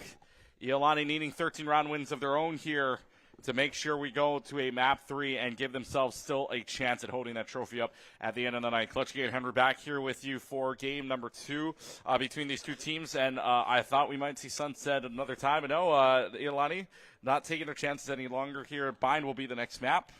And back and forth they went, but again, by the rule set, to go back and forth one more time.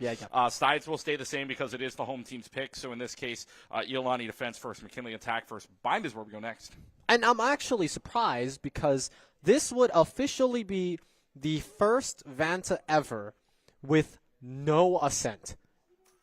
Through and through. On camera. Right. I don't know what happened over there, but that is I think it's because they got news that Ascent is getting removed from the map pool, and they were like, holy moly, we didn't think they could do that. And so that's why they're like, okay, we're going to start, shifting our ideals about Ascent being the golden standard, and they're trying out new maps, which, I mean, obviously it's nice to see. We saw Haven, I believe, yesterday. We saw Bind quite a bit throughout this tournament, and Sunset for the first few times, Yep. I don't think we've seen Sunset in recent Vantas to my memory. They may not just have been in the pool by then, but yeah.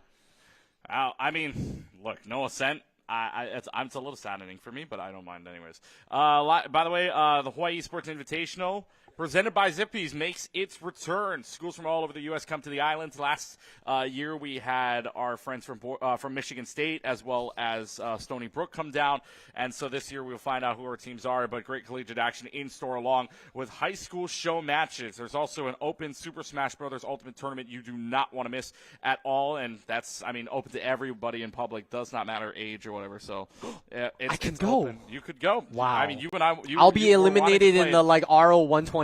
Yeah. But all of the info drops in March, or rather the tournament drops in March. More info to come at Vanta Socials. They actually just posted it about an hour and a half ago, the announcement that it is back into play. So HEI back in session coming up in March. More info to come later on. Iolani starts off on the defensive side, McKinley on the attacking side. And again, a little bit of a different look on either end, and especially smokes-wise. This is a very different approach for round one. The only same pick is the Cypher. Okay. That is it for Iolani. And it looks like Shaka's able to hold their ground for the time being, but I don't think they're recognizing that there's a flank coming in. The most aggressive pistol round defense start I've ever seen. That didn't even last 30 seconds. Yeah, because remember, McKinley likes to run onto site. So what did Iolani do? They ran onto site. And unfortunately, Shaka does go down. As you can tell by the KDAs, he's kind of inting on the side of Iolani right now. But we'll let it slide, I guess, for now. He got 2, whatever. He got 2. I don't think McKinley's going to let that happen again, though. Yeah, so you believe. Because there's still more rounds to play, and obviously some slips can happen. We know that. True. But on a pistol round like this, rushing in isn't a bad idea. Does this entire squad have the Sentinels pistol? I don't know. That? Or Fnatic? Oh, okay. But let's see what they decide to pull off here. Iman Shah has to get out of dodge. That's a suppress. That's also a cage being used as well. 0 points. Finds its target, but does that mean Iolani's aware of what could happen? Or rather, McKinley is aware of what's going to happen here, because we know that both of these teams, have their slow paces, Iolani more so than McKinley, because we know McKinley likes to rush half the time as well. But for McKinley, this seems like a very much of a slower pace. Yeah, it's a bit more methodical, which is kind of what we've actually been seeing for many of the series throughout today. The longer the series go, the more you kind of think about it. Immortal's going to get 1. Immortal's, okay, that's just a lot of people falling on the side of McKinley. They are able to trade 1 with some classic right-clicking, the best mechanic in the game. But that is going to leave Sushi as the last one standing. Wingman's going to see if he can get anything done. Answer's going to be yes, but just for a little bit. Make it expensive for a bonus, right? And Iolani's going to be able to take a second round, but at the cost of 3 of their friends. And that's going to mean a rough transition heading into round 3 when McKinley gets to buy up. Yeah, we saw this last time too, right? Even back on the first map of Sunset, it was 2 straight rounds for Iolani, and then McKinley did still get 3 on their board, or rather McKinley on the defensive end won the first 2 pistol rounds. Iolani got 3 kills on their round. This time around, the script flips a little bit, where Iolani gets 2, but McKinley still got 3 at the end of it.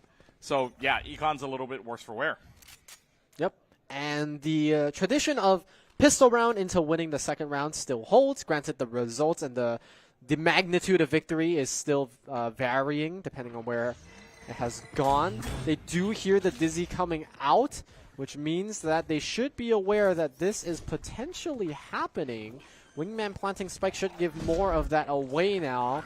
We're going to hear one person using the TP. They can't grab. That's a visual bug right there. It's to be fixed later on. Okay. We can let the rider know. Oh, so we're going to let the rider coach know Yeah, we're gonna let their the rider game coach needs bug fixing. Yeah. That's hilarious. So, well, regardless now, you have the Outlaw looking down the sights of Maine.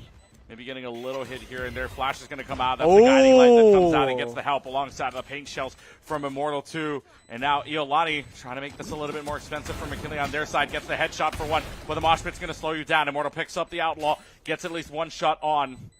Gotta defuse. Gotta defuse. Not a lot of time to do it, and in fact, probably doesn't have enough time because now that circle's in, doesn't really matter though. They'll get out of dodge with the portal, and they will keep some weapons in hand. So McKinley getting one back. It's expensive a round. It was for Iolani. Hey, McKinley makes it a little bit more expensive for them. Yeah, and 3 people fell for Iolani's victory round. 3 people also fell for McKinley's victory round. So it's a little rough. You can kind of see there are 2 people with 0 credits. There is no time for a run at Starbucks or McDonald's. They have nothing left to spare in their credit bank. This is it. Wells run dry. And somebody on one of the teams is going to have to start asking their friends for skins, but it's really for the weapon. I was going to say $5 left. Where are you going? $5? Yeah. I live in Honolulu. What am I going to get for $5? A small drink? I don't know. But Wingman already very quickly doing the job. And that's actually a very good molly as well. And that disrupts the plans. So the Wingman stopped plans on for right now. But that just means that molly no longer there. And the situation for the walls is good enough, though, to build up time to make sure that McKinley can at least get some space going. And that is an Odin in play. Flawless is gone, but it's a 1v4 now. Phoenix flashes 3, but doesn't find a kill for it. No kills for the trouble of 3 on the flash. And McKinley scores a second point, and for Iolani Black, that just means no economy in the bank. Yep. And it's kind of funny. I want to say this, though. They seem to play the best when they have no money in the bank. Somehow. Have you noticed that? It's a miraculous thing. It's almost as if their coach was like, okay, for your next scrims, you're going to hop into ranked as a 5-stack. I want you to throw your first 4 rounds, and you're going to play Sheriffs only, and you're going to come back from this. Which, you know, it's not bad of a strategy per se, but it's actually crazy how well they're able to pull off these sort of victory marches from behind. However, losing a member just like that immediately may not be a good sign for them. When Annihilation comes out, and Shaka caught up inside of it, so that's Cypher in a whole lot of trouble, and that's the only thing that can get you any kind of information with the spy cam and all, but then Annihilation takes that out. So 5v3 man advantage for McKinley, making a 5v4 capture, finds the head immediately with the Sheriff. Picks up at least on the weapon upgrade. Makes this a little bit more manageable for McKinley or for Iolani to retake it. However, timing-wise, Arnex gets the better of it. So does Laptop Demon. And a 1v4 scenario seems all but impossible for McKinley for Iolani to try to come back. That's 3 straight rounds. McKinley takes the lead. There it is. A 3. It's a full house. It's 2 greens, 3 reds. And we do talk about the fact that Bind allows for these, easily rushable opportunities. That's kind of why the Cypher's mandatory, especially on the defense half, just because you need that ability to slow the potential aggression regardless of what site. It's very, very possible. But it's also just for the fact that teleporters are very easy to access. They're very close to mid. This is a very rogue move from Immortal, but it's no dice. Showstopper stops only the axe that he's in, as that's going to be a full-on stomp onto site for McKinley. Now you can hear Wingman planting once again. Fun player kind of checking his corners, but not checking the most important one there.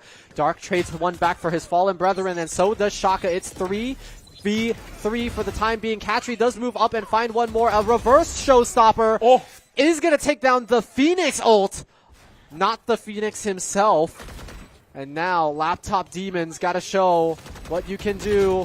On a trackpad, it's not going to be enough. Dark claims 3K and ties up the round scores 3-3. Iolani come back swinging. Yeah, Iolani, for their troubles, they get the round win. They get the defusal, tied up 3 apiece. And again, you can take a look at the scoreboard that our observer's showing us through 6 rounds. even across the board.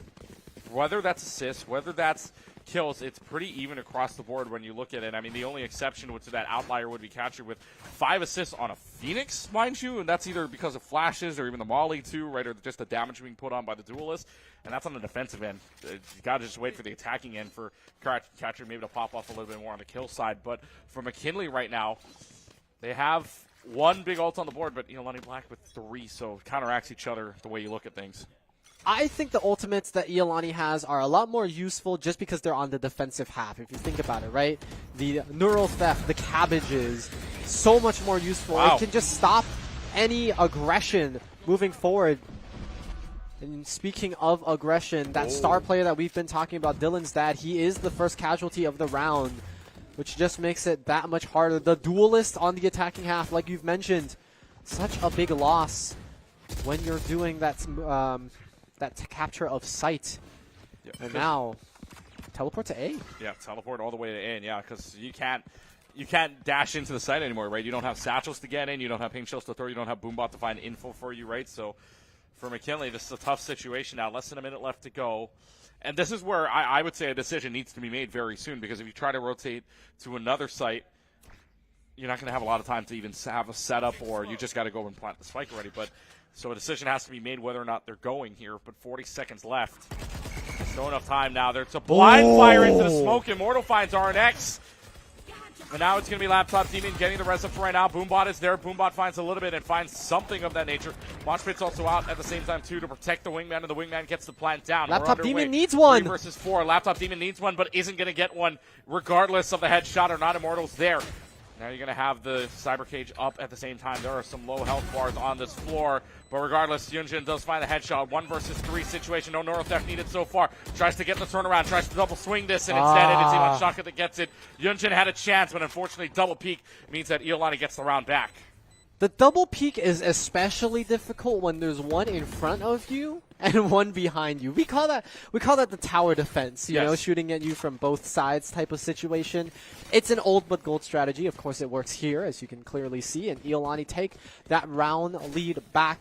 It took 2 detonates, mind you, meaning that the plants are still happening on the side of McKinley, albeit a lot less, given the situation of, you know, just fragging out and winning upright. But this is actually a round we haven't seen since round 3. We're on round 8. We haven't really seen this since round 3, where everybody's got their full loadout again. Nobody's going on regen shields or anything like that. This is going to be that skill diff round. Yep. This is going to be the round where it's pure gun skill. You can have all the utility, but if you don't land the shots, it's not going to matter here. And already, look how quickly this is. Remember, it's a minute 40 start. It's a minute 24 when they plant. It's 16 seconds elapsed before they finally get that, or before they get the spike down. I shouldn't even say finally, because that was such a quick. That was an any here. percent That right was there. Any percent speed run for that spike to go down. Now they have the Seekers come out, no command, just to try to counteract with the amount of pressure that's coming. Boombot's going to get thrown out as well. Gravinet finds at least 2 inside of it, at least concussed for the moment. Yunjin, though, does get for Fun Player out, and that's going to be some good damage out from the nade of RNX. And now Iman Shaka, Dark get their 2 back. Dark gets another one, 2v2. Spike planted in default area, trying to get another one, 1v1. Clove versus Cypher. Who's going to win out? Time starting to run out. Got to find a way to peek, but it's in the boxes. Laptop Demon gets it. McKinley ties it up again. It was close, and it literally took a wallbang through a box for Laptop Demon to close it out. In a 1v1 situation, that's pretty much sums up how this series has been going altogether.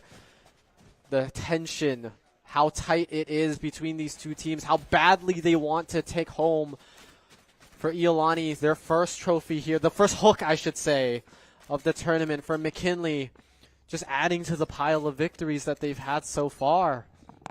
And both teams, they've got something to prove here. They've made it to the finals. They don't want to just be left behind as a second place, a runner-up. They want that title for themselves. Now, not to say that the trophy for second place isn't nice absolutely anyways, but the hook is the one you want. The golden hook, A very nice trophy. This the one you really want to take back to the school to share with where everybody else. Presence is detected somehow, and that's going to be by the 0 point. No idea where it is, though, and you can't look underneath the window, but Dylan's dad does, and it pays off very well. Wingman's going to try to get the plant down. Switch away. Katry's found 2, 1 through the wall as well. That happened on the shot. Katry was aiming for 1, but it actually hit 1 through the wall and then shot the Wingman after. They're just built different. And I just want you to know, after that round, Katry is now middle frag. Just to let you know about the performances that some of these players have been putting on. You know, everybody's kind of getting their moment to shine, whether it was in the last map or this one. Yeah, and this is Katry being in the middle of the pack, something a little bit. I mean, on the defensive end, I guess makes a little sense. It's a Phoenix on the defense, so it's Phoenix in the middle on the defensive side too. So that's pretty good for you here. See if you can get a little bit more out of this. Katry feeling brave after that round. Yeah, that was that's looking down B main, not with an op, but with a Vandal. That was some touch and go right there. I mean, a little bit was traded on both sides, I guess. Actually, no. McKinley kind of went out of that unscathed. As I say that, the Gecko on their team does take half their damage. Dylan's dad falls so quickly. RNX claims a trade with the Sheriff, and so does Laptop Demon. Sheriff potential very strong here. Just as I say that, it's as quickly as it started, it's just over like that. Everybody asking what happened. What just happened? I'll tell you what happened. Nobody looking at Iman Shaka down on elbow. That's exactly what happened. I'll tell you what's happening. The Iolani team that did that is asking what happened. They don't even know what happened.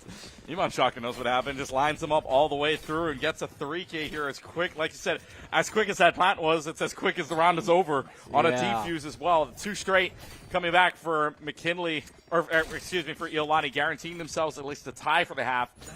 But the last time we said that, it was a very similar scoreline as well. It was 6-5. It was 6-4 or 5-ish, right? Yeah, it was 6-4 in favor of McKinley to that point. So this time, Iolani's got 6-4. Oh, okay. Katry's gonna flash out. Actually, brave. Little bit of damage, but nothing too much. I guess that's what you can do when you blind down, B long, and people aren't expecting it. That's going to be another one coming out. Is he able to get 1? He's able to get 2 with the spray transfer. He's going to get out with the smoke. Just kidding. Laptop Demon's going to be able to clean that one out accidentally or maybe intentionally. Takes the teleport over to A. And now, Iolani left wondering the same thing I'm wondering, if that was even an accident or not. Beautiful trip. The Clovis going to reset, though. The Clovis going to reset here, and this is still, you haven't gotten rid of the trap bar. You finally do. Sushi does take down Iman Shaka here, but time is starting to run, and for the fact that Iolani knows it, Iolani's just going to let the time run out, and now they can play their game. You still have Gecko and the Cypher to worry about, though. That's both of the initiators online here for McKinley. Showstopper is out. That's right on the cube. Fires away, and Sushi can do nothing but watch the rocket go right below. And Iolani Black, we will no longer say it's a 6-6 potential. Instead, 7-4 your scoreline. 7-4. Somebody finally takes the lead in the first half, and the retakes from Iolani are looking a lot better from map number 1, from Sunset, because these are very successful. They're waiting out the cooldowns that they need to. They're engaging all in at the same time. They're waiting out anything that McKinley may have that could stop them, and this is just very, very good game sense coming out. That Rioter definitely says some things. By the way, since round 6, mind you, Iolani has won 5 of the last 6 rounds. Yes. And basically 4 of them have all been on defusals too, which means they're retaking site very well. Yep. And I know quickly as it was for Iman Shaka there, they will get the Thrash out at the very least, and that's the tripwire as well, letting them know that something is amiss towards the U-Haul area. RNX, though, take down Dark, trades that out immediately, makes it a 4v3. Neural Theft upload is up, gets at least one, or gets 1 ping off. That's the second ping there, so now they know that there is something aplenty going on here. And this Phoenix getting brave. Katry's all the way in the back, near where the spike is. That spike dropped. Katry found one, and now that spike is dropped near the back end. And now Arnex has to go hunting for it. Flashes themselves, though. That's the second one as well. Around the corner, just trying to play hide and seek here. Peek over and over. And Patrick really confident with the right click. Gets one onto Arnex. And Iolani Black secures the first half 8-4. Is it not just a little BM classic right click jumping? Just to throw them off a little bit. And you can see it right there. The last hook. It needs an owner. You need someone to take it home. Preferably a school. Preferably one of those two schools. Preferably not in Maui's hand. From Moana. From Moana. Yes. Okay. So we're at the 8-4 half now. McKinley now can show us what they can do in terms of defense. And remember, Iolani was the slow-playing offensive half team. Okay? This map might actually benefit them a little bit more to play slowly because it's very easy to transition from A to B. I know the teleporters make a lot of noise, but that hallway for connecting A to B, that link, it's not as long as you would think. Therefore, I mean, then you don't have to go through a mid in Sunset, you know? So playing slow might be a bit to their advantage here. A lot of knives are clacking out, and Yunjin just tanked 4 people right there. Yeah, bad idea to try to run out there when you had no idea or no information as to where everybody was anyway. So feeling a bit brave, and now bravery might be the bane of this team's tries here as Catcher gets another one. Sushi does take care of Catcher, but at what cost? Still a 4v2 man advantage in favor of Iolani Black, who knew they had one go button as soon as they got rid of the deadlock. That site turns up wide open. Immortal gets a headshot, and now it's all up to Dylan's dad, who has to look at least 2 people down in this corridor area, and the right click for Fun Player from a little bit of distance gets the kill, and Iolani Black scores both pistol rounds.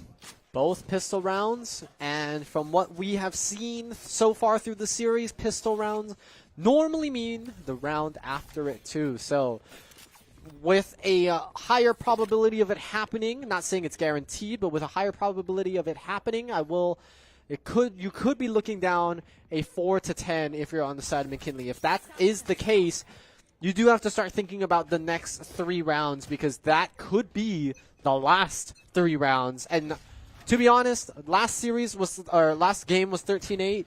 13-4 is a huge difference from 13-8, and you do not want to be on the losing end of 13-4. Yeah, I'm banned out left and right here, too. So for this to be the pick and Iolani dominating on this fashion means you probably don't want to pick a map if we go on to map 3, a map that is similar to this in the attack so far.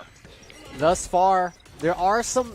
You did notice that McKinley decided to do a sort of buy up this round with whatever, up this round with whatever they had, but Dark is having none of it.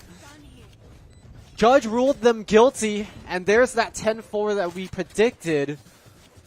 And now that's even worse for Ware, because McKinley bought up that round. They're going to have to fall back just a little bit here on their purchases. Maybe take a little page out of Iolani's book and go 4 sheriffs win the round. Yeah. You know, felt 4 sheriffs might win the round. I mean, if you get one headshot and they're close enough, you get the weapon upgrade, right? That's true. You get weapon upgrade, and yes, Iolani's econ's not going to be in the gutter per se, but at least you save your economy just a little bit if you find another kill with that weapon. So for Iolani's side, this is a really, really good situation. McKinley, I shouldn't say dire straits, but time is running out. Yep, this is what we talked about. Those next 3 rounds are going to be decently important. It could decide the fate of a map 3 or not, you know. And so from what we've seen, it was a very dominant showing of the set. That was a lot of people that got hit by the net. And Yunjin's actually going to win that one before getting traded back by Immortal here. Plant is going to go down one more time for Iolani. Another trade 1-for-1. Saka and Sushi going to have a face-off, but Iolani's going to win the respective of those and is also going to clean the round up. That's going to be 11-4. Heading into the next round number 16. And would you look at that? It's 7 in a row for Iolani. Yeah, for Iolani's team, they've got the momentum, they've got the confidence, and now they're on the precipice of finishing this entire map up. They are only 2 away from doing so. And look at that. 7 rounds in a row, 9 of the last 10. And that is something worthwhile to mention, because they are popping off, and so far McKinley's had no answers. But if they need to find answers, they got to find it now because this is the buy-up round, and this could spell doom if they don't win this. Yeah, if they don't win this, that means they're going into the potential last round on a deficit, so they're going to try to put balls to the wall, go in fast, but that's a molly kill. You're absolutely right. The Brimstone with excellent accuracy, predicting hiding behind the box on the back of sight. And now 4v2. McKinley's got to put on a little bit of a miracle showing here. He's going to have to trade 2 for 1 and have one person left standing at the end. Yunjin's only going to be able to trade 1. They have an idea, potentially, of where Dylan's dad is. Well, they and find... To be honest, Dylan's dad might just save here. Or just take 1 with him. Well, it could take 1 away. Has to take more, though. Jets the satchel up, but catcher's there to get a 4K on. And when they tried to build up, could have saved instead, tried to go for the hero play, but it does not work out. That is now 8 straight rounds. That is now 10 of the last 11, and Iolani's got a high number to do this. 8 opportunities at match point. 8 opportunities at match point, but a fractured bank for McKinley means they're going to have to do this, for a lack of better words, creatively.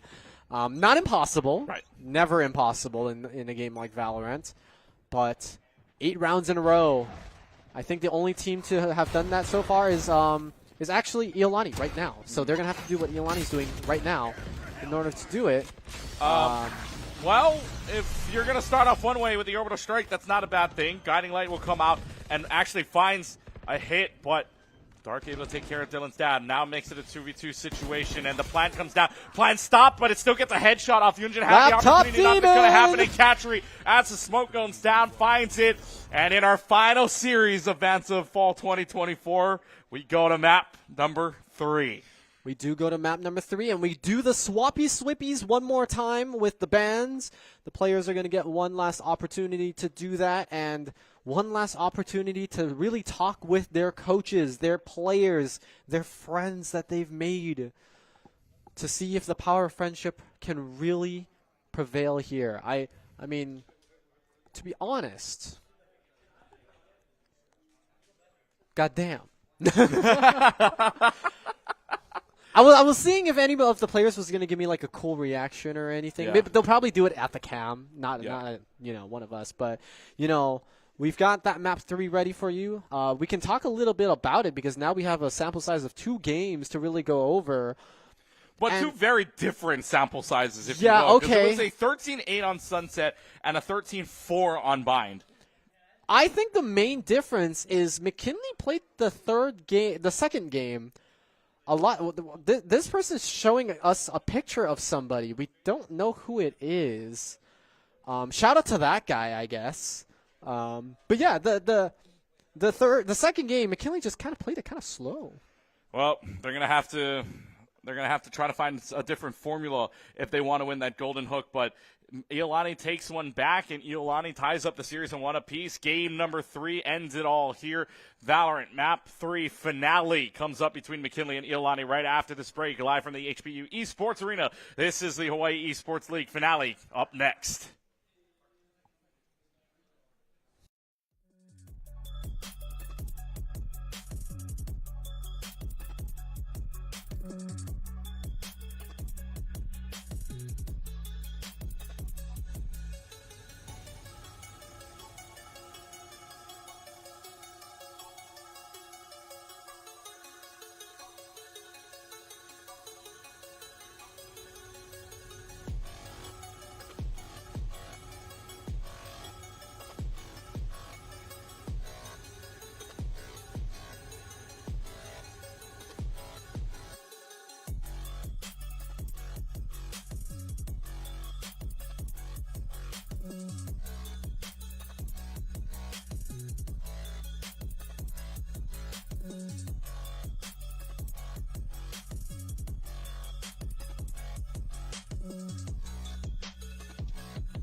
Well, the finale had to be the best show, and the best one lasting a little bit longer here. We've got one map under the belt of McKinley, 13-8 back on Sunset. Iolani coming back with a vengeance, 13-4. Raiders busting their way through on Bind for a very big match. And now the finale of Vanta Fall 24, the Golden Hook, will lie in the hands of a Game 3, a map number 3 in which we are going to Pearl.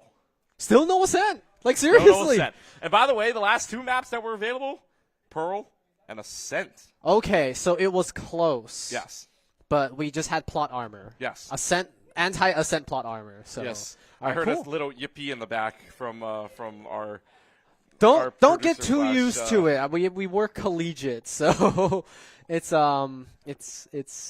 could just honestly be. Yeah, I mean, Ascent out of the map pool 2 makes yeah, a little bit that's of a pretty difference soon. as That's well. pretty So soon. There's going to be that Golden Hook right there. You can see Valorant Champions, only one left. Only people left here in the building as well with Vanta, as well as these 2 teams and supports at the same time too. But you're here. Golden Hook up for grabs. One more match. For the 2 teams. One more map. You can't just go up and grab it. It's for the 2 teams. Yes, it's for the 2 teams, yeah. But for the 2 teams, obviously fighting for that to put in the trophy case for later. If you're Iolani, this would be the lone one you get out of Fall 24 here. Yep. For Roosevelt. For McKinley. McKinley, excuse me. Roosevelt already got theirs. McKinley. 1-1 earlier on. And pairs it up with Roosevelt and winning a trophy on their own. McKinley trying to win multiple of their own, right? They won out in Fortnite. They won out chess. So they have a few trophies of their own lying in the trophy case. Do they add another one? True. Is there space for a third one? They have a decent amount of first and seconds. So they've got duplicates. Granted, the plaque says something different. You know, then plaque's really all that matters. I'm just kidding. It's not. That's not how that works. No, that's not not at how it works. Yep. Again, shout out to this guy closest to the camera, Iolani, showing us pictures of this guy on his phone. We don't know who the guy is, but we appreciate you sharing with us your pookies, I guess. Yeah. That's pretty much all you can say. Yeah, I was like, what else am I going to add there? Pearl being the last map. We saw this one yesterday, too. Yes. So there is actually some consensus of meta maps between the middle school and the high school. Granted, the agents and the play styles are a little bit different. We're actually going to see a first pick this time from the side of McKinley. And this is what you'd like to see coming into a map number 3, which is adaptation, right? You don't want to continue trying something that didn't work the first time. This guy's showing us their car now. Or a car. We don't know if it's...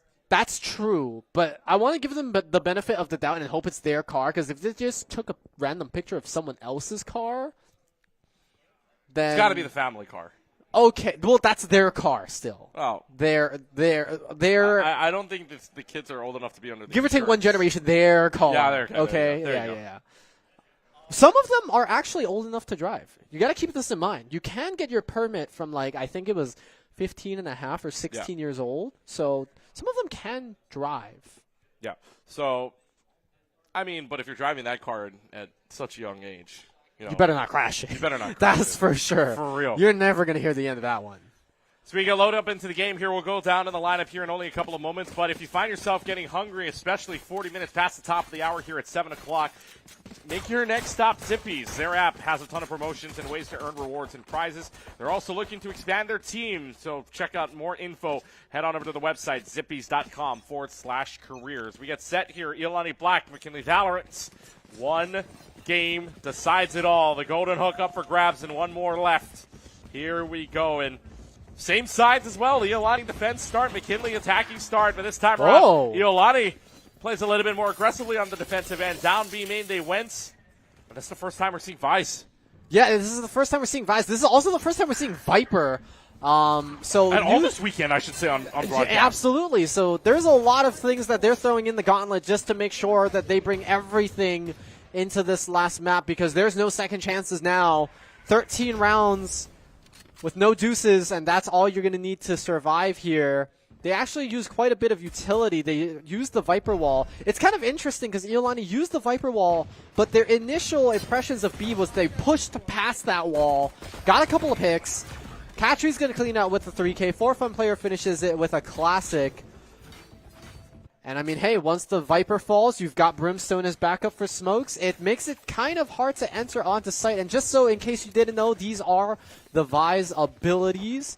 One of them's kind of just like, you can think of sharp grass, thorns. One of them's a wall. One of them's a blind. And the ult. Oh, wait till you see the ult. Yeah, that Steel Garden makes sure that you essentially, if you're stuck inside of that ult, your primary weapon is gone. Primary's gone. You can still have pistols or whatever your secondary weapon is. That primary though, not available to you. But I will say, some other agents have the ability to circumvent that Steel Garden. Example, Chamber's Tour de Force, Neon's handgun, Jet, which Iolani does have, the Blade Storm. Those are not primary weapons, those are ultimate abilities, and they do not count. So there is some ways to circumvent it. Then we might be seeing that interaction. Unfortunately for you, they're at this entire day here, no chamber. So yep. Tour de I didn't Force, wear the shirt. Yeah, you didn't wear the shirt, therefore no chamber on the floor. So we won't see Tour de Force out, but yeah, I mean, obviously with the Jet on the other side, that does not count for the primary weapon, like you said. So that could be an advantage during that ultimates of the Steel Garden, if you will. So let's see what they decide to do here. Dizzy pops up and straight away. A sliding headshot on a flick. That is devious. It's McKinley pushing their way on in on a 2-for-1 trade. The Neon going nuts. And now it's going to be the plan down here. Does not kill like that. Instead finds the headshot. Catcher's able to take down Laptop Demon. But a 3v3. No man advantage on either side. Trailblazer spots at least one. Dylan's dad gets the headshot on Iman Shaka. That's Neon popping off just a little bit, but it's duelist v duelist and Initiator versus Initiator. But Dylan's dad gets a third one, maybe a fourth here. Could very well line it up. Outlaw in hand for Immortal. But what can Immortal do to save a round here? What can Immortal do to bring this back? Guiding Light comes out and comes down, uses the Outlaws shotgun, but a thrifty round instead. Sushi uses the pistol, and that all started off with such a disgusting shot by the Neon. Yep. Dylan's dad has good wrists. That is the summary of that play. I mean, it was hard to catch. Even our observer would not believe that play happened. You know, you dodge out the dizzy blind, and then you're falling back. You come back in, and then the Neon just glides across your screen, headshots you, just sets up the mid transition, and it works beautifully. I can definitely say, actually, the round would have been very, very different had that not have been the result there. Oh, yeah. But that does end up working in McLean's favor. It ties it up rounds 1-1. It's still very early, but it's round 3. This is that buy-up round. And unfortunately for Iolani, who won that first round, who did buy up in the second, they don't really get to bonus just because they lost that round. Yeah, so what would be a buy-up round is instead a very good round for McKinley here, and that's going to be the Thorn out, just to make sure that there's no push up from Art at any given point here for a little while until they finally peek on out. Catcher's got a headshot onto RNX, but it's Mets by the crossfire. And now that's a good concussion there. And Yun's just going to take rightful advantage of it through the smoke at the same time, looking for one more shots. And it'll be Laptop Demon that finds it. Yes, McKinley had an economy advantage and all that, but still a very impressive round for the attacking side. 2-1 for the Tigers. I mean, they knew there was a lot of people there. They just had to take their pot shots, shoot through the smoke. You miss 100% of the shots you don't take. Yep. So they shot, and they took it, and they got it. That's how that works. That is how that works, but... Somebody just played a cat sound. Somebody played a cat sound? What do you mean? Oh, there it is. Oh, yeah, it's a spray. There it is. I thought it was from here, in the room. No, it's that cat. Yes. The cat noise that one of our crew members explicitly hates. Oh. Yeah, we won't mention who it is. You'll have to take a guess. I'm going to equip it from now on, then. Do you have it? No. Oh, well, you got to find it in the store later on. 2-1, McKinley. Look and see if they can push their luck here. But that's a great tripwire from him on Shaka. Take down Dylan's dad. You can't slide anywhere when you're hooked onto a line. Wingman still gets the plant down. Third plant in a row here for McKinley. Did not see this earlier on, this aggressiveness from them. They talked it out maybe a little bit, got a little bit more aggressive. This might be able to pay off, but Ivan Shaka now getting that headshot, and the Thorns makes it just a little bit harder to push through for that spike, but instead Iolani maybe looking to see if they can push the envelope down. Guiding Light comes out, blinds at least 3. Trades happening left and right. Catchery's there, and Catchery finds the cleanup. And it's another defuso here for Iolani Black as quickly as McKinley got it. Iolani even quicker on the retake. They just had to push them out of sight. Check. They just had to make sure that they did not have a line of sight to the spike. Check. And they kind of just ran it down while the Cypher defused. So pretty good setup there. They really halted that engage coming in from McKinley, because if you think about it, this all started with Dylan's dad tripping on a wire and then getting shot in the face. So because of that, you know, your main duelist gone. There's no good security to cover all of the points of the site. They got the plant on, but immediately after that, because the duelist was down, they just had to retreat. Yeah. You know? And because of that, you give up way too much ground sometimes, and that's why Iolani ended up winning that round. It's 2-2 now, heading into round number 5. I believe this is so far a, like, green, red. No, green, red, green. Yeah. Because remember, that thrifty round made a huge difference for McKinley Steel in the Garden. process. And now the Steel Garden comes out. What could make the difference here makes it a lot better here for McKinley to take advantage of it. Catcher, though, again, that ultimate is not affected by the Steel Garden, so the Blade Storm's still available to you. And now that they have their primary fire back, it's a good fire rate here for Iolani. Wingman still gets the plant down onto B side, but the retake even better still from Iolani. Peeking out on the other side is Iman Shaka and Iolani Black. Yet again, McKinley finds picks first, but Iolani retakes even better. I told you, there are ways to circumvent that Vise ultimate, and you saw it right there. Catchery pulls out the Blade Storm, says, oh yeah, I've got daggers that apparently aren't steel, I guess. But they work just as well. Takes down a couple people heading into the site, and you pointed it out. It's a fast entry onto site, but they really just planted it right by that little elbow as soon as you exit B long. So they didn't really get onto the site per se. They kind of just planted it behind that Viper's wall, and that's kind of it. Yeah. There wasn't that much to retake, to be honest, for Iolani. And normally that's one of the 2 default spots, right, that you just plant right on in. Get there again, and this is just going to be detrimental. I mean, Dylan's dad's getting read like a book here with some of these trap wires. And yet again, another one. These trap wire setups are so good, and that's going to allow Iolani Black to push right on in. Dark also gets Dylan's dad down to the Neon's gone. Yet again, Lil Buddy does his job, puts down the spike, but on a man, well, even now, thanks to Laptop Demon, it's a little bit harder for the retake now, as well, that might run out of time if they want to play this correctly here. Viper's going to try. Catcher and Dark are going to get their kills. Laptop Demon resets to still make this at least in man Catcher situation. just runs in! Catcher just runs in and takes care of business. Iolani Black yet again. McKinley cannot stop the retake if Catcher's alive. Throughout this weekend, you've been talking about, they planted the spike, they get the creds. They planted the spike, they get the creds. Do get credits for defusing it also. And you can see it right there in the round breakdown. 3 defuses in a row. So it's those planting credits completely negated. Not only that, you are down 3 rounds in a row now on the side of McKinley.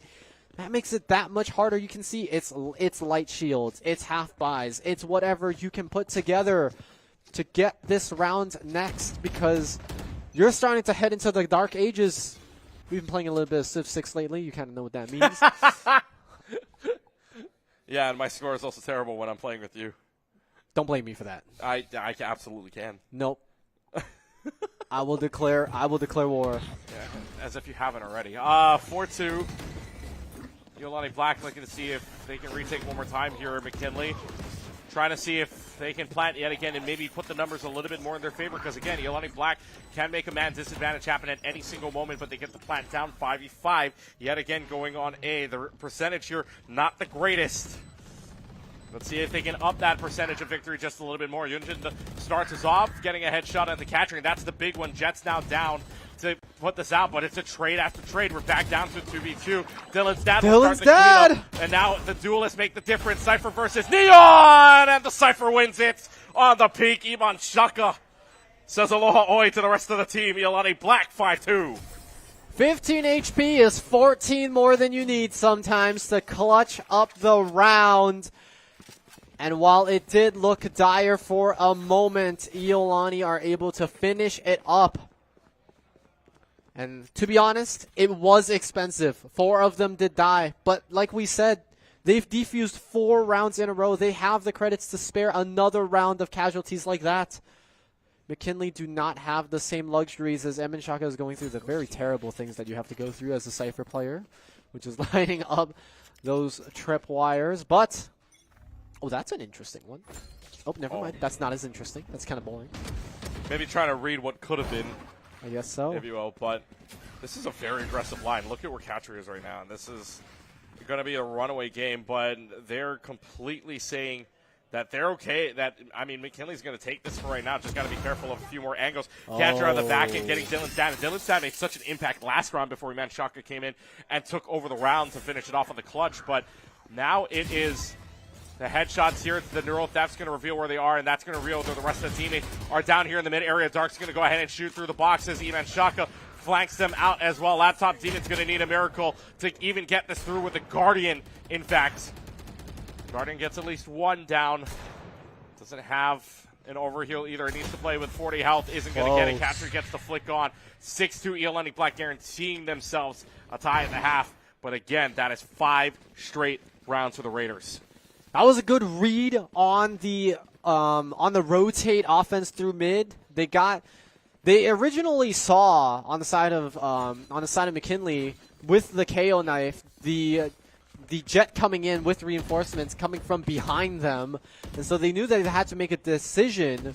I guess it wasn't communicated because Dylan's dad was looking at the A-Link on mid, and therefore was just caught out there. But they stifle it. The Viper on the side of Iolani reads it very, very well. Takes down, like you said, the main carries of the McKinley composition, and that round goes to the Raiders. So far, so good for them. It's looking like smooth sailing, but we've seen it time and time again. These halves, the best one from Iolani was 8-4.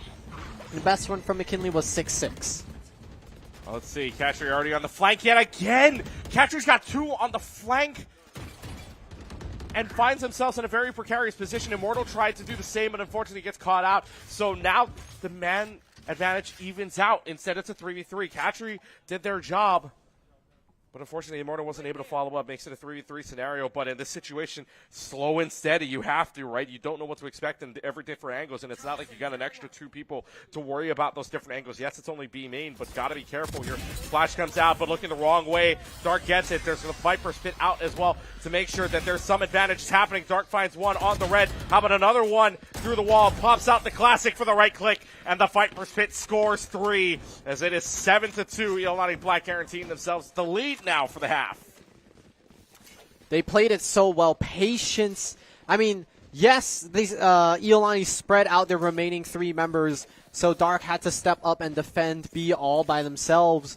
But the Viper's pit, the wall to make sure that peeking it was difficult. And then just making sure you hit your shots. And that's exactly what Dark did. 8-6 for them. Good performance thus far. And to be honest, yeah, they put the scoreboard. I didn't quite get to see that. Yeah. But to be honest, McKinley, they might just have to go back to that fast and furious motion. Which works out. In terms of so far, yes. 2-for-1 trade, and also gets Katri down. Katri 16-4 up to that point as well. So 16-5 now, I guess. So now it's the Steel Garden that's going to cover a chunk of this site. And that's going to... And actually gets canceled, too, so that Steel Garden doesn't even go off. But in the meanwhile, still finding a pick. And now it's a 1v3 situation. This retake seems a lot less likely here, considering where that is. But Iman Shaka gets 1, 2. Can't flick the third. Had it. Close. But no cigar. McKinley gets one back. And they're on the board for the first time since round 3. Okay, that wasn't easy, but that is the McKinley try and true. The rush on the site, plant the spike. We'll worry about the people later strategy. It worked out. They did lose 4, but winning a round is more important than losing 4. I feel like at this point you are already going to head into the second half with a round deficit. Might as well make it the smallest deficit you possibly can, because we were looking down two possibilities there. 7-5, which is as close as you can imagine, you can hope for, or a 10-2, and that 10-2, you do not want to be on the 2 side of it. Nope, not at all. So at the very least, if it goes 9-3, curse can be talked about maybe. Sure. 10-2, not so much. So Tripwire yet again reads out the Neon using the ultimate, but has to run away for a little while, and will recharge for that ultimate too. Gets the orbital strike down as well. This is a lot of ultimates being or 2 ultimates on the board being used, 1 on each side. Orbital strike finds nothing. That orbital strike actually hits the wingman, taking down the plant. Katri also getting to their own, so man advantage basically equals out yet again. 3v3, but you would say you'd favor the defensive end here because they're the ones that have the spike on site. Yeah, McKinley's got to get a little creative on how they're going to get the spike back, because that is one of the downsides of having wingman plants, is if you don't have that wingman covered, then that's kind of a douche move. Wingman's got you covered, so Laptop Demon's going to come back onto this spiritual realm, hoping to claim a soul for their own. Not going to be able to do it, but Yunjin's on site. Dylan Stack cleans it up. They're going to get the spike in time. No defuse this time. 4-7, potentially 5-7 for McKinley if they can close one more out. Final round and a half. Empty that credit bank. Take the loans out. It's now or never for both teams. Credit score got to be pretty good here if you got to empty out the bank. They're teenagers, man. Some of them may not have jobs yet. We saw somebody with a car. That's just, we are assuming. We are assuming. Yes, we are assuming. Yeah. What if it was their Pookie's car? Let's not go down that route. Let's not go down that route. Yeah. Let's try not to go down that route here. That's the hear me outs that we don't want to go down. No. 7-4, Iolani. Bladestorm comes out for Iolani. This is a very early Bladestorm as well. I mean, obviously last round and a half, but you had the weapon to buy up for, so it's not like you necessarily needed it.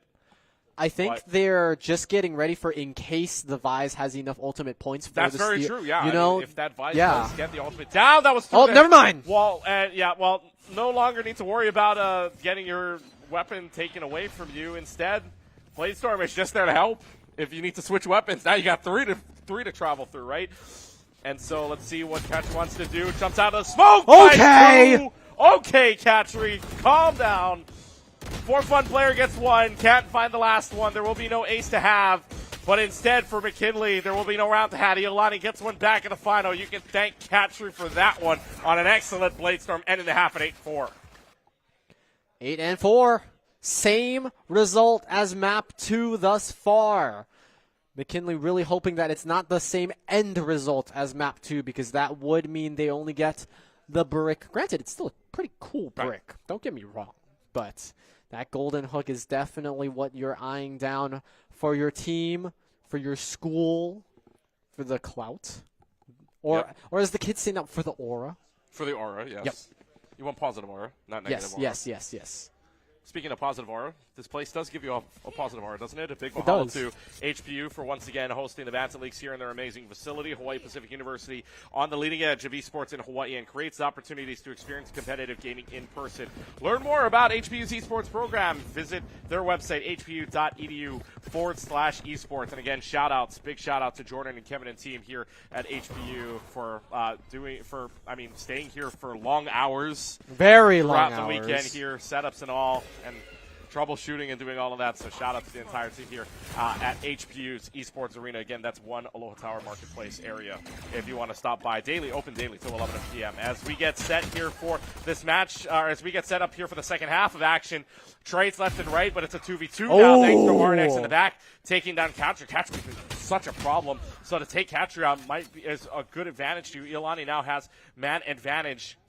They will have spike advantage at the same time. It's up to RNX to clutch this one out. It is the 0 point that's able to find one in the back line, but needs to run away for it. 38 health. Trying to find any semblance of a headshot, maybe, because that's the only thing you can do for him. But through the wall goes to Classic, and Iolani starts off with a pistol round. I've just been in this place before. Not higher on the streets. I don't remember the next line. But there's some deja vu going on, because this is exactly what happened in map 2. 8-4 half. Iolani wins pistol. And we don't talk about the rest of them. We don't talk But about Iolani, you mentioned that. Iolani 5 of 6 on pistol rounds in this series. They've only lost one, and that was back on the second half of Sunset on map number 1, where McKinley took it and won it out in the end, 13-8 on that map. But if Iolani wins both pistol rounds, last time they did it, they won 13-4. This time around, we'll see. The same storyline. We'll find out. Katri gets cut off by the Vise wall. Yunjin missing the shots on the Classic, but forces Katri to move forward, and that's going to be an upgrade for Laptop Demon on the Clove. That might stifle any other further engages coming out from Iolani. They're going to have to reevaluate their decisions now that they've lost their entry, their duelist. 4 members remaining versus the 5 on McKinley, who have looked to set up base on their sites. And this is a little unnerving, right? Yeah. There's no noise happening, right? No action happening at all. Up until that point, it's usually unnerving. Now the hearts are starting to race and the adrenaline's on. But that also means now it is a free, wide-open A site. They planted that. No Gecko needed, no Wingman needed. Straight-up plant 5v4. And now for McKinley here. They don't know. But they don't know that right behind them lies a Cypher trying to flank. Dizzy spots him out. Dylan's down and Laptop gets one. But they also get 2 right on back. Yunjin gets the classic kill on. Could pick up a weapon, but do you have enough time to do so? No, Iman Shaka's right there. 1v1. Cypher versus Neon. Who's got the better of it? And unfortunately, didn't land the shots. But who's going to get the better of it? It's the headshot. It's the clutch. Iman Shaka with a 4K. And Iolani Black scores one back, but that's not a bad bonus round if you're McKinley. That is not bad. You're forcing 4 people on Iolani to purchase, and Dylan's dad says timeout.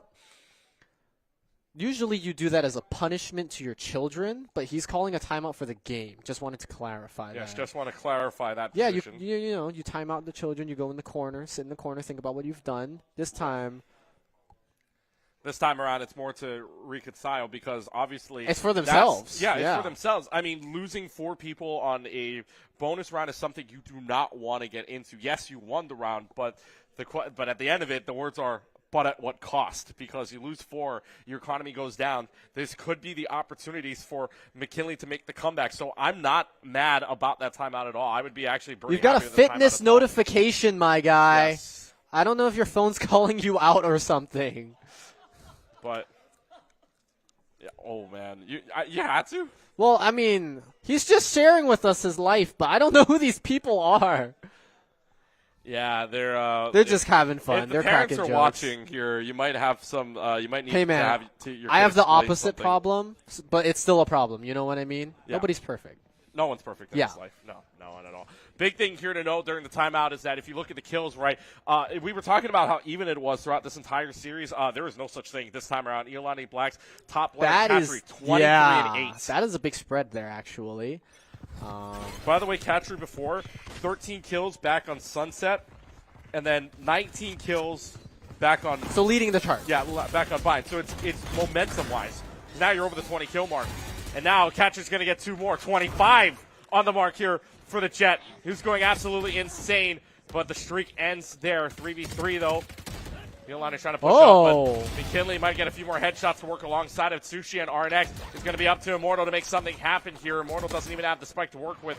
It is going to be the Wingman up, the Dizzy up, both go down. Guiding Light comes out, blinds something here, tries to find any semblance of a headshot, but instead, bullets go through the wall. McKinley gets one back. Now that's how you use a tactical timeout, okay?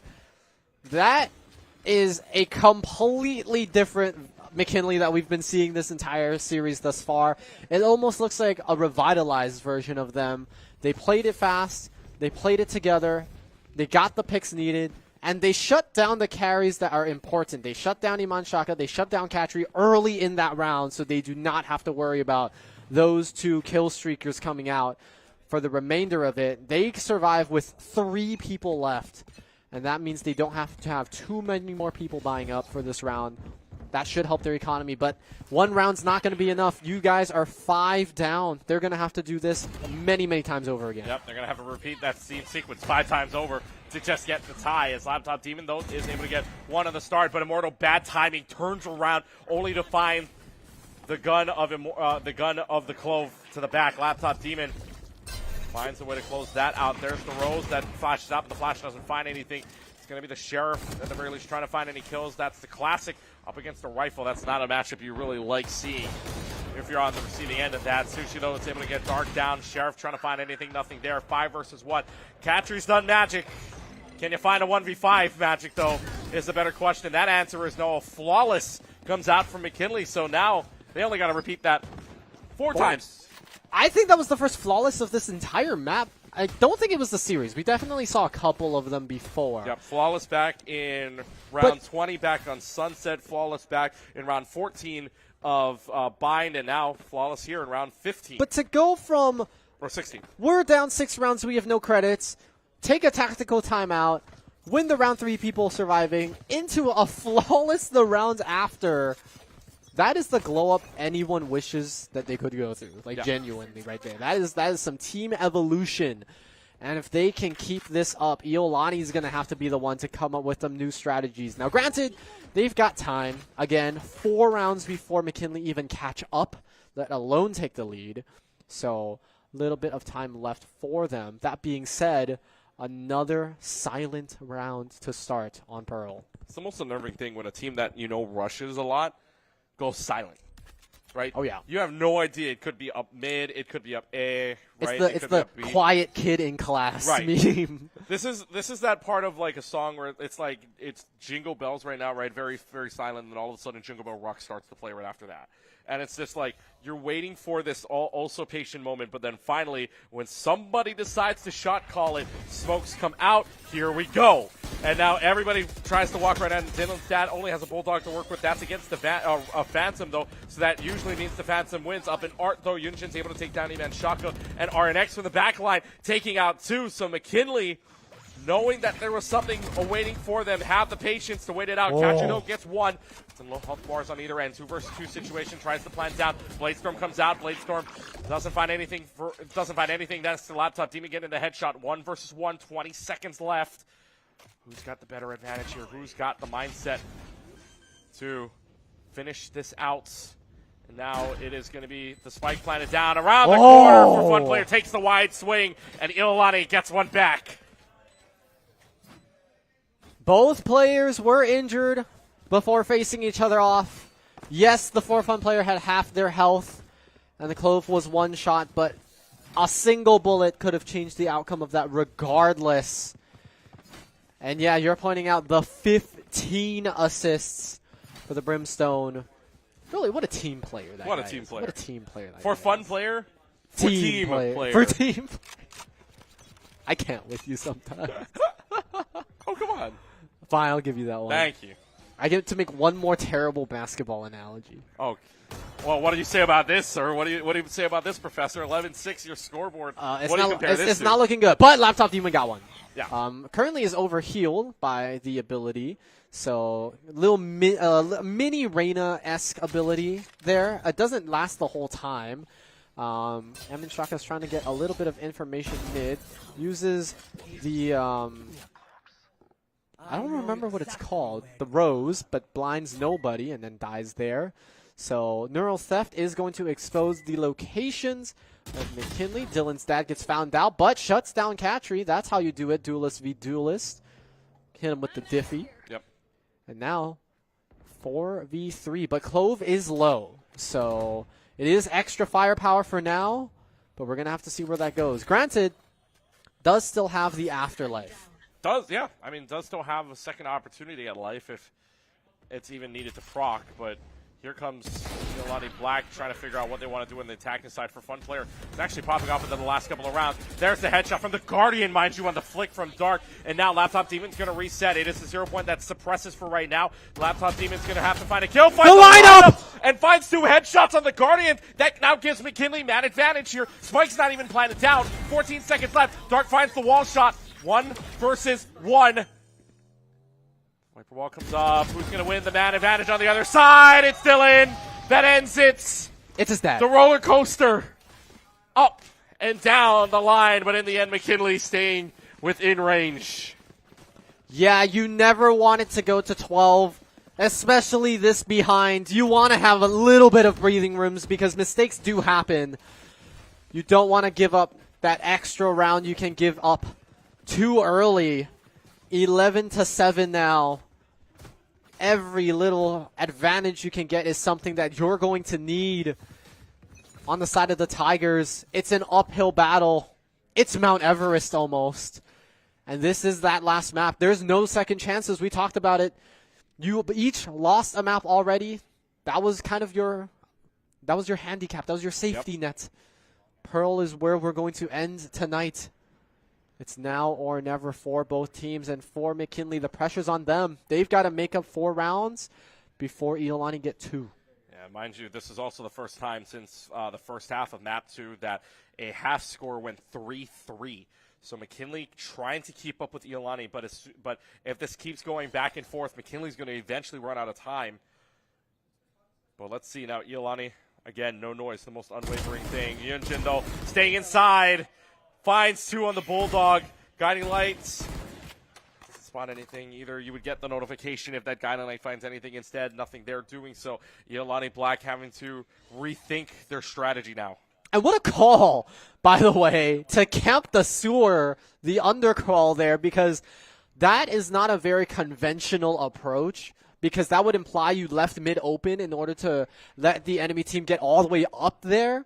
But I guess, good on them for doing their homework and leaving no entry point unchecked.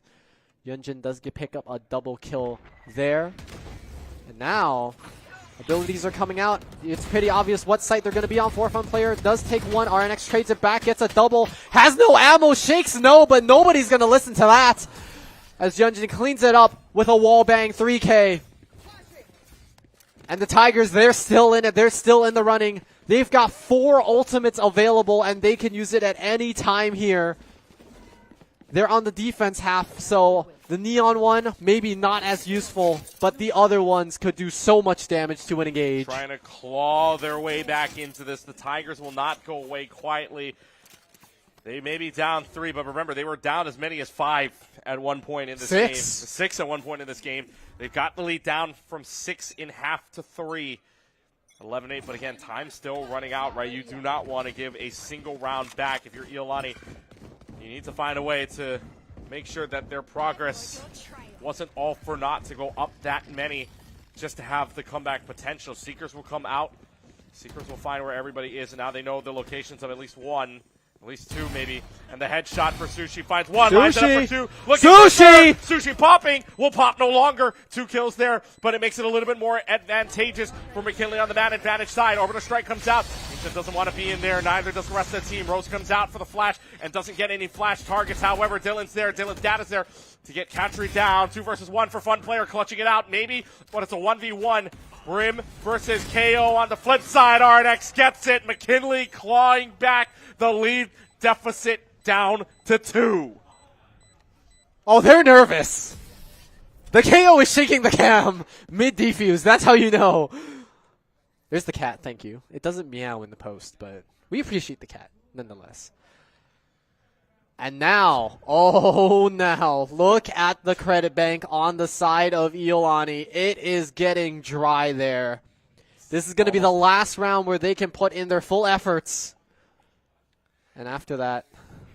You and I remember yesterday a 13-11, which went the distance in regulation. And for right now, for McKinley, 2 away from clawing their way back after being down as many as 6 would be an insane finish to this weekend here. Be. And now for McKinley, trying to find 2 more defensive holds to tie up this game. What do you do if you're Iolani? What do you do? Okay. I would say the last 2 rounds is like, whatever. But this round is it, because after this, okay.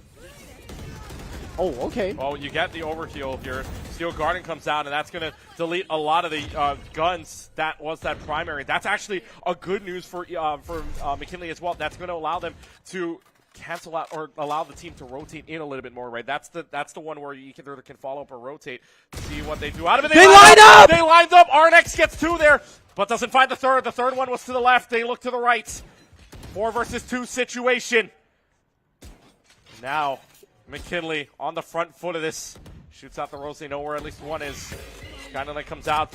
Blinds at least 1. Immortal's got the headshot there. 1 versus 2 on the lineups. But the Gecko gets away, gets out of dodge. 3 versus 2, but the health bars don't seem like it. The health bars definitely don't seem like it. Unfortunately, Sky cannot heal herself, but can heal up the brim.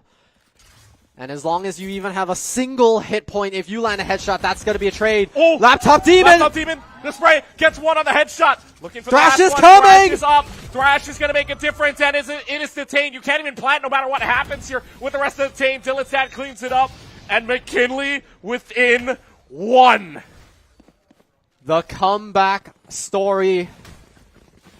And now, the reverse timeout. Iolani will take the timeouts, knowing that McKinley took theirs. Both sides no longer have a timeout anymore. McKinley, 4 straight, 6 of the last 7, and they're within 1. They're within striking distance. I don't know what Dylan's dad said during that first timeout, but that is some good parenting, I guess. Yeah. You know? Dylan's dad is either the best motivational speaker ever, or they're scared and they have to perform, or else, you know? Yeah, I mean, that timeout essentially worked out well in their favor, right? Since that timeout, 6 of 7 rounds, looking to see if there is something amiss here for this team right now, McKinley, or for Iolani, because they are not finding answers. I mean, there's been clutch moments, right? There's just been lineup moments. RNX just had one. Iolani's just on the back end of some really unlucky moments, I would say. Yeah. Sometimes it's just timing. Sometimes it is the diff.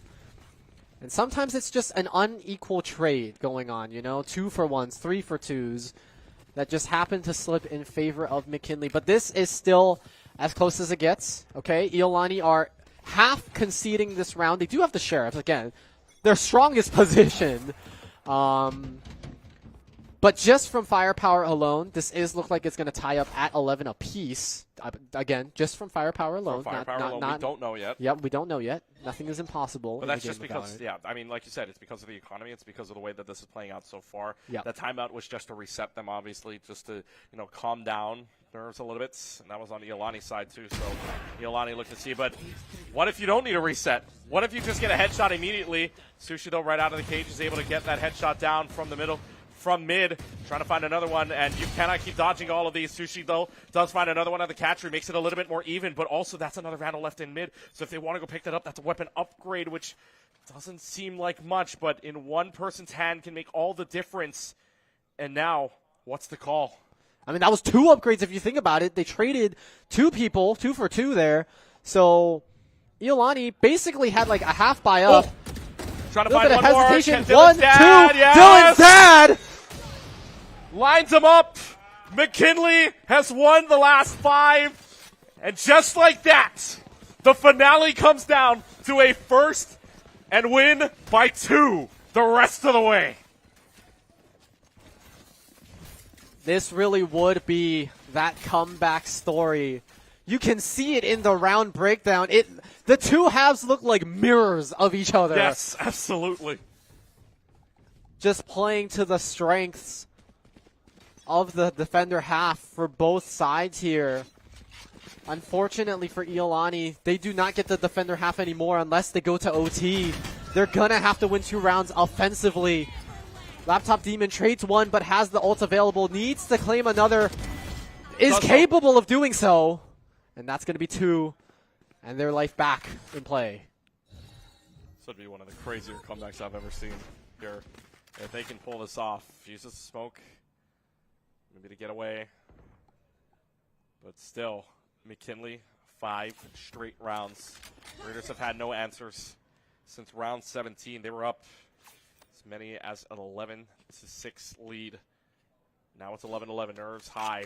It is a win by 2 the rest of the way here to take home that golden hook. The final golden hook of the Fall 24 season lies in the, what I would say, craziest finale of this entire, and it's been Valorant that's been the craziest finales of them all so far. Timing! Off and mid, timing, RNX works that out. 5 versus 2. Cypher, Brim, the last hopes, especially going into the next round. Economy could be shattered here. That's very, very true.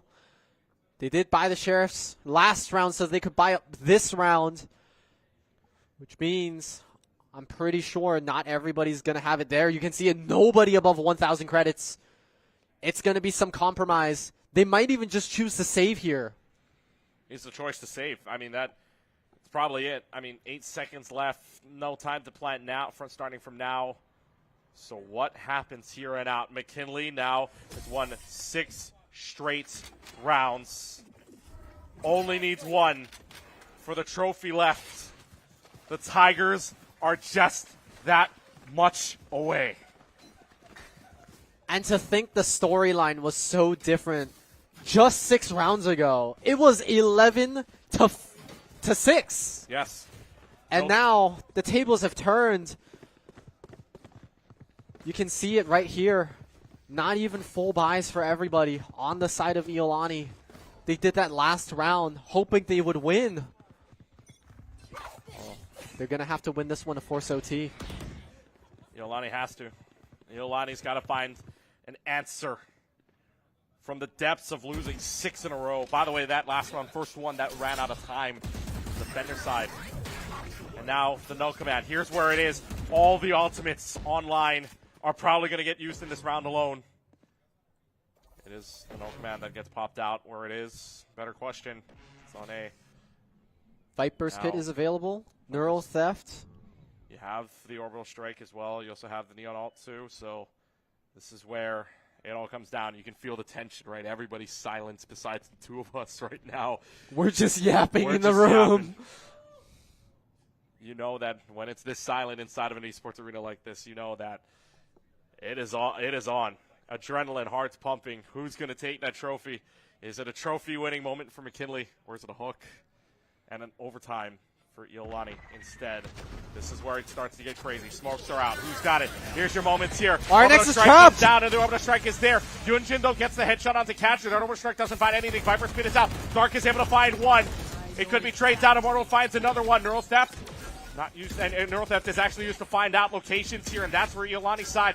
Make sure McKinley's kept in check for right now. There's the plant down. Last 40 seconds underway. So the spike comes down, that Viper Spit so hard to get through. This would be the right moment to save it for. Trying to find any hope. McKinley's done some magic. Is there McKinley magic left? Do you have it? Dylan's dad finds 1, slides away. The slide! Tries to get him. No! Immortal and for Fun Player stops that. 1 versus 3. RNX left to their own devices, and Iolani finally finds the answer. And we are headed to overtime. Thank you for spitting on me. I'm glad you're excited. Keep your saliva to yourself. That's our reaction right there. Yep. That spray perfectly sums it up. I cannot believe what we're seeing here. 13-11 yesterday to end the day. Overtime to end day number 2. Ed says we're working. Ed said, Ed says we're going long. Question is, I mean, this is exactly what it's named. Overtime pay? Ed says we're going long. Ed says no we're lights going off till we're we're finished. Here. Iolani on the defending side to start. McKinley on the attack. Okay. Yep, offensive. And they'll flip sides over and over until we have a win by 2. They will, and Katri starting it off. Basically what Katri's been doing for Iolani in that defensive half. We've been seeing it time and time again. That first pick, you could check it in the scoreboard after that first blood. But Yunjin's going to put a stop to that before any more chain reactions make the situation worse for McKinley. 4v4. And now, back to the silence. Back to the silence, yeah. It's really just the tense moments here of what each team is thinking of doing now, is trying to find the right angle, trying to find the right opportunity, but laying in wait. Where is these teams going to be? That's the 0 point out. They have some information down, but what they don't know is on the other side of it, there's an LMG waiting. Now, Wingman's going to plant in such an open area, but it's a good thing Yunjin's right there in mid. Took up the space in mid, but doesn't take that kill. Dark is able to take care of it, but the low health bar is there. And now Spike running out of time, maybe a little bit, maybe getting into half. Arnex and Sushi find their picks though. McKinley in a 1v3 or 3v1 now, rightfully in their advantage for Fun Player. Needs to find a pick here and finds one, isn't able to find the other. McKinley is on match point. You thought the double peak was hard to compete with? The triple peak on the side of McKinley. They threw everybody that they had alive to stop the defuse contest for Fun Player. And now McKinley back in defense. Iolani has to siege, has to do something, some miracle. Their offensive has not been very good in that second half. They've won 4 of that 12. This has to be the 5th. This has to be it. McKinley defensively again. We note that in the last 6 or 7 rounds, they won 6 of the 7 before that 7th round, finally won by Iolani to take us to overtime. Now, McKinley needs to put up a defense just like those 6 rounds in a row to take home the hook back to the school. What does Iolani want to do? What is the call and what is the response afterwards? It's a game of patience. It's a game of picks. It's a game of picks. It's a game of seeing who accidentally looks the wrong way first, which is so exciting. If you phrase, I mean, you probably could have said it differently. Oh, yeah. I'm just providing a little bit of, casual humor to lighten the mood because there is just so much pressure on these 10 players right now. Yunjin finds Katri, though. That could be the opening door. 38 seconds left to go. Iolani needing to make a decision soon. They're running out of time. They definitely do. And now Viper's wall comes up. Viper's They're going to counter Yunjin. That's going to be a second one. It's the second one here. McKinley up in numbers, 5 versus 2. Dylan's dad finds one for Fun Player. Takes down Dylan's dad, though. There's 1 player left. 1 versus 3. Immortal versus 3. And needs to find a miracle. Spike plants it down. Do you know where the team is around the corner? Trying to find it with the pucky. It works! It's not over just yet. 1 versus 1. Sky versus Clove. Does Immortal make the clutch of a lifetime? It does not! Laptop Demon ends it. The defuse. Don't forget to defuse! McKinley, the comeback for the championship. 14-12 your final. The Tigers are Fall 24 HCL champions.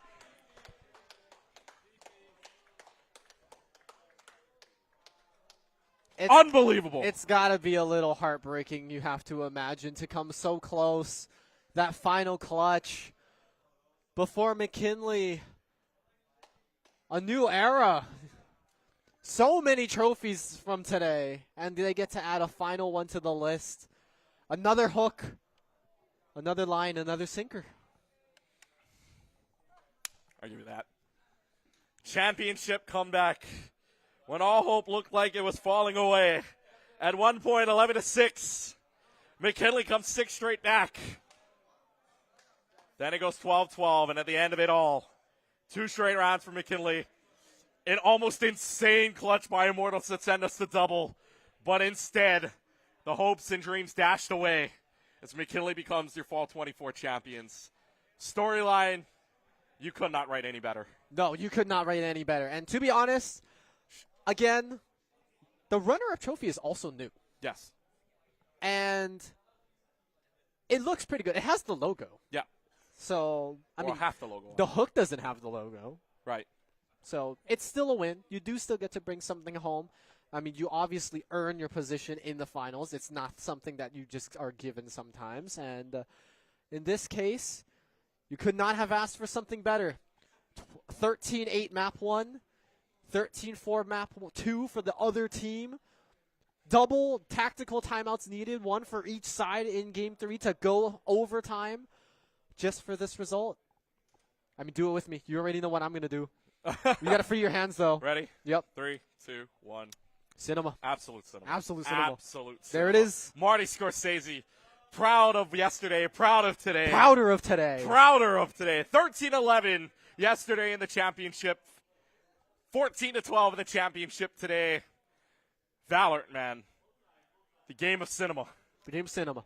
Not playing it, though. Not playing it, though. that game's too hard. Yeah, the championship in the hands of McKinley, and it looks like we'll probably just go straight into award ceremony just because we want to go ahead, wrap things up here from the HPU Esports Arena. So first and foremost, all of the supports here, all of the players, all of the family support, all of the coaches, mentors yes, here of as course. well.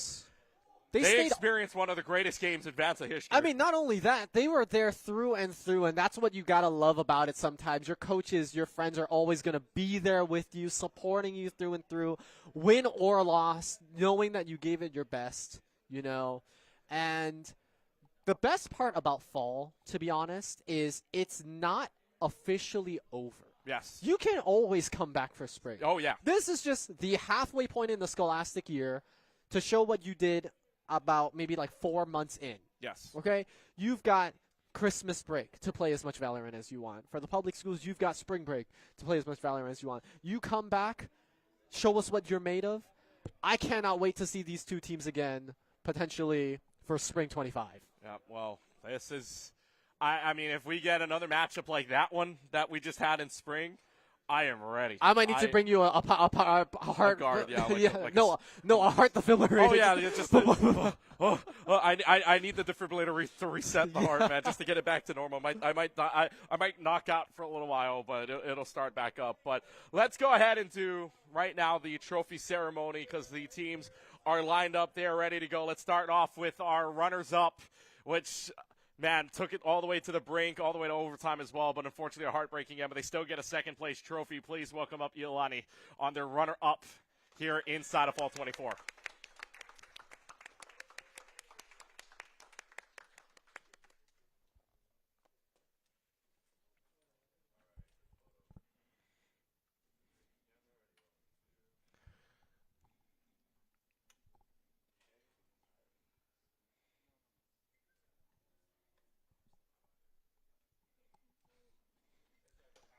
Nice job to Iolani on a well-done job, although heartbreaking at the finish line. But across the finish line first, you guys had to make us sweat a little bit back here on the production side, making a little heartbeats. Winning 13-8 on Sunset, dropping by 13-4, but an exciting overtime 14-12 victory on Pearl. Your champions of Fall 24, McKinley High School.